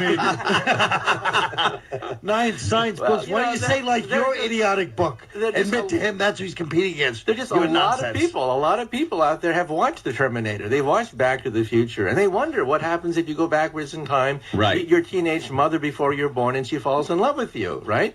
Well, you're in deep doo-doo if that happens. Well, yeah. But a lot of people wonder about these things, and that's why the book is up there on the bestseller list. It's now you believe that time travel is possible. That's right. No, Stephen Hawking, my friend, used to say it is not possible. 10 years ago, he gave up. He said it is possible. Not practical. We can't build a machine anytime soon. But, hey, there's no law of physics preventing us from creating a wormhole, mentioned earlier, such that, like Alice going through the looking glass, that's a wormhole, going back and seeing your parents before you're born. Isn't there that, see, the whole paradox thing, when that comes into play, just ruins the whole time travel thing. Going into the past, if you meet yourself, you would have had a recollection of doing so before you traveled through time.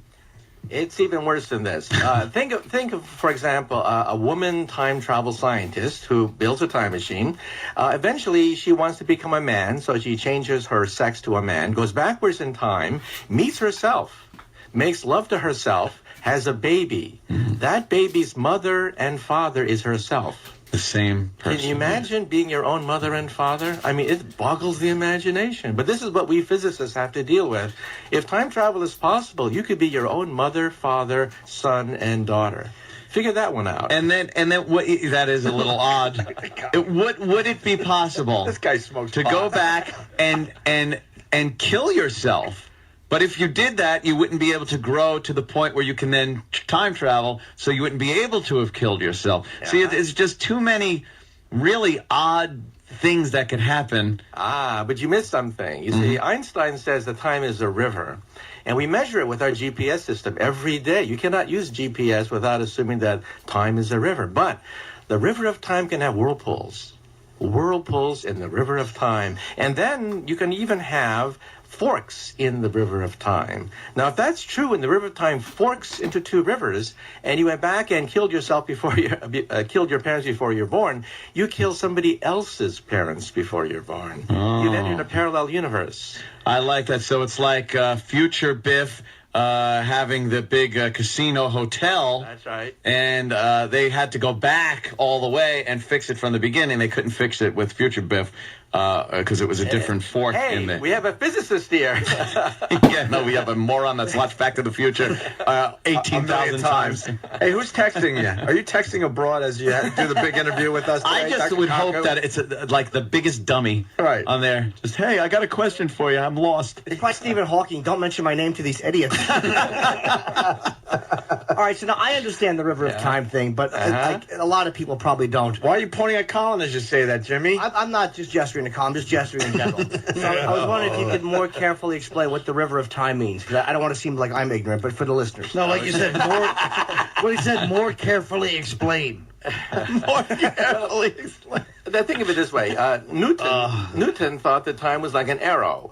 Time never goes backwards, always goes forward, and a second on the Earth is a second on Mars. However, Einstein comes along and says, not so fast. Time is a river which meanders its way around the universe.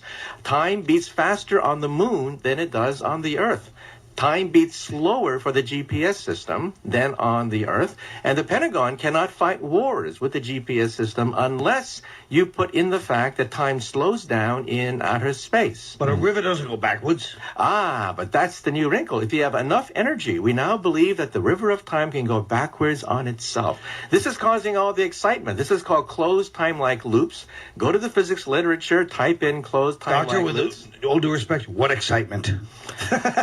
Among the people who are working on, about 100 of us. There are about 100 of us on the planet Earth out of 6 billion people who understand Einstein's equations and work with this, play with this, and we do study Back to the Future. We do study these paradoxes. Can I say how happy I am, by the way, that when you said the but the river doesn't go backwards, he was so ready. Every blithering idiot he's talked to has said that, and he had an answer for it. I'm the only one that actually thought to ask that question, stupid. You just sat there like this. Because I assumed the river would go backwards. I don't need to He was ask. happy to have a debate, a spirited debate with a peer.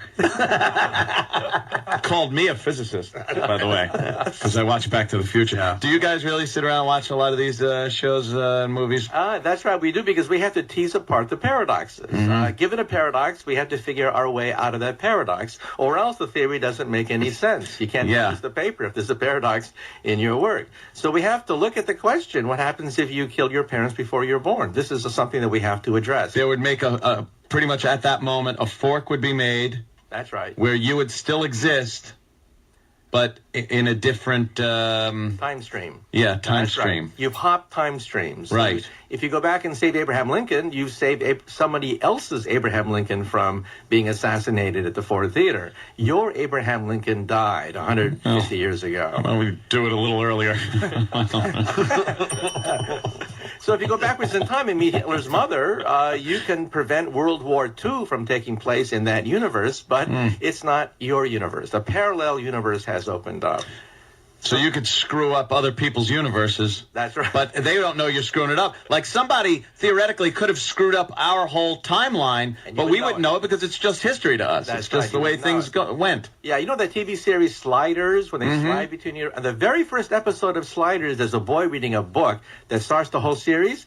That's my book, Hyperspace. Hyperspace spawned a TV series called Sliders, where you slide between parallel universes and monkey with other people's pasts. And to them, they don't notice because it's just their past. That's right. You got it. That's somebody could have screwed with my past. He's got it. Yeah. See, But doctor, I'm a smart guy. Just as important, when going back to the Big Bang Theory, at what stage of human development did this kind of tadpole look? As he points at Jim Norton. Of course he does. I don't even think you needed to explain where. Like everyone knew where he pointed. He couldn't have pointed anywhere else. He certainly wasn't going to point at himself. I wish I had Adam Smash and a smash your face in right now. This just goes to prove there's They don't have a fat smasher. This just goes to prove that there's no intelligent life on the Earth. Yes. See? Doctor, I resent that, actually. I really don't. Does it suck to live among... I'm a fellow guest at a peer in the physical world. Does it suck to live among dummies, Dr. Kaku? Like, you can't just walk around and discuss this stuff with anybody. Seriously. Hey, you know, I have to be able to address people's concerns. Because, look, I was a kid, too. I mean, I watched Flash Gordon, Star Trek, and Star Wars as a kid. Yeah. I wondered, these are the exact same questions I asked myself when I was a kid. Now I can answer these things. Because, you know, now I can work completing Einstein's unfinished manuscripts, right? We can now go beyond Einstein. So I can answer the questions that I would have liked to have answered if I was a kid. What type of technology would we need to time travel? There's been so many different versions of a time machine, but as far as you're concerned, what type of actual machinery would be needed? Okay, you'd need the energy of a star. I mean, a DeLorean can't do it. You're not going to be able to get into a DeLorean and meet your parents before you're born. We're talking about bending time into knots, which means that's a power of a black hole, a power of a star. You would have to be what is called a Type 3 civilization, a galactic civilization. Now, we are a Type 0 civilization. Oh, boy. We're not even on the radar screen. We got to level up. Jesus. A Type 1 civilization would be planetary, like Buck Rogers or Flash Gordon. A Type 2 civilization would be stellar, like the Federation of Planets. But you would have to be Type 3, galactic, to have the power to bend time into a pretzel. And so, however, one day, if somebody knocks on your door and claims to be your great-great-great-great-great-granddaughter, don't slam the door. You just don't know. You just don't know. Maybe Invite her in and give her a descendant, roofie. maybe your descendant wants to go backwards in time to meet her illustrious ancestor. Now, I don't know why. wouldn't a black hole? They're pretty devastating things. I mean, you know, just crushing anything. Even stars into the size of that's a the walnut. old picture. That's the old picture. We see these black holes in outer space, a few thousand of them, and they're spinning. They're spinning very rapidly, and we think they don't collapse to a point, they collapse to a ring. And if you fall through the ring of the center of a black hole, it's like going through the looking glass of Alice. Alice's looking glass is the ring at the center of a black hole, where gravity is finite. That's the loophole that Einstein missed. Einstein thought that a black hole collapses to a dot, in which case you die. You just accelerate into the middle of it and squish. Right, but we see these things in outer space. They're all spinning rapidly. We photographed them, a few thousand of them, and they collapse to a ring, we think. Falling through the ring is falling through the looking glass. You're trashing Einstein, though. Well, he didn't go far enough. He didn't have computers. Didn't have a comb either. Hey, Dr. Kaku, is there other civilizations out there? That's all I want to know. Yeah, we think so. Then the question is, how come they don't talk to us and meet us, right? Right. Well, if you go down a country road and see an anthill, do you go down to the ants and say, I bring you trinkets, I bring you beads, I give you nuclear energy? That's some perspective on things right there. So take me to your ant queen. Or do you simply step on a few of them? Yeah. Oh, Now we're you know here why to they be don't- stepped on. Now you know why they don't visit us. So you have no doubt there's other civilizations out there? Oh, yeah, they're out there, definitely. And do you think the aliens come and visit us at all? Or check us out, or they could care less? Well, they're probably on the moon. If you saw the movie 2001, the most likely visitation site is the moon. They would land and leave a robot probe, basically a machine that would wait for us to become Type 1, where we become interesting. And 2001, we thought we would be a Type 1 planetary civilization with moonships. Another 100 years will do that. So on our moon is the most likely site for a previous visitation of an alien civilization. And we're too stupid to even know that because we're not even on the moon yet.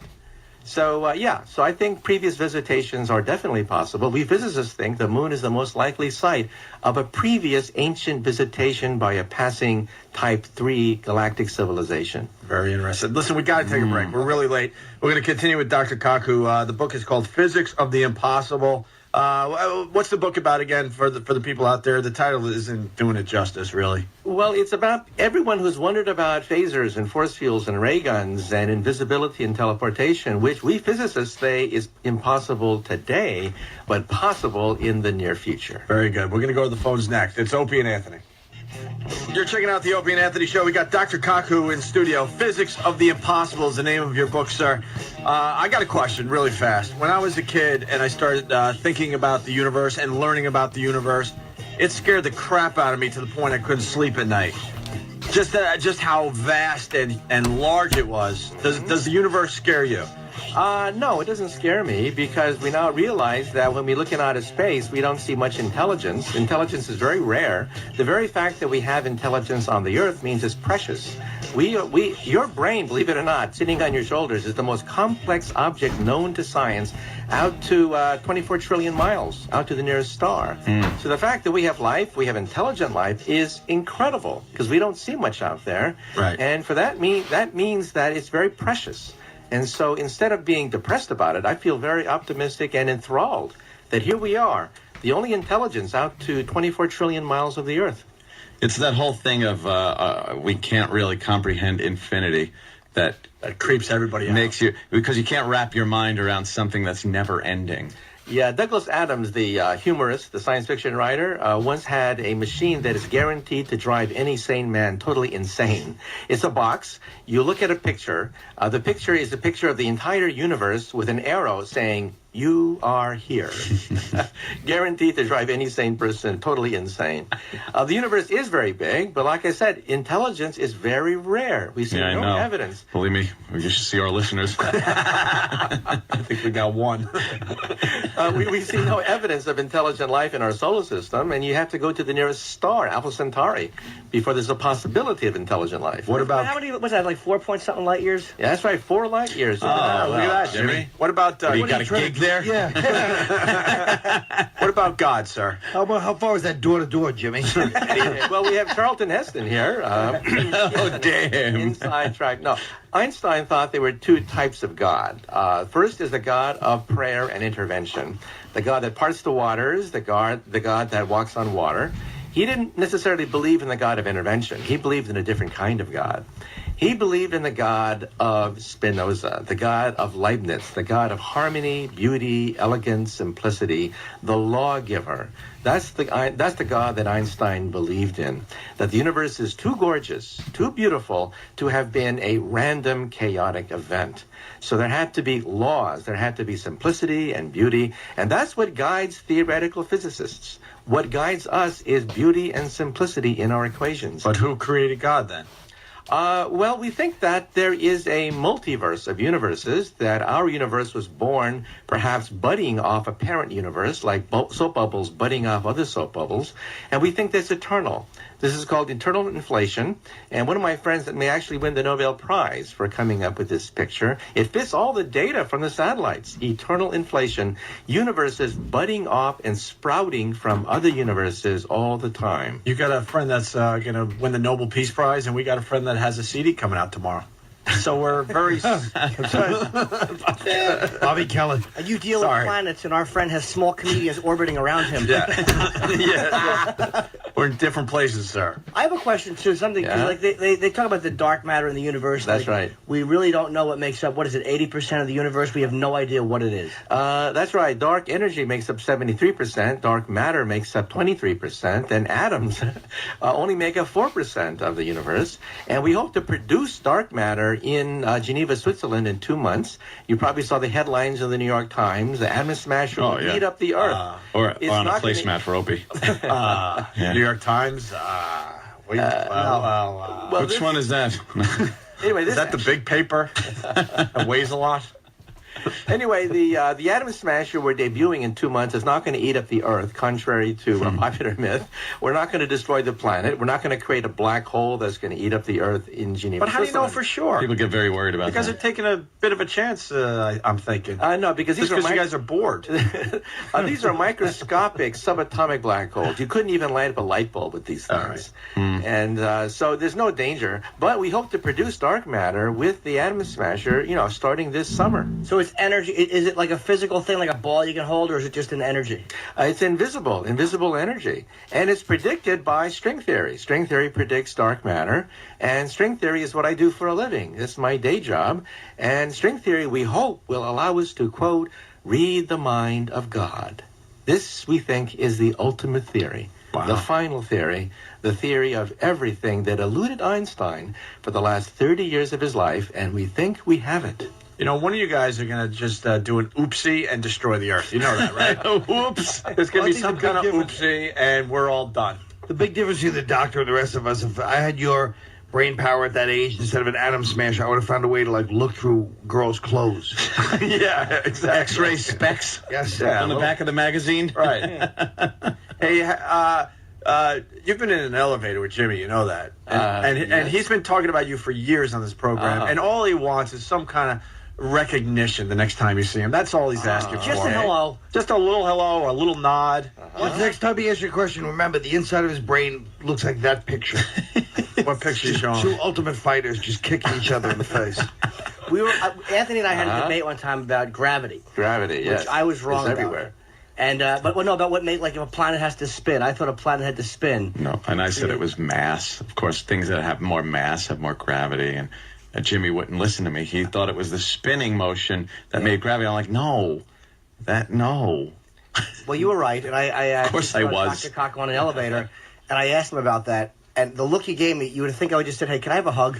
No, we don't know each other. But he did explain it, and it turns out. Hey, let's go to the phones. We got Kevin in Jersey. Kevin, what's up? We're talking to. He probably would have liked to have seen gravity in action by you plummeting in the elevator. We're talking to Dr. Cock, whose book's called Physics of the Impossible. Go ahead, Kevin. Yeah, I was just wondering if the good doctor could comment on some of the physics theories related to Lost. You ever watch Lost? No, but I understand that they have a time travel episode, right? Yeah, there's some kind of into a vortex and goes backwards in time. Well, like I said, we think that it is possible to go backwards in time. The catch is you have to be a very advanced civilization to do that, capable of manipulating stars, manipulating black holes. So you got to take your starship and whip it around the sun. And then you got to slow down real quick, and then you got to bring some whales back with you. And like in Star Trek 4, of course. They always use that one as a cop-out when they had to go back in time. Yeah. It's like, why not just solve every problem that way, Kirk? Yeah. It's like, oh, we got to fight? Nah, let's just swing around the sun, and we'll get these Klingons when they're kids. Yeah, or Superman 1 at the end of the movie. Superman goes around the Earth and Lois Lane comes back. Yeah. That was really depressing, bringing back Lois Lane. Yeah, believe me, I'm sure it was for him too. I thought they finally got rid of that character when she died in Superman 1. Oh, no, Superman has to bring her back. She was terrible. That's what happened to Margot Kidder. She wound up naked, crawling behind bushes a few years later. What a psycho she was. What a loon. Yeah, but you Or like Blade Runner. Yeah, well, anyway, you cannot go backwards in time by whipping around the sun. You can't do that. No, huh? But a wormhole is conceivable. I mean, all the equations work. Everything seems to work with wormholes, but not winging around the sun and breaking the light barrier. Now, is it because of the acceleration? Is it...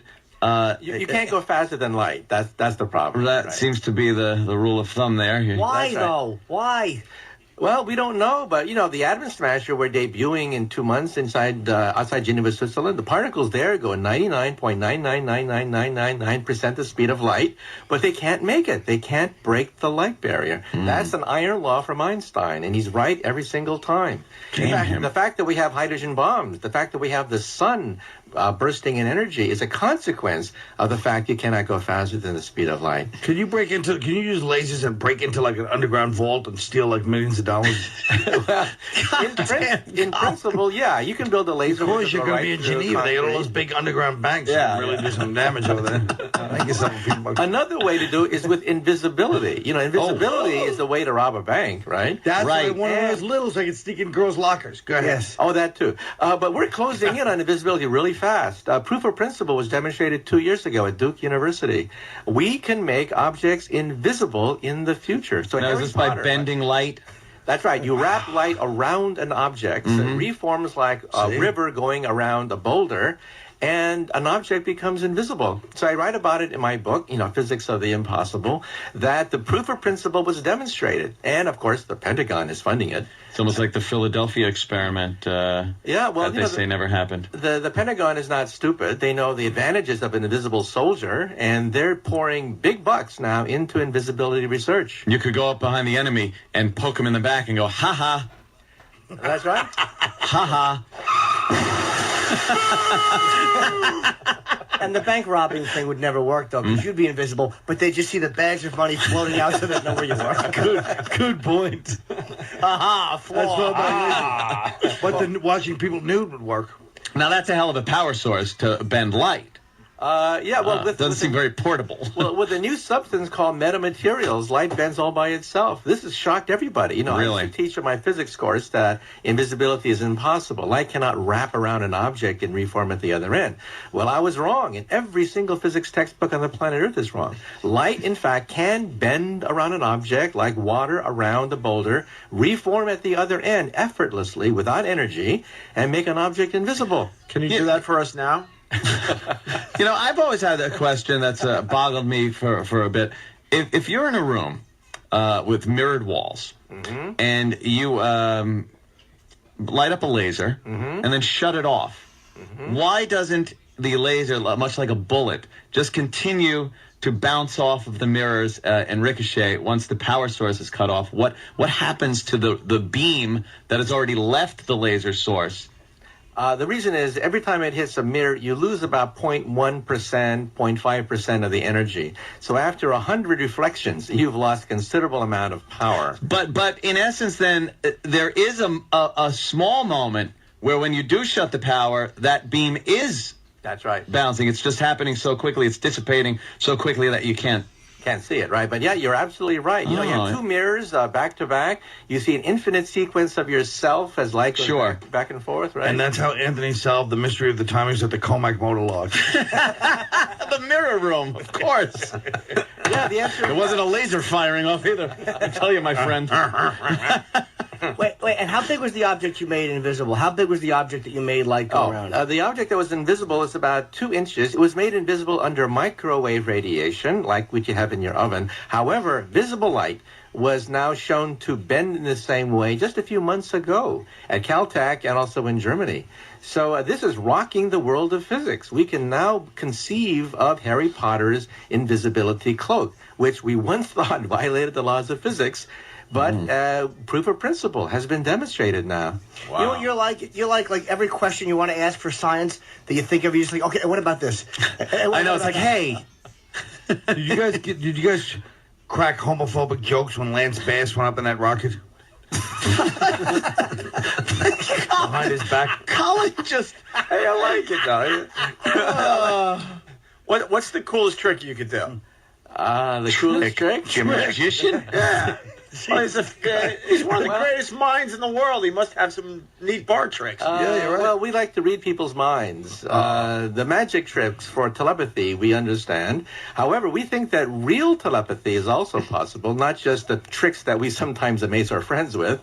At Brown University, they took a stroke victim who was paralyzed, put a chip in this paralyzed person's brain, connected the chip to a laptop, and in 3 hours... Bob Kelly. In 3 hours, the guy is playing video games, reading email. He's totally paralyzed. And doing lines with Chaz Palminteri. You can send email. And in the future, really, this is with stroke victims. In the future, even normal people will have a chip in their brain. Sure. And you'll surf the web by thinking about it.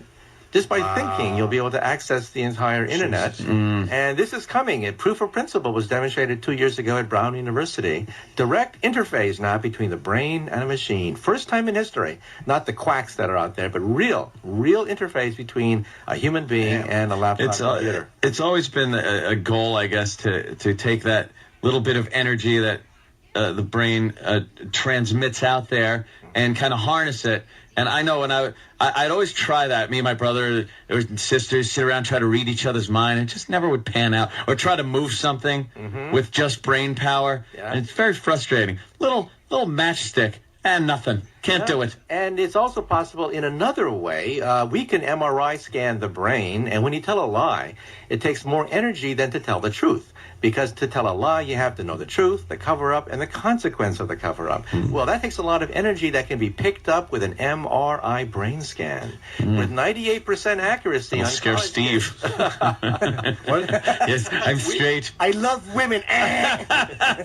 Doctor, could you use some of those laser powers to fling this bad groutwork body around the room next time you come in? And, for the record, against the wall. Colin is pointing across the room at either me or Eric. I can't decide who it is.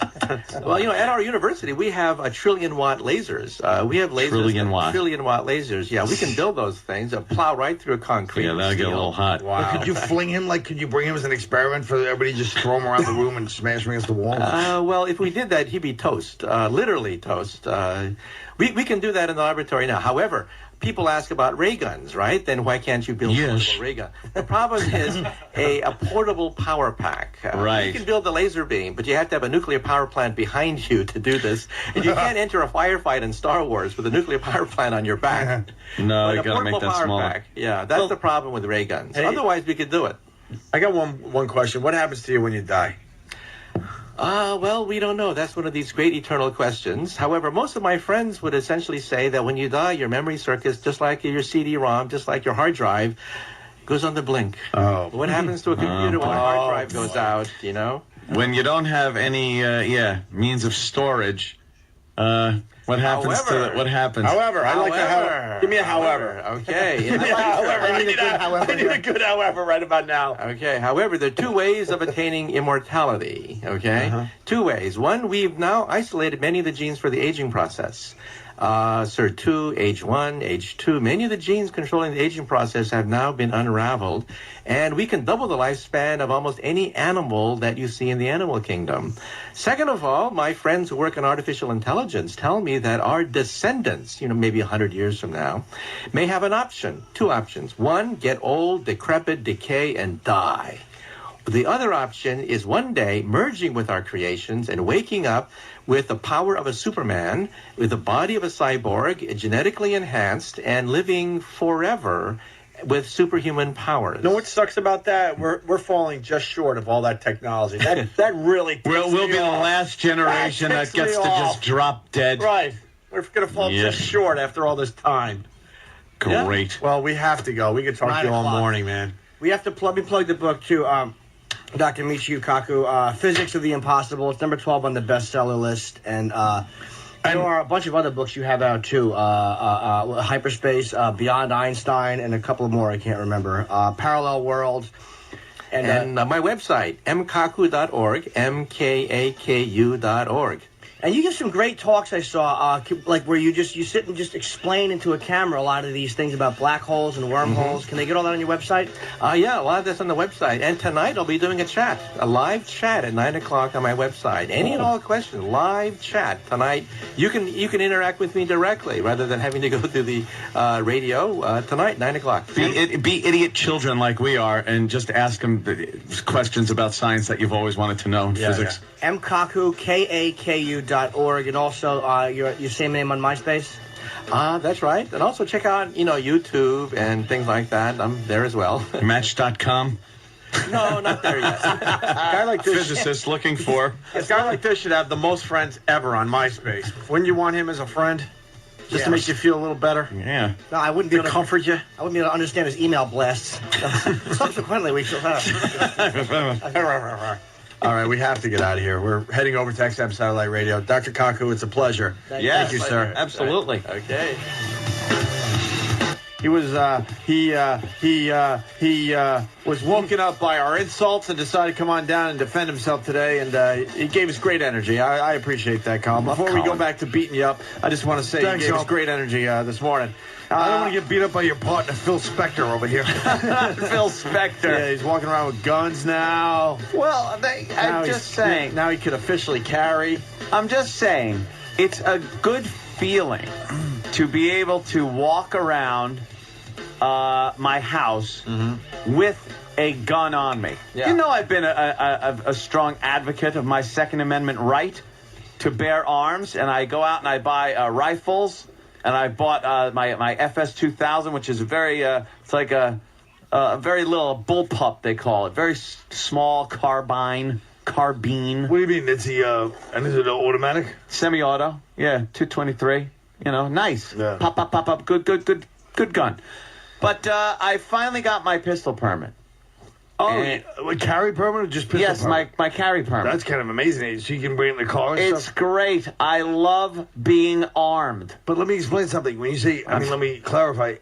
Carry permit, you mean you can carry it on you now, like, for example? Not in New York City. All right, That's Long Island.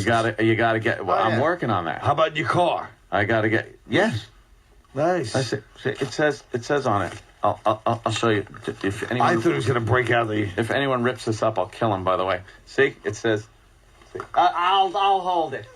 See? It says right there. Nice. Yeah. It really is nice. It's so and, great. and- I really do love the carry permit. If you people can see his picture. Oh, I know. It What's was the picture look the like? one guy, it was exactly a joke. Oh, yeah, this guy would never get a carry permit. Out of here. Hey, come on, that's a great picture of me. Yeah. Hey, before we move on, I got to acknowledge something here. Anyone else think that Dr. Kaku is full of shit? What? Full of Kaku? Yeah, I'm going to start making up stuff, and I'm going to start writing books because no one can prove my stuff isn't real or not. Not true, it's all based in based on- mathematics and stuff like that. Oh, my God. And brain I believe you had a trust. perfect explanation from Norton. It's all based in mathematics and stuff like well, that. I mean, they do. It's You a mean bunch you're of... dumb. It's intelligent guys that you can't even comprehend, sitting there trading ideologies based on science. That's true, but you have to admit, what Opie's saying is that until we have one bit of empirical truth, it's hard to believe this stuff. Yes, thank you. Thank you, not. Colin. You can't bend light. Do you understand? How do you know? I'm coming up with my own stuff. How do you You know you can't can't bend bend light light? because I did an experiment in my house. I took a flashlight. That's right, light's man. They have bendable. I bent put a light. garbage can in front of it. They've Couldn't shown see light shit. being bent by the gravity of planetary and I think suns Opie and me both get a little suspicious when he started trashing Einstein. Yeah, I was pissed off Well, about that. Trashing Einstein? You know what it sure was? did. Einstein had a pencil and a piece of paper. You didn't have computers. Jimmy, my that friend. did get me a little bit where his next Oh, book I is told Einstein, Roy- that douche. Oh, I That's- told her, right, this man, Einstein, George man. When he referred to Yeah. Einstein as the messy Jew, he was just being silly. No, he was just saying that Einstein for 30 years struggled with one thing that he picked up on. That's all. He was just saying that he picked up where Einstein left off. Exactly. How great is it? He's one of the smartest guys in the world. For real. And he's online trolling for broads. What? Yeah, he said he's going to be doing a chat later on. It's not like pal talk. He's not on there like That's his excuse. looking at girls wowing. That's his excuse. We got to give him a Saturday Night Virus show. I'm sure that would be very interesting. No, it's not a good That's idea. actually a good idea. Yeah. Jimmy, you getting any? How do you open this thing? Oh God! Don't the shavings? don't get it all over. How do you open this up? I don't know. They're making a horrible smell. We're smelling your stupid My medicated feet are pears. immaculate. Yeah, mine When do they smell? They don't smell. My feet don't How your feet this Oh, that's thing? gonna go all over the place. medication smells, I'm saying. We're rubbing these. Hope you use that cheese grater foot cheese thing. grater The egg. I feel like pet, we're in a hospital. the pet egg. Yeah. And I've seen it on infomercials where they just sandpaper their feet and the dry skin flakes I'd like to go do into the other a thing instead. canister. If you give me one of But those how do you things, open it up? I don't You know know. those things we put on the bottom of your foot, the Japanese thing, and it gets all the things out when you sleep. Huh? Jimmy, how do you open this up? I don't know. I'll be Leeches? What are you talking about? Oh, wow. You know the thing Hey, is you like want a some? pad. Hey, you want some fucking foot skin dumped on Oh you? God! How did you open yours up? You do it from the egg tip, What do you mean? from the front. You peel it back from the front. Peel it back like this? Make Norton wear that suit like Hillary. No, I'm not gonna do it. Hey, you wear a Hillary Clinton suit every day? Opie just your Oh ass. my God! What do you? Look at this. No. What is it? Big A's tongue scraping. Here, look. That's a bunch of powder. Yeah! God damn it! What is used already? Oh, Let's give it's Dave, like white powder, but it came off of your foot. How much would Dave want to It eat? looks like something you would have. He'd eat it. It looks like something you would have snorted. Snort back in it, the day. snort it, man. Cut up some lines and snort your own foot scrapings. That all came off one foot. That's pretty That's impressive. disgusting. Now what though? What does that mean? It means that your calluses are a little better on your foot. You know, you gotta scrape them to keep your feet. It's a crock of shit. No, Who it's gives good. a crap? I don't know much, but I call this bad radio. You. The listeners will love the fact that we're scraping our feet. Yeah, absolutely. No, they don't. I know that's stupid. It was sarcasm. Ooh. You wear shoes and socks. You bathe every Oh, day. see, You that's take a radio. shower. Why You don't you have just to go worry through the about it. paper? Jimmy, how many? Aquaman at New York Hotspots. How much you got? I don't know, just a little bit. I'm gonna do this until it it gets down to the level where it hurts. You're gonna scrape sand it down to the muscle. Yeah, it's like a bone. I want fucking skeleton feet. Bone scrapings. Great. All right. I think Colin's right now. I'm totally right, of course. Oh, He's the wow. Dr. Kako of bad radio. He knows it. It's not a theory You either. guys just gotta look at the paper. That's what the great stories are. Look at the Yeah. top movies: 21, Leathernecks, Nims Island, Horton Hills. Oh, I mean, there's humor there. How'd that George Clooney movie do? I heard it fucking bombed. Leatherheads, yeah, Didn't do didn't too do well. good. 21 was the #1 movie at the box office for the second week in a row. Thanks to us. You think? Of course. No. Whoa! It's not. We Why, don't what did have- you oh, guys do Jesus. about it? We Yeah, we had him on the show. Collegiate eggheads. Oh yeah, I said I read that book, one of those books about that. Me too. It's called Bringing Down the House. Yeah, and then they were like two of the same ones. And I was like, all right, we get it the first 10 times. We had a nice chat about Steve Martin last night. Did you? Hey, yeah, we didn't like the fact that he did Pink Panther. No, I think that's Oh, yeah. sacrilege. An asshole. Are we getting serious for a moment, or is there a joke behind that? Because that's bullshit. No, we didn't like him. We didn't like it. Although Yeah. that King Tut song, man, to this Makes me day, laugh till every this day, time. it's just He's hysterical, my isn't favorite it? honky. Oh, honky. Oh, it's just I want to talk about you hysterical. walking around with naked with your guns on. I'm not naked. I'm fully clothed. But I tell you, there is something that just feels good about being in your house with a sidearm. Yeah, With sounds being- like a real being domestic bliss. I'm alone in my house. You see the guy? He's I'm a got a single 50 guy. cal mounted in the washing machine. I got it.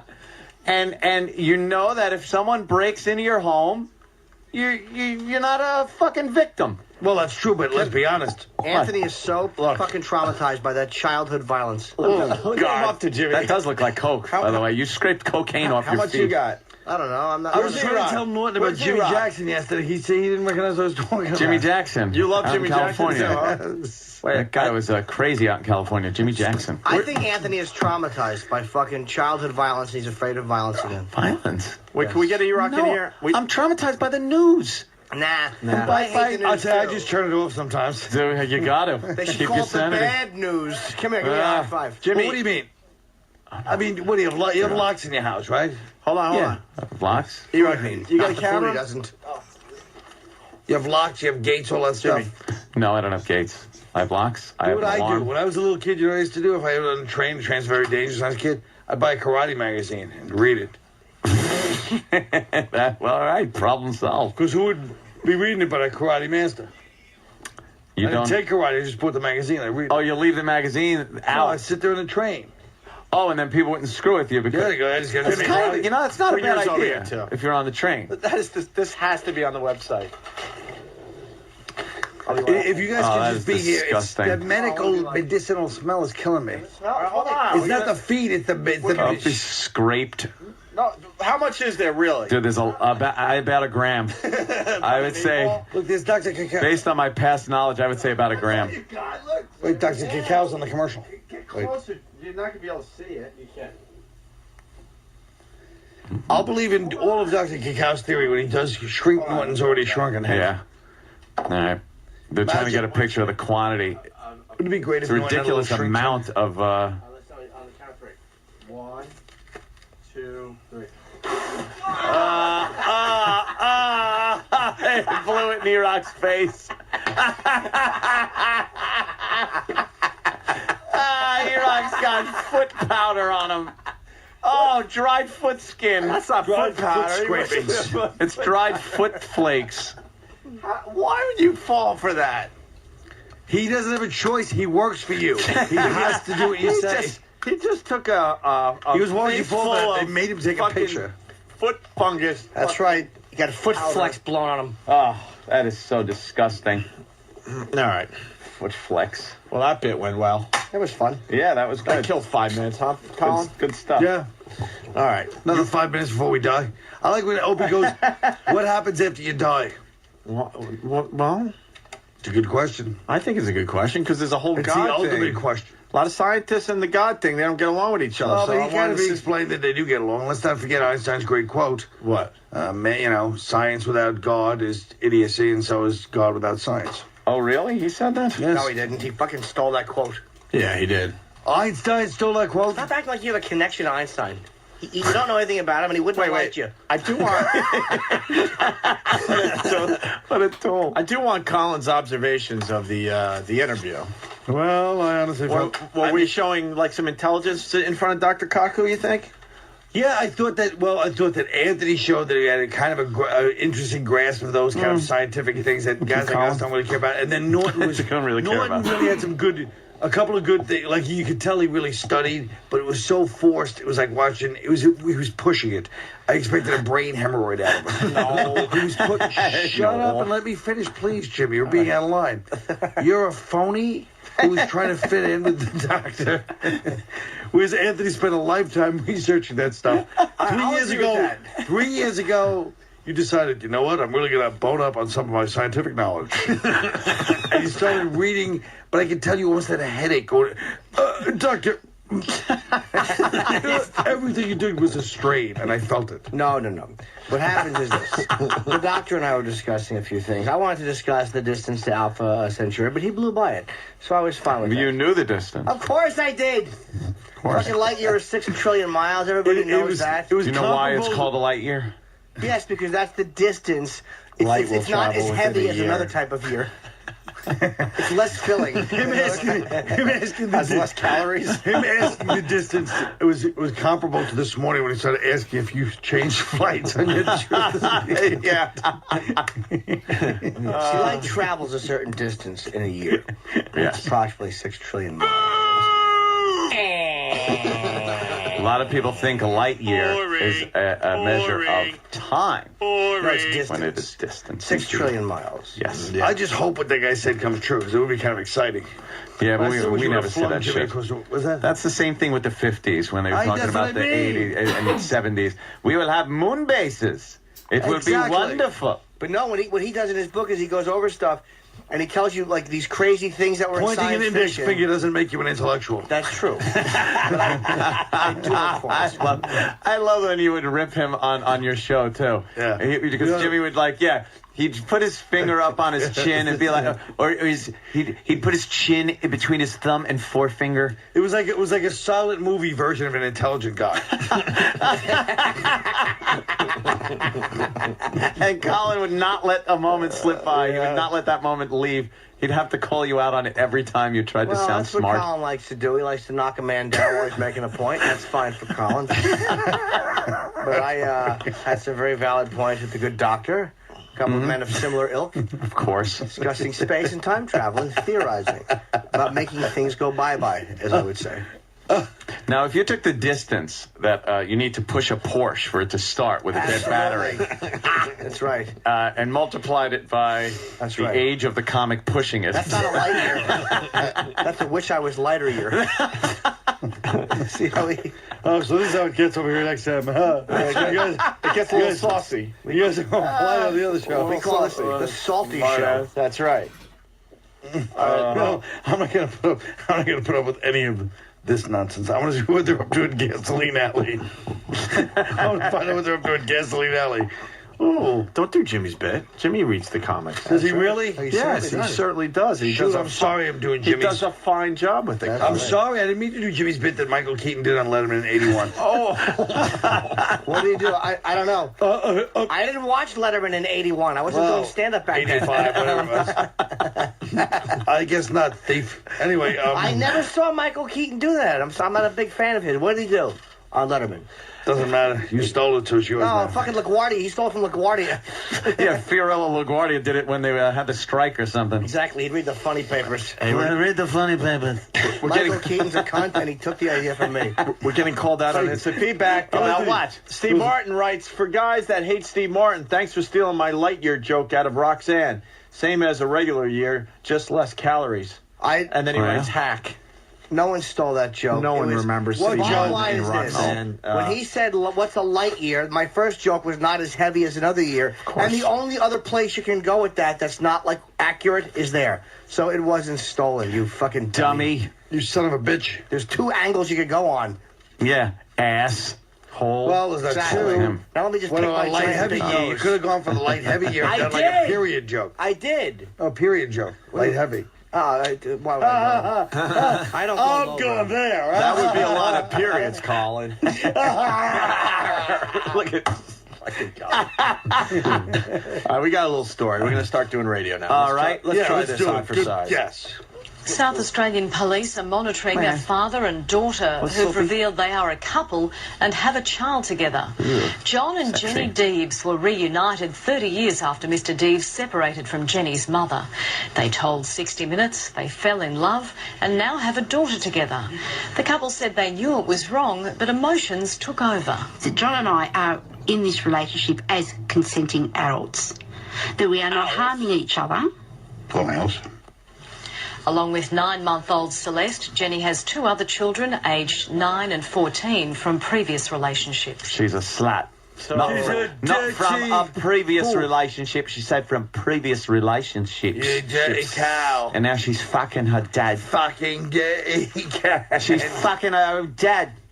That's disgusting. Their daughter has 2 heads and 4 arms. When you recognize your own smell, Ugh. Oh. I don't know. I don't know if your daughter has the same smell. Probably deep down there's a similar smell. You mean deep That's down? You're in bed having sex with your daughter. Smells You don't like know a what the point. fucking wallaby pouch. A filthy. Ugh. That's fucked up, huh? But That even is- the doctor was alluding to that. Remember, he kept saying people are going to come back and fuck themselves. Yeah, there's the Dr. Kaku. Yes. I gotta tell you, There it is. The finger's up. There it is. Dr. Steve texted me. Dr. Steve's a very bright guy. No, he's not. Is that Dr. Cacao? He puts fingers in guys' assholes for our enjoyment. You made him. Well, Dr. Steve? Yes, Dr. Steve is a very Yes, Dr. intelligent Steve, man. yes. But he said what he did he almost say? got his degree in physics. But he said that Dr. Kaku said some suspect things. But I don't think he did. You say, for Anything example, a suspect has almost got a degree in something? it's been proven for 20 years that tidal forces around a black hole will turn you into a string of atoms. Hardly Alice through the looking glass, as that clown said. Whoa! Whoa! Let's write Calling our you own out. book. A couple of doctors. Let's write our fucking own book. But getting into I it. certainly think that had Dr. Steve called in with that, I'm sure that Michio would have given a little a little smile at the ignorance of it. And wow, Dr. Steve is being called out now. Only on that, because Kaku is, he knows Stephen Hawking. He's one of these guys. Yeah, but how so do he you understand knows a word he somebody. says? Yeah, but I mean, he knows someone that can't talk. He consorts with him. Like, see, he always theorized that there were black holes or things like that and time travel. And Hawking said there was no time travel, and Hawking had to admit he was wrong. Well, no. It is Dr. Kaku again. Please tell him I am not in. But you're Stephen Hawking. You're always in. You can't really go anywhere. I do not want to talk to that douche. His eyes only move now, he said. That's it? Only his When eyes chicks move. walk by, I bet. Yeah. He still looks, Chicks, man. dig me. I'd like to interview Stephen Hawking and just go, what? Hurry up, what? Come on, talk. We don't have all day. So what is Dr. Steve is really slandering him? Dr. Steve doesn't like the whole idea of the black hole and being able to use a black hole because, as I brought up to Dr. Kaku, black hole would crush you. The gravity itself sucks in light. It sucks in light itself. But then... So any type of human, even in the most technologically advanced type of craft, would be crushed. Now, that's what he's saying, but it would turn into a string of atoms. But Dr. Kaku said that now they're saying they think it's a ring. It's different than they Which once is believed. Convenient. Well, why else would he say that? Because it's convenient. When they photographed thousands of them. Yeah. Why do people do a lot of shit? He wouldn't make just a kooky statement. Well, he'd make a Kaku statement. That almost sounds kooky. But I think that's kind of convenient that they'll say it's a ring. That way you could shoot through the middle of it. Yeah, I mean, ask you something. If he was just really as good as he said, why would he make himself an instant judo master? The king of Japan. You think when these physicists get together, they have jokes like physics jokes? Of course they do. Jokes? No, Sure they do. They're the same jokes. They're end jokes. Doesn't matter what you do for a living. Oh, fuck. We should ask Dr. Kaku. Stephen Hawking's checking in from space. Earth's days are numbered. We could have got that. What did Stephen Hawking? Oh, how much long we got left? What did Stephen Hawking mean when he said that? Earth's days are numbered. You got to read his books. I've looked at No pictures. He I don't gives like you them. all the fucking theory and stuff. He doesn't just speculate. He goes through all the fucking the physics theories and stuff. He tries to keep it simple. Well, what do you think about what he said, Bob Kelly? What do you think about what he said? Dad, you know what? We like to believe we're the only ones here, dude, but it's bullshit. Just a bunch of schmarmy assholes. Dude, just trying to be like the only people. Oh, God damn. That is so dead on. You know what, Colin? Wooden puppet nose, Colin. All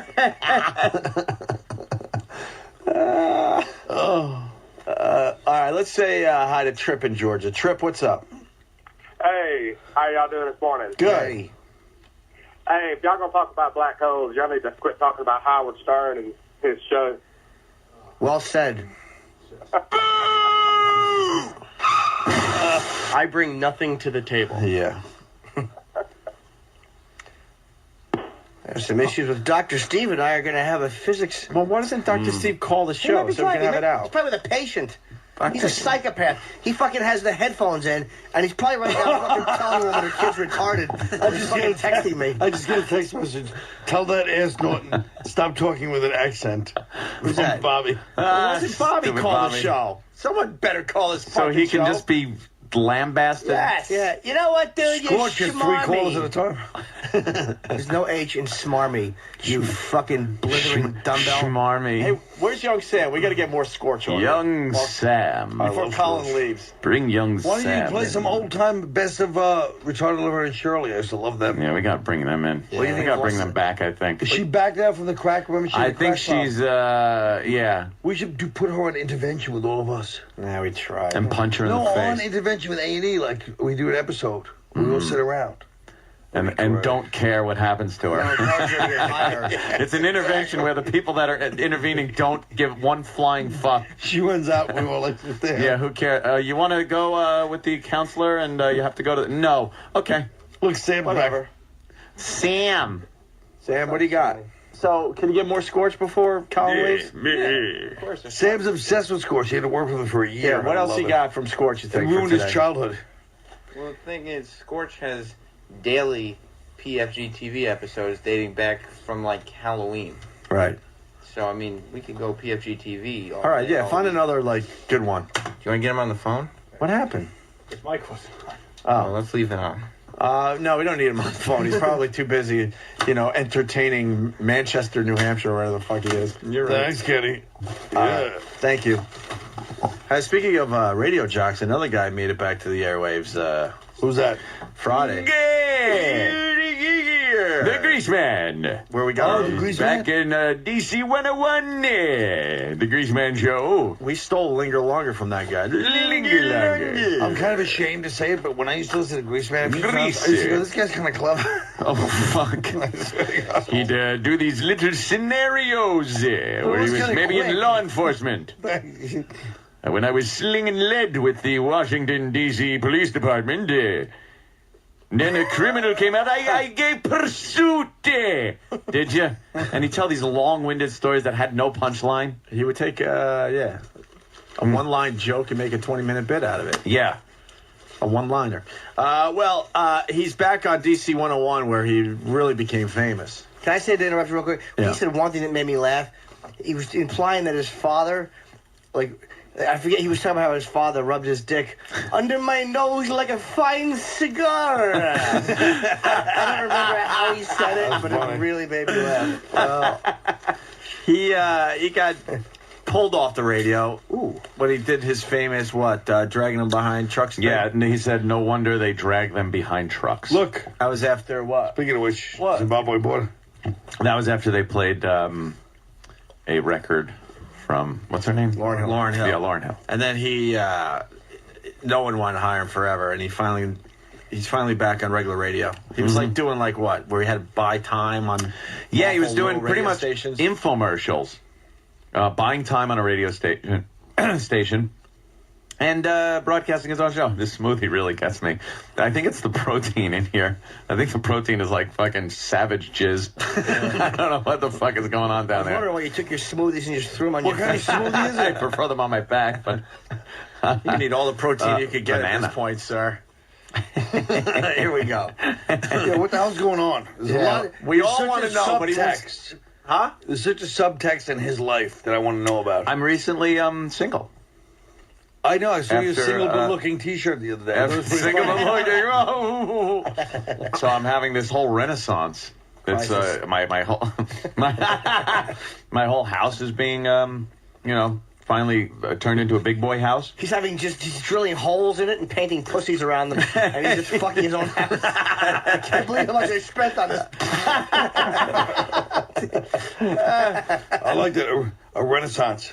Is that what they call a debilitating mental breakdown combined with a midlife crisis? I don't know. Is it? Yeah, you bastard. That is true, and you fucking awful red and black checkered thing eating a croissant. What's that? Like a I gentleman admit it. dipping it in tea. I'll never forget Leonardo da Vinci when he bought that. When he bought that 40 cal. I've always enjoyed guns. I know. Yeah. And I'm finally getting my house to be a big boy house where it's got furniture and stuff. And but very good idea. It could go downstairs eventually. Yeah. But I'm having a pool put in the back. What about a pool table? Or I could have one put in downstairs once the basement's and finished. a ping pong. Hey, did you break ground on the pool? No. Wow, that sounds like an original idea. A pool table in the basement? Don't get crazy. Well, he had a shooting range for a little while. Did you really? Wow. That's so cool. Something might have happened Rumor downstairs. has it there might have Be a hole in Is a it computer. legal having, No, you cannot. No, You can't fire guns within certain city limits. Let it be known I was over That's Anthony's house, and there's no proof that there ever was a shooting range in his basement. That's censorship. Yeah. Hey, No, did you of break course ground not. on the pool? No, but I have a bunch Getting of close? fence sections and 20 tons of rock in my backyard. Nice. That Let's do a I'm pool waiting party. for a You know final what you should permit. do? Give me my permit. On the bottom of your pool, O&A. Wow. In Cyrillic letters. That would be cool. Or how about just the A part? Because it's Just the your place. A. Yeah, it's his place. Mine. Hey, Stephen S. from Bayshore in the Greaseman voice writes, no wonder Seinfeld drags Hack Comics behind his car. Oh. Yeah. Oh. So here's Greaseman coming back to hack. You can't call Colin a hack. No. You can call him a lot of things. Has been. I wouldn't call him a has-been. A disgraceful sorry, Colin. nobody. You were nice to me. Disgraceful nobody. No, but you are. Currently, you're right. currently, I'm a has-been. But I think we all know, and nobody knows better than this little worm sitting here, that I'm obviously going to make one more comeback because I'm not a genius. I'm a very smart asshole. And when I make my comeback, he better be on my good side because I'll crush you like a bug. All right, we're going to do... Jimmy just looked at him. Jimmy's look at Colin was one of just, are you fucking kidding me? It was just, he just blew you off. You didn't even fucking give what you said any I consideration. don't like the fact that I defended him and said he wasn't a hack, and he still called me a worm and attacked me about his big comeback. Because he goes Shut to up. me. Because I he goes, said he's sorry. not a hack. Pick the You food can out of say your a lot of mouth. things about him. Yeah, you can. Right, so I'm saying you don't Like you act don't know like how you to were wipe crumbs off your mouth? Like, don't say you were supporting me. Wipe the crumbs off your thin lip. Don't say you were supporting me. Thank you. Fucking old lady. Fucking dumping tea on your Don't fucking act like you're croissant. doing me a favor by going, he's not a hack. You can say a lot of things about him. I don't need it. It's got crumbs all over his Well, picnic no, I table, wanted you sir. insulted, but fucking accurately. Exactly, but then don't say Watch I out was for the defending ants. him. Oh, God damn it. I was just going to say that. Of course you are, Jimmy. Me and you think alike. We're smart like Fucking that. ants all over that dumb jacket. Come on, let's... You're a real lumber jerk. Let's do this. So, Greaseman goes back to DC 101. Waddle doodle. After many, many years. Oh, God. Every now and then, Yeah. there's a cataclysmic event in the world. The last one, by my record, was when the gargantuan asteroid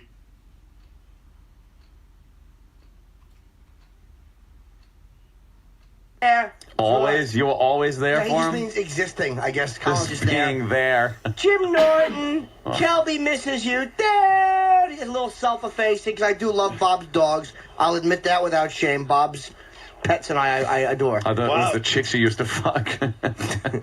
And he goes on to Patrice and ba. Thanks to everyone at Comedy Central who only put me on when my manager pulled a gun on him like Luca Brasi. Bob Kelly doesn't get that picture. it'll make him a big star. I'll go tell your boss I don't get you express from Guineas. I'm Jewish. Now you get Jewish, the hell Jewish. out of here. Oh my fucking God. What? The next one he thanks Lionsgate Films. What? Just stop it. What the hell, Oh my God. Well, they put out some good product. What was it? What were the two films you're in, Bob? We lost him. Where'd he go? What, did he hang up? We're getting him back. Fruit. I don't know what happened. Oh my God. Dude, to the top of the Call of Duty leaderboards, He dude. fucking. To the Where top. did he put you guys? It's way. This fucking asshole thanked his accountant before you. Right. That's Oh. what I'm getting at. Matt Siegel at Kiss 108. Thanks. This one always big. Patrick at cringehumor.net. Thanks. Curtin DeLynn Iverson. Thanks for letting him stay up late to help me with everything. I guess that's his web guy's fucking family. This web guy's family before us. Stephen Leo from Sanctum Sound. Well, you know, the sound mixing is very important. The people that mix the fucking thing. They sell more. They sell more than. Don't they get being a on credit the air. anyway? Opie and Anthony, thanks for letting me be part of your radio world. Not you. And then he put Pete, Lee, and Nicole. Thanks for taking care of me at the Virus Tour. Instead of thanks to Opie and Anthony for putting me on the Virus Tour. Yeah. Pete, Lee, and Nicole wouldn't have taken care of you without Opie and Anthony. Well, enjoy the last appearance of Robert Kelly on this program if we do get him back on the phone. That's right. Just a fucking tip. That's all you're going to get in this door from now on, fella. Just the fucking head of your cock. Thanks. He's not answering? Thanks, Why isn't Bob. he answering? I don't know what happened. He's probably in transit. He's coming home from. I hope that fucking. I hope his fucking phone was pierced by the bullet of a highway sniper. I hope a fucking highway sniper just shot through the back of the cab and the phone went through his hand, his phone, and right into his fat cheek, and it's embedded in his cheek right now. I can't talk because there's a bullet in my face. Shot in the cheek, man. Hold my hand. I talk like Keith the Sullivan in that movie. What was the sound movie? schmarmy. Kiefer Sutherland got shot in. Runaway, I think. What was it? No, I know what you're talking about. Well, we're trying to run away with something like that. This does have. Reese Witherspoon. I will say this about Bob's Dub CD. It does have a CD and a DVD in it. Yeah. And you can get it starting tomorrow. Yeah. So I think you should support Robert Kelly financially. I would suggest going out and purchasing this because it's fucking over for him now. Yeah, that's You might want to. He's got a wife and fucking house to take care of. Yeah. So try to help make this fucking last CD he'll ever do. Well, the other jocks that he named on there, I'm sure they'll put him on as much and let him get as much freedom as he has on this program. Eric and Kathy in Chicago. Terry Clifford in Rochester. Terry Clifford, someone that's just about as fat as me. Howard Stern, Man Cow. Yeah, dude. Now he's fucking with us because it says Bob. The Grease Man. He's fucking with us now. Yeah. Courtney and Man Boobs in El Paso. Courtney and Man Boobs. Good luck, Chuck, was Lionsgate's film there. He thanks like he was a fucking Yeah, the star. Yeah, well, like he's fucking Tom Hanks thanking DreamWorks. Fucking dumb extra. they were being polite to Dane by putting you in Good Luck, Chuck. Yeah. Fucking cunt. Well, one thing about it, you have to admit, it did bring good luck to that flick. Sure did. The only way I could see that being accurate is if fucking Bob's shoes or floorboards were named Chuck.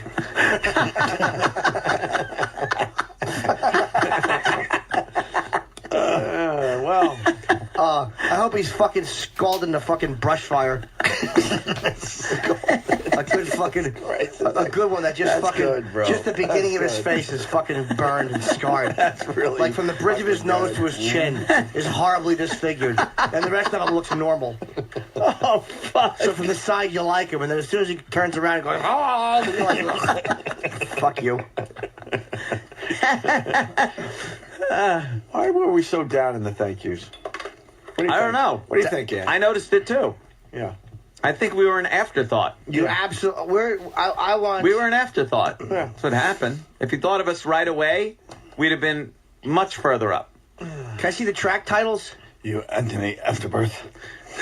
Just a tip. Bob Kelly sees. Where's the copy? Colin. You got all the copy. You ripped it in half. We're all fighting No, over we can it. still look at the titles of the bits. No, you can't. I know we're all fighting over it. All right.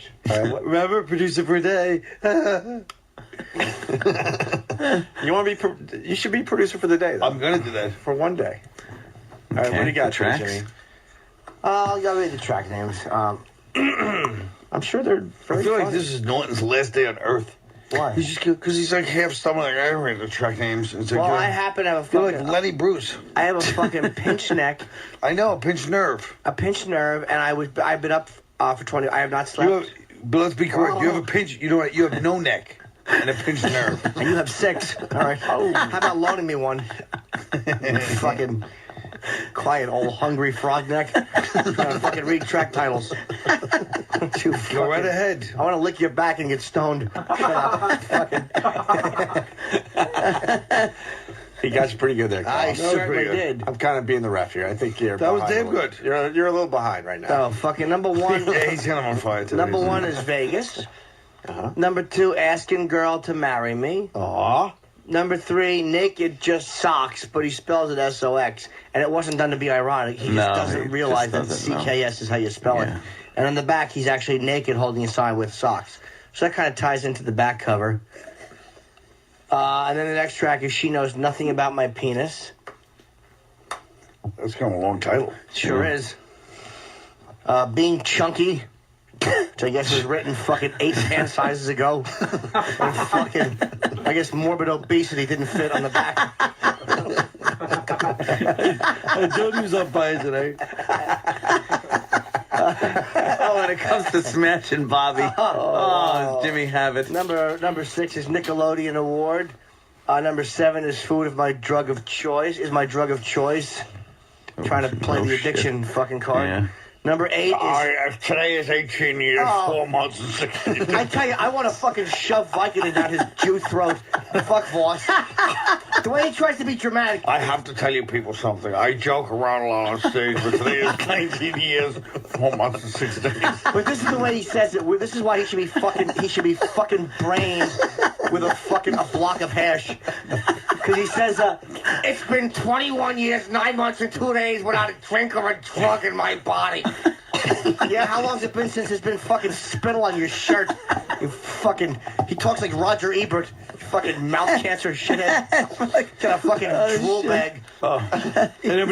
And the sad part is everybody is compelled to applaud. Oh, the applause, the phony fucking applause. No one gives a shit. Do you think I give a flying fuck about any accomplishment the comic makes on stage aside from making me fucking laugh? Yeah, that is so pompous and self-centered. But people fall for it. That anything that comic says, I don't have a relationship with the fucking asshole up there. Well, but be fair. Do you want him to rely on his humor? He's trying to make a living. 19 years. Opie, I want Norton to wear that damn outfit. That would be a good one. The Hillary outfit? I want to wear a Hillary outfit every day next week. That would. She has a lot of outfits. Look, can you imagine him in that outfit?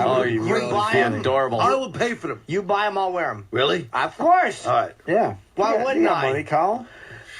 Now, is that it there, Jimmy? No, this is just a tip. Oh, Bob Kelly's new CD/DVD coming out tonight? No, track number 10. Track number 8 is Fat Snake. Track number 9 is Restaurants. You see the theme here? Yeah, a little big theme to run through this whole. It's just a tip. That was the question. That was the answer to what part of you fits through the door. Fucking I'm sick of you, Bob. Fucking number 10, I like fat chicks. And she doesn't. His chick is hot. She's not fat. She has a great body. He doesn't like fat chicks. No. That was called what I would want people to say if I was a woman. Number 11, Living with Girl. Number 12, Dude with Sword. As opposed to How Did You Get That Injury, Bob, which would be Dude with Harpoon.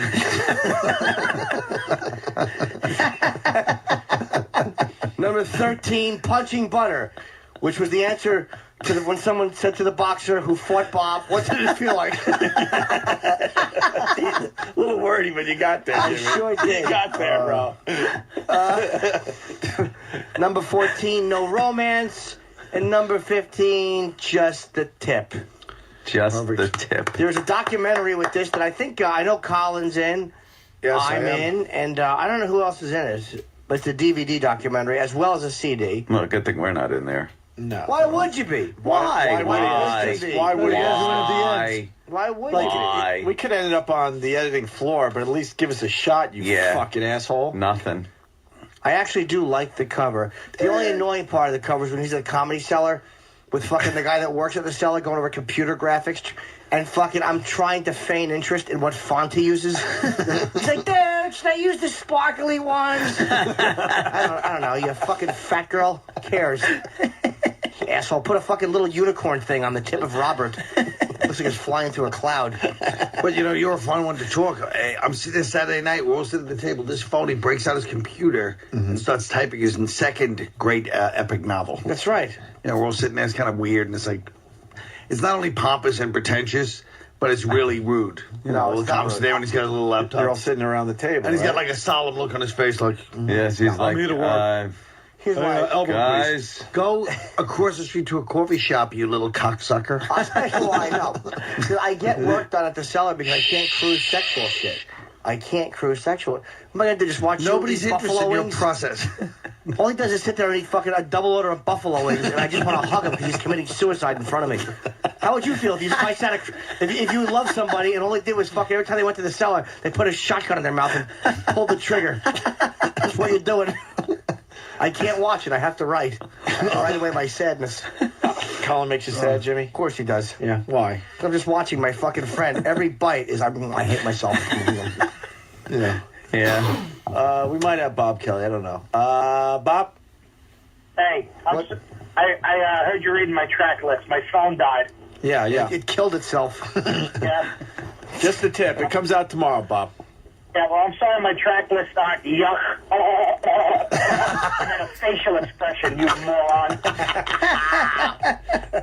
That's not bad. Bob, and I are hurt a little bit. The thank you is way down in the list, and we weren't offered maybe to do something for the DVD. We know the thank you was an afterthought, first of all. I asked you to do it. You never did it. Oh. You didn't want to do it, and I called you both last week to do something else, and neither one of them would call me back. Wait, what did you ask? What did you ask me to do last week?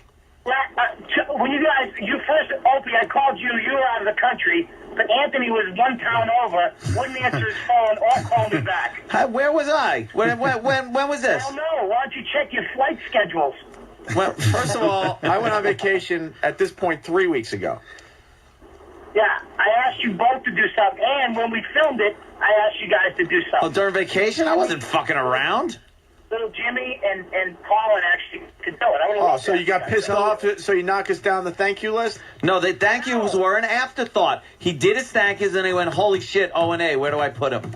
No, that's not true. You got the and. Yeah, why is Matt Siegel higher than us? And at the end. Why is that hack Matt Siegel higher than us in your thank yous? I blew him once, and I had to put him on there. See, here he goes. And by the way, he thanks Harvey Altman and Rob Urio. Thanks for taking care of my $sign. You thank your accountant before Opie and Anthony. Oh, Bobby. I gave you guys the and. I swear to God, I'm not thanking anybody next time. I'm just writing, yeah, you know. Thanks, everybody. And thanks to the guy that came over and painted the apartment. And the guy that did the carpeting, good job. And thanks to Fred from the Linoleum Hut for giving me some money off. And finally, last but not least, dude. Yeah. What did you thank, Norton? A whole shitload of people. What copious did you write on the back of your thank you? I thanked people in the first CD, the second CD, and I thanked them in the book. You should have just put a coattail on your thank yous. What are you saying, that I ride coattails? Oh my God, I won't argue. You... Oh, that hurts. I wouldn't put thank yous on anything, to tell you the truth. It cheapens it. Colin came in on fire, and now the old man's getting tired. His blood sugar's low. He really did almost punch himself out. Fucking jerk. Oh my God. In the fourth round, he's fucking hugging. I'm trying to smash Norton. He goes, yeah, he's kind of right. Really? Why don't you scoot up, Fatso? I got him a couple of times since then. I'm sorry. I'm on, Colin, you're good for about 2.5 hours at this point, but you're in training. You get back up to the 5-hour radio show. I really will. I really will. I'm going to give the limo guy his phone back. He's let me use his Oh, limo. Where are you off to, Bobby? I'm coming back from West Palm. That's pretty cool that you have a limo. Why would they give you a limo? What? Because the flatbed is in the shop. I wish it was a hearse. Oh, is Bob still on the phone? I'll see you guys later. Bye. Wait. Jimmy had some last thing for you. Jimmy? Bobby, you there? Bobby? Bobby? Oh, God. No. Colin, if you let him do that... You know what he's doing right now, Bob? Dude. He's pissing on your CD. He's pissing. He's got his cock out. He's pissing on your CD. In the middle of the studio, he's pissing in a garbage can. It's kind of disgusting. First they're scraping their feet, now they're pissing. Hey, Jim. Yes, sir. Thanks for helping me sell CDs, buddy. I did, actually. Yeah, we're not saying that it's not a funny CD, Bobby. Yeah, we're not knocking We're not trashing the actual material. We know you're a funny guy. We're not saying the You're just not a good friend. You're just pissing on my CD in a barrel. Absolutely, it's you, and it's kind of. If you were here, we'd be happy to do it to you. But no, I will say this: that the hold on, before you give the fucking phone back to the fucking scumbag limo driver, I will say that you do have a CD. Limo driver is a scumbag. Well, because he is. He's fucking driving this fucking idiot. He's playing a big celebrity. Yeah, it's a fucking middle from Boston. Yeah, can we talk to the limo driver? Hold on, you got actually the CD. I do want to encourage people to buy it because it feels good to do this.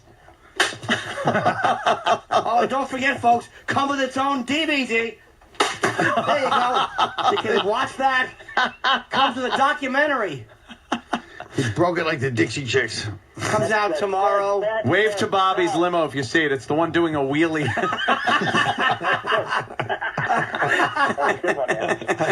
That was a good one.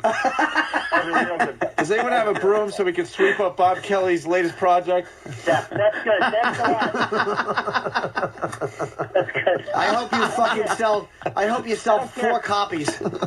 I hope fucking Dane puts out a CD tomorrow. It's called Just the Head, and they get confused and buy his. I'll talk to you guys later. All right, stupid. All right, Bob Kelly. All right, stupid. I hope that fucking limo driver, the whole time he was on the phone, was doing belts of liquor up in the front, and right now is seeing 2 of everything, and thinks he's headed for the airport, but it's really a dump truck. He's in a Paris tunnel. When he looked at Bob, he thought he was seeing 2. The greatest part, if this limo driver had a head-on collision with like a tractor trailer, is the fact that like Bob wouldn't go right through the windshield because it's a limo. He'd have to think about it being shot through the limo to the front. He'd have a couple of seconds to realize.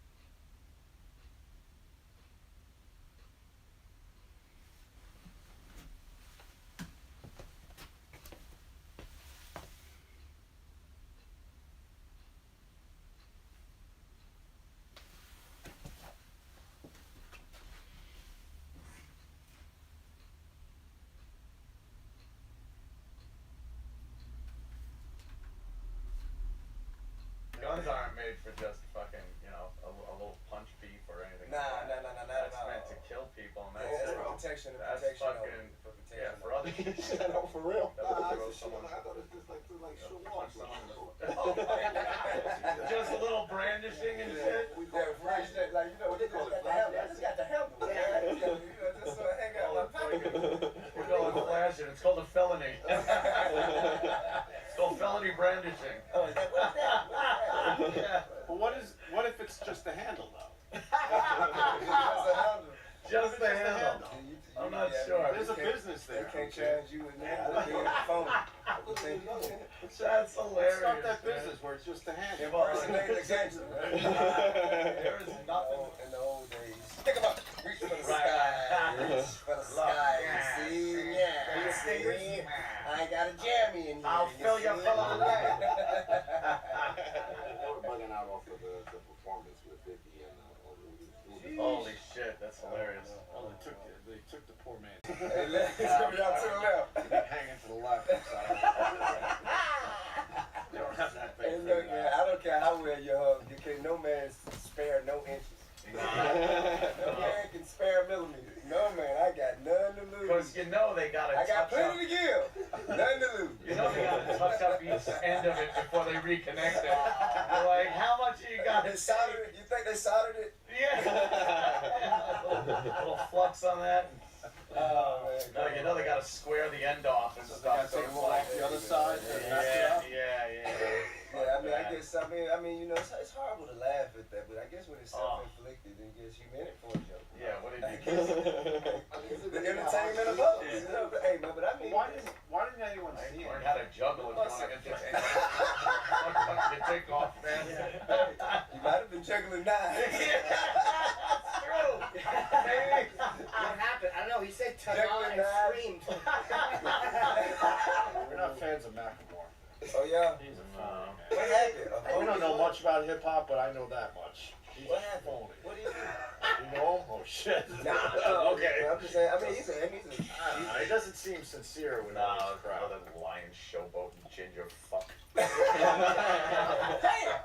he sent out those. Who did he beat for the best rapper? And then he like catches them. Yeah. And then he sends out fucking Instagrams. The Should have been you. Should have been you. Fucking should have been you. Yeah, it's like you should have won. You should have won. He said that to Kendrick Take the Lamar. award and fucking leave. Yeah. Say, yeah, I won this shit. Put your hands up and get the hell out of Fuck here. you. You know, man, I have a motto, man. I never do anything anything for anyone that I don't think would do the same for me in return. It's a good way to fucking roll through life. You know? No, but If it's you true. wouldn't do it for me, I'm not gonna do it. Yeah, yeah. But you know what? I can't imagine Kendrick sending no text out. He gonna say, "Hell yeah, this is for Compton."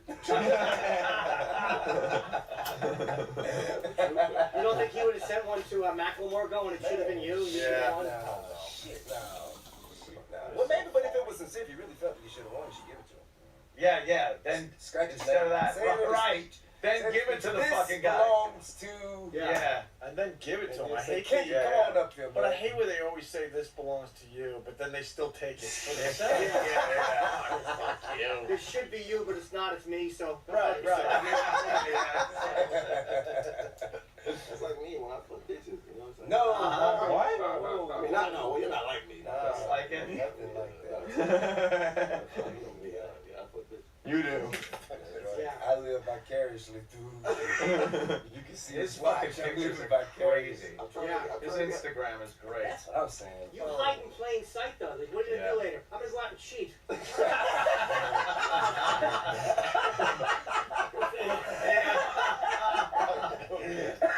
Oh, fuck yeah. Like I said, man, after 40, you can't get STDs anymore. You good. That's the new rule. That's the new rule. Science behind that. I'll take your word for That it. must be the Benjamin Buttons law. Hey, look though, have you ever seen a 50-year-old dude? I got chlamydia, man. I need some 50-year-old dude. I work with one.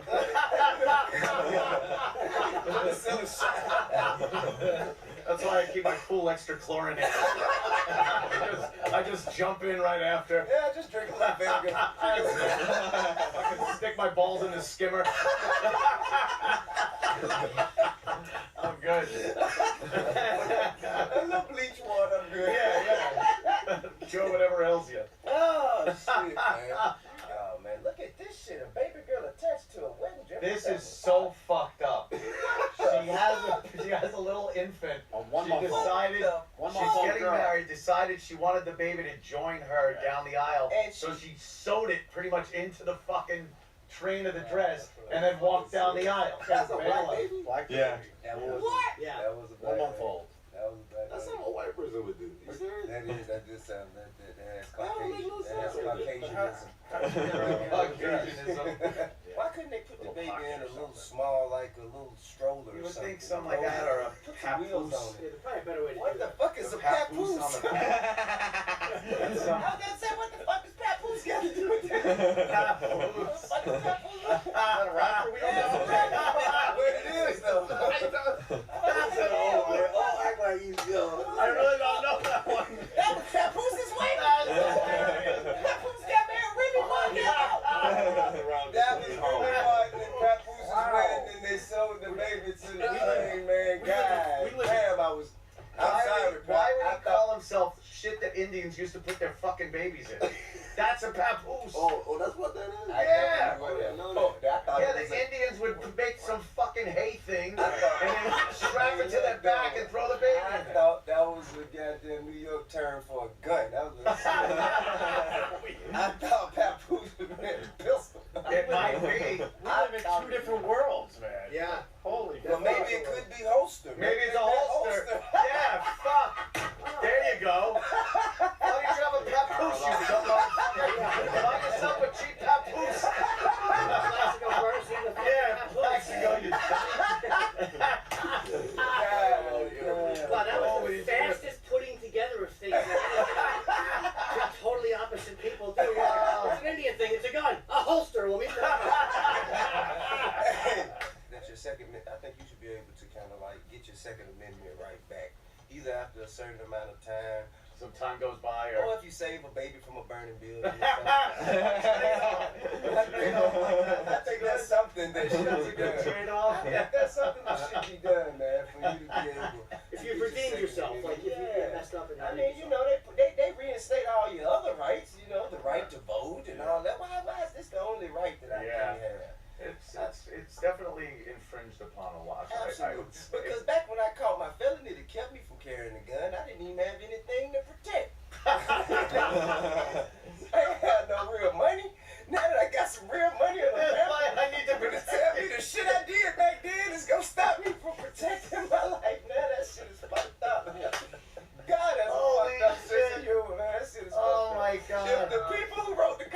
producer knew that this the way this shit played out, man. Yeah.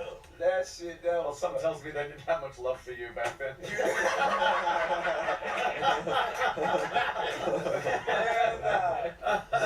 Somebody had to pass the pen. Columbus thinking about it. Oh my God. You know the niggas had to, fuck you passing that. Fuck you passing that fucking pen. Look at you passing pen. Oh my God. Pen passing ass motherfucker. Fuck out of here, man. Holy fuck you. Look. Yeah, one nigga passes the pen. Pass the fucking pen. Sign the fancy piece of paper. For the rights that you don't have any kind of goddamn rights. You help a motherfucker sign a piece of paper and have no effect on your life whatsoever. Fuck you. You know what? And another thing, right? How in the hell is it proven with things like the Contra scandal and all this stuff? It's proven that the government got drugs and created crack and put it in the underserved areas of society, and it was strategically done to tear down the black families in the black neighborhoods, so on and so forth. If that is proven, how could any person be charged with crack? How is that not some sort of entrapment? What the fuck? You put this shit in my pocket and take me to jail for it? This is some fucked up shit. And then every anti-gun person goes, no one's trying to take your guns away. It's like, no, I see this shit coming.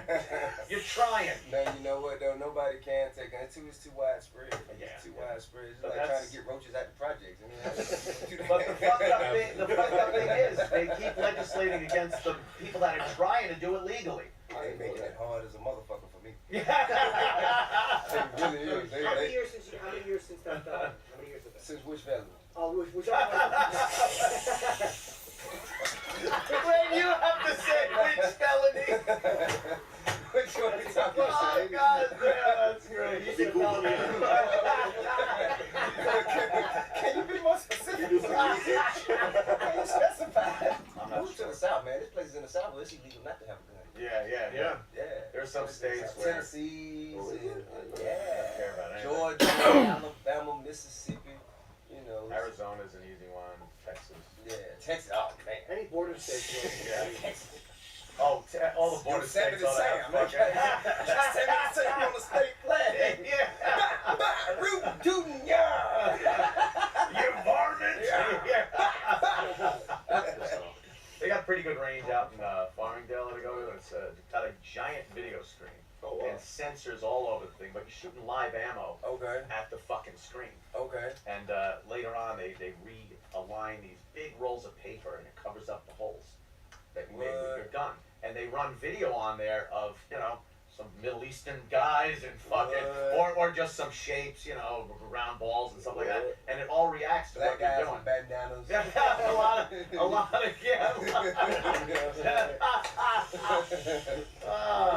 Get it back. I call him up. Which day is black guy with bandana day? I already did Arab Monday. And June Tuesday. Hey man, y'all go get counseling after this. Y'all go get counseling, man. Oh man, Where you go? I gotta go get. I gotta get out of here. Yeah, me too, man. Welcome, Nick DiPaolo. Do you know who, kid? I don't. This is Nick. What's up, man? You know who's not going to put on... We were talking, Hookah, before you got in, about, like, white guys, and even if they're rich and celebrities who put on, like, the black scent. How much we hate that, yeah. I hate it. Hate it. What is that? Black scent? When white guys act, when they talk one way, and then they talk to a black... Yo, what up, kid? Yeah, thank you, Roland. Nick don't look like that kind of guy. No, that's not me at all. You're right. Yeah, Jim, are you surprised Nick DiPaolo didn't come in and go, yo, Hookah, what up? No, I kind of did a little of that last night to stand, I gotta be honest. Did ya? Well, yeah, this black guy, I haven't been in there in a fucking year, and again, they all blend into me. So, I just went, what up? Fucking, the fucking 9-minute handshake. And then I'm like, who's that? Oh, it's Derek. What do I know? How many artists, how many celebrities has been on the show that act black because I'm black? A lot. I mean, I've seen We it. don't see it, though, because they're not in with us. Right. They don't act black when they're with us. Right, but I've seen it because like I'll interview them, and then they'll go and do your show, and I'll sit in on your show, and I'll watch them just be a totally different person. And I'm like only you didn't talk like that around me. What are you talking like that for? And I talk like this, like I'm as white as can be. Yeah. Well, not as white as well. Mike Tyson, who can? I could tell you were black if I was on the phone with you. You could. For real? A little bit. No, but not heavy. You're right. You're not. Right. He brought us Tyson the first time. Yes. He said he would, and he did. I couldn't believe it. And Mike Tyson said that you were the whitest black guy he knew. I think he phrased it differently. That's right. He was like, hey, you're superlative. I was like, you're so superlative. My nigga. Andrew Schultz was in here early this morning because he's doing Sway's show today. Should I know him? And he was, yeah, he said that Chappelle was telling a story about you, about how he was doing some show and you guys were all doing it in L.A. And it was at the disabled comic. Yeah, that a disabled comic is on stage and he's killing. He did like 10 minutes and he's like severely disabled. Was missing arms and shit? I don't know. Not missing anything, but none of it worked. Might as well have been missing it, right? It was all useless. Yeah, it was off aesthetics. Yeah, it was props. So here comes old dead arm. Right. Oh man, that's horrible, isn't it? So Nick goes up there, and then people are like, "Well, how's Nick gonna handle this? This guy just killed, and now Nick's got to follow it." So apparently, Nick did about 10 minutes straight of just a disabled person comedy that was bombing. Like heartless shit. Oh yeah, it was totally heartless shit. Some about, and it was a McDonald's fucking reference, and but when you came with a helmet working at McDonald's, because that was trying to, hey, Gretzky, can I get a fillet of fish? Or something like that. I mean, and that was supposed to, rip the tits off the crowd like the crickets. Oh, here we go. And instead of abandoning that, I'm like, fuck these. I kept digging the hole deeper and deeper, and people enjoyed it. Well, yeah, that's how like when you bomb like that. Do you be like, okay, I got to win this crowd back, or okay, fuckers, if you thought that was bad, wait till I got. Well, that's. Jimmy, right? There's nights where you're like, I'm not, fuck you people. Right. If you do it long enough, and he'll tell you this, if you do it long enough, bombing, even the silence is almost as good as the laughs. If I'm in a bad mood and they hate me, it's you can't lose. Right. It depends on what. I did a cancer benefit where I opened with like the joke I opened with. Oh no, come on. No, but I did some joke about killing or something, and whatever, and it got a 0. And I immediately knew it was like one of two things. But I was like, it wasn't a great joke, so I couldn't tell if they were just being sensitive. It was just not a great joke. So I just went into I tried one regular joke and it worked. Okay. So I was like, okay. Right. It was they were fine. But you had a joke. But you smelled this hint of like this could go really wrong. You don't want really to bomb quick. at a cancer benefit because you did cancer joke. Like I didn't have enough good cancer jokes to justify it. I just had one shitty one. But I love that happens in comedy when you're in a bad mood. Like, like if you're in a bad mood, you're not just gonna play like shitty music that nobody dances to, right? Like if you're DJing a club, you're not just gonna play what they don't want to hear. I had to DJ one of those, the handicap parties, like. I don't know what they're called. It was for a charity, but it was all handicap. It was like 1,000, like.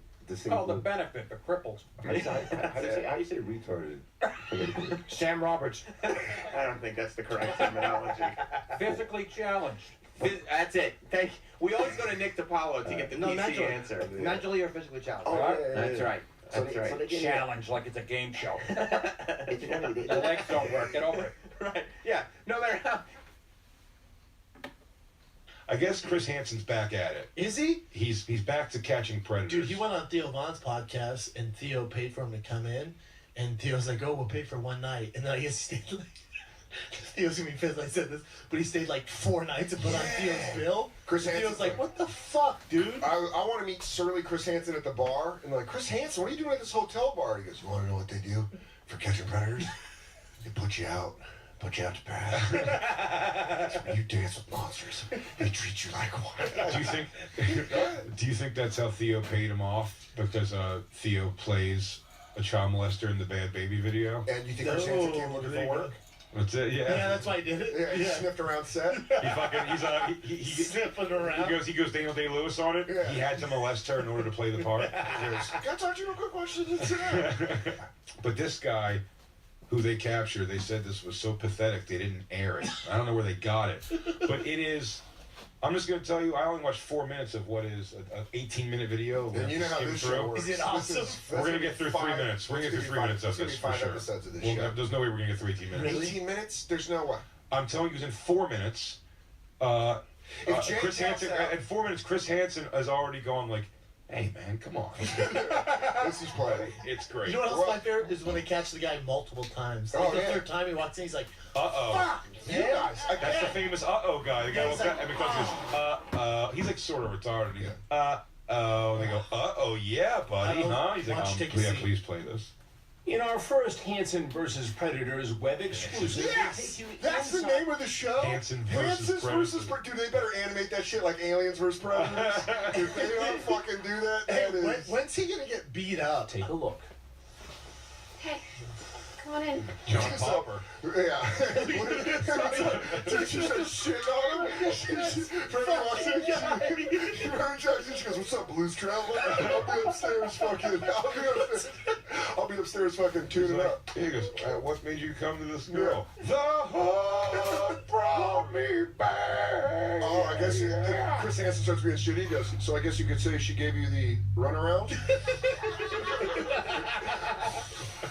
Anyways, you're going to jail for a long time. You're a sick monster. Here's a harmonica for the cell. Probably won't get butt fucking John Popper. Let me autograph your face. And good luck in jail, man. Good luck, bro. Because I don't think you're going to fuck you if you're a 90s icon. Stick with it, huh? Well, the last time we watched this clip, we kept joking around that these impersonators were like hard, grizzled murder police women. And they're like, yay, golf easy. I gotta go down there and bust one of these perverts. Hi, you wanna come inside and go upstairs? Sorry, I was making cookies in a mousse. Like, be right down. Help yourself to lemonade. She's pulling out a bullet, like Sarah Connor. And then she goes in the room, she goes, let me fucking do him. I'll be the person to do him. She goes, I saw his hard cock through his jeans. I want to put the bullet in. They go, Nancy, be the one that put it down. Nancy, you go downstairs, you gotta play that. She goes, I'll be right back. 1 minute. I swear to God, he turns my fucking head on me. I'm gonna fucking end him. Calvisi. I'm putting on my panties. This son of a bitch, I can hear it getting hard. Yeah, I swear to God, I'll fucking end him. Give me the opening. She's putting out a cigarette. She goes, I'm going down there. He makes a fucking move. I'm putting it down. Puts it out with the spit in the hand. She goes, all right, I gotta get back to work. She goes, fuck out of here. Hold this, ladies. Hey, I'll be right there. I was just finishing shaving. Then they just dip out as soon as he goes, you want to take a seat? You see her fucking dart off. This is crazy quick. I mean, I swear to you, her and Chris Hansen should have high-fived on camera. I mean, and ran off like, got him. It is a tag-in. But she's there for a while. They did the one where the Will Smith, where they fucking got him. He's out of here. I'm sure we'd all feel this way if we saw ourselves, but I mean, this was the outfit he put together to be like, he goes, I'm gonna walk in and she's gonna really be excited that we're fucking. Do you think he was practicing ma'ams in the mirror? He goes, ma'am. Yes, ma'am. Howdy. Ma'am. Howdy. Miss. My name's Vincent. Texas Ranger. I live a dangerous life. That's why I only sleep with children. Only you can understand my whimsical lifestyle. I'm an adventure. All right, I don't know, but let's see him walk in the door. That's his trench coat. Hey, Desperado, come on in here. Even she goes, scrap it, it's a dork. There should have been a dork button. There should have been a dork button for this kind of thing, because there's plenty of this. Like people who are like kind of like definitely like mentally challenged on and the stuff. spectrum. That when you come out, you go, there's got to be some kind of a whistle. It's like, this guy's just do whatever you got to do, but I mean, like, there's no reason to question this guy. He has no idea. If they are silly enough in the brain, you just hit a fucking an alarm and they're like, ah! You're like, you're good. Hey, we're gonna put you outside. We're gonna put you with the bad people. It's all good, bro. Yeah. I can't wait to see this fucking guy. Why would I say that? I don't know why. Do you want a cupcake? Always. Sorry. We have all day. Oh, Sorry. wow. He went right after. I'll tell you something. Pause it. This guy's already. This guy's thirsty. Let me tell you why. Rock hard. Locked in rock hard. I'll tell you why I'm already just. There's always a weird little part that I'm impressed by. Well, it's me, my personality, very much. If someone was like, "Come over, we're gonna hook up," and you go over there, and I'm talking to an of-age person, and you go, hey, it's good to meet you. And they go, I go, I'm going to leave right this second. I've been so rejected, too. You're not going to hug me. This is not going to go good. I can't get a hug. I'm going to leave now. I need to leave. I'm taking my fucking... You fucked up, bitch. Add my card. He goes, hug? Nope. Okay, take this jacket off. I mean, he goes, I'll probably settle in first. You probably have to settle in before a hello, hugged. Devil's advocate You're over the here. slow kind, huh? Nice and easy. You've already seen my cock, but this hug thing's getting you weird, huh? Devil's advocate.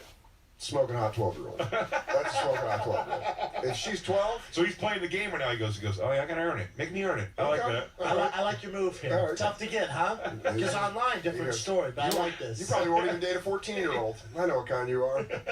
I had you pegged from the second you walked in, John Popper. Fuck you guys out. I get that a lot. I get that a lot, my John Popper. Oh, man, he's got fupa like a motherfucker, too. You know what? Look, can we just take the commercial real quick here and come back? I don't want to stop until we have such a short show today. Yeah, all right. And we're gonna need 20 minutes of this. Maybe I'll have another heartbreaking text to go to. Let's get back to Catch a Predator. I wonder how it ends. I hope he gets away. I hope they fall in You love. think the tasers don't work? I think she reveals that she's a plant. He realizes that's what he wanted the whole time. They fall in love. They go up in a llama farm in Nebraska. The beauty is, I don't know where it goes after 4 minutes of this 18 minutes, but I'm telling you, there's no chance we're gonna get past 4 now. Let's let it rip. It's the cowboy and the girl. That's the name of this one. The Blues Traveler. Yeah. Oh, she goes, you got a body, huh? You got a body like a mom? This guy looks like Dusty Rhodes from '88. You work out, huh? Yeah. That's cool. You guy's built like a Walmart greeter. Good Lord. He seriously looks like Dusty Rhodes in like the early 90s. Come on now, baby. What's up, baby? Oh, hard-working son of a plumber. Come on in here, baby girl. You know that Dusty Rhodes loves little girls. This guy's a convincing Dusty. Dusty Rhodes for the children. Dusty Rhodes, always that body. Put Dusty Rhodes in clothes, and he looks exactly his motherfucking Dusty Rhodes body. Get back to the pedophile. She's lighting the mood. I really love fat cowboys. She goes, I have a question. Where's your butt start and your back end? Quick question before we get started. Do you buy all your jeans in open-air warehouses? She goes, oh, you're a Kirkland man. I guess everything was all picked over at the outlets, huh? She says, it's a pretty big belt, right? It's just subtly shit. Wow, I've never seen that many holes in a belt. How thick his belt is. Dude, it's crazy. What the fuck was he thinking, bro? I can't believe it doesn't have those fucking straps that Home Depot employees wear suspenders over there. It reminds me of that line from South Park where he goes, do they say nice pants? Why do you wear them up to your tits? No. Towards like Texas, the desert. Oh, he's stripping down. Oh, that step over wasn't easy. He was praying, as a fat guy, let me tell you, he was praying that the dick of his pants didn't knock that stool over when he did that move. She goes, do they rip? Did your jeans just rip? Do your Duluths blow out a lot? This guy's already like too coherent to feel too badly for. Well, let's see about that. I'm just telling you, in 4 minutes, I don't feel bad for him. I almost had a heart attack laughing, so it's not He's just feel a bad. loser, and he tried to weasel out of his pedophile. Yes. Let's hear this. You've seen it? No. I want to go to the beach. So you're not a Four Seasons person? Not really. No. I don't. I want to try Alaska. Me and my friend want to go try to live up there. I heard it's beautiful up there. Yeah, he likes the He's falling in love. outdoorsy They're stuff. having a real conversation. It's the first girl that's ever said, and he's never had a line after that. He goes, me and my friend are thinking about moving to Alaska, and most girls go, okay. She goes, oh my God, here Alaska's beautiful. He goes, okay, hang on. Moving to Alaska. I beat World of Warcraft in 2 years. You idiot. Don't say that. You ran out of material. He goes, You see how defeated he already was, too? He goes, yeah, me and my friend think about moving to Alaska. She goes, that's cool. It is? Yeah. You like that? Okay. Oh, shit. All right. He goes, homework sucks, right? She goes, it does. It does. It does. It does. You hate homework too? Because pizza's the best, right? Right? And are we falling in love? He just goes for another hug with. Yeah. No, still no. Oh, man. You got pretty quick lateral movement. Wow, I don't like the hug either. That's weird. You're not fast, but you're like darty. You're quick. It's sexy. It's sexy. That's like our thing is air hugs. That Yeah, could be but our it's sexy, you know? Look at that fucking You stool. can't get an angle. That's good on this guy. That stool is struggling. Oh, god damn, dude. He's probably fucking propping himself up a little bit on that counter. Dude, when he takes that belt off, the belt is permanently like, it looks like a fucking heartbeat with an EKG meter.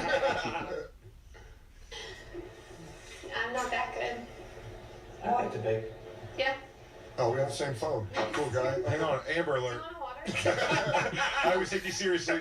He goes, you know what? I'll let someone else take that. What are you up to?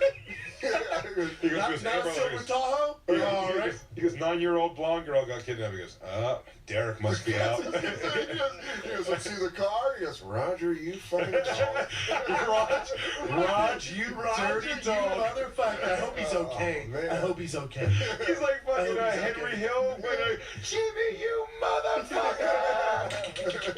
He goes, they did it to LaFonso heist. He got the kid. Raj, you devil. Yeah. He looks like Billy Bob from Varsity Blues. He really does. Oh my Good god. job, Zach Soto. Yeah. All right, here he is. Fuck, dude. We have 6 minutes. I have bottles. It's bad for the environment. So what do you want to do? You want to just hang out here? Yeah, you got TV. If she pulled the water out of like a craft services cooler. Here. Sorry, the lighting Why guys. does that say crew? He goes, what? What did you say? Says that? And who's this guy been the whole time? He's like, mind your business, bro. Shut up, bro. Just do what you came to do. Just do your thing, man. Do. You here to fuck me or the chick, bro? He goes, and Chris shows up. It's gonna see a lot less weird. What are you gay, bro? Focus on the girl. Focus on the fucking little girl. You gonna bang me or the kid? Yeah. Why are you looking at me, bro? He goes, buddy, I ain't the one that the storm's coming for. I am the prize, amigo. I am the prize. Yeah, he goes, just keep going, dude. Trust me, this is the best your day's gonna get. Or he says nothing. He does nothing. Just nothing. He just goes like. Dude, don't be gay. Yeah, what are you doing? Don't be fucking gay. Pussing out on me? Dude, don't be a pussy, dude. Talk to me. You said it your cock. Fucking back it up. We've seen your dick, bro. Be cool. Yeah. He goes, hey, man, you better have a good personality because we were all laughing at your hog backstage. Backstage where?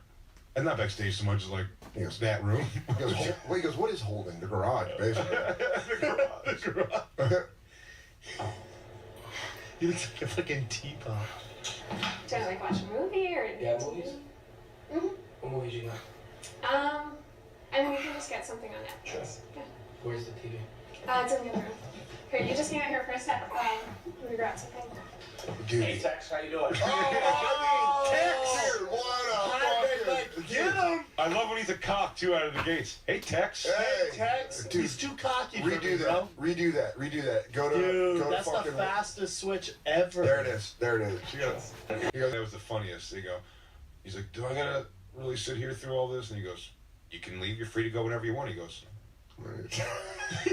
there's cops outside, right? He goes, I don't know. What season did you stop watching? He goes, are there cops outside right now? He goes, maybe. It's always like, you can find out. You He can goes- stay here and talk to He goes, am I gonna get tackled? He goes, not if you keep your knees going. He goes, what's your 40? He goes, high knees, better run east to west. I've seen some get away. Yeah, he goes, I got one guy. There's a rumor has that a guy in San Antonio got away once, but I don't believe it. Yeah. You know, Earl Campbell used to fuck kids. What? Yeah, he got away. He got away. Ran all the way to the Barry NFL. Sanders shook loose, so. Oh, dude, Barry Sanders is a pedophile? You're like, get back here. Whoa. Just fucking kids nonstop. Hey, yo. Oh, I do it right when their dad gets home. Come out the garage door. Oh, this is fucking roll off him. Yeah. Better hope Deion Sanders doesn't like little girls. Oh, dude, yeah, man. Thank God all these fucking NFL Hall of Famers. I want to hear 2 minutes of this conversation. All right, do it. What's going on? I'm good. How are you? 2 for 2 on the stools. You knew what was going to happen. Somebody was going to show up here. Somebody was going to show up here. It's all right. You know what? I'm just gonna go. I have nothing to look for anyway. Jesus. What do you mean? Oh, cry me a river. Can I take my hat off? Life's a mess. Why is it a mess? Looks like a monologue from a fucking city play. It's terrible. Probably. Christine, why are you treating me like I said? This guy's pretty cool. I'm gonna see if he can stay with us while he gets back. Yeah, she's like, fuck you, Big J. Yeah. This sucks, all right? I don't believe his crocodile tears. I don't like your cousin. He goes, that's not my cousin. Where did you make that up? I don't know this He's man. acting a lot like him. Yeah. No, we go back in touch. That's great. He goes, I mean, you got like a career, I assume. He just goes back with like a high squeaky, like, You probably got a parent who loves you. Yeah, well, you probably sleep on a soft bed at night. You got to hear him talk about his own clothes. He starts coming down on himself is when I bailed. And not me. What do you do for a living? I don't have a job. I'm fucked up. Oh man, he's fucking Scotty J in his way out of this. Fucking idiot. Fucking idiot, man. Because the way she looked at me, I want to kiss her. Fucking idiot. Oh, dude. The boom mic. All right. Understand how tough that is on you. But why does that make it okay? I wasn't gonna do anything. Sure. But that's not what you. I know. Let's read the text. Ambrosio might have. Wasn't really going to do anything with the 12-year-old girl, but I knew something else from the transcripts. He had also contacted another one of our online decoys. This posing idiot. as Didn't know that. a 13-year-old girl. I want to be a cop. I wasn't gonna do anything. A cop? What? I want to be a cop. I'm afraid. You're seeing a 300-pound cop, sir? Yeah. Yes, I want to be Chief Wiggum. That's all I want to be. I want to be Chief Wiggum. I want to eat donuts. I want to be a cop of like a 10 square foot radius. Can I be the guy that Sarah Connor killed in That's behind the pane glass? Or the police academy, or what's that? I can't do anything. This is the greatest show of all time. It's great. Oh my He God. fucking Chris Hansen knocked this out the park, man. He goes, I'm going to need you to slow down because I'm about to come in my pants for how awfully tragic this is. Right, I wish you can come back on Monday. Yeah. Rest us with us. Yeah, we got a whole Monday episode. We're fucking 2 minutes, 3 minutes and 45 seconds in. Dude, I can't get enough of This is our Moby Dick. Is that the goalie from Mighty Ducks? Yeah, Goldberg. Goldberg's just sucking on little snatch. Give us one more taste. One more taste. Look, I had a father who was overweight. I get it. It's tough. What? No, okay. What a weird fucking co-op. I have a friend who's also fat. He goes, I used to fuck fat chicks when I was a drunk. I get it. I fucked up with a fat chick. I see what you're going through. I fucking wait, what? Hey, Why would you say that? Sometimes take what you can get, you know what I mean? Yeah. He goes, listen, he's warm and pink, right? Anyways, keep going. I guess you could use that argument. Hey, we're turning out to be friends. You know what? But still, you're a pervert. I gotta tell you, I was pretty taken back when he tossed that knife into the cowboy hat. I honestly was can't gonna tell you kill what her was so that no one knife. would find out. We gotta stop it. Ari Shafir. Yes. Do you respect Brendan Schaub as a comedian?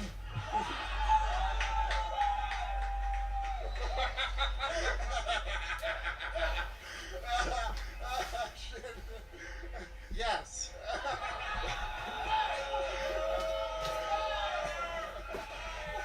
I read this nowhere. Jew, Jew, Jew, Jew, Jew, Jew. Hey, Ari, this isn't one of the lie detector.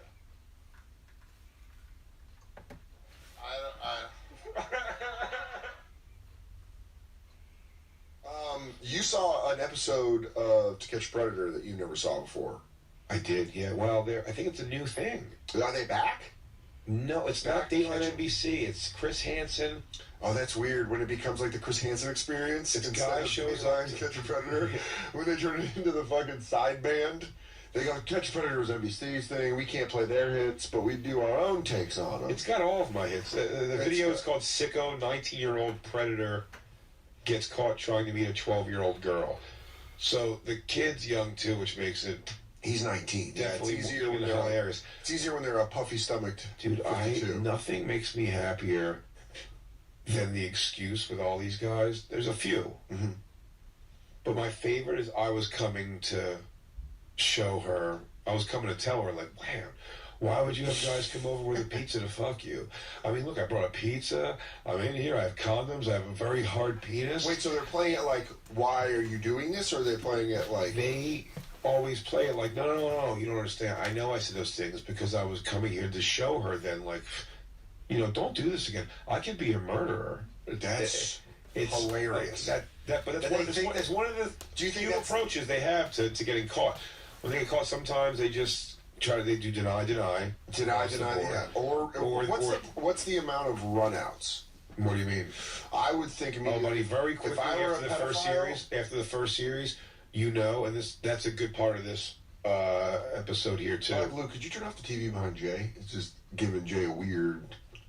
That's the I'm coming in all silhouette. You're coming in angelic. Me, Dan. Yeah. I'm like, am I coming out of surgery looking at Jay? I took two because I'm a little piggy. A little piggy pig? Mm-hmm. Man, it's good. Hey, you're really young. You want to have some wine and cheese? You knew a Merlot? Do you like a good Merlot? By the way, the cops would be totally pissed if they even knew we were talking. I could get in so much trouble. By the way, you won't want to see me go to jail for a long time, would you? A sommelier would totally be pissed if you knew that you were having that kind of cheese with this kind of wine. Anyways. Who's hit play? Who's in texting? Be put in jail if the police found out we were alone. The only way police would know if we ever got intimate is if someone saw us together or you told the police. Why does no one ever just goes, I'm going to jail anyway, and just take a wild swipe at Hanson's face? I mean, I put one on him. I get it. He exposes terrible people. I'll be a monster fighter. The mother's greatest fear. Oh, around Christmas. All right, let's do the video. Sorry about that. Come on in. Come on in.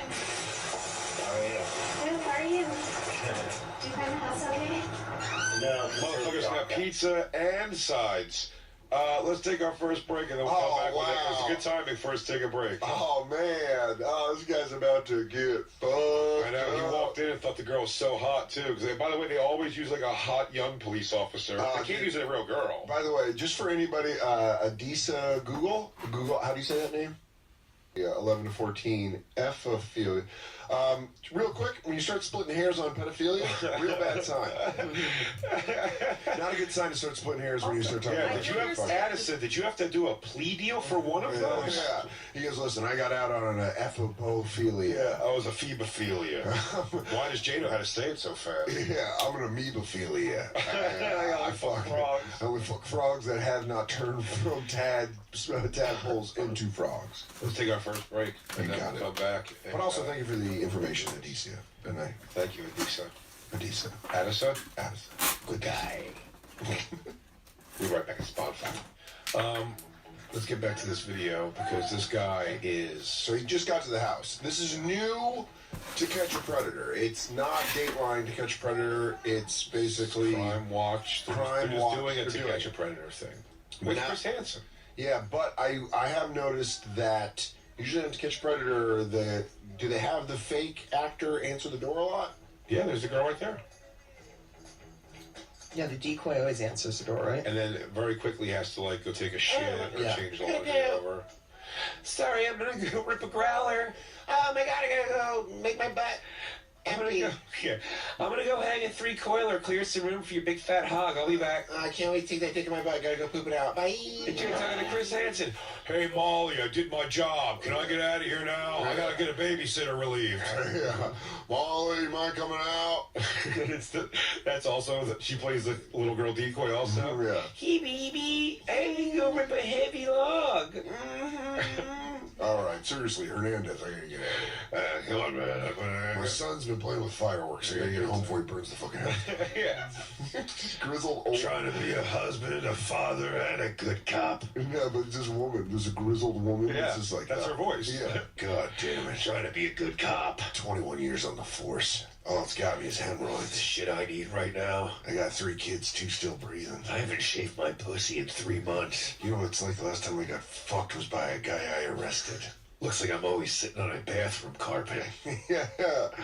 I got a woolly bush and a bad attitude. Now either you're gonna relieve me, or I'm gonna go fuck that guy that's in the kitchen and make him think I'm 13.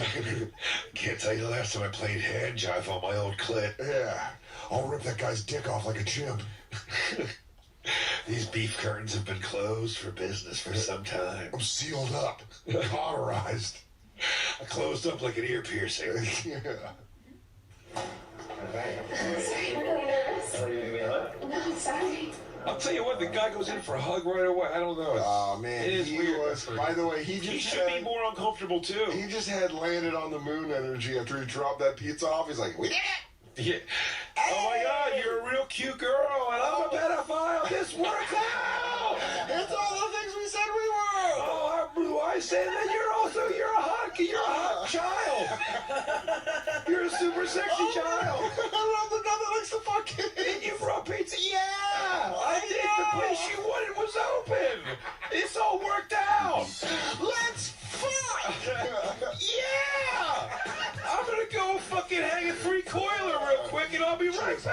just start touching it. I'm real nervous. I'll be right back. Get yourself warmed up, because I'm going to fucking sit on that goddamn hog the second I get out of ripping this heat. That's the energy she should have matched him with when he dropped the pizzas. And hot coffee, you are better looking than I thought you were going to be. Hot coffee. Hot coffee. Hot coffee. You're a real kid.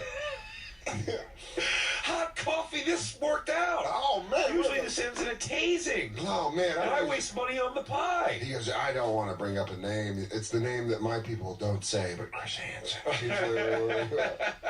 There's a great story of the pedophile tribe. I'll tell you what, I feel so good right now. I don't even want to say his name, but you're always got to be concerned you walk into a situation like this that, Chris, he whose name we do not speak is going to show up, asking a bunch of door questions. Yeah, I don't know. He goes, so you don't know, am I getting my dick wet or am I going to jail?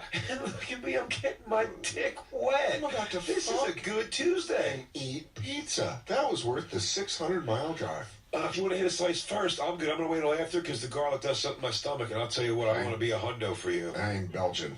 Man, you are a hot 12-year-old. Shit. Hot coffee. You are a hot 12-year-old. Let's see Chris Hansen come out. Are you okay? Yeah, I'm okay. I'll settle into it. So, pen and I'm going to go shave my pussy. Let's have some pizza. So here's the Zeppelin you asked for. So like the small pizza is like almost as big as the big one. So I didn't know that. Like you said small, I thought it would be like a really small one. Yeah. Are you okay? I'm okay. She goes, you said This actress is fantastic, by the way. Right. I know.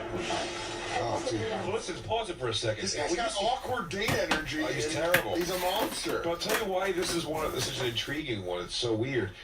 Like he's leaning more into it. He's getting more comfortable. If I saw a girl my age with the face she has I'd be like, I think I should go. Like, this is just awkward. Like, it's like, this isn't really working. Oh, you're saying if she was your age and you met her, you'd be like, what are you doing? Just the way she's anxious. I'm really nervous. Like, there you go. Goes, maybe we should go somewhere else. Yeah. Should we leave? Are there cops outside? He goes, a lot of times, he goes, that fucking prick bastard. I don't even want to say that. I don't even want to give him the press. You know what? I don't want to ruin this. We're having a good time. I don't even want to put his name in my mind because he has ruined so many of my friends' days. She goes, why do you think the cops got to go? Fuck. You're a kid. I wish I was as innocent. Youth. This is a show that used to be on. He goes, anyway. It was on in the early 20s. They don't understand. Sucks, right? Let's get naked. That's what I'm saying. He keeps taking a shove, and she keeps doing like the, I'm fine, I guess. I'd be so like paramount at that moment. She's got to get more comfortable, or I got to split. I'm wondering when she's going to turn around to have old CH walk in. Oh, yeah. Because I think she tried to get him to go for the plates. It's a deft move.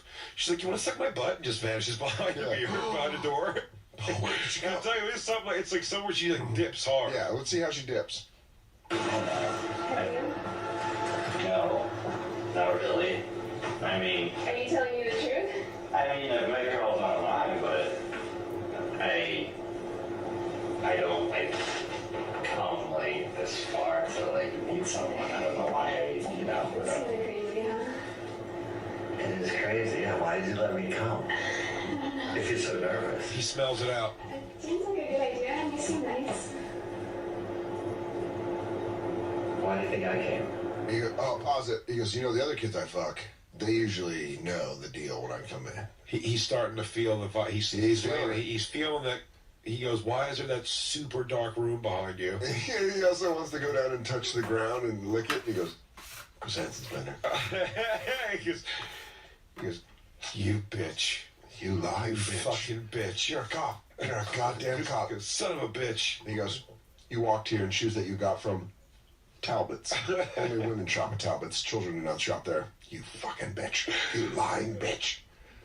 She goes, listen, buddy, I've locked up way hairier, meaner sons of bitches than you. Yeah, she just fucking decks him. Don't fucking come across me, motherfucker. They tell me we can't smoke in the show homes, but I tell them to suck my ass. Oops, broke character. Oopsie. And I broke a nail. Oh, that Looks like fucking old Eugene ain't getting the Oscar this year. Oh, God, you guys might want to come in here. I think I just put this son of a bitch into a bad place. Definitely gave myself a Jones fracture. Oh, man. Of the right paw. Yeah. That's a boxer's fracture. That's right down the right side of my hand. It's supposed to turn into it. This son of a bitch had such a punchable face. Anyways. You guys want some of this pie? They didn't turn my shoulder at all. Just gave fuck out. I knew that too. When I went to Oscar De La Hoya camp that one summer, they said always keep your shoulder in. Where's Marty? Hey, remember how you said I couldn't knock someone out unless I put my hips into it? Look at this son of a bitch sprawled out in the kitchen. Motherfucker, you owe me a 27-ounce porterhouse. You better bring a 6-pack of Tall Boys Coors banquet beer. You know what I like. Get the fuck out of here, you prick. All right, let's let these Hollywood fairies clean up this place. We gotta do some PR. Yeah, you seem nice. Why do you think I came? I think I know. Man, this is good acting. It's not the only reason. It's not the reason. What's the reason? I love you. I just, been talking to you for a while, and you seem like really cool to hang out with, and, someone that I'd like to meet, and oh boy. He's 44. Wanted to check out the situation, I wonder why you have a bunch of these black curtains hanging around. Kind of want to know why you guys have an industrial lighting truck outside. I'm kind of curious why there's that sign with an arrow behind you that says Video Village this way. Why do you guys have craft services outside of your house? I'm just wondering why you guys got a weird big bin full of Ritz bits, peanut butter and cheese. He goes, anybody want to know that? Anything about that? Why is there a headset that says producer? Yeah, why is there a chair that says fake kid? yeah, talent. Talent. Why is there a chair that says talent? Why is there a chair waiting over there with a woman that's got some sort of a foundation she wants to put on me for shine? I don't know why. I don't know why. Why did I have to get mic'd up? Why am I mic'd up? Why am I mic'd up right now? Oh man, this is getting super awkward. They're really drawing this one out. It's great. Yeah, they've never had him talk to the girl. I bet they have different rules on this show. They've never had the chick hang in there for the talk this long. Yeah, they really want to. This guy could have already hammered Dork on the goddamn island. Oh yeah, on the kitchen island. Thought, in his mind, on his long drive, he fucking knocks that pizza off the center island. Yeah, he goes, I don't think we should fucking do it right here. Dude, this fucking thing feels good. This is marble. Your parents are rich. Oh man, let's fuck on all their stuff. Oh, if I get caught, they're definitely putting me away for a long. Oh my god, they got those 3 jars. Those 3 jars in the kitchen. Oh man. Oh, those jars that close like fucking. When you pop them and lock them? Like fucking Boy Scout belts? Oh, yeah. He goes, clasp jars? Clasp jars. Mason jar tops? Oh, my God. Oh, I'm going to come in those. And he goes, I want to fucking... Oh, I'm so happy you're here. I'm Mark, Black Lou genius and just letting him come in right away. What's up, dude? Sit right here, dude. So you can watch the TV. We're watching the new How to Catch a Predator. Oh, shit. It's called Crime Watch. A new one came out, but it's still Chris Hansen. Sorry. Oh, wow. All right. Where's headphones? Didn't he get stabbed, or am I thinking of Cheaters? You're thinking of Cheaters. All right. They're all one and the same. But you can hear over there if you want. Yeah, there's a headset right by that one. Hey, that could be a show, Cheating Pedophiles. Hey!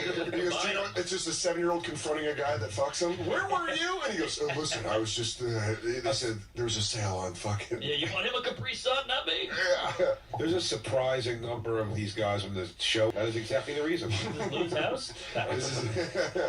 So what's going on here is this 44-year-old man, they already had their online back and forth where he gave the old, we could always get in trouble if you told the cops about this. He did the thing that every guy does when they're trying to fuck, where you're like, so how much will you show me? That kind of attitude of like, oh, should we not be talking like this? And the girl's like, yes, we should. And you're like, okay, then let's keep talking. But he's a monster talking to a child. He's a 44-year-old man feeling out a 13-year-old. So on this show, they let the decoy talk a lot longer in person. She's been acting. He's brought a pizza. Apparently, that bag's got some sort of sides in it. Maybe a salad. But if you get a salad from a pizza place, you're a jerk off. I was in my mind, I hoped it was garlic knots. Yeah, me too. That's what I was. Or maybe I thought maybe some Zeppelin's dessert. I just love that the most offensive part to you is the salad. This whole thing. Yeah, what are you going to add? You're going to be a pedophile and some sort of a vegan? Oh, cool. You're going to implement Michelle Obama's food policy while you're fucking a child? Also, kid, remember, no bullying. You're going to want to clean that up quicker. It's going to leave a weird mustache on you. Be best. So he's talking to her and saying, why I came here. She goes, why do you think I came here? She's like, you know. And he goes, not just that. He goes, also, you know, you seem like really cool to hang out with. Which is just a hilarious thing for a 44-year-old to say to what he believes is a 12-year-old. Right. But we're also saying this guy, he's really starting to good. see the chink in the armor. So here's where we're at. Yeah, he's he guessing. came in very big. He was excited. Jacking off quick, went in for a hug. She just said no, but he just got very comfortable and loose quick. Yeah.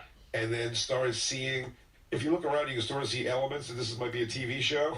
Or you're about to get caught, so he goes, it's not just that. So he's starting to dial back as much as you can when you've admittedly traveled hours to come visit a child to fuck. Yeah. He's doing things like, no, I wouldn't just drive that much for that. It's also just 'cause you seem like really cool to hang out with. Yeah, it's the experience. I want to listen to your problems. Yeah, I bet I could probably solve a lot of the things you got going on. What do you guys got doing? Multiplication tables? Bet you got some pretty wise ideas on, government policies and shit. He goes, I thought maybe we could get naked and I'll write a book report for you. It's sad that I still use his moves. Yeah, no, we all do. That's what I'm saying. but He's using the fucking... We haven't grown up. Yeah. But he's, he's a monster that wants to fuck children. You just seem like the coolest. Are you kidding me? I would fucking rather die than not look at your photo albums right now. Yeah. Right, I love you. So, let's do this whole contract thing, because I'm just going to be thinking about it the whole time. Until we get that out of the way. Stop crinkling the Yeah, bag. Pause. Hey, what does this guy bring? Sun chips? Garden salsa sun chips? There's like lots of tortilla chips to dip in the salsa. I know pizza and salsa not a good combo. I think they explain what that is, because I always saw the same exact footage here. It's, he said, why don't you just sign a contract saying that you won't tell people? That'll hold up in some way. A non-disclosure? I don't know, this idiot child signed this contract and then came and put me up on charges. Is that signed in crayon? We can't prosecute. It's just a handprint. Yeah. Did you draw turkey? Where is Is the R in promise written backwards like corn? I promise. Right. We're also doing, to catch you up on all the characters from this instance, there's an old grizzled lady cop that does the 13-year-old girl voice. So you know the voice of like, come on over. And we were doing her as like, Ramirez, if you parked in my spot, I'll tear your cock right off. Somebody eat my stroganoff. Yeah. I put my name on the stroganoff. Hey, where's Gonzalez, you fucking cocksucker. Hang on. I'm getting all sticky in my panties right now. You would drive to see me? Whichever one of you queers ate my Tiger Milk bar, you're about to get split upside your fucking head. I don't know. My parents might be gone. Who put icy hot in my vagisil? Who put icy hot in my... I'm getting too old for this shit. She goes, oh, hell. What do you want? You want to suck my pussy? So, Everyone's got another 48-year-old. Yeah, another Mark, I wish we can go. You know where we're at right now? We're at 5:40 in. Can you go back to when he comes in? His excitement. Oh man, the pizza energy. He just he's got a 5:40. pizza. He's like, man, she's a hot 12-year-old. Right here, right there, right there. She's cute. But I think, Jay, wasn't the contract on this a thing about, like, I can have sex with you if we get married? Or am I thinking of something? Yeah, maybe. I think it was like, if your mom says you can marry me, then I can. Like he was trying to get her into some marriage contract. This guy's litigious as fuck. This guy knows his way around the Because I went through the proper channels. Because I hired what I could only describe as the best pedophilia lawyers. The best pedophilia lawyers money can buy, my friend. I'm talking about Michael Jackson, Jared, the subway guy. Do you He's worked all of them. The white shoe law firm that I have out of New York City basically can get me to fuck any child I want to legally. They know Roman Polanski, Woody Allen. All their lawyers wear seersuckers and talk like with that the old like yeah, my my client. You declare. If a man is supposed to believe that love has an age on it, well, then I don't know what love is. Who set these numbers? Yeah. God didn't set these numbers. Last time I checked, God turned a woman into a woman when she was 13 years old. But that might just be... Well, hi. Yeah. Come on, do it right now there.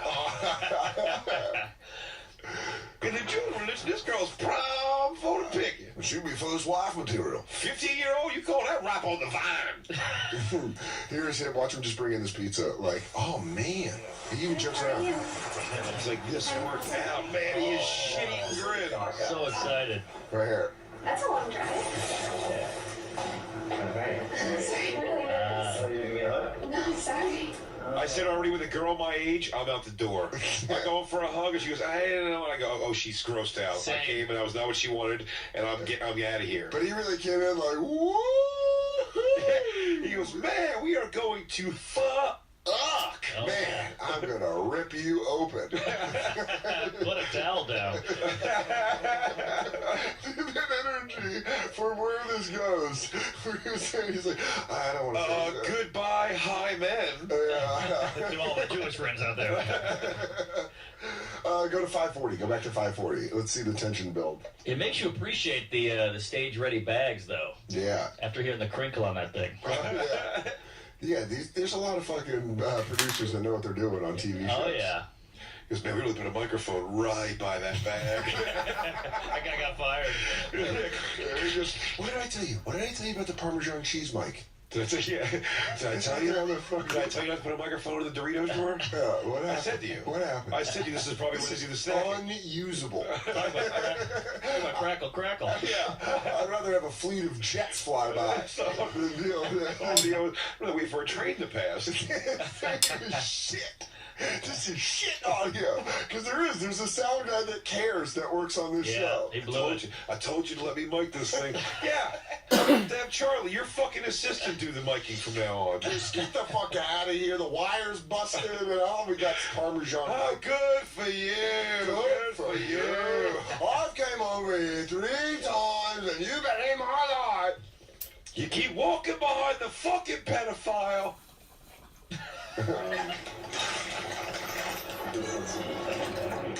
Talk about it. Jeff Sokol thinks he's going to scarf down some pepperoni pizza with a 13-year-old girl he just met online. Scarf down some tubular pizza. Apparently has a different kind of topping in mind. Pause it for one more second. This dude is... He's one. Aside from like the mentally challenged people they've caught on the show before, which are hilarious. Oh, really? Oh yeah, the guy they catch 2 times in 2 days, and the second time he comes out and goes, when they catch him, he goes, "Oops."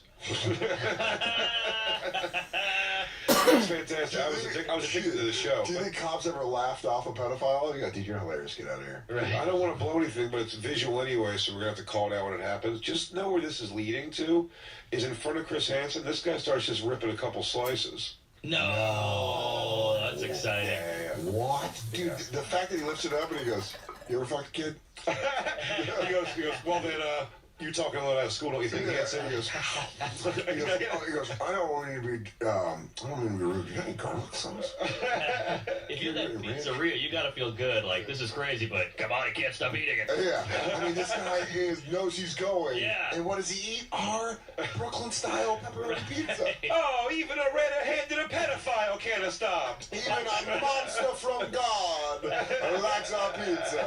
When the devil himself likes our pizza. Even if it wasn't a justice to break it in on you, you still enjoy the beef.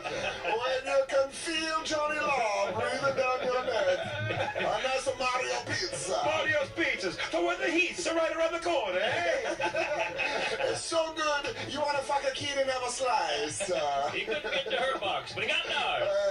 Open our box, it's as easy as just as good before as after the pedophilia. Yeah. And just like a dead kid, good cold. That's a little shout to a necrophilia. Also known as a pizza. That's my sister, necrophilia. He's gone on to vampire. Let me see. Oh yeah, then like in the pictures, I don't know, maybe I don't know. I expected you to have dark hair. My hair just it lightens up in the summer. And she's not saying nothing. She's good at improv. She's great. Yes, dude. Yeah. Yes, and always, dude. That's what a situation where you have to. Your improv has to. She's a herald. Yeah. This chick's gonna be Tina Fey. Oh yeah, she's gonna be right. We're gonna be working for her. She's gonna go. You know what's crazy? I was on Crime Watch Daily. I go, were you the fucking girl that trapped the guy? She goes, I was the grizzled old detective. Arrested as if we got married. And, where he goes, we could always elope, right? That kid, all you gotta do is marry. Oh man, all you gotta do is talk to her daddy.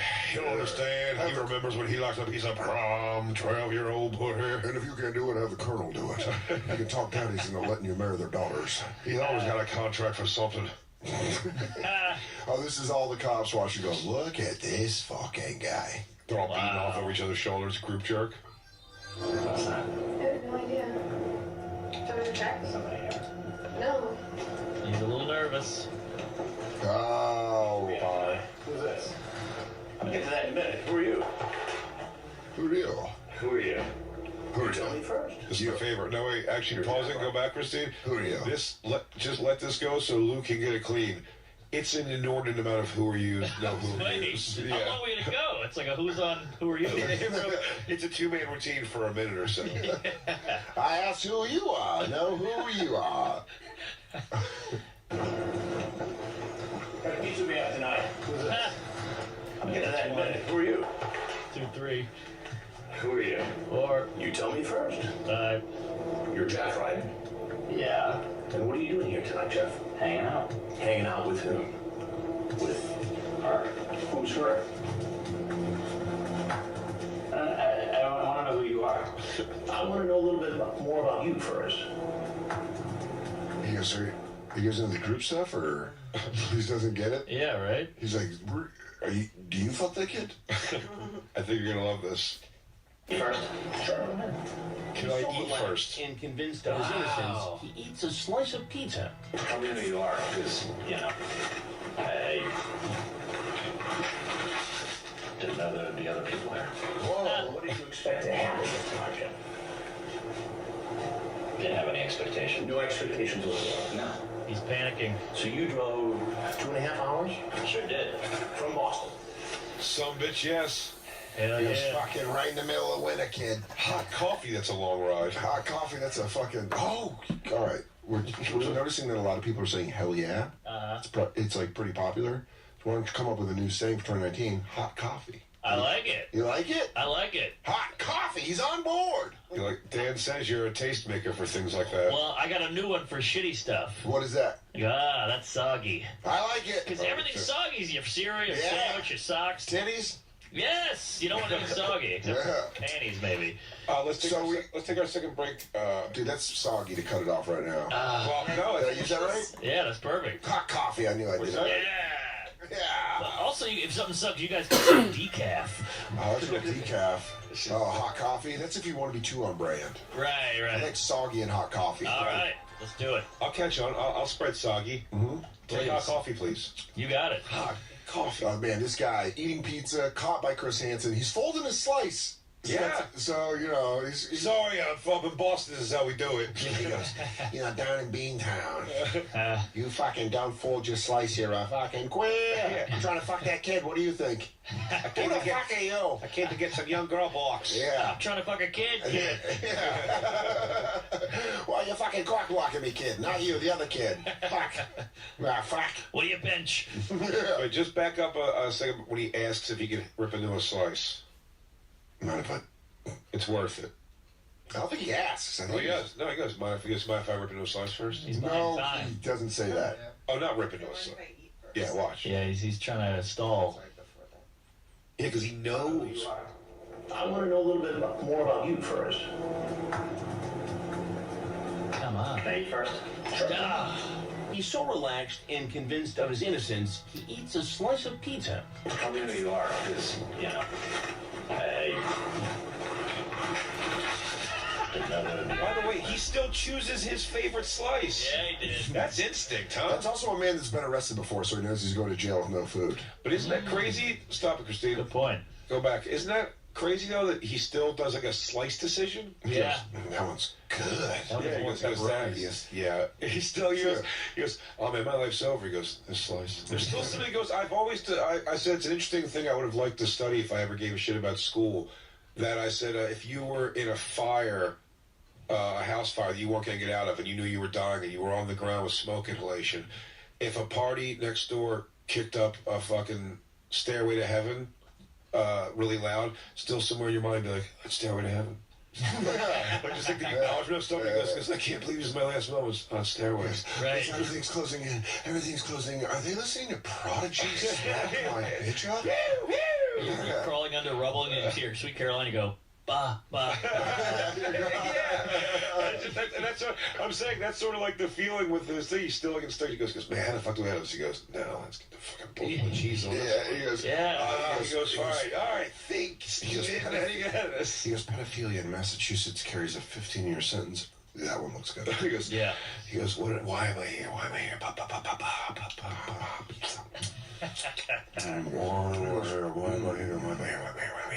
I'm here to hang out. I'm here to James. You can figure this the fuck out. Come on, bud. You're 44. You got a master's. Jeff. You're an engineer for 15 years. Come on. You built some of Massachusetts' strongest bridges. You designed some of the most breathtaking skyscrapers in Boston and Worcester. Figure out this. Chris Hansen, he's slow on his feet. He doesn't have his four-seam fastball. Oh, he doesn't even know he's Chris Hansen yet. Great. Keep going. That's right. He eats a slice of pizza. Tell me who you are, because, you know, I didn't know there would be other people here. Well, what did you expect to happen this time, Jeff? Didn't have any expectations. No expectations whatsoever? No. So you drove 2.5 hours? Sure did. What's Boston? Fucking A right. Best city in the world. To come here. That sucks. Are you her dad? To meet a young girl. Are you her dad? I will get to that in a minute. He goes, are you into that? Whoa, what a party bite. I told you. Hey, when you're stressed out over finals. He took the extra cheese. Yeah, he did. He got it. He goes, took that off. Me and Christine fight over that. We've had in-house arguments over that piece. Are you her dad? Are you gonna shit if I eat this extra cheese? He goes, are you splitting this pie with me and her? He goes, dude, stuff that falls off is the best part, right? He goes, oh, tubular. He goes, you know who my favorite Ninja Turtle was? Michelangelo. He's a party dude. Cowabunga. Yeah. No. Anyway, Cowabunga. See you on the other side, man. Yeah. I'm sending your boys right now because I'm about to take down this whole pie. He goes, I want to make sure I shit when they tase me. I'm going to get it on him. I'm going to pull my pants down just right. Anything wrong? Coming to meet somebody? What's wrong with Is this technically illegal? What he's done? Yeah. Yeah. With the text? With the text. Oh, the text. His intent is all there. Yeah, they wouldn't waste their time if they weren't going to get something. I don't think it's probably not as bad as actually getting caught. Of course. For that, you know. Yeah.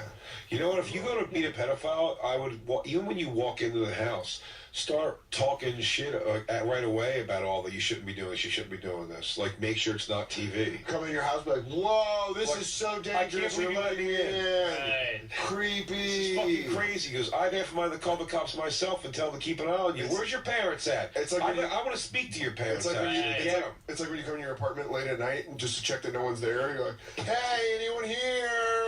I'm Leave my out gun. now. I thought you wanted to suck my pussy. He goes, yeah, I do.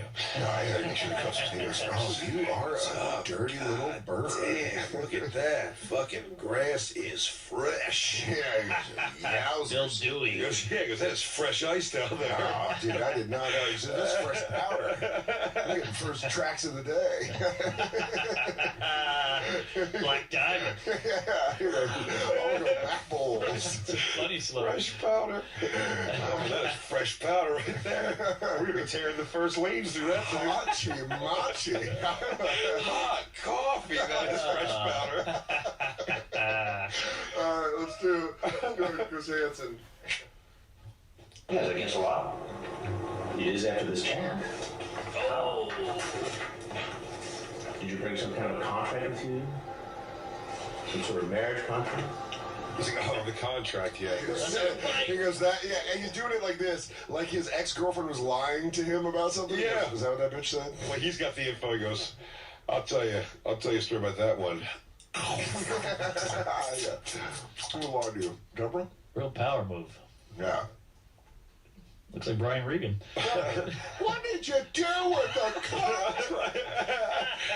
You can't fucking... Did you think you were gonna marry a 12-year-old? You're gonna fuck a kid? What are you gonna marry a 12-year-old? You're gonna fuck... You're gonna take that child into the bedroom? I don't know. I don't know. You wanna fuck? Me too. I should come see you on Saturday. Uh-oh. Well, since your mom isn't home, it's the best time to do it. You said, I want to have sex with a girl that's 12. I want to have sex with a girl that's 12. You ever had sex with a kid? You be in the room and you step on something plastic and you go, that's stuck in my foot. That's a great feeling. How can you help me? Yeah, let's go back. Dude, this guy, by the way, his belly is becoming pronounced. He's just sort of giving up. Yeah, he's ripped right through his Spanx. He's like, he was sucking it for her. He's like, yeah. He goes, I know I don't look 44. Because a lot of people say that because I'm so jacked. Yeah, I'm on the Canada.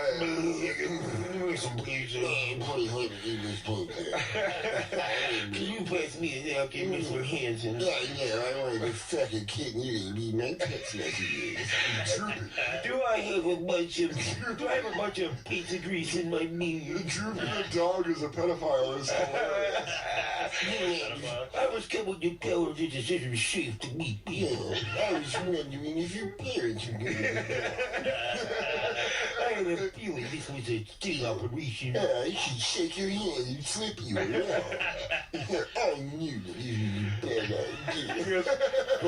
He goes, I'm Chris Hansen. Who are you? He goes, Joe Johnson. I'm on the job. Just flip his thing open real quick. He goes, I didn't realize you guys were already here. I don't want to get involved in this investigation any further. I'm getting out of here. Oh, dude, smart. We should have a segment of the show. Would you get out of a Dateline NBC jam? Yeah.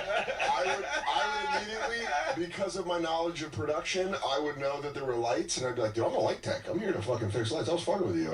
You guys thought I was the pedophile? And they're like, oh, my, you're good. I wear goulashes so I was grounded so I can walk through taser attack. Clever. I'm keeping he goes, we're gonna tase you. I go, tase me. Yeah. He's getting stronger. God damn it, pull down your tasers. It's doing nothing. My goulashes are melting onto my shoes. I'm becoming one. I told Mike Vecchione he either had to stop wearing goulashes or not have a roommate anymore. Those were his two choices in life. You can't have both of those Hey, things. Jake, can I talk to you outside in the hallway real quick? What's up, buddy? Can you not do that? Because you know, I like living with Vecchione, and I feel like you're getting him to move out on me. No, I'm not going to get him to move out. I'm saying I figured he'd rather throw out the goulashes as a whole move. Let's just go back in there and have fun. It's the last show before the break, and I just don't get Mike to move out. Hey, I'm sorry. I'm just letting you know I've been giving him Craigslist ads. Are you guys talking about Vulture's #1 comedy album of the year? Yeah! Oh, that guy! What a killer.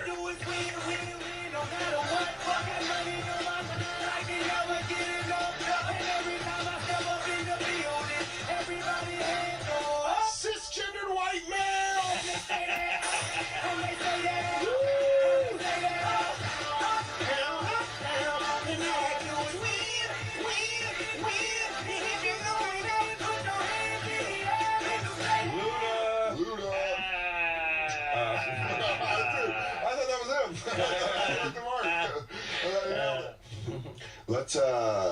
Let's get back to the most confident pedophile in the world, just crushing Zaw. Zada. He goes, you mind if I crush the rest of this Zaw? By the way, she said she has vodka. She said she has vodka, so he brought orange juice. Smart. Screwdriver. Oh, that'll get a 12-year-old ripped. Oh, Dude, dude. fuck. Juice and booze? That's the pedophile fucking 1-2 It's combo. Jesus juice. That is the instructions for Jesus juice. Right. Want me to? You say, He's like, oh, fucker. Like full mouth. Full mouth defense. He goes, oh, fucker, no. If I was Chris Hansen and this guy was so calm and cool, it would start getting under my skin where I'd have to start reading his voice shitty in his texts where I go, oh, I know you. You gotta get a rise out of him. Don't tell the cops, right? Oh, your mom's not going to be there. He goes, I don't talk like that. We doing an impression of that, man. That sounds like you. What sounds like you being a fat retard. He goes, don't use that word. He goes, what word? What word? Why are we on TV? Retard. I'm not gonna sign the release. He goes, doesn't matter what I do up here because you'll be toppling it out anyway. Yeah. Well, I will not sign my life away. Hands up, don't shoot. Could be locked up for 20 years. Yep. And then you say, do you trim your blank? He really made a face. He went, it's classic me. Classic me. Classic We'll me. tweet it out at the bonfire SXM, but at 8 minutes and 48 seconds, he really does fucking. What was I? Do you trim your area? He goes, yeah, you know, man. I'll tell you what, underage, overage, I like them bald. He goes, are you mad at me for recon? Sexting. I still got it. Yeah. He goes, I think I got a picture of that. Back up to you, hit the laugh. He's proud of his work. My Camaro does, you fucking pussy. You keep citing local law statutes and then asking about my pubes. It's weird. I mean, I'm saying I'll talk about either, but like, pick a sub, you know? Are we going legalities? Are we going nasties? Hey, Fernandez, get the fuck away from my Arby's. She goes, I don't know. Do you want to see my pussy? I swear to God, you tell that prick. Look me in the face again. Sit down at my desk and see if there ain't a problem. Yeah. Donaldson, you're gonna make me laugh, cocksucker. I'm doing a fucking thing. I'm decoying. I'm working this shitbag up to drive out from Beantown on Saturday. Where's my hemorrhoids pillow? Yeah. Who's got my donut? I guess pizza's my favorite food. He goes, what kind of pizza do you want? He goes, let me think. Hey, jerk-offs, what kind of pizza you guys want? I'm gonna bring some back after we bust this purge. Everybody wants pepperoni, raise your hand. 2, 4, 6. Can I get pepperoni? Who want anything else? Sausage. Can I get... I don't want sausage. No one's getting a pineapple pizza, Anderson. All right? Half anchovies makes the whole thing smell like anchovies. I'm trying to trap a pedophile, not a monster. I get the Hawaiian shit. This is America. That's actually in America. Fuck you.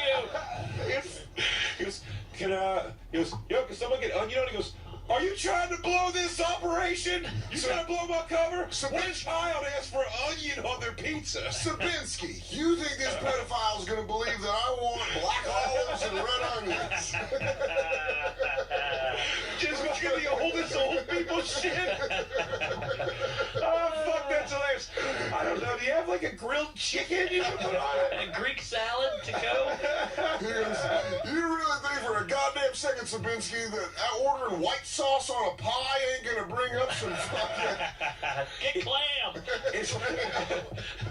Is there any chance this guy has a thought in his mind? You think there's some part of his psyche judging the pizzas and eating? He goes, fucking bitch lied. I guess when she says it was the best pizza in town too, huh? It's fucking cardboard bullshit. I'm 13 years old, man. And you said this was decent pizza. I could have gone to the North Bay. I have been hoodwinked today. Yeah.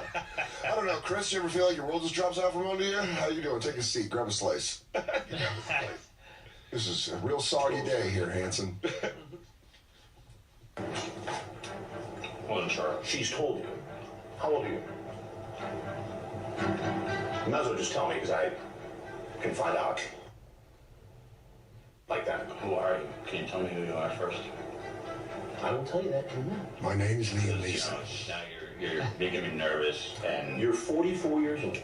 Right? Mm-hmm. Right. Do I get that slice? As a 44-year-old guy, I shouldn't be talking to 13-year-old girls like this. Yet I want to. Oof. What am I supposed to make of that? I get a lot of puss. Yeah. Sorry, I'm paranoid. For meeting me? No, potentially having sex. Oh, you think Jacob went to Florida to meet a 13-year-old? Oh, God. Damn it. If we had to see this. We were all thinking. And he goes, so you wanted to watch a race? And he goes, Yeah, just, hey, sometime I'll have to bring you to my place and you can see my mom's crazy doll collection. you like dolls still, right? I hope you do. I hope you still like dolls, because I got some crazy ones. I'm sitting on a backlog door of some Crazy shit. Still haunt my nightmares. I can't even blink. I had to move 3,000 miles away.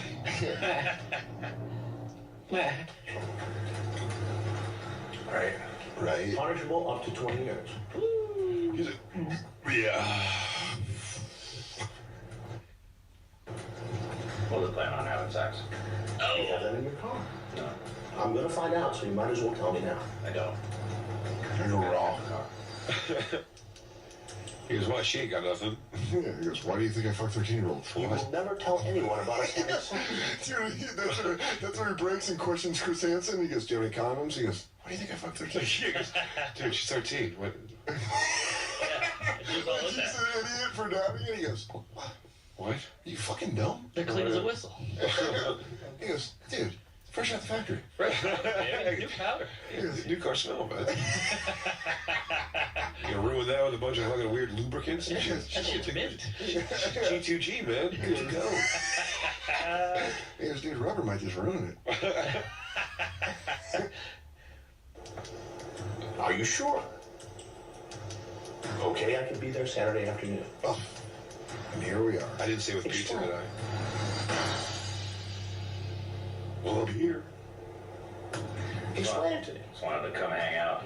It looks like here you wanted to come here and have sex with a 13-year-old girl. Okay, is that against the law to have sex with a 13-year-old girl? Yeah, it's against the law. Oh, shit. I didn't mean to start the sentence like that. Yeah. I didn't want to start the sentence like that. God damn it. I will say the cheaters guy is better at instigating. Like, he really gets it out of him. The guys start freaking out and swinging and shit. He's smuggier. He's smuggier, yeah. The Cheaters guy, Especially the new one, Clark Gable. Clark Gable, but the original Cheaters guy goes like this. What are Tommy you doing? Grant. Tommy Grant goes like this. What are you doing? Yeah, you think this is okay? You just What fuck are you people's doing? girlfriend? Da, da, da. The guy's like, what? A woman takes care of you when you get out of jail, and then you just have sex with her sister while she's at work, supporting your children. Yes, he gets under the skin. You said you can't get a job, but you find time to come bang her in a Walmart parking lot. We're almost getting Justin. Do you like dogs? Do you like dogs? Do you want me to train your dog? This is Getting Dogged with Justin Silver. Why are you a good boy? Justin walking in on dogs in a kitchen. Hey, what do you do? You know you're not allowed up on the counter.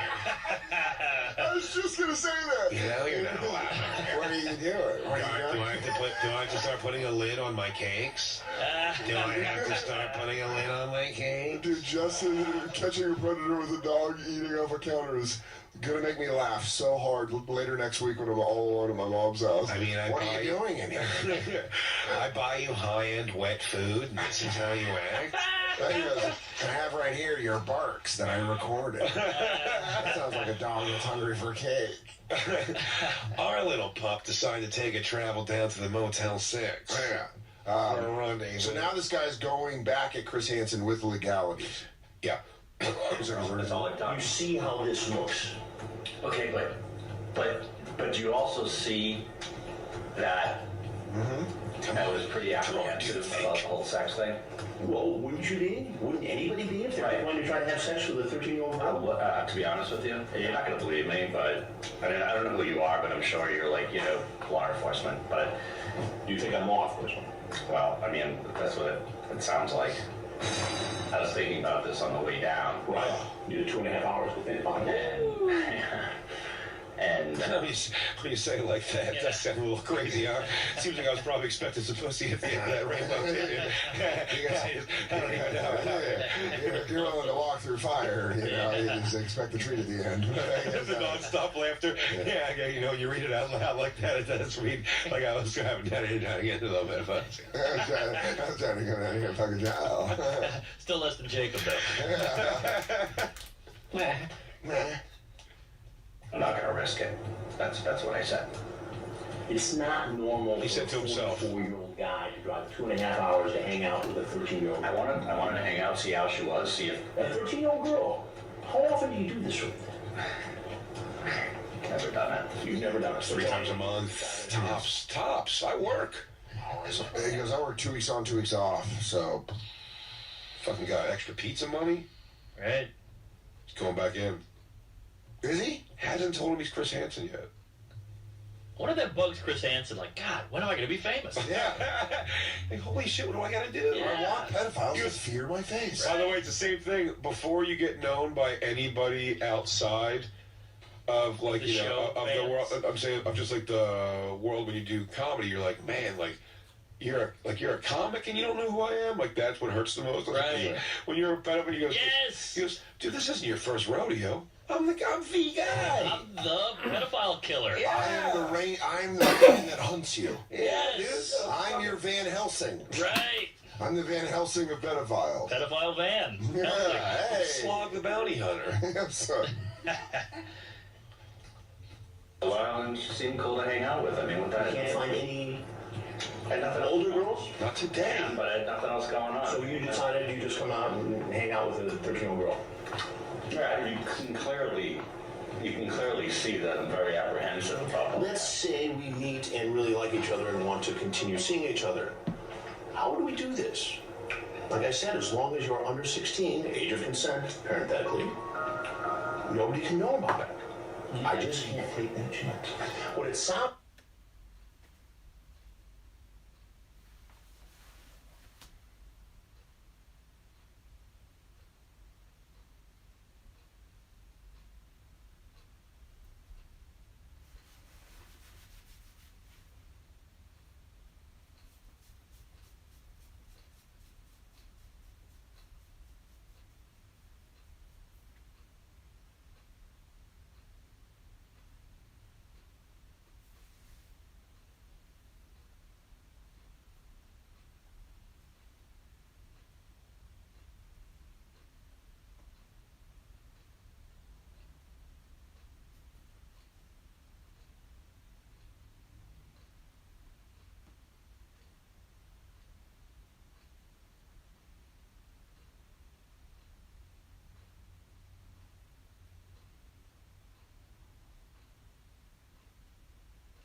doesn't mean he can't join. The wonderful world of aeronautics. Right. So he builds his own helicopter, and this guy is reporting on the story. It's fascinating. 94, Zimbabwe. 14 years after independence, we are behind in the aviation race. Until now. We have joined the aviation developers. One man, a courageous man, Flight Lieutenant Sabanda. Flight Lieutenant. He keeps calling him Flight Lieutenant. Has built himself a helicopter. Who will help him? He needs finance. He hopes to start a helicopter factory. To quote an old cliche, for so long we have done so much with so little, it is now possible for us to do anything with nothing. What? This That's a courageous quote? man, Flight Lieutenant Yeah, a Sabanda, T-shirt. with his brilliant intelligence, Brilliant. has shown us the way to the future in Zimbabwe aviation. Let's go and join him now.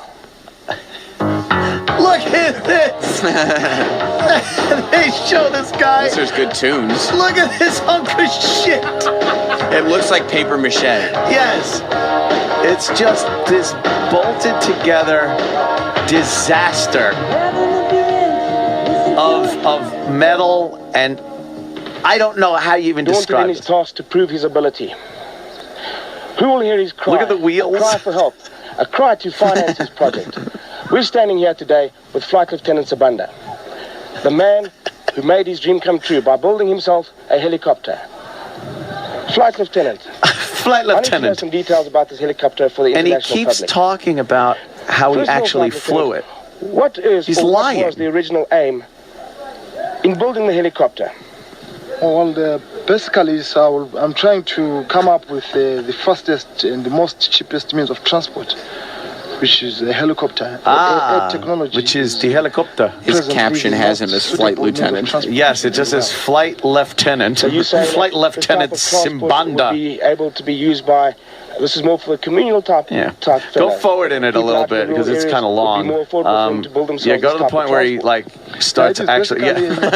basically The rotors are so small and they're spinning so slowly. Look at the wheels on it. It's like a baby carriage. The wheels are baby carriage wheels. It's got to weigh 20 times more than any helicopter that's actually flying.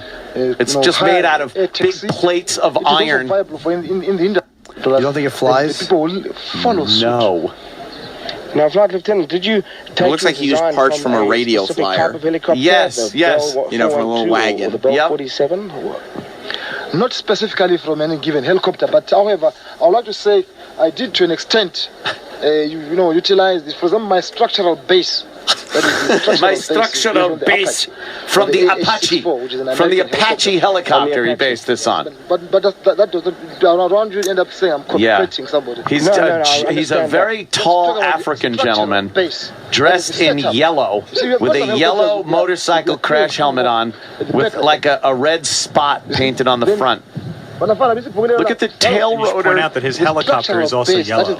Yes, his helicopter is yellow. He's got a helicopter book, which is nice, and he's pointing at pictures of real helicopters. At the bottom with a cable. You think this thing flies? No. But he said he's gotten it up to 100 kilometers per hour, and he's flown it for short distances. Those are lies. They are absolute lies. Because he starts it up at one point. Get to the point. Oh, yeah. Go to where I think he talks about the engine. Look at the engine. Dissection of the crankshaft to make it. It looks like the wires are stuck on with chewed gum. Yeah, they're just. He's got a big battery in there, and the function was to convert motion to the vertical. And this is what's going on in Zimbabwe. The new body. Yes. Then I converted the gear to operate his aircraft.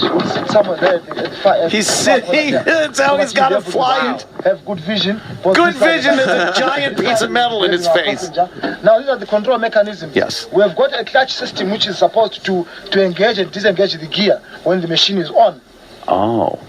Then we've got What is a that? steering mechanism for elevation. As we have asked your question, The entire rotors tilt forward and backwards, not like a normal helicopter would. At this edge, And it doesn't look like it's fastened by anything. He built this himself, though. If you He move certainly it further did. on, I'm sure you can see He's doing more than everyone else over there. You know, you're right. I'm sure the rotors are moving up. Look at the rotors look like those blades that they cut each other up with.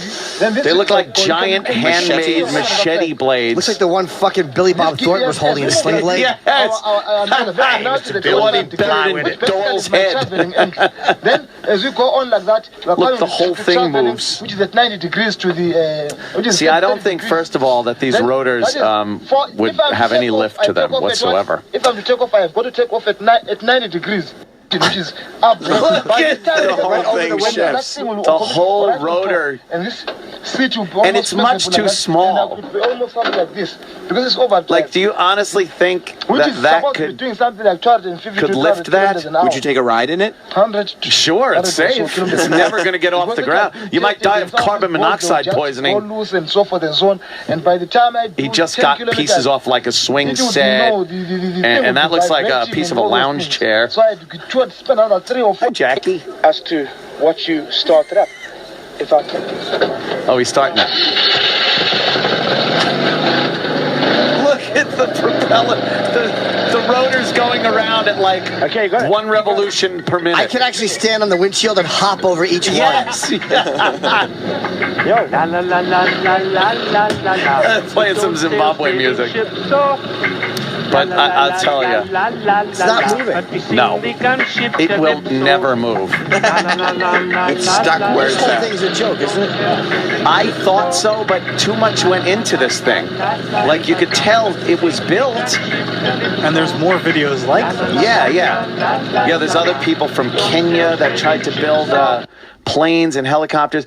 It's but that, on the heels of watching the Apollo program documentaries, was just it's amazing. And that was 1960s, early 60s they started that. And this is 2013 in Zimbabwe. That guy has actually got a motor that spins a propeller, though, pretty quick. But then he's using, like, heavy nuts and bolts. You titled this video, The Wrong Brothers. Yeah. It was The Wrong Brothers. See, as opposed to the Wright brothers. The Wrong Brothers. Here's the test of the last aircraft that he made. Look, it weighs 8 million pounds. The tail knocked the one African gentleman in the ass and he fell down. They were pushing it. Surprisingly, though, this is great. Oh boy. But I don't know. Hey, maybe in 500 years, maybe they'll have powered flight. You don't think they'll be able to push it into the sky? No, I don't think so. Everything they have there's no concept here of weight to lift ratio. There's you need a lot of lift. Yeah. For the amount of weight that's going into that. So see, and they started working on the weight, but all right. They're made up sciences. Thanks. Yes. I don't think they. He said he's not trying to reinvent the wheel here. He's just trying to reinvent go the off plane. Of technology that's already out there, which it is. I mean, I'm sure you can pop up people that have actually built kit airplanes by themselves in their garage, and they actually fly. Sure, not those ones though. No, not the guy from Zimbabwe or from Kenya. No. I don't know. You can't put shopping cart wheels on the plane and expect it to pick up enough speed. They were rubber baby buggy bumper wheels. Rubber baby buggy bumpers. Yeah, and then there's that video of the martial arts guy. Have you seen this one, Jim? It's hilarious. This guy was doing a demonstration, and all he's got to do is, I guess, break these what amount to be 10 by 10 or 1 foot by 1 foot boards. I couldn't tell if this guy was more like Rex Kwon Do or like Danny McBride in Foot Fist Way. He's trying to break it, and he just keeps smashing his hand into the wood. The guy's holding it. Now he decides he's going to try to kick it with a front kick. It doesn't break again. He's got to adjust where it is. Like, you weren't holding it right. Is he doing an example for people? What's that? Yes, he's doing a little show for a bunch of people who you will see shortly, because the camera will go in that direction. He's kicking now. He's got 2 people holding the board. Oh, and a piece of wood flew and hit a little girl in the face. And now she's crying. It hit her in the nose, and she's crying. All right, let's break it another doesn't board. stop the demonstration. Why would it? He's now got 2 guys holding this board, and he's going to do this spinning back kick. Very impressive. It didn't break. It didn't break. He's going to try it again. He's got to take his shoes off. He fucked up. The shoes are the problem. He left his shoes on. Here we go now. Again, he kicks it and it doesn't break. It missed, and he just kicked the guy's hand, and now the guy is injured. That's holding the board. The worst karate. It's karate, Jerry. Karate. He's so bad at karate. Well, we're all at the same skill level. Yeah, and he's still trying. He's not breaking any. Now he takes that board, because that was a bad board. Yeah, it's the board's fault. And he picked up a new board. You want the perforated lines. Yes. Although he can't break this one either. It's the worst demonstration ever. With my dojo. What's it called? What's it called? Yeah. It's called possibly worst Taekwondo martial arts demo ever. He winds up injuring 2 people, one a little girl, not breaking a board. He probably hurt himself too. I bet he broke his hand. Well, I was watching one of these where a guy was trying to break these logs. It looked like that were about they were about 3 inches diameter. These little logs with his shins. And he was laying his shins into these things so fucking hard and they weren't breaking. And all I was thinking is, how painful. I don't care what the fuck you know as far as Taekwondo or Karate goes. That's got to hurt. He's going to have bruised shins for weeks. And shin bumps and fucking like just that pain in your shin. That's a horrid pain. Why would you do that? He was trying to look like a tough guy. And did he? No, he looked like an idiot. He looked like a guy that fucking was hurting his shins. Like a puss boy? Like a pussy. You got to learn how to do that stuff. It's a certain way you put the energy and you turn your torque and stuff. How do you know? I did a lot of karate. Oh, did you? I could break like 17 boards. He didn't. He did.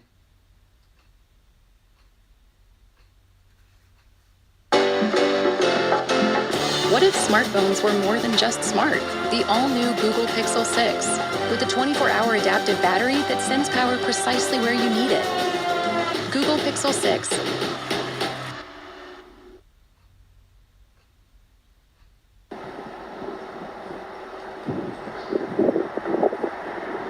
Is your bank melting the ice caps?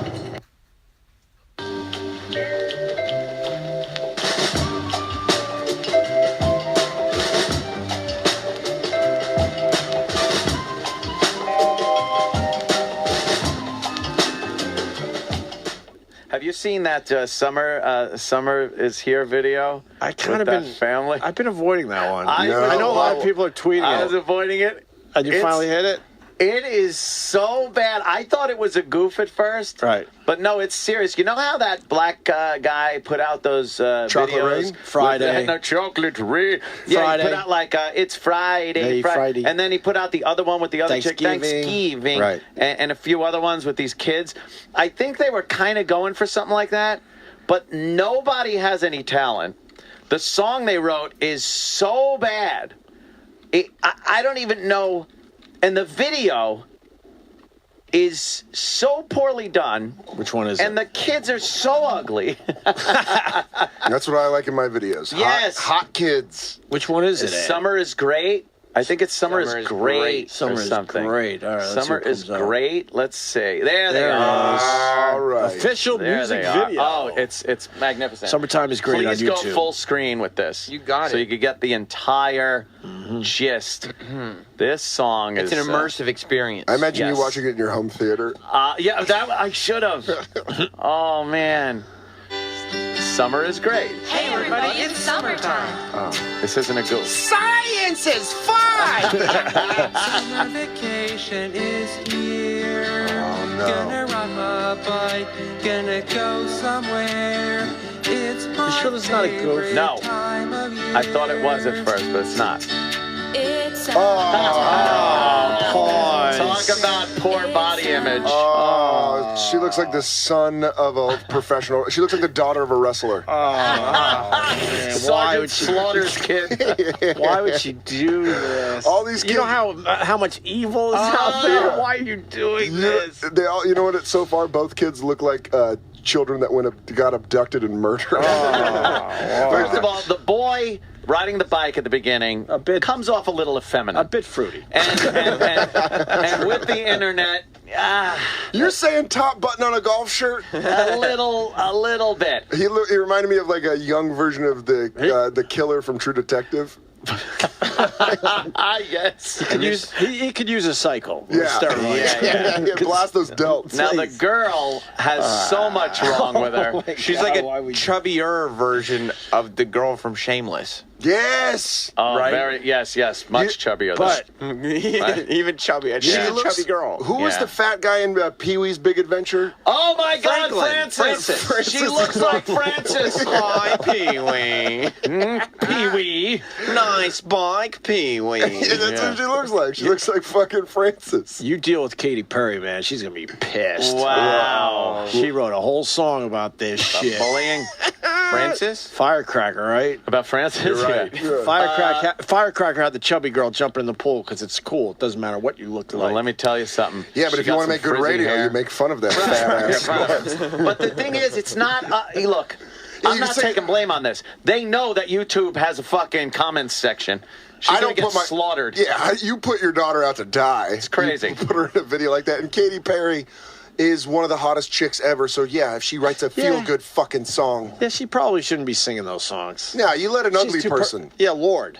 Yeah, Lord should be singing Firecracker. Exactly. Poor Lord. You're right, Katy Perry. Not a hint of fat With on her. wonderful tits. But she's going to tell Except in the titty. But she's going to tell fatties it's okay. Be beautiful. Oh, okay, chick who everyone wants to see topless. I don't want to see Francis from Pee-wee circling a pool like some sort of land shark. You'll get yours, Pee-wee. She looks like him. My dad said I can have anything I want. Spearmint or fruit? Boy, that movie's still fucking funny, by the way. good. Oh, absolutely. Holds up. Let's see what else is going on in this All video. right. Look into the camera. And they say summertime. She looks like a Wyatt. Yes, she does. Nice hotel pool, by the way. All the water almost splashed out of it. Oh, if that isn't a fucking motel off a highway. Yeah, that looks like a housing development it's a community- pool. it's a community It's like pool. the community pool. They're like, could we use the community pool That's a place that weekend? sells pools. Come on down to Jim Spawn Pool. It's fucking the place. In the winter, they sell pool tables. Right. And then in the summer, they sell pools. They're showing you an installation that they can do. Right now, a single mom's furious that she's got to take her kid back to her apartment.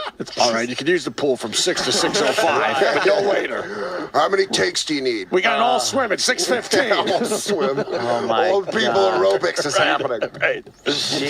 Tell Chubby not to knock too much water out of the pool.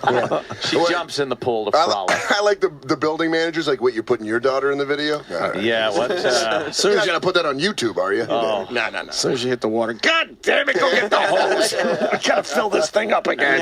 I saw the shot of your girl jumping in the pool. It's you're gonna disable comments, right? Is that what, Hey man, listen. As a man that watches a lot of YouTube, let me lead this conversation by saying disable the comments. you're gonna set this for friends? Private. Set it for private. This is a Christmas card you're sending out. This is a video Christmas card. Even her own family would beat the shit out I of her. know. All right, let's go. She's in the pool now, frolicking. Nice. It's my favorite time of year. It's summertime, isn't it? Who's the old dude? It's That's, I think, the dad. It's the dad that's being forced into do this by his wife. Oh, that might be his two kids. They all look It similar. is. That's the father and the this two is kids creepy. are making their video. What a very ugly family. That's what I said. Yeah. It's a real fucking who cares family face. Yeah. It's summertime and everything's great. It's summertime and it's great. Like, the words are so poor. This But is the video's blowing poorly up. written. It is blowing up. Not for the Yeah, reasons because he was humans hoping. are innately evil. They're horrible. Right. You want to see the disaster. Yeah. Things great, Nothing's great, by the way. No. 'cause I'm free. Who is this?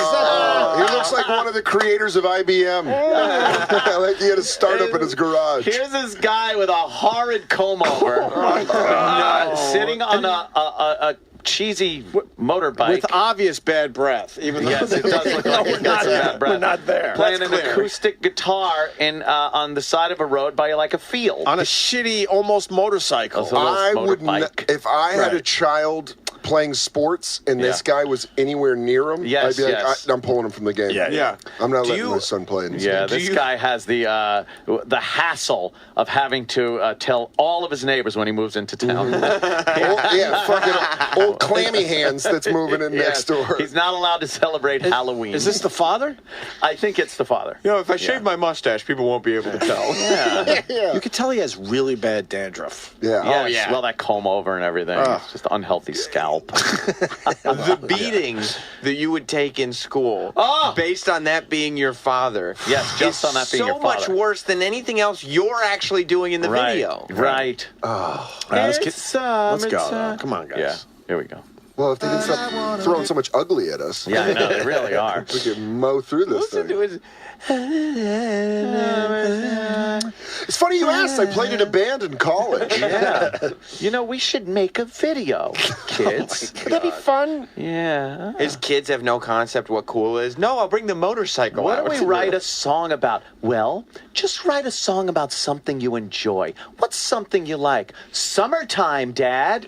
We'll write a song about summertime. Okay, now put your clothes back on. We're going to show Alicia swimming. Oh, yeah. Get her in that swimsuit. We need to sexy up this video. His wife is yelling at him, I thought they took the video camera away from you. We have to move again. Hit it. Cause I'm free. Kids by the fake lake on the housing development. Now she's running in circles with her brother holding some red rag. A cymbal splash. Now they're on the beach in white sneakers. Looks like Bobo, the son. We should have Bobo do a summertime video. He's got long sleeves. Whoa, I'm not growling on that. Oh, his pants are too high. Wow. Oh, God. It looks like he's cooking up people he abducted. He's wearing Dockers or slacks. What does he got A on? little too high. But they're a little too big, too. Yeah, they're too big. That's so that extra room so no one sees that he's got a boner at the school. Or he goes, I had the stomach surgery 2 years ago. We haven't been able to afford to get my extra skin taken off. So I'm just going to wear bigger large pants. If you want to joke about that, I have to wear flowing shirts because my squirrel skin. He, in 2014, is blousing his shirt. All right with the the blousing. Oldster was way ahead of his time.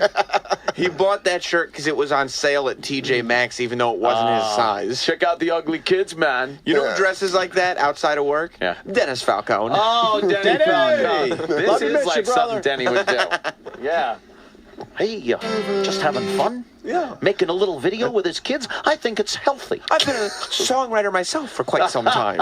I fancy myself. Now, are these children missing? And do I have a case here? It should be. Why is he panning up into the tree? It's an artistic shot. Oh, all right. He's doing a little artistic shit. He's got to bring it home with something. Oh, yeah. All right, well. Wish the tree would fall down.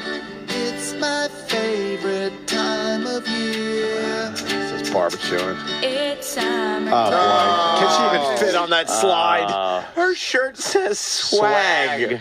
And is She has that a swag shirt on. a pig? Yeah, well, I think it is. Talking about think the it is. It's shirt. a hippo, even worse. I bet, it's a the back hippo? of, I bet the back of the shirt says YOLO. You know what? This really, I'm starting to notice this. We've seen the kids. We've seen the husband. Yeah. This really does have dead mom written all over it. Oh, wow. Where the daughter Guys, has... it's been a year since mom passed. Yeah. Let's make a video Yeah. that's fun to take our about feelings. summertime. Remember how much mom Her loves summer? Yeah. You know her favorite time. Yeah, right. Favorite time of year. Remember when she got sick? All right. I'm sorry. She's on the Actually, top of a slide. You remind me so much of your mom when I met her. Get on the Just slide. creepy mother, father, daughter, father, dead mother scenario. She's wearing mommy's bathing suit at the top. Oh, the one piece. We No, gotta Mom- use it. Yeah. Mom is still very much alive. She hightailed it out of there a long time bet ago she with ditched. no explanation. She Yeah, pulled a Travis Teft mother out there. She's getting black dick somewhere. Shit. Well, And she should have done it to have kids so their kids had some muscle tone. She's laughing at her family's video now. Look at these idiots. That's why I left. Let's see if she could squeeze down the slide or not. You think she's going to attempt it? Young No. Francis. No? She's gonna, do that thing where she jumps up and lands on her butt on the slide, Oh, and yeah. the top of the slide is just gonna snap and collapse. Let's go. I'd love to see that. Yeah. And isn't it great? Right. It's summer. Oh, God. The guy thinks his bike is cool. In this abandoned parking lot? Yeah.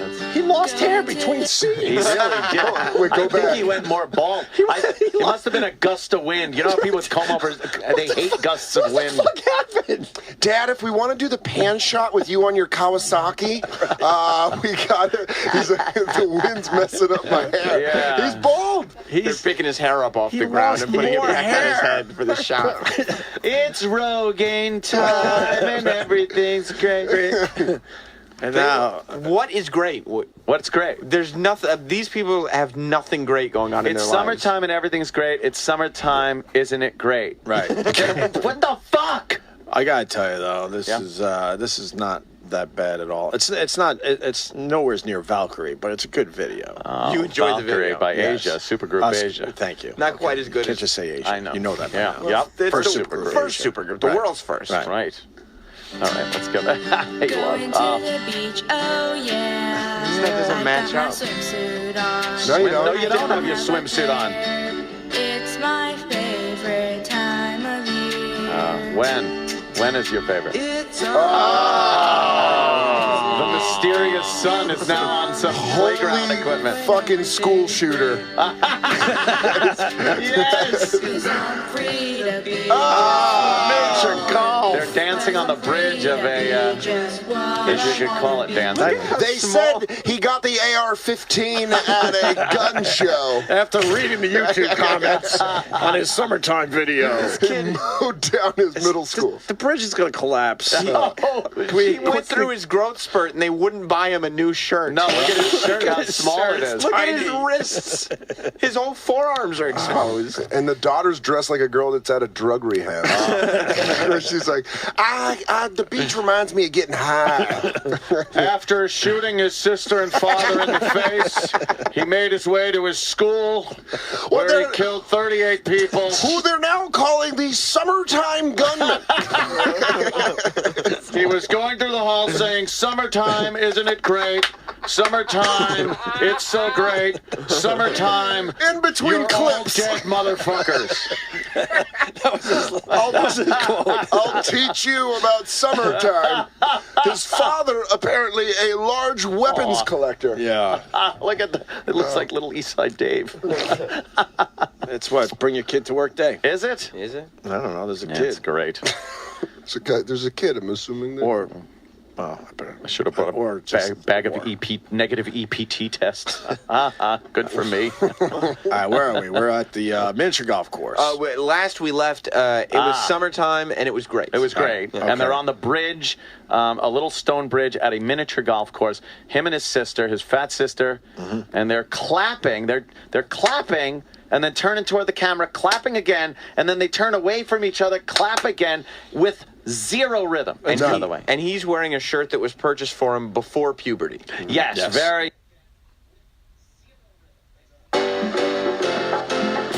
What if smartphones were more than just smart? The all-new Google Pixel 6 makes distractions instantly disappear with the most advanced smartphone camera yet. Google Pixel 6.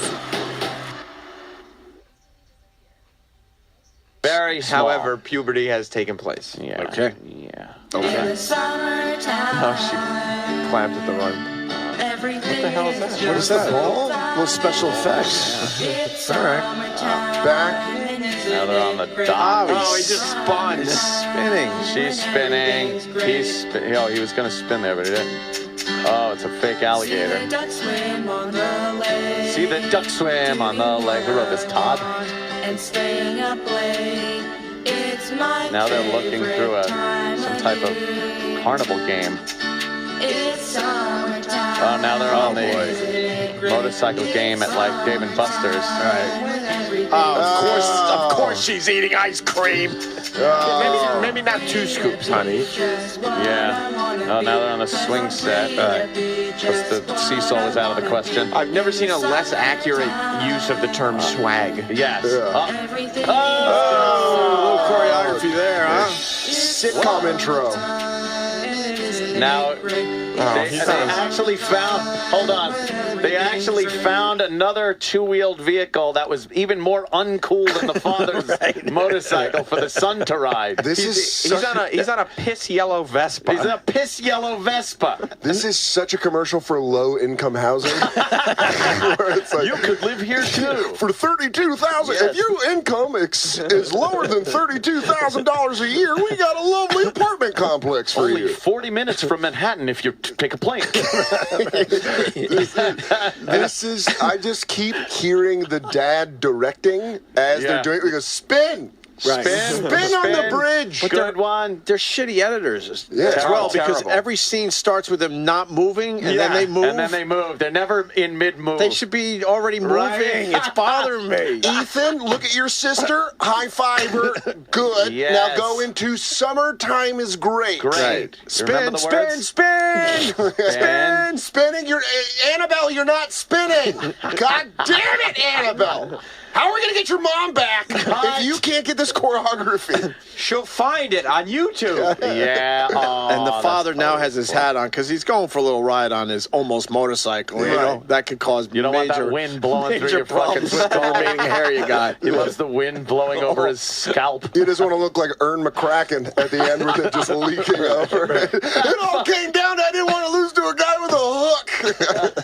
You're saying the dad's in a position where he would have to worry about getting a sunburn on the top of his head? Yes. So he put the hat on for the big motorcycle ride. This song is segment. making me love winter. Yes. Yes. We're almost done. It's winter time and these fat slobs are inside. Well, they're hoping this takes off. Then they got 3 more songs in them. So They do have 3 more songs. 3 you're more right. songs. It's summertime. With a swag, she's sitting on a big rock. It's summertime. She's like a human Gila monster. She really is just an ugly, chubby kid. In a golf cart. Vehicle. Oh, there's Mom. Ah, she just drove away. Is that the community vehicle? It says 3 best slide, 3 beat slide. That's the name of their little group. Oh. It's terrible. I bet that's the Where was the community car that they take the old people down to the pool in. Now we know where they why- filmed it. Yeah. One of those, older community places. But this is why Joe Jackson was so great. Because he beat his kids until they were awesome. This guy needs That guy's not beating the kids very well. He needs to kick the shit out of his kids. How many views was that, Sam? 658,000. That's it? I thought it would have put over the million mark already. All right. You know what, Brian? And comment number 1. Yeah. This is so white. Hold on a minute, though. Brian? Hey, Obi, how are you guys doing? Hey, buddy. From Chicago. What do you got? I've got to say, this is the Kimmel bit or something, because I found out their name of the band is 3 Beat Slide. Right. Can't find a goddamn thing to identify any members of the band. Oh. Even the Independent in the United Kingdom, the newspaper, had an article about it. Never identifies the name of the family. So it is, yeah, this you know what? Wow. Right when you said that, you're like, fuck, man, this dude's smart. This is a total Kimmel bit. You think? Yeah, it'll wait a month and then it'll be like, have you, and Kimmel that's what We'll have he's him on the genius show, about. come on the show, and then it'll be like, yeah, we just put these together. But I don't know, man, their This is my faces are fucking, that's a real family. This is my cousin's fucking niece, and Well, whoever it is, that's an where's gonna be ugly-ass the- family. Where will the big reveal be? He's in the pool with the chub. It's him filming it, or He's also, I mean, they're selling this song on iTunes and on Amazon. Oh, they are? It's someone big. That's fucking. I didn't even think of Really? that. That guy nailed it. This might be. There's going to be a little reveal. Whoever put them up to this is a heartless person, because even after this comes out to be a bit, they're going to be like, yeah, but those people are still fucking they're still ugly. that girl is still gonna have body image problems. Yeah, at least Lou Pearlman put out attractive people. Right. Yeah. But she might be an actress, and she knows she has to go out for the ugly roles. I don't know, man. That family, that's like family ugly. That is. You can't fake that. You can't cast that ugly. Yeah, Every time you see that ugly fat broad on a TV show, you know she had a summertime. She goes out for the ugly roles. Yeah. That's a good point. It's uncomfortable. You got a good Someone fucking said she was the B girl from the Oh, Blind yeah, Melon there you video. go. R.I.P. Thank you, Brian. Good one. She's still kicking. There seems like maybe it's another band, and they're just like using Dave Grohl's board. It's just like, yeah, fuck it, I'll put out a song. Let's do something It's a funny. new Foo Fighters song. It's gonna be great when he does it. We'll have to wait and see. I think it's time, Anthony. What? Nothing you have ever seen before, and nothing you have ever heard before will prepare you for the shock of... My baby is black. No. Now, the motion picture screen reaches its full maturity in this dramatic, bold story never before told on the screen. That's right. My Baby is Black from 1961.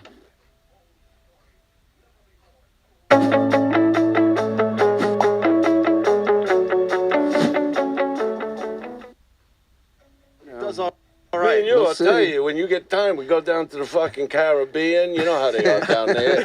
The chicks with the grass skirts, you know what I mean? I do. On the beach, they sit on top, they bang your nuts into the sand. So, boy, if we throw back a couple pina fucking coladas, get the fuck Did you out want to of break here. it to I'm him? thinking, me a cool Yeah. guy. Not so into the chicks. Yeah. No, whatever you want. they got guys in the skirts, too. Whatever your preference is. All right, guys in skirts, now you've covered all of us. I don't judge anybody when it comes to that. You didn't know that about Anderson? No. Came out about, I don't know. I think about 4 we're years ago just now. becoming friends. Well, all right. This is the first time I'm getting to hang with him, and I really like this guy.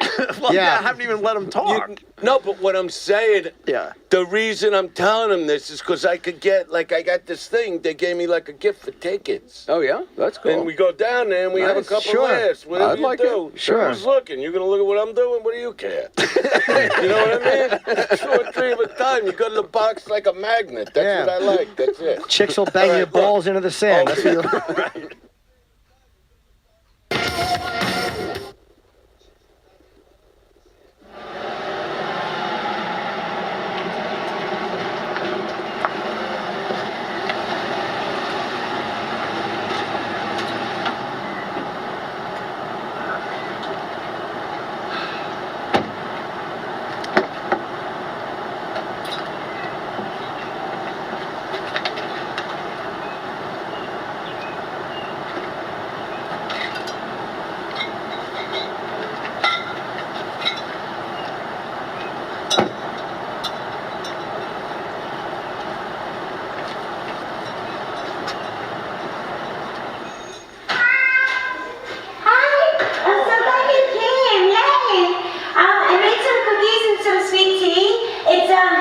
It's on the kitchen counter. I just have to go feed my cat. I'll be right back. All right, I brought the stuff.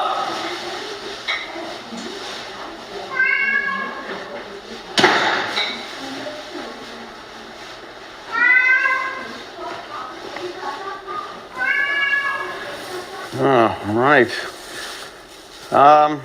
All right. I guess I'll be out here. I have everything. Cookies look great. Can I help you with something? I'm having cookies. You're having cookies? Yeah. What are you doing here? I was online and I found a friend. A friend? Cookie? No, I'm good, thank you. And how old is this friend exactly?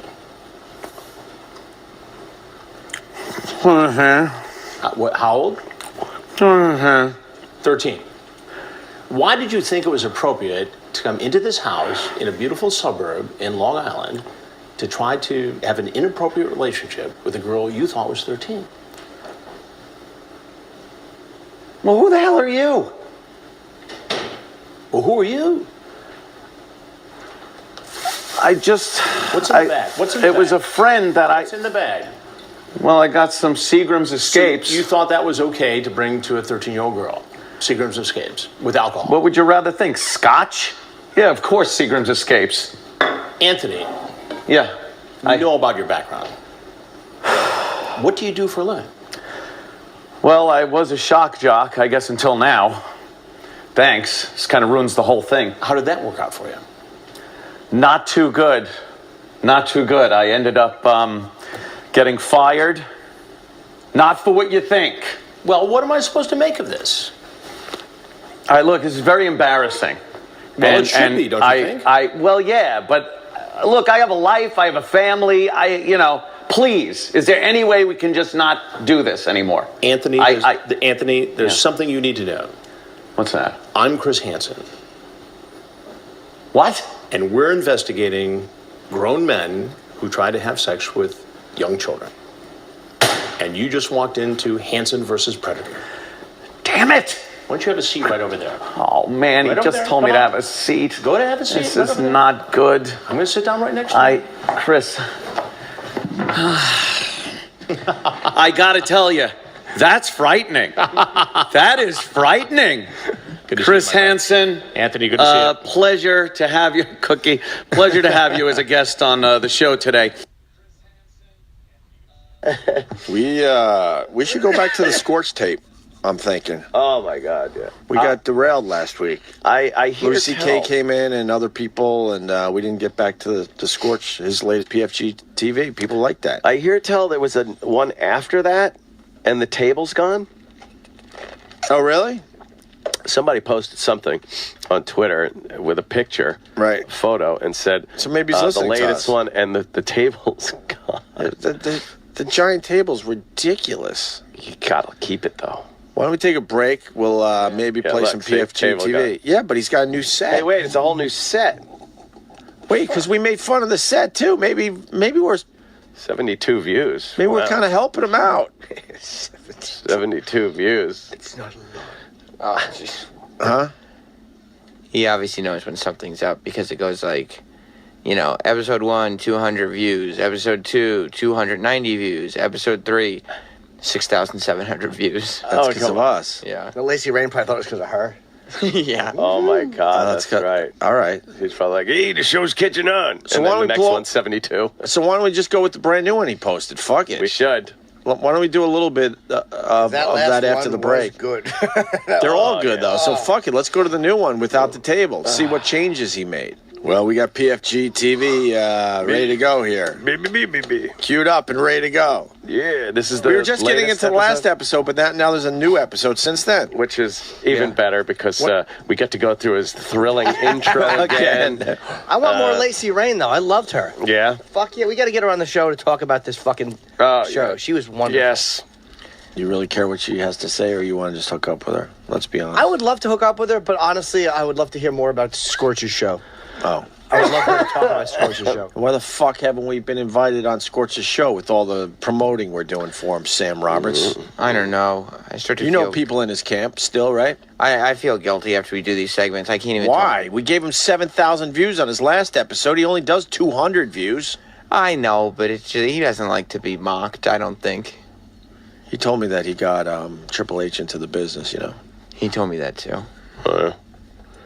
Triple H, who's now running the WWE, and Scorch is somewhere in New Hampshire. Remember when Scorch was a wrestling manager? Do you know what his name was? What? Vito Carlucci. And who did he close was- manage? Yeah, who did he manage? Local talent, mainly from... He made it sound like it was WWF guys back in the day. Well, apparently there were talks of him entering the WWF that kind of fell through at the very last minute. Why? He'd be great for them. That's some information I got from Scorch, actually. Scorch let me know. How close was he? Very close. I mean, as close as one can be. Really? Yo, yeah. He actually, I think, decided to go for radio, if I remember correctly. That's kind of smart. Yeah. And, but he did get Triple H in the business before he left, so. He did? Yeah. You think that's true? Do I think it's true, or was I told it's true? Well, I know you were told it was true. I was told it was true. Do you think it's true? No, I do not think it's true. No, I think that's Where's I think Triple that's H not from? True. He's kind of from up that area, right? Technically, From up in that area? Scorch and Triple H both went to Killer Kowalski's wrestling school. Is that true? I know Triple H did. I know Scorch was associated with that indie group. He probably knows him. What do we know about Scorch that is true? Scorch's Pizza. People are looking Well, for what do hamburger. we know about him that's true? What do we know Because about... it seems like it's all one big fabrication. I'm a secret agent. Right. I got this All right, with that, double life. without Right, further Office. ado, let's get into Toothpicks. Scorch's PFG TV, Season 6, Episode 4. Now, do you want the summary of the episode like last time? Yeah, definitely. Okay. In this week's episode, we've got an interview with former Bruin Scott Young. I hope you're a hockey fan, Scott Young. Yeah, Scott Young played for the Bruins. Okay, that's pretty much all. That's the ground that you would cover. Yeah, I don't know much about him. Okay. We've got a live musical performance by Sarah Lakita and the Problematics, along with an interview with Sarah Lakita. Actor-comedian Steve Sweeney. Oh, boy. Steve Sweeney made it. Stops in to tell some jokes with Scorch and Sibby. Now that's a key phrase. I can't wait to hear Scorch trample his setups. Because he didn't say tell jokes to Scorch and Sibby. Right. Okay. Oh, I love it. Sweeney's funny, man. This is an action. Well, so is Scorch and Sibby. Yes. So this is an action-packed show that you don't want to miss. You can now watch Scorch's PFG TV on WFXT Saturday mornings at 2:30 a.m. That's not Saturday morning. That's in the middle of the goddamn night. Yeah. It's not Saturday morning. I guess technically it's morning, but what the hell is he talking about? It still says that the show's live. Okay, even though we could see the sun coming through the shades. Well, he's not going anywhere Saturday at 2:30 a.m. to do a live TV show. Right. Well, I would like to see the great opening of You sure you don't want to skip it since we've seen the opening before? No, man. Oh, please. I love looking at New Hampshire in the open. All right, let's take a look at New Hampshire. Well, live. Well, it's not New Hampshire, though. It's not? I've never been. Live from the Santa Monica Pier in beautiful California. No. Why does he have the Santa Monica Pier in his open? At one point, there's the airport that's shown is LAX. Yeah. Yeah. But that has nothing to do with New Hampshire. I don't get it. There may be flights to the New Hampshire area. PFG Television Center at Red 13 Studios. Welcome to Scorch's PFG TV. I am Lord Dougman W. Godspeed. Tonight, on another exciting episode, two-time Stanley Cup winner and NHL legend, Scott Young. Also, you know him from Something About Mary and over 20 other motion pictures. It's Boston funny man Steve Sweeney. And special musical guest, Limelight Magazine Song of the Year Award winner, Sarah Lakita of the Problematics. Of course, legendary disciple of rock and roll greatness. It's Scorch's co-host, Sebastian. So let's give it up for your host, Scorch.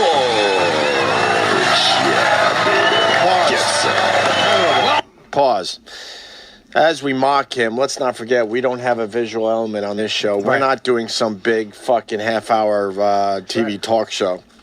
Yeah. I mean, you could if you wanted to. And look, why is he coming out with, like, they didn't fade out the fucking other graphic. Look. It's a slow cross to Slow cross, yeah. But he's not starting on the chair this time. Way too slow.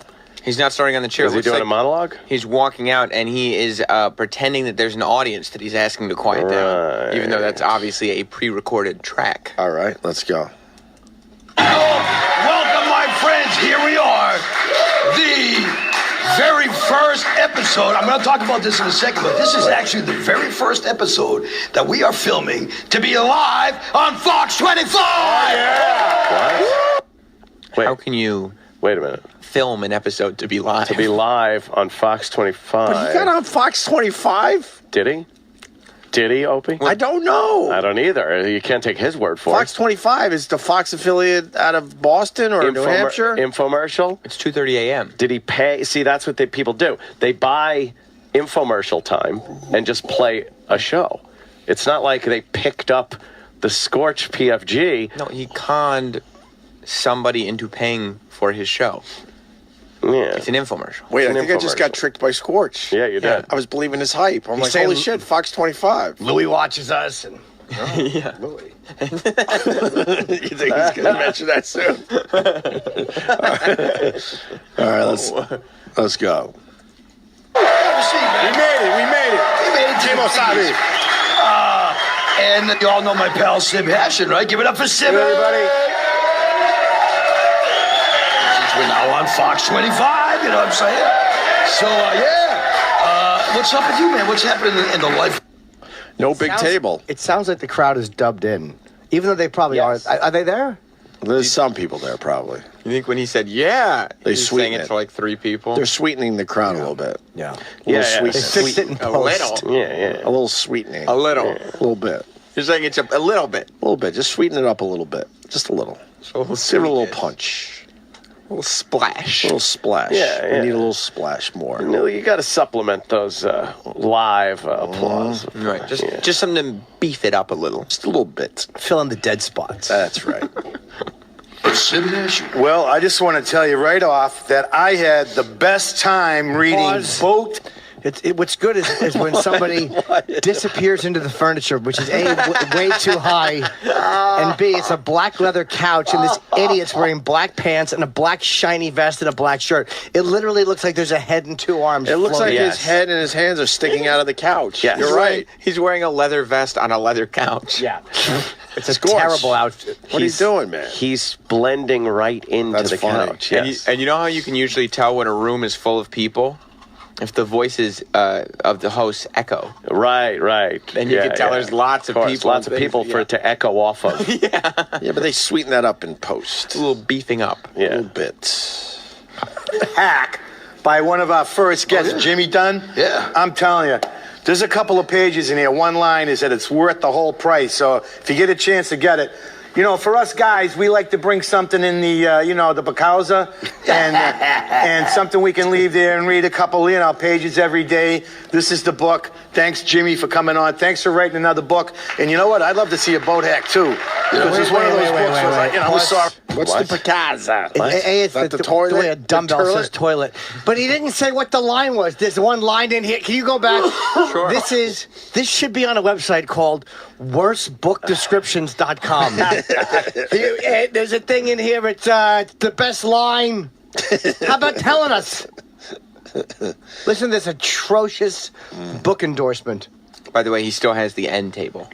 Yeah, why wouldn't? All right, that's all right. Yeah, you got to put your notes there so they don't fall off. Get off the table's gone. That's really cool, too, when the angle shows 30 feet of the wall behind you. It's like he's sitting in front of the elevator on The Shining. It's red and black. I like to think that the table was repoed because he didn't pay his pottery barn. You think that's it? Yeah. It was Rent-A-Center. Troy Aikman came and took it back. Yeah, We're taking your table, brother. Hogan. Yeah, you really want to see that much. That's a great camera angle. Show how small they are in the room. We had the rule of thirds. 1/3 is the people, then 2/3 is dead space. Yeah, right? it's exactly the dead wall space, which is distracting from... There's everything wrong with this visually. All right, I want to hear the great book description, because this made me want to run out and buy it. Yeah. Let's great, hear this. Great opening as opposed to a monologue. Sorry.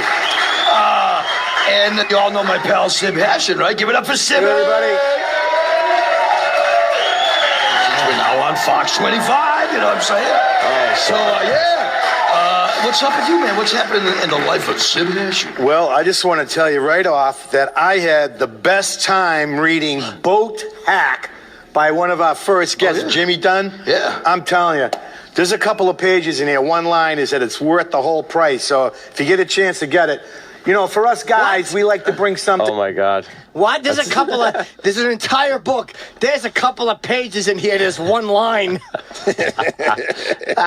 So I'm supposed to rifle through 148 uninteresting pages to get to one line while I shit? He is a terrible co-host. Holy shit. I don't know what he's talking about. I know. Here's a funny word for bathroom, though. Yeah, let's hear that. I'm going to crack up. You like that, right? Yeah, it's very funny. If you get a chance to get it, for us guys, we like to bring something in the, the Bacauza. And I've never heard it called the Bacauza. I haven't either. I haven't either. You haven't? That's what the name of the studio should be. The Bacauza room. Just everything in is shit. I'm glad you explained that. And something we can leave there and read a couple, pages every day. This is the book. Thanks, Jimmy, for coming on. Thanks for writing another book. No close-up on the book. No, why would they? Terrible camera work. Now they're back on the fucking three-quarter room angle. It shows Scorch and this guy in the middle of the fucking frame. Giant red and black striped wall behind them, black couch, and he's holding up the fucking book, hoping the camera catches it, and it's on the wrong angle. That's a two-shot. What are they doing? Everything they're doing is wrong. There's too much space in that frame not being used. And you know what? I'd love to see a boat hack, too. Because it's one of those books was like, I was sorry it was ended. Plus, you're in the bathroom a long time. Many, many times during the day. We'll discuss that. Jimmy, for those that haven't followed along, Jimmy, I asked him to come and be part of this show again, this first taping for Fox. But Jimmy is actually going to, he's in a media freeze because he got signed to be in a sitcom on another network. But it's actually it's a wait. These are the little things that I love. This is no, brilliant. You missed the other one. This is brilliant. Is the only reason why I love playing this shit. He, in his mind, is the biggest fucking thing on TV. I love it. He said on another network. Another network. Right. He's competing with everybody, man. He can't mention another network. Exactly. There's a media freeze. They're not allowing someone to be on a show that's on another network. Hey, you're not talking about me. I'm not going to talk about them. Because does he mean Fox 25? Yeah. Like he's part of the Fox family now. Right. So he does an infomercial on. So no, he's part of the Fox family. This is brilliant. So he's not going to mention another network. That would be stupid, right? He's in a media freeze. I got to hear that again. I gotta hear what he's fucking talking about. Oh, it's brilliant. All along, Jimmy, I asked him to come and be part of this show again, this first taping for Fox. But Jimmy is actually going to, he's in a media freeze because he got signed to be in a sitcom on another network. But it's actually it's a prime time sitcom. I mean, a prime time sitcom. See, he bounced up. So what he's saying is that everyone who does, like Leno, right. It has to be a show from NBC. Right. No, you have them on and you just say another network. Yeah, but he said no, he's not even going, like he can't even go on Scorch. Jimmy's in a media freeze. A media freeze. That's what you do. As soon as you get a sitcom, you go into a media freeze because you don't want to tell promote anybody it. about it. You keep it under your hat.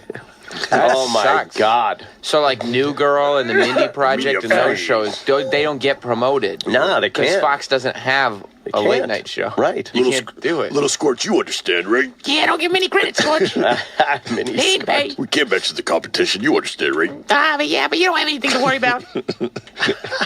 Said he's in a media freeze. He's in a media freeze. Can't do it. He would if he could.